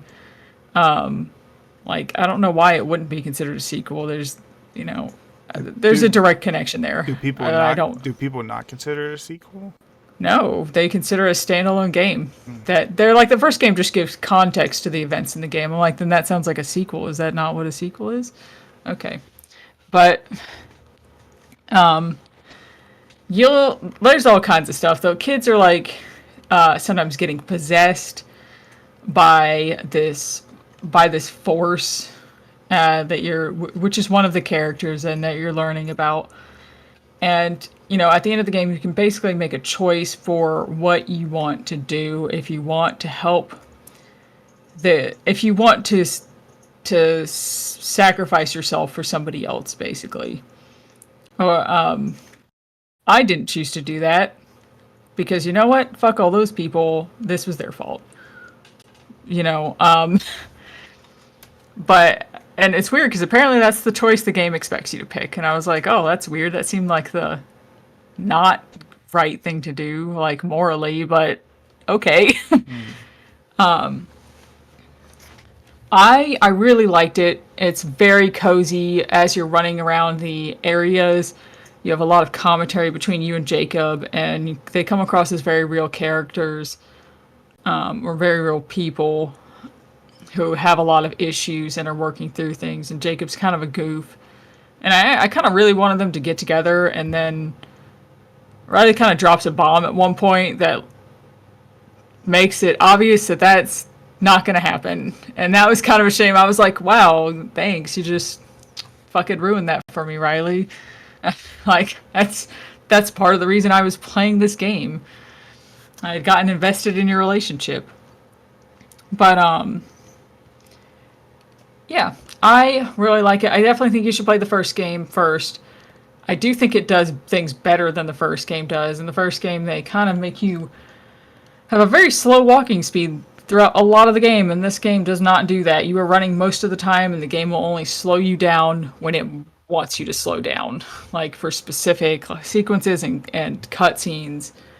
The puzzles with the radio are still there. They have a broader range radio this time that you get later on in the game. I don't think it adds anything to the game. I think it just makes me have to scroll a lot further to find the station that I need. But it's still all right. It's mostly walking around though with very minor puzzles and a lot of story. Mm-hmm. Though it's one of those kind of games. Very cozy, very fall. It's just dirt cheap nowadays. Very, very worth playing. Next game I played, Sony did something weird. It did something strange. So a while back, and this is not the game I played, but a while back, Gran Turismo 7 released, right? Cars the game, right? Gran Turismo is a driving simulator game, so it's not for everyone, but we played them a lot growing up. They were sort of a part of our lives. So I guess that's not for everyone, right? So Sony decided, hey, we need to bring people back in. What's something we could do to do that? They released this standalone game called My First Gran Turismo.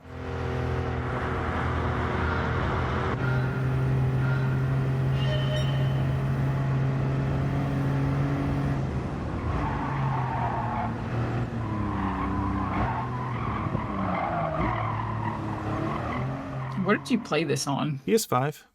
Okay.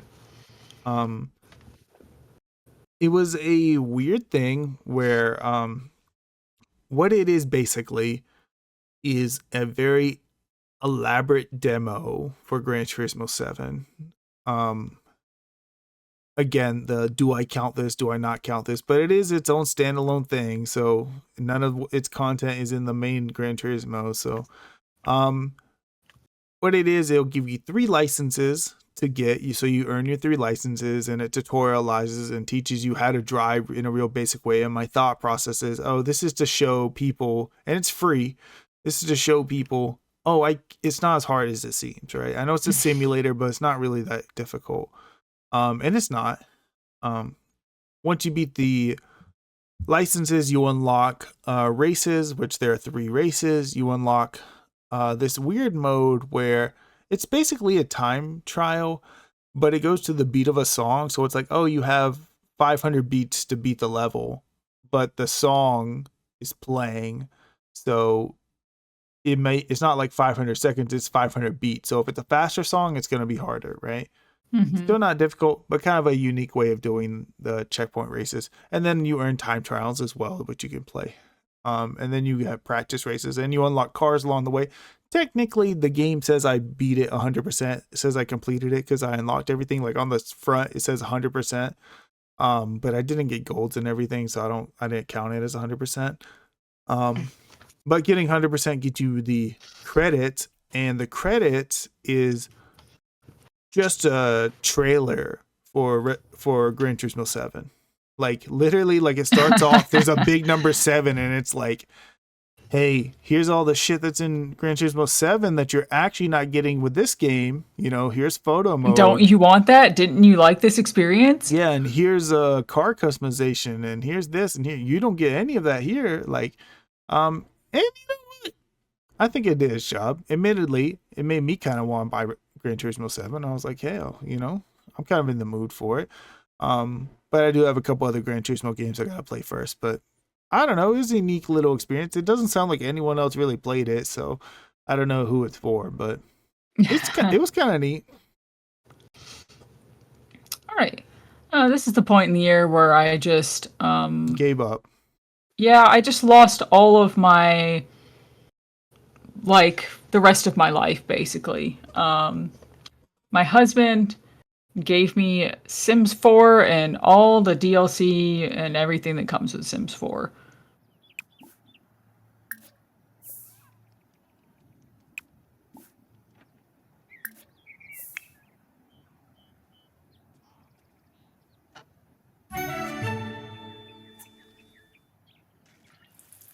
And, you know, I don't know how many hours I've put in, you know, maybe 50, I don't know, maybe more. And a lot of people have a lot of problems with Sims 4. Obviously, like, the manner in which EA released stuff and the money's the biggest problem with the game, right? It's ridiculously expensive to have all the DLC. You know, if you go through getting it in a legitimate fashion anyway, it's insane. It's like at least what, $600 or something for everything. The way my wife explains it to me is no one complains more about Sims 4 than the people who are always playing Sims 4 and buying every single piece of content that they provide. You know, if you did not have to pay for all of it, though, I feel like, you know, that gripe just goes away.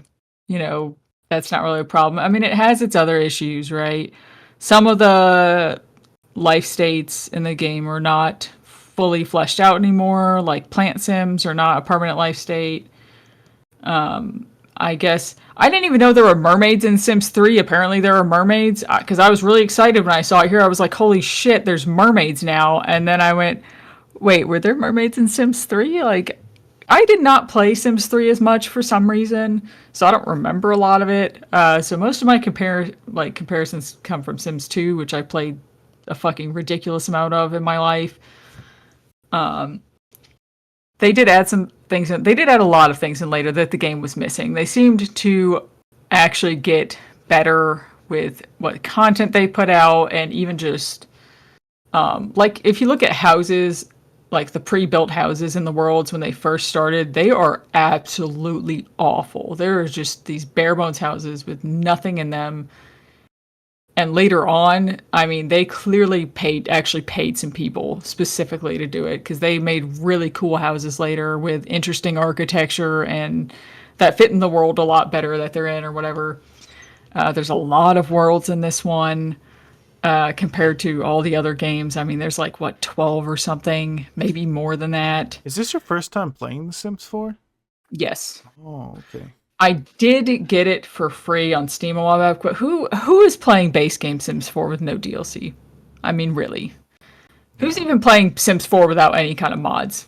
I mean, really, in this day and age. And I pretty much just got caught up in a whirlwind. I found some people on YouTube, Carrie and Connie Gaming, Sid Mac, Simlish. Like, the Sims 4 community is still absolutely thriving, like ridiculous.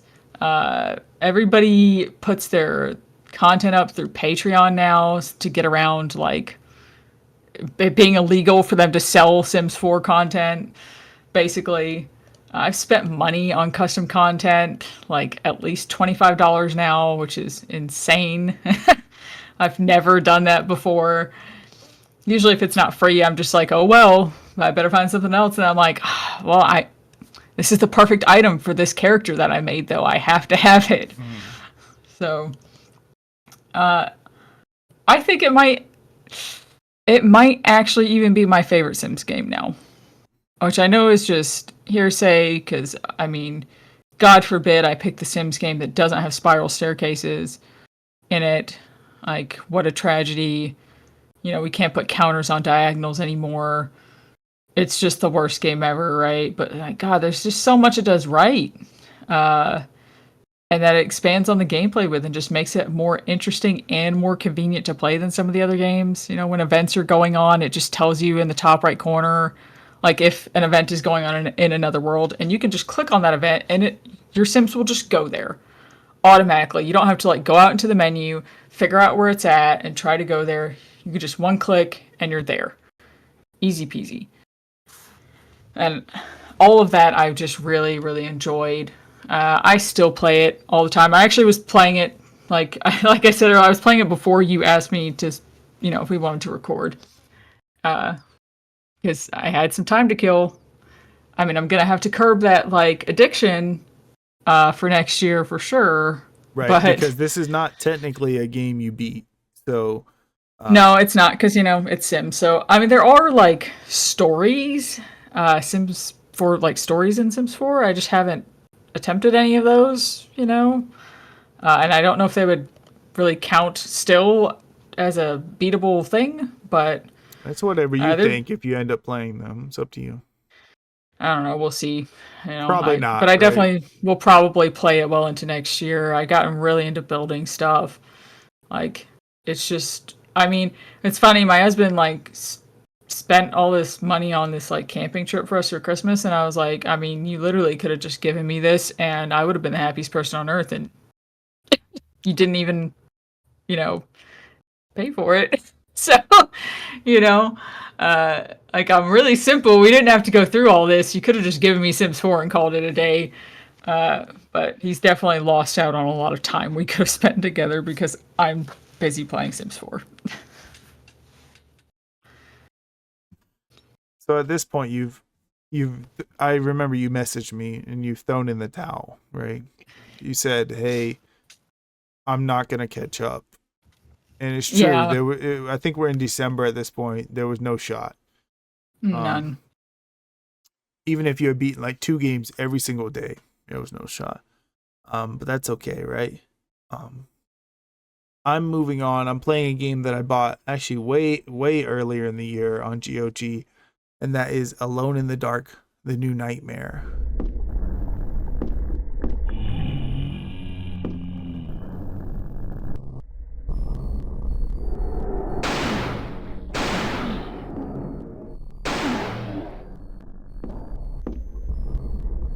Alone in the Dark, The New Nightmare is like, obviously Alone in the Dark is a series with a pedigree, right? The very first survival horror game, technically. With fixed camera angles and all that. And Alone in the Dark, The New Nightmare was the first time they rebooted the franchise on the PS1, and it came out during an interesting time, like I think in the year 2000 or 2001. So it definitely feels like it, right? The character looks like he's like a mixture of like the Matrix and some like goth culture. I don't know. He has like a trench coat and long hair and carries a triple barrel shotgun. Like, he's that kind of character. So you play as Edward Carnby, or you can play as the girl. I forget her name, but so it's like a Resident Evil 2 AB scenario type of thing, which is kind of cool. When I saw pictures of it, I thought, oh, this is just survival horror. Although I've heard people don't like this game, right? But I also see on lists that it's like the best Alone in the Dark game. So there's some mixed signals there. I don't really like this game. I'm playing the PC port, which also has some just general issues, admittedly, with like its music skipping and being like low quality MIDI tracks. But also the game just has issues, right? One of the biggest problems, enemies respawn, right? And I don't mind respawning enemies if it's like Code Veronica, like, hey, you complete a little bit of story, you come back, some enemies have came back, right? At least that's on like a set thing. Like when you complete a story, they come back. This game, they just come back. If you enter and exit enough out of a room, they'll just show back up. sometimes randomly. Um, and every enemy takes like 12 bullets still down. There's no like headshots or anything like that. It's all just aim and shoot, right? And when you're lost and just trying to explore, that can be very annoying, right?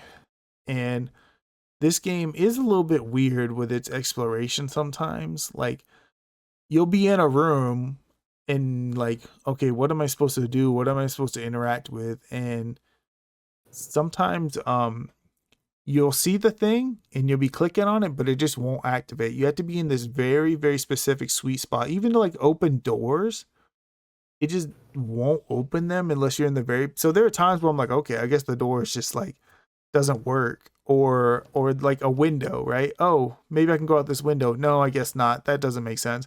Yeah, you can. You can go out that window, or the ladder, or the rope, and so it's so super finicky and it can be annoying. Sometimes to me, by the end, I just realized it was easier just to, if I see something and I think I should be able to interact with it, but I can't, look up a video guide and be like, oh, I can. I just got to keep trying. I got to find that specific like 1 pixel spot where it functions.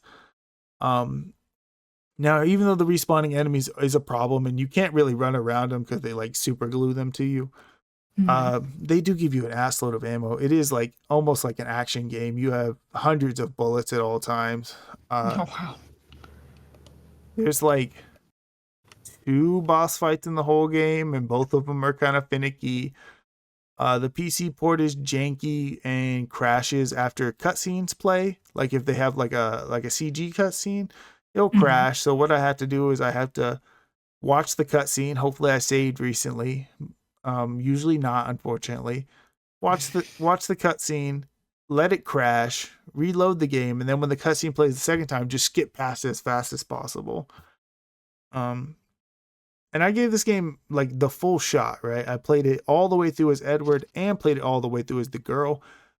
Those stories are pretty different, right? Pretty dramatically different, which I thought was pretty cool. In fact, when you're playing as the girl, some doors were like randomly unlocking. I was like, why are they unlocking? And I thought about it, I was like, oh, they're unlocking because Edward is unlocking them.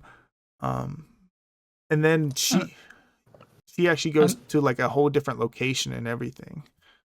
And that's pretty cool. Yeah, that's pretty cool. It'd be better if Very Resident Evil of them. Yeah, it'd be better if the game didn't suck ass.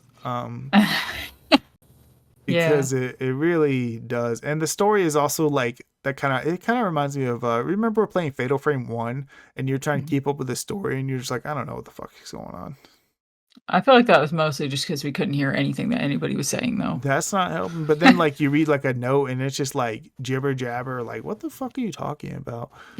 That's what this game is like too. And the notes in this game, Michelle, they're so out of control, right? To the point where they had to highlight the words that are important to you because they know like there's no way you're gonna read this whole thing. One of the notes is 40 pages long, Michelle. Oh God, 40 pages long.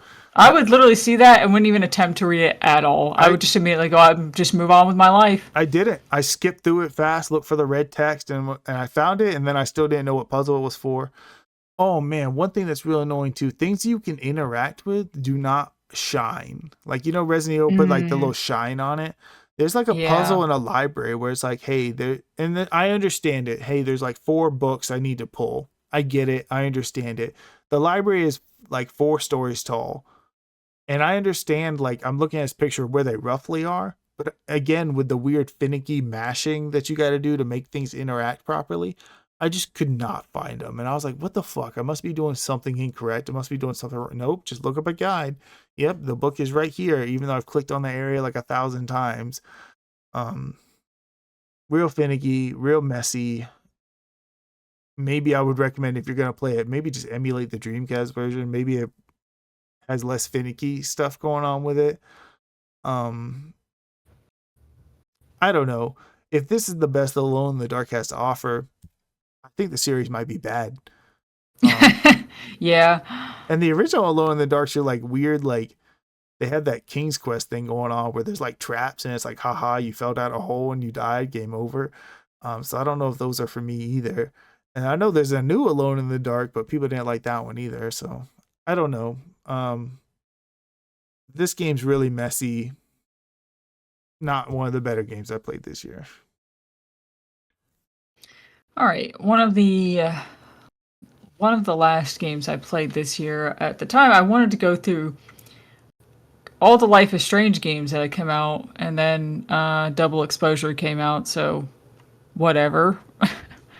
But the last one before that was Life is Strange True Colors.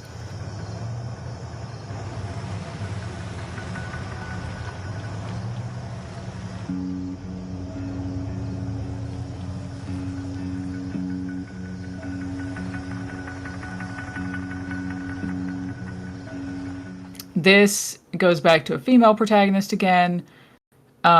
She is moving back in with her brother Gabe after they got separated when their mom died and their dad left them. Like he literally just left. Like he just left the house one day and hoped that somebody else would basically just take care of his kids. So you finally end up meeting up with your brother. You're going to live with him in this wonderful, beautiful mountainside town in Colorado. I believe it's in Colorado. And this place is just gorgeous. It's one of the prettiest places in any game I've ever seen, really. Like I want to live there. You know, it's that kind of place. And these games usually have, for one, the main character always has some kind of psychic powers, and our main protagonist is no different. I'm trying to remember what her name is. Alex? I think it's Alex. I think it's Alex Chen. It's Alex. She can feel the emotions of others as if she were experiencing them herself. And at first that kind of sounds a little bit like not that interesting of a mechanic. Because it's kind of just caused her trouble her whole life. When she was in foster care, she was basically treated like she was crazy because she would take on anger from other people a lot and didn't know how to control it or get rid of it or channel it into anything. And she would lash out on people all the time.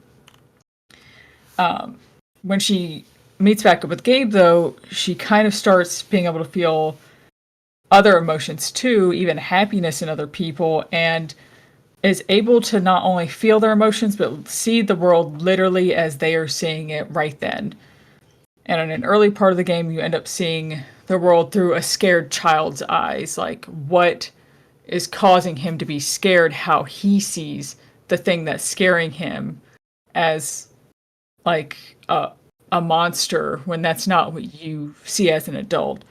And that was a very cool mechanic.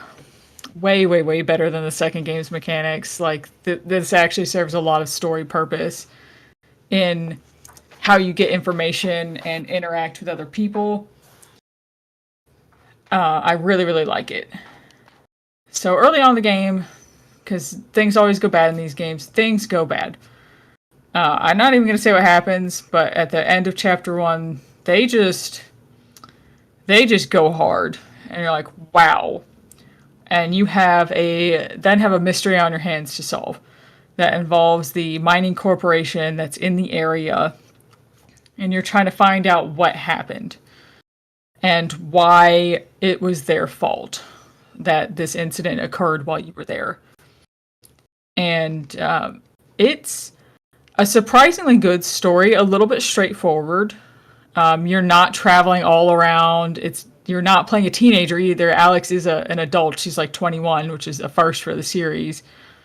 So you're not really playing a moody teenager or anything, which is kind of nice, a nice change of pace. And they have some really good twists in this game. They have really good twists. They have really good acting, like almost too good. I've never had a game make me feel so genuinely bad about a choice that I made. It wasn't even like a major game affecting choice. It was just going to affect how this person responded to what I said to them. And their response was so upsetting. My eyes were watering. I was just like, oh no, like, oh, I wish I didn't do that. You know, that was awful. Like, I didn't want to Like, I think it was the right choice still, like morally it was the right choice, but it was very painful to watch that response happen. And I've never ever just like I've regretted choices that I made in like Life is Strange 2 and the first game, but mostly just from like a story perspective and not necessarily from genuinely feeling bad about it. So that was all very that was all very interesting to experience in this game.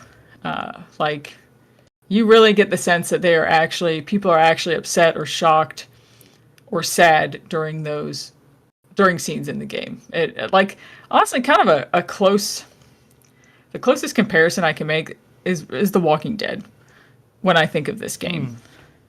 There are those heavy hitting moments, and you're like, wow, they really just did that, huh? Okay. So where does this stand on the Life is Strange hierarchy?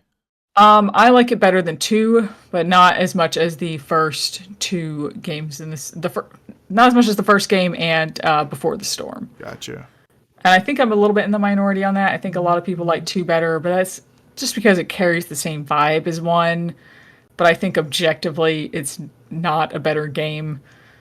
The story here is a lot more interesting. There definitely is a solid conclusion that you were trying to reach about what's going on. And you can kind of choose what you want to do with your life afterwards, after you do solve this mystery. And I think that's really interesting. Kind of is one of those moments where it makes you think about it quite a bit. You're like, I don't know, what would I want to do? And, whereas 2, once again, didn't do that. You just kind of, everything was just kind of screwed. So I really enjoyed it. I thought it was a pretty nice way to end off. I feel like double exposure is bad. I think people don't like it. So it's kind of a shame. I'll find out eventually, but probably not anytime soon. All right, next game I played was Indiana Jones and the Great Circle. Come mai è cambiata idea? Non hai sentito? Il Papa è molto malato, confinato a letto nella sua villa. Ora è Padre Ventura a dirigere lo spettacolo e lui e Mussolini se la intendono. Ecco, bene. This is my annual make sure the Game Pass subscription actually pays off game. Technically, I played Hellblade earlier in the year, so that's 2 games, right? What's so funny about Game Pass? I think it's like $15 a month, $20 a month, something like that. You play like 2 new games and it's already paid itself off. That's crazy. So I played Indiana Jones because there are people at my work who are like Xbox guys, and I don't even think they ended up playing this game, but I know this is Xbox exclusive for the moment, and PC because that's where I'm playing it. But so I just was interested because they were sort of talking about it, how big of a game it was going to be. And then also some outlets had sort of put out like, hey, you know what? It's actually pretty good. Way better than you expect. So I pop it in, I'm playing it. It's first person Indiana Jones. I'm not like the biggest Indiana Jones guy. I've only seen the first movie. First person. You have the whip. It has like stealth gameplay. There are weapons that you can find in the environment, but they all break in a few hits. So it's kind of like Scrappy in a way.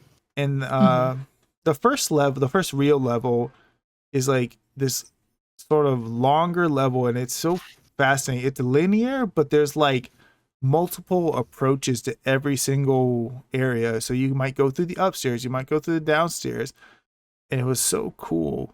Because it kind of felt like an immersive sim almost, like just the amount of ways I could go about it, like a light immersive sim. And I thought, oh, this is pretty good. I'm having a good time. And then I reach the actual first real level, which is I think Vienna in the Vatican. And what this is actually just a whole open level, right? For you to explore fully. Could do side quests in, explore wherever you want to explore. Like you're not just playing a level and fighting guards the whole time. You're in a world that you can walk around and explore at your leisure. So that's pretty cool. And in that sense, it really is kind of like an immersive sim, like a BioShock almost. So pretty neat. And a lot of the mechanics kind of feel like they are almost like an answer to what people's issues are with AAA games. And I know there's like a lower difficulty you can put the game on to sort of bring back some of your AAA nonsense that makes you feel good. There's no waypoints, right? Unless you've already discovered something and you look at your map.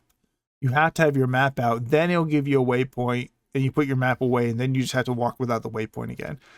If you're like trying to solve a puzzle, like, hey, I have this thing, where do I put it? You just got to figure that shit out. Like, you found a safe and you need the combination. Where's the combination? Who knows, right? If you find a note that says, hey, I think it's in this area on your map, like when you bring out your physical map in the game, it'll show kind of the highlighted area where it's at. Once you put the map away, it's gone, right? So, like, to me, that's way better than just following the objective markers where you're supposed to go. It feels good. Yeah. It feels like you're figuring things out, kind of like Indiana Jones would figure out. And the puzzles are really well done. Like, you actually need to look at some notes, figure stuff out, read, do your research, think, sit there and just think for a few moments. And I really appreciate, sometimes you'll have some NPCs with you. You know what they're not doing? Telling me how to solve the puzzle. Because that is a big problem in modern like games, especially I think about like God of War, right? You'll walk into a room and they'll be like, man, I wonder what's up with those dials over there. And you're like, what dials? I haven't even looked in the room yet. Like, you shut up. So this game doesn't do any of that. And I think that's pretty cool. Now, sometimes after a while, they do like eventually the character with you will sort of walk to the area where there's stuff to interact with. So it's kind of like, hey, probably around this area, but they won't say anything. So I appreciate that. Again, there's all kinds of optional stuff to do. You can unlock different upgrades. I like that the upgrades just aren't your typical skill tree. You find books and then you read the books and you learn something, and then you can utilize that skill. And sometimes it's just as simple as having more health, and sometimes it's more like a new way to use your whip. And it's not too complicated. It doesn't focus on that. It's not like a little RPG light system or anything. It's just a real simple system. The main focus is solving these puzzles, making you feel like Indiana Jones. And it was surprisingly very, very well done. I actually kind of just expected like a linear romp, like a Uncharted, and it would have been fine. Yeah. But that is not what you got here. You got all these open areas, and there's 3 open areas, and they're all different too. Like the first one I'm talking about, the Vatican, like very vertical, lots of buildings to go into. The next one is the desert. It's kind of like a more open world area with like little secret hidden tombs everywhere. And then the next one, you're in like a swamp. You're on a boat and you ride the boat around and explore. So that's kind of neat. But I think a lot of people are going to sleep on this game. I feel like it's based on an older movie franchise, and 2, it's like an Xbox exclusive. But if you have Game Pass, it is one of those good games, and it's really, I think, pushing AAA in the right direction. So I recommend it. All right. I'm mostly finished playing real games because I'm still playing Sims 4. However, a game came out on mobile, of all things, that I became very excited about. So Animal Crossing Pocket Camp was shutting down online services after 7 years of it existing. And instead, they are going to come out with Pocket Camp Complete.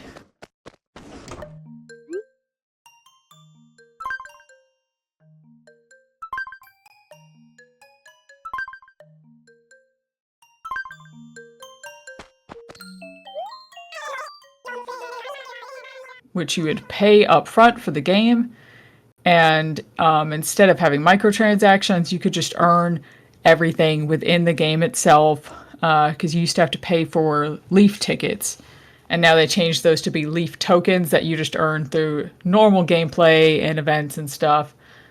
And that's kind of how they're still going to make money off of it. Right now, I think it's $10 online. However, it is supposed to go up to $20 after a certain period of time, which is pretty steep for a mobile game. But I guess when you're making it so you don't have any microtransactions, and especially in this game where, I imagine they made it a buttload of money where people just trying to get furniture. They have like these fortune cookies that you can buy that are from different sets of special items, and it's pretty much a blind box basically. Like you don't know what you're going to get, and you can get duplicate items and stuff, and a lot of that stuff you just had to pay for because it was so hard to earn freaking leaf tickets before, and now they just hand out leaf tokens like they're candy. I mean, the game is just all around better and more enjoyable 100%. I think the first couple days I had it, I was playing like an hour a day, which isn't ridiculous, but I was just seeing all the things I wasn't getting to see before because I wasn't going to pay money for this in this game for anything. So what a crazy scenario that they have this game, microtransaction hell. They're always not making as much money. Let's shut it down. Instead of just shutting it down, they like put out a real version of the game. Like that never happens. So super good on them.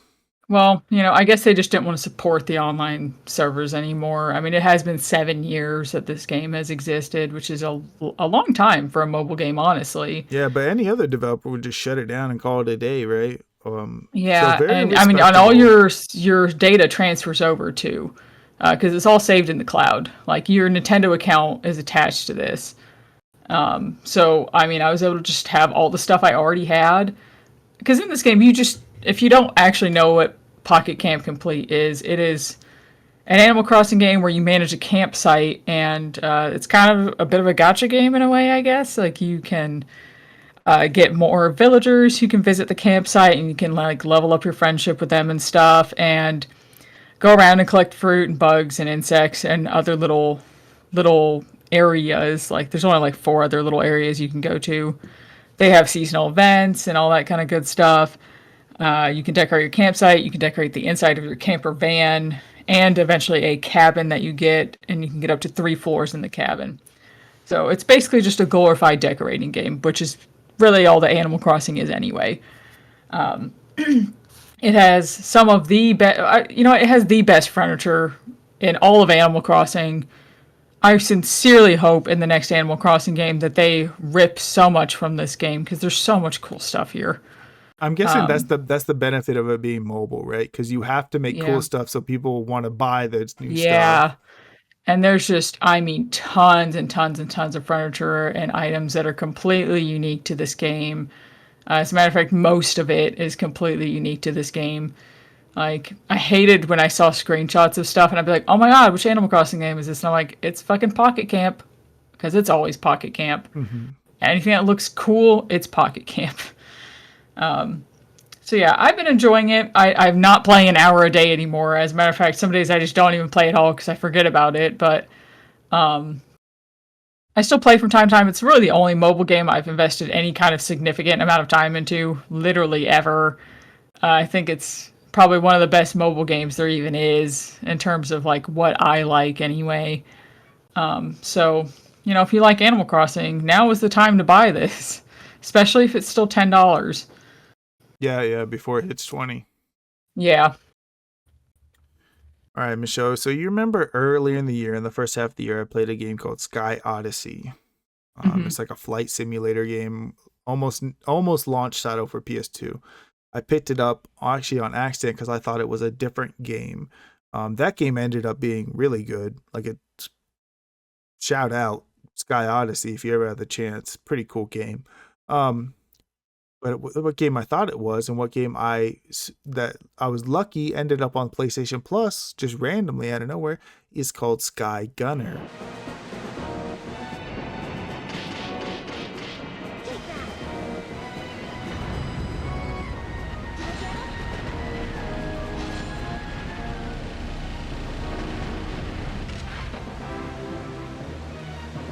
Sky Gunner is interesting because it's published by Atlas.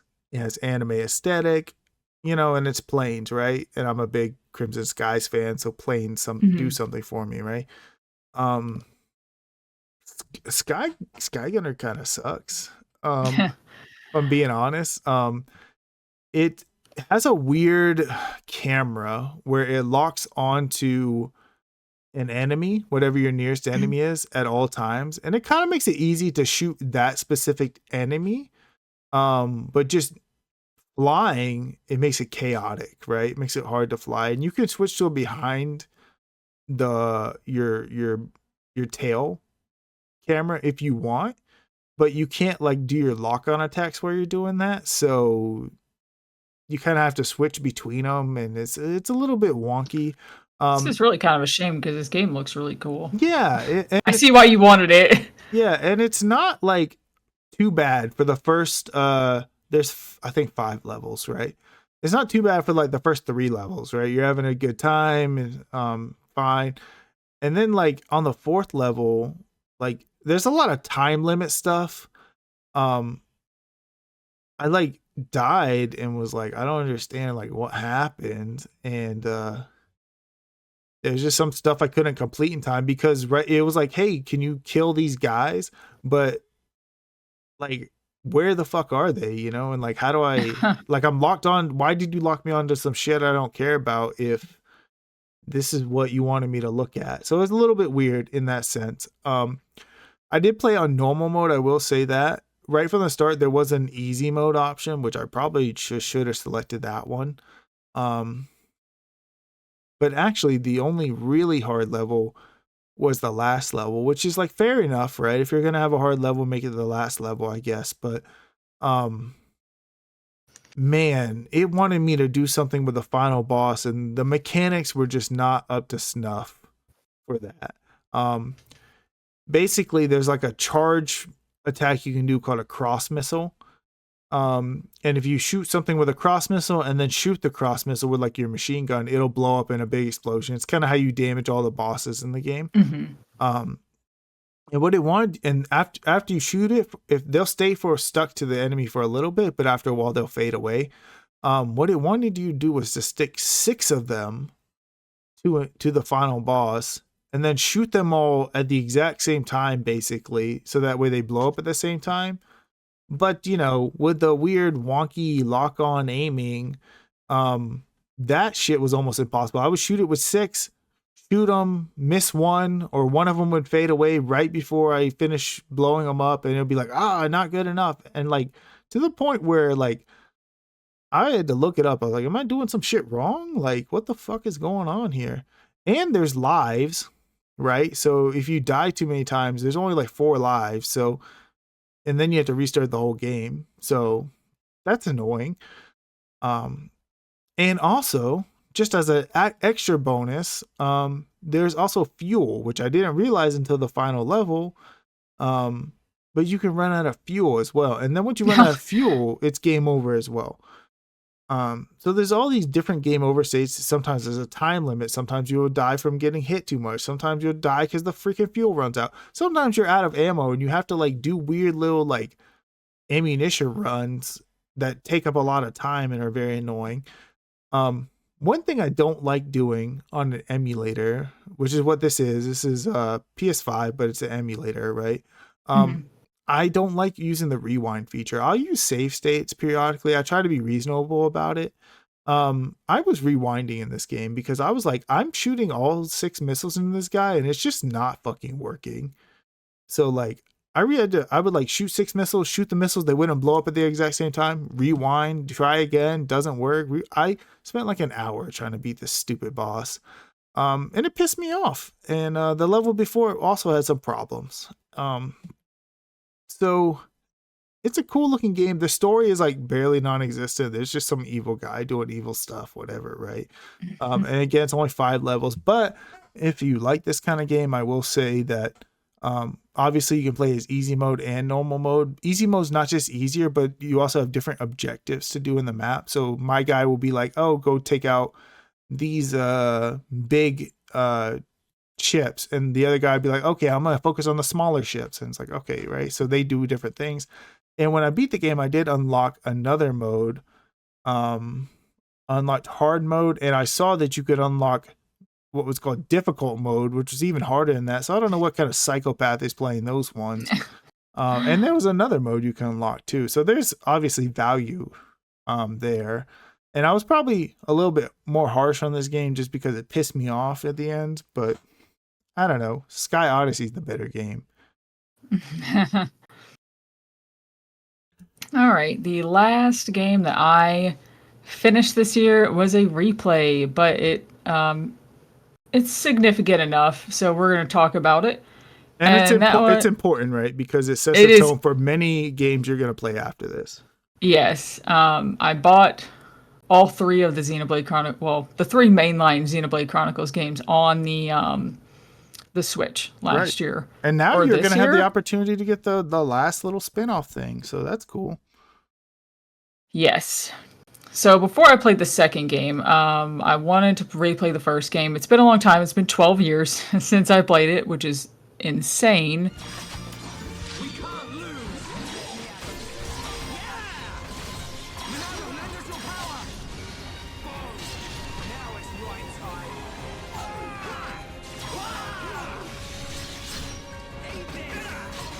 I can't even believe it's been that long. I would say it feels like yesterday. It doesn't. It does feel like a long time ago, but I just thought I was going to remember more of it than I did.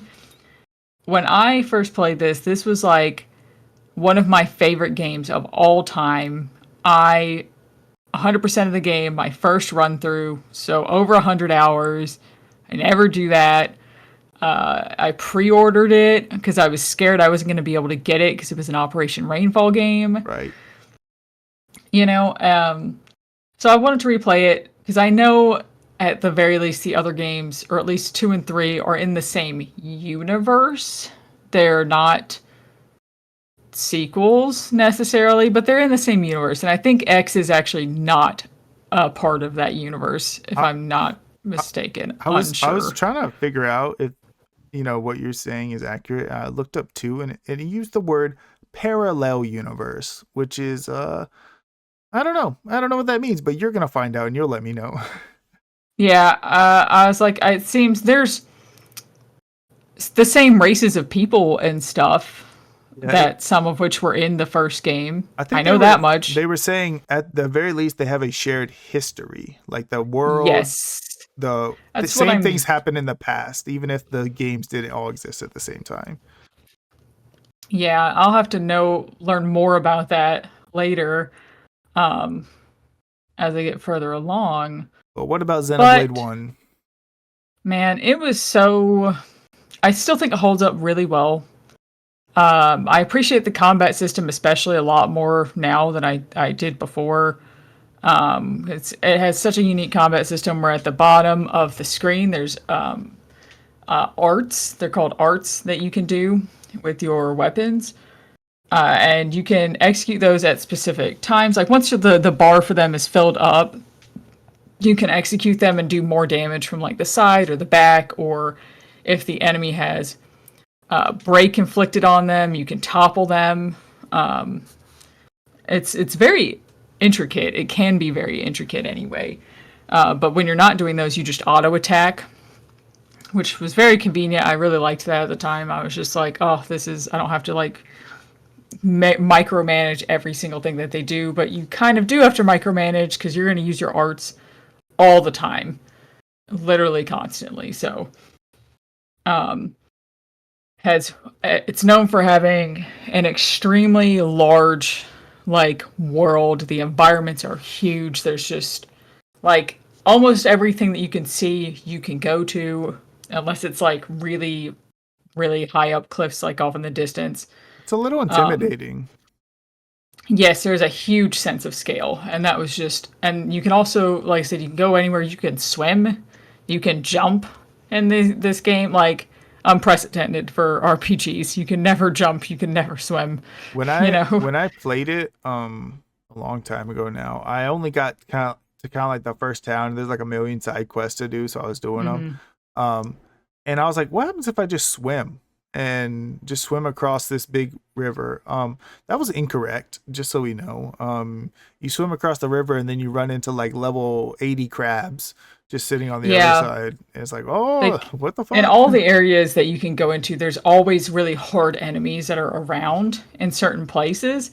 And it's just to kind of, I guess, give you reasons to go back later. Because, man, when I played it the first time, all those level 80 plus enemies in like the first areas, I went back and killed all those jokers just because I had the power to. I was like maxed out, max levels on everybody are pretty like really, really close. But there's optional bosses. There's side quests that have very, like, there's items that you have to find for some guy, and they happen to be in areas that have very high level enemies, even though it's a quest that you can get really early on in the game, like when you first go to that area, when you're like level 15 or whatever, But tons and tons of quests, really huge areas. Some areas are a little awkward. I remember thinking like the Napon like forest jungle place felt kind of weird. They have like long bridges that are going up above everything, and there's like these dinosaurs and stuff around that are really cool actually. And most of them are like docile because not all enemies will just attack you outright or anything. Especially if you're a certain level over what they are, they like won't even attempt to attack you on their own. But that area felt kind of weird with all the bridges and stuff. It didn't feel like it had a very good flow to it, and I still feel that way. The story is like really elaborate. Your society of the Homs people lives on the Bionis, which is a giant mech, basically, or a giant being that is like asleep.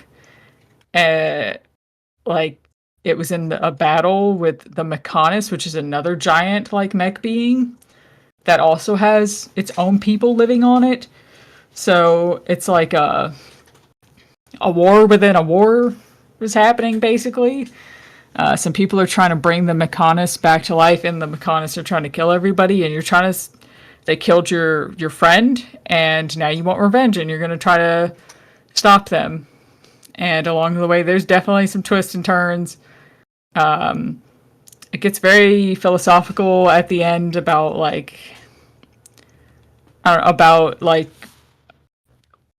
gods and rules and what the meaning of life is. Very, very different for the time, and even now it's still very interesting as far as the story goes. I did get kind of tired of the Mechanis after a while, I will say that. Like, some of their areas are just very... I like nature-y areas more, and in the Mechanis, it's a giant machine, But, I was happy that I still really enjoyed it. I did not put in 100 hours this time. I put in 42. I did finally, at like 27 or 30 hours in, turn the game to casual mode because I was like, what am I doing? I'm just trying to finish the game to see the story. Why am I making this harder on myself? Because I hit a point where I was underleveled, and I had been doing side quests up until that point, like quite frequently. So I was like, how much more were they expecting me to do before I went into this area? So that was the point where I finally was just like, I'm just going to turn it on to casual mode. And then at that point, I was able to kind of get my level back up to where it was supposed to be and continue the rest of the game. But yeah, Xenoblade Chronicles, still a great game. Definitely a long game. Definitely can be a little bit of a slow burn. But it's got really amazing areas and a really cool story. So I'm glad I went ahead and replayed it before moving on.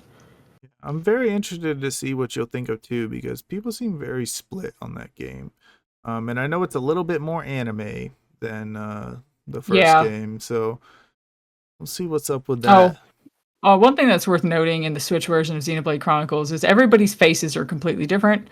They redid all of their faces because people complained about them in the original, that they did not look very good, as well as I think like their just overall models, like their hands and stuff, were not very detailed. That's the only real graphical changes that they made for this. The game also looks kind of terrible in handheld mode. Like, I don't know why, but it looks bad. I mean, I played it a lot in handheld mode still, but it definitely looks better on a TV, for sure. Good old Switch, right? Mm-hmm. All right, final game I've played for the year. Just slipped it in right at the end. I played Hylics 2.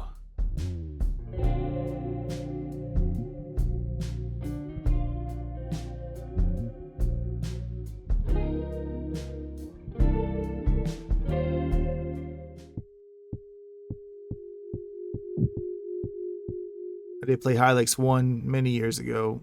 Hylics 1 was a top-down RPG.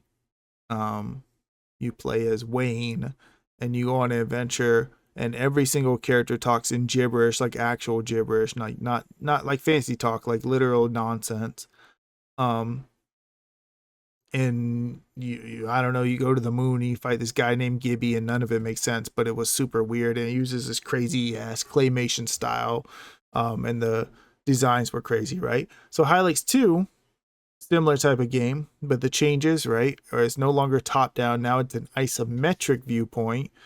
And there's some platforming involved in it, and isometric platforming is never good, so I'm not sure why they thought that was going to be a good idea. It doesn't like ruin the game, but it's like, this is shitty, so I don't know why. Yeah. I don't know why you did that. The animation is actually much more smoother this time, so that's kind of cool looking. Like, you could tell there were a lot more frames put into it. It reminds me, like, the look of it for some reason, it reminds me of, like, Hypnospace Outlaw a little bit. Sure, yeah. Yeah, the vibe is definitely there. Still a turn-based RPG. And people don't talk in gibberish anymore. Now they talk in like a weird way, and sometimes what they're saying is not super important, but they're saying real sentences and real words this time. You play as, I guess, what they're calling a new Wayne. There's a bunch of Waynes that are being grown or whatever from larva stage. You see old Wayne, and you live in a world where Gibby has been defeated. And early on, you sort of learn, hey, someone's trying to revive Gibby, so can you go stop that? Because it would be pretty bad.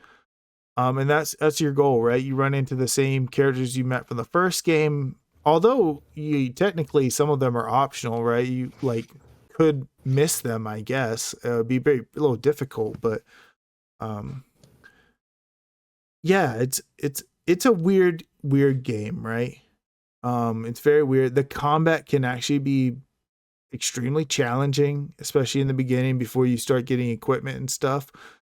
One weird thing is it doesn't hold itself to that hard combat. Sort of towards the end, I think the game sort of loses its confidence, right? And it like it gets nervous, like, oh, I don't want the players to like feel discouraged or not know what they're doing or not have enough money to buy items to beat the game. So just stock them up with fucking everything, right? So it gives you a lot of, like, every encounter will give you tons of equipment. Encounters are one time only. Once you beat an enemy, they will never show up again. So there is kind of a limit to how much XP you can grab. So you always know you should be at the right level, right? The only thing that's optional is once you get the airship, every area is technically optional except for the main areas you have to go to. So there's actually a bunch of stuff you can get. And that was the same way in the first game, but there's a bunch of optional stuff you can get, including like a world-ending spell, right? A bunch of secret items, stuff like that. Two gameplay types that were not in the original. There is a 2D side-scrolling area that is just controls like shit and is terrible. Your character's getting stuck on everything. I'm seeing it right now. Yeah, I'm not a big fan of it. In fact, it was annoying. Plus, there's secret stuff to find in it. There's an option in the main menu whenever you open it in the side-scrolling mode to put on God mode, which makes it so you only get killed by lava. And the fact that even exists kind of says all it needs to say, right? Like, you wouldn't have put that there unless you knew that there was some type of problem. Because there's just so many enemies and they knock you back. So sometimes you're just falling and you're like, God, I hate this, right? So I put on God mode. The second time I went through both of them and just sort of explored around and looked for where to go. There's also an optional entire first-person dungeon game that moves around in the chunk, sort of like the game we talked about earlier, Kowloon, whatever it was called. Yeah, what was that game, Michelle? Kowloon's Curse. Kowloon's Curse, right? You move in chunks. And that was kind of neat. Just because it was different. Although that one was like very difficult to navigate because it was like hidden wall central. So like you're bumping across the wall like it's a Shin Megami Tensei game and looking for secret holes in the wall. That was a little annoying.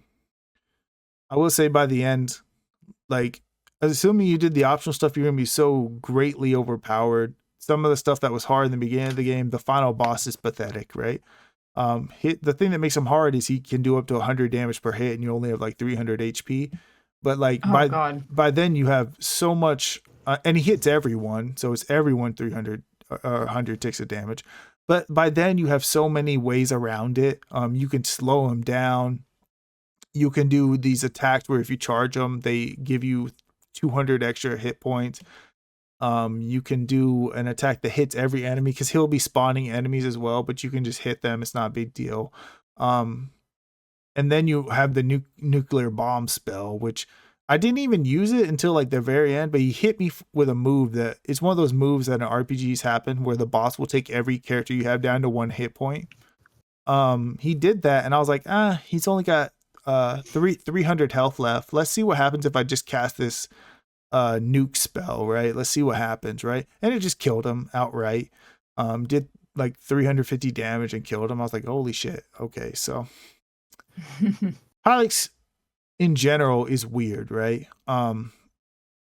They only last a couple hours. Like I think this one lasted me like 10 hours because I really went out of my way to explore. The first game is like 5 hours. I think they're both worth playing, right? There's not a lot like it. They really go above and beyond. It's just cool to see the designs, right? Even if the game has some mechanical issues here and there, right? Just seeing the designs and being part of this totally weird world and hearing the music, which is like a weird, like relaxing type of music. I don't know how to explain it other than like sometimes when you watch Beavis and Butthead, there'll be like some chill music sometimes. And that's what it reminds me of. Like a lot of electric guitar, chill music. Weird games. I know he's making some new game right now. I'm interested in playing that one as well, so we'll see what's up. But that is it for me. Michelle, I ended, I believe, with 96 games, correct? Yes. And you were at how many? 74? Well, 73, technically not including replays and stuff. Right. And endless games. Yeah, I was trying to reach 100, but it just wasn't gonna happen. So that is it for the year. Michelle obviously got curb stomped this year. Michelle, what are the plans for next year? I'm gonna send you the plans for next year. Okay. On Discord. There's a link. You need to go to the 2025 tab and then look over to your right. It's got the purchases and then it's got the beat goals along with what genre and what the names are in English for some of them. You said I need to, okay, I'm on the 2025 tab and look to the right. Oh my God. There's some interesting games in there too. You're out of control. That I'm wondering if you'll pick up on that are interesting. Tokyo Xanadu's on there. Do you own that game? Yeah. It's on the beta. Oh, okay. I was thinking about that. I was thinking about the new one. I think the Plus. Oh no, the Switch one where they ported it. Yeah. Or Steam or whatever. Cool. Xenoblade Chronicles 2 on there. Man, a lot of RPGs, Michelle. Yeah. The first 4 Final Fantasies. I'm assuming you're the Pixel Collection? Yes. Good luck with number 2. Good luck. Why? Largely considered one of the worst RPGs ever made. Has weird leveling mechanics where like to raise your defense you have to get hit. So you know there are ways around it. Interesting. You have to like shenanigans your way to. I just feel like it's not going to be that much of an irritation. It's a really short game. I mean, I don't even know that the first 2 games hit 15 hours. I don't think they do. Yeah. Well, I hope you have no trouble with it, but you'll be able to speak to the issues with it. Final Fantasy 4 is just an incredible game. Also some issues, right? City Skylines, that's just a never-ending game, so good luck. It's not never-ending. It has a goal. Oh, okay. Yeah, no, it definitely has a goal. Fantasy Life I is not even going to come out. Yeah, we can hope. Skyward Sword, me too. I'm on the same boat. Miasmata, good. Ico and Shadow of the Colossus, good. So you don't have anything else to say about, and it's also, I'm pretty sure it's Eco because it's a Japanese game. Yeah. They don't have an I sound. It is Eco, you're right. I think that's also a play on words because eco also means like let's go, and it is the whole game is an escort mission. So, but about these two. What about? So I don't own these games. Okay. So what's interesting here, I was looking for, I'm reading the first Yomawari book in Japanese, and the other two books are not, like for the other two games, are not available on Kindle. So I was just looking them up to see how much they were, and then I found out that Eco has two books, two 336-page books. Weird.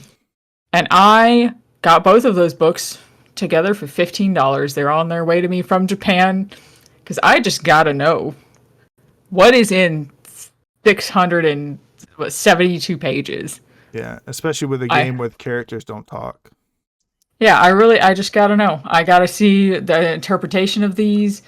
And the Econ Shadow of the Colossus collection is very cheap still. I mean, it's less than $20. Thank God, because most stuff is not.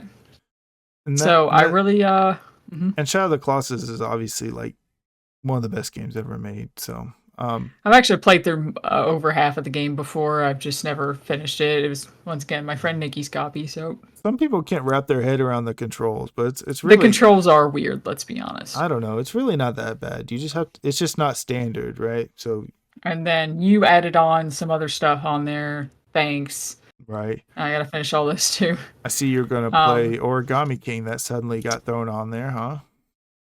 Yep. Earthbound, maybe. I would recommend. So I was gonna play that this year, and I even started it, and then for some reason the vibe was just not there. It just wasn't. I was like, this isn't what I want right now. So. Well, one thing for sure is Earthbound is old.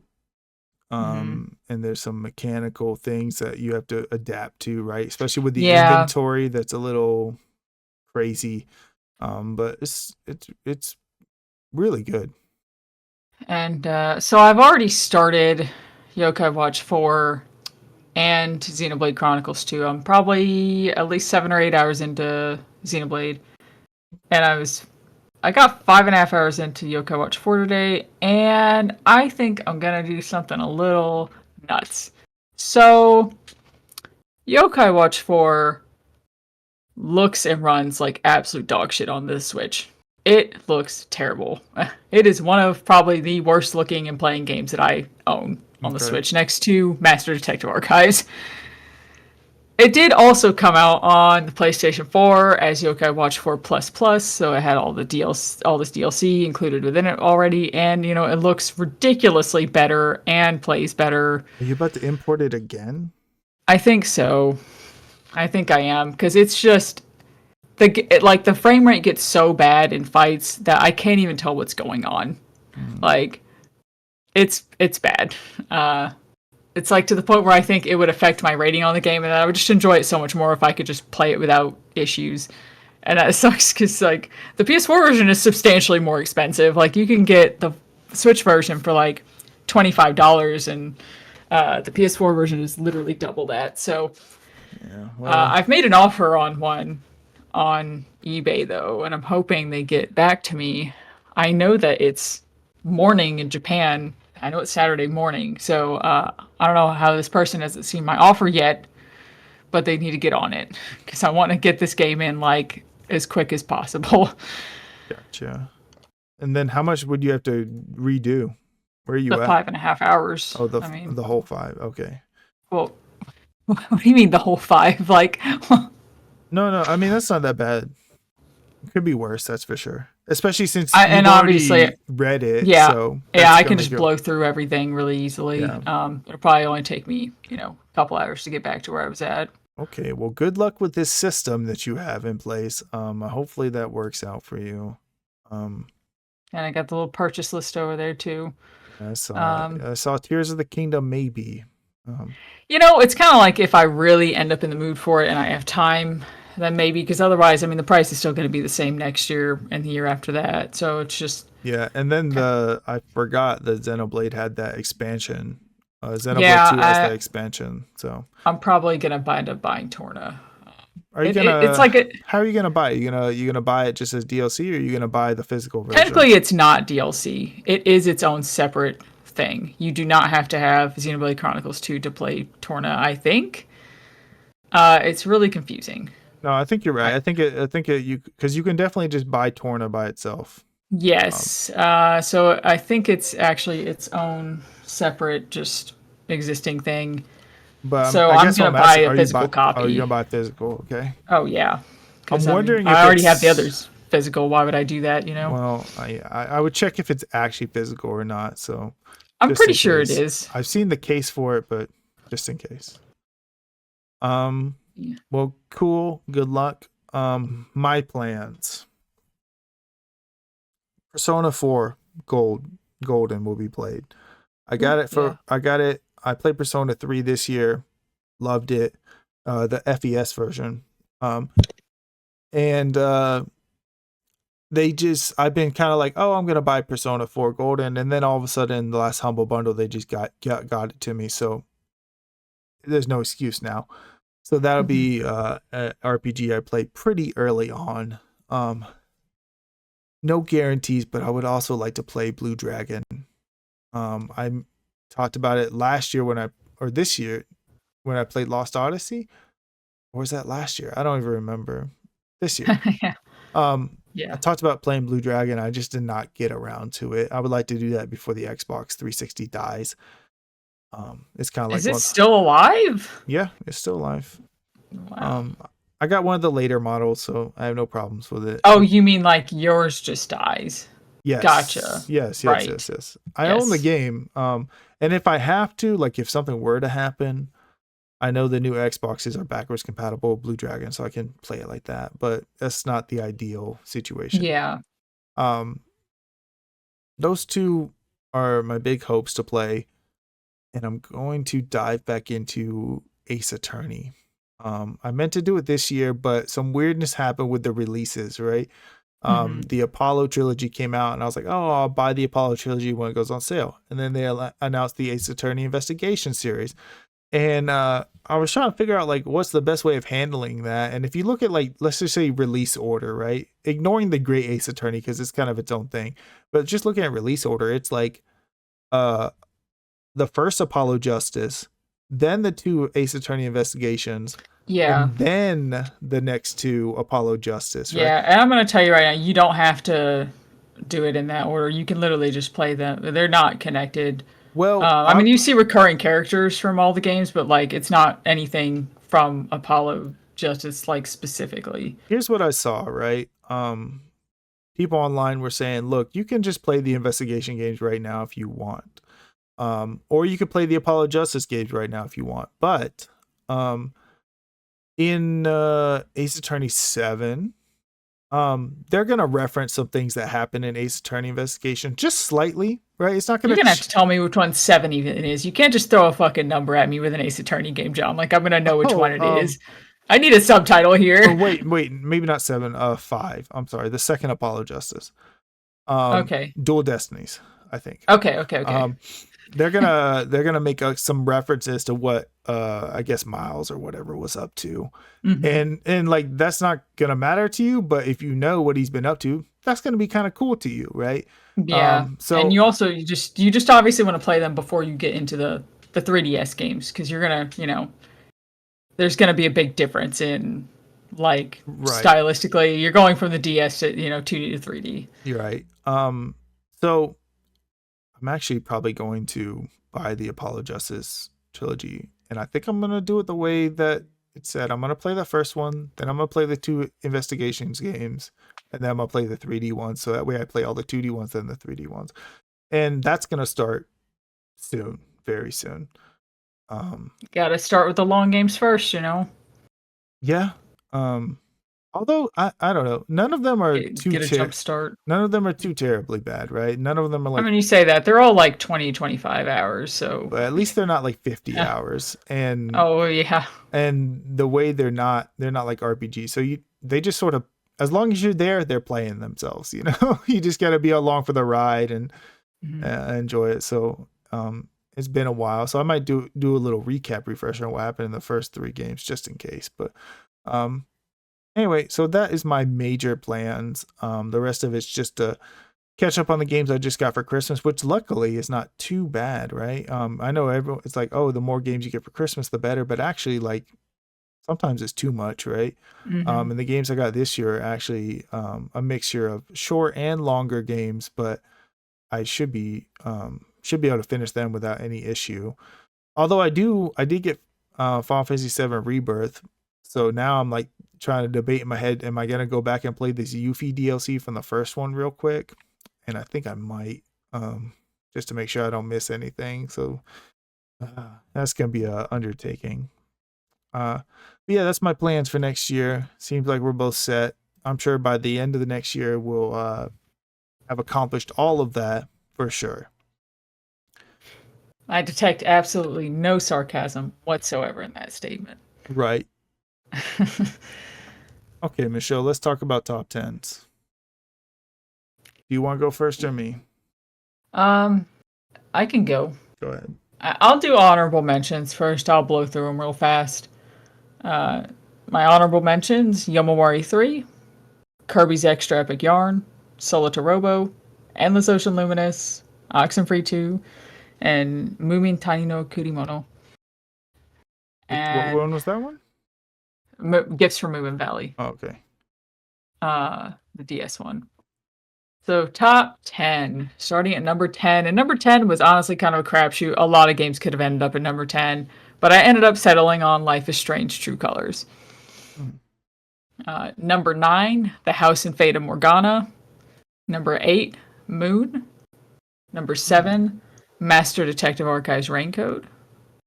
Number 6, Another Code R. Number 5, Persona 4 Golden. Number 4, Doraemon's Story of Seasons, Friends of the Great Kingdom. Number 3, and the top 3, which honestly could go in any order. Like, I had a really hard time, so I just ended up putting them sequentially in the order that I played them, basically. Number 3, Sims 4. Oh. Number 2, Silent Hill 2. And number 1 is still Natsumon, but man, did I really think about putting Silent Hill 2 as my number 1. But I couldn't tell if I just liked it that much more, or if I just liked it that much more because I just played it. You know. What do you mind saying number 6, 7, and 8 again? 6 is Another Code R. Number 7 is Master Detective Archives. Okay. And number 8 is Moon. That's what I thought I heard, but I just wanted to make sure. Number 7, Master Detective Archives. Very interesting. And these did shift around quite a lot. I really struggled with my top 10 this year up until probably the very late half of the year. So my top 10 is interesting because from the beginning of the year to the second half of the year, even though I think I played a lot of good games in the second half of the year, I only added 3 games to my top 10. Really? Yeah, only 3. I guess technically 4, but some of those other ones pushed out some of them. So let's go honorable mentions. Little Nightmares 2, Like a Dragon Infinite Wealth, Indiana Jones and the Great Circle. Wow, I really thought that was going to be in there. Yeah, The Walking Dead, the final season, and Silent Hill 2. Oh, I already don't like your top 10. It's going to be terrible. Why? You already have things in the honorable mentions that don't need to be in there. I'm sorry, I'm biased, right? So, the thing you might not like about my top 10 is it's going to have a lot of games from the same series. See, I try to avoid doing that as much as I can, unless I really just couldn't, you know. Number 10, Paper Mario the Origami King. Ooh. Number 9, Natsumon. I don't know, I made a face at that. I was offended. It was so far down. That's pretty high, right? I played some real good games this year. Number 8, Super Mario RPG. That's the remake. Number 7, Metroid Prime Remastered. Number 6, Master Detective Archives Raincode. Oh, so close to each other. Yeah. And actually, numbers 1 through 5 did not change at all from the beginning of the year. Number 5 is Final Fantasy 16. Wait, did you tell me what number 6 was again? Raincode. Okay, and what was 7? Metro Prime. Okay, gotcha. Okay, 5 was what again? Final Fantasy 16. All right. And number 4 is Persona 3 Fez. Number 3, Bayonetta Origins, Cereza and the Lost Demon. Number 2, Paper Mario. Number 1, Paper Mario: The Thousand Year Door. Oh, nice. So, pretty good year. Although it was a little sad that like some of the stuff, just to like shout out, right? Not even honorable mentions, but like You Will Die Here Tonight, Terminator, Sanitarium, Pseudo Regalia, Kowloon's Curse, like Sky Odyssey. Those were all Miasmata. God damn. Like those games were all excellent, but they had problems, or something that just sort of held them back from being like these perfect games. Worst game I played of the year is Kentucky Route Zero. For me, it was either Blue Reflection or Corpse Party Blood Drive. I think it's Corpse Party. Although Silent Hill, the short message was very close. Very close. But yeah, that is top 10s for the year. We are starting over now, so all fresh. And as always, we buy something for each other for the podcast. This did coincide with Christmas as well, so technically we bought some other games for Christmas as well. And we already know what we've bought each other, but Michelle, how about you say what you bought me? I bought you for the podcast game. I bought you the Sexy Brutale. And for your other game, I got you Shin-Chan, Shiro in the Cold Town. Right. Shin-Chan to me was like the most obvious thing. I knew I was not going to buy Shin-Chan because you would buy it for me. Yeah. So there was like no point in me buying it for myself. Sexy Brutale, I've heard the name. I've seen the thumbnail. I know nothing about the game, and I've decided I'm not even going to look at the Steam page. I'm just going to install it and play it. We've talked about it before. It's a GameStop exclusive. What? Yeah, the physical release was a GameStop exclusive. Oh, and we talked about at one point, years and years ago, how it was going to probably get expensive because of that. Oh, so actually I probably have seen it before when I think you put together have. the podcast. Or maybe that was back when we weren't using videos. Yeah, I don't know. But now I'm trying to remember what I bought you. Hold on, let me go to your backlog, which I'm sure you've updated. God, No, I mean, damn it's not. No, it's not. Don't you hate that? Like you just bought it and you can't remember. I almost couldn't remember Shin-Chan. Oh so, my god! Let me hold on. I'm gonna remember. Don't even tell me. I'm opening Steam. Slow down. It's in that page, that 2025 backlog page. Sent you. No, you just read them like 2 seconds ago. Okay, right. I'm opening it back up. Right. I bought You Will Die Here Tonight, which is why I earlier in the podcast made sure I referenced like make sure you check the computer with every character, make sure you check the chessboard with every character. Chessboard, computer. It's only one character with each that you need to get that interaction with, but man, I really had to go back and look at that chessboard again. I did get the computer one, but those were like random events. Because why would I look at stuff I know there's nothing there, but there was. Trust me. Other game I got you was World's End Club. I was actually trying to debate like which one do I want to be the podcast game, right? Because I've wanted you to play World's End Club for a while because it's made by the people who made Danganronpa after they left. Yeah, and I wanted to play it too just because it's weird. Yeah, after they left Spike Chunsoft, they actually made it's an Apple Arcade game, and then they ported it to everything, right? I played it on the Switch. It ran like shit. It'll probably run like shit on the Steam too, just because it's kind of an Apple Arcade game. But it's a weird game. It's clearly more for children, but to be honest, I don't know. It had good vibes, and by the end, it kind of like the story was kind of cooking. I don't know. I thought it was kind of cool. Not good, and the gameplay's kind of bad, but kind of cool. And also, I got you Clock Tower Rewind. That's not. Yeah, I feel like that's a pretty obvious choice. I've actually played a little bit of the OG Clock Tower before. I like way back in the day. I like downloaded the English fan translation, and played a little bit of it. Yeah, I think I even got an ending actually. Technically, I mean, it was a really bad ending. Yeah, probably the one where you escape in the car and you get stabbed or whatever. Ending H, if you will. I'm hoping, and you can let me know whenever you play it. I'm hoping it has mouse support.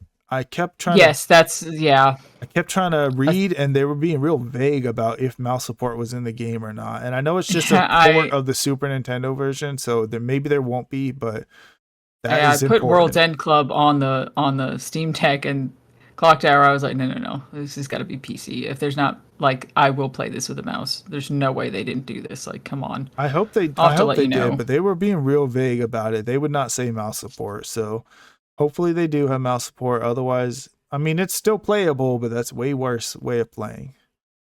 Anyway, those are the games I bought you. That's the games you bought me. And that is it for us, right? We are set for 2024. We're set for the next year. We'll be back around summertime to talk about what games we beat for the first half of 2025. I anticipate it being quite a slow start since I've started with all RPGs. Yeah. All long, like 30-hour to 50-hour plus long RPGs. This is a spoiler. I've already beat another game. So not a slow start for me. Yeah. We're already kicking. We're already starting strong. But we'll see how it goes, especially when I start moving into those RPGs and Ace Attorney games, right? Yeah. But yeah, that's it for us. I don't anticipate beating as many games as this year, though. We'll see, though. Maybe I'll play a lot more shorter games than I think. These are just the ones that I am gunning for the most. It's in a weird way, even though we're racing, the goal is actually to probably beat less games because that means you beat longer games. Because we do have a wealth of longer games, but it's just not the way it always works. So, all right, that's it for us. I win, of course, by over 20 games. I actually anticipate next year being a little bit closer. Hopefully that there's no acts of God that slow Michelle down. Yeah, like continually all back to back. Right. But we'll see how it goes. But that's it for us. So we'll see everyone in July. Bye. Bye.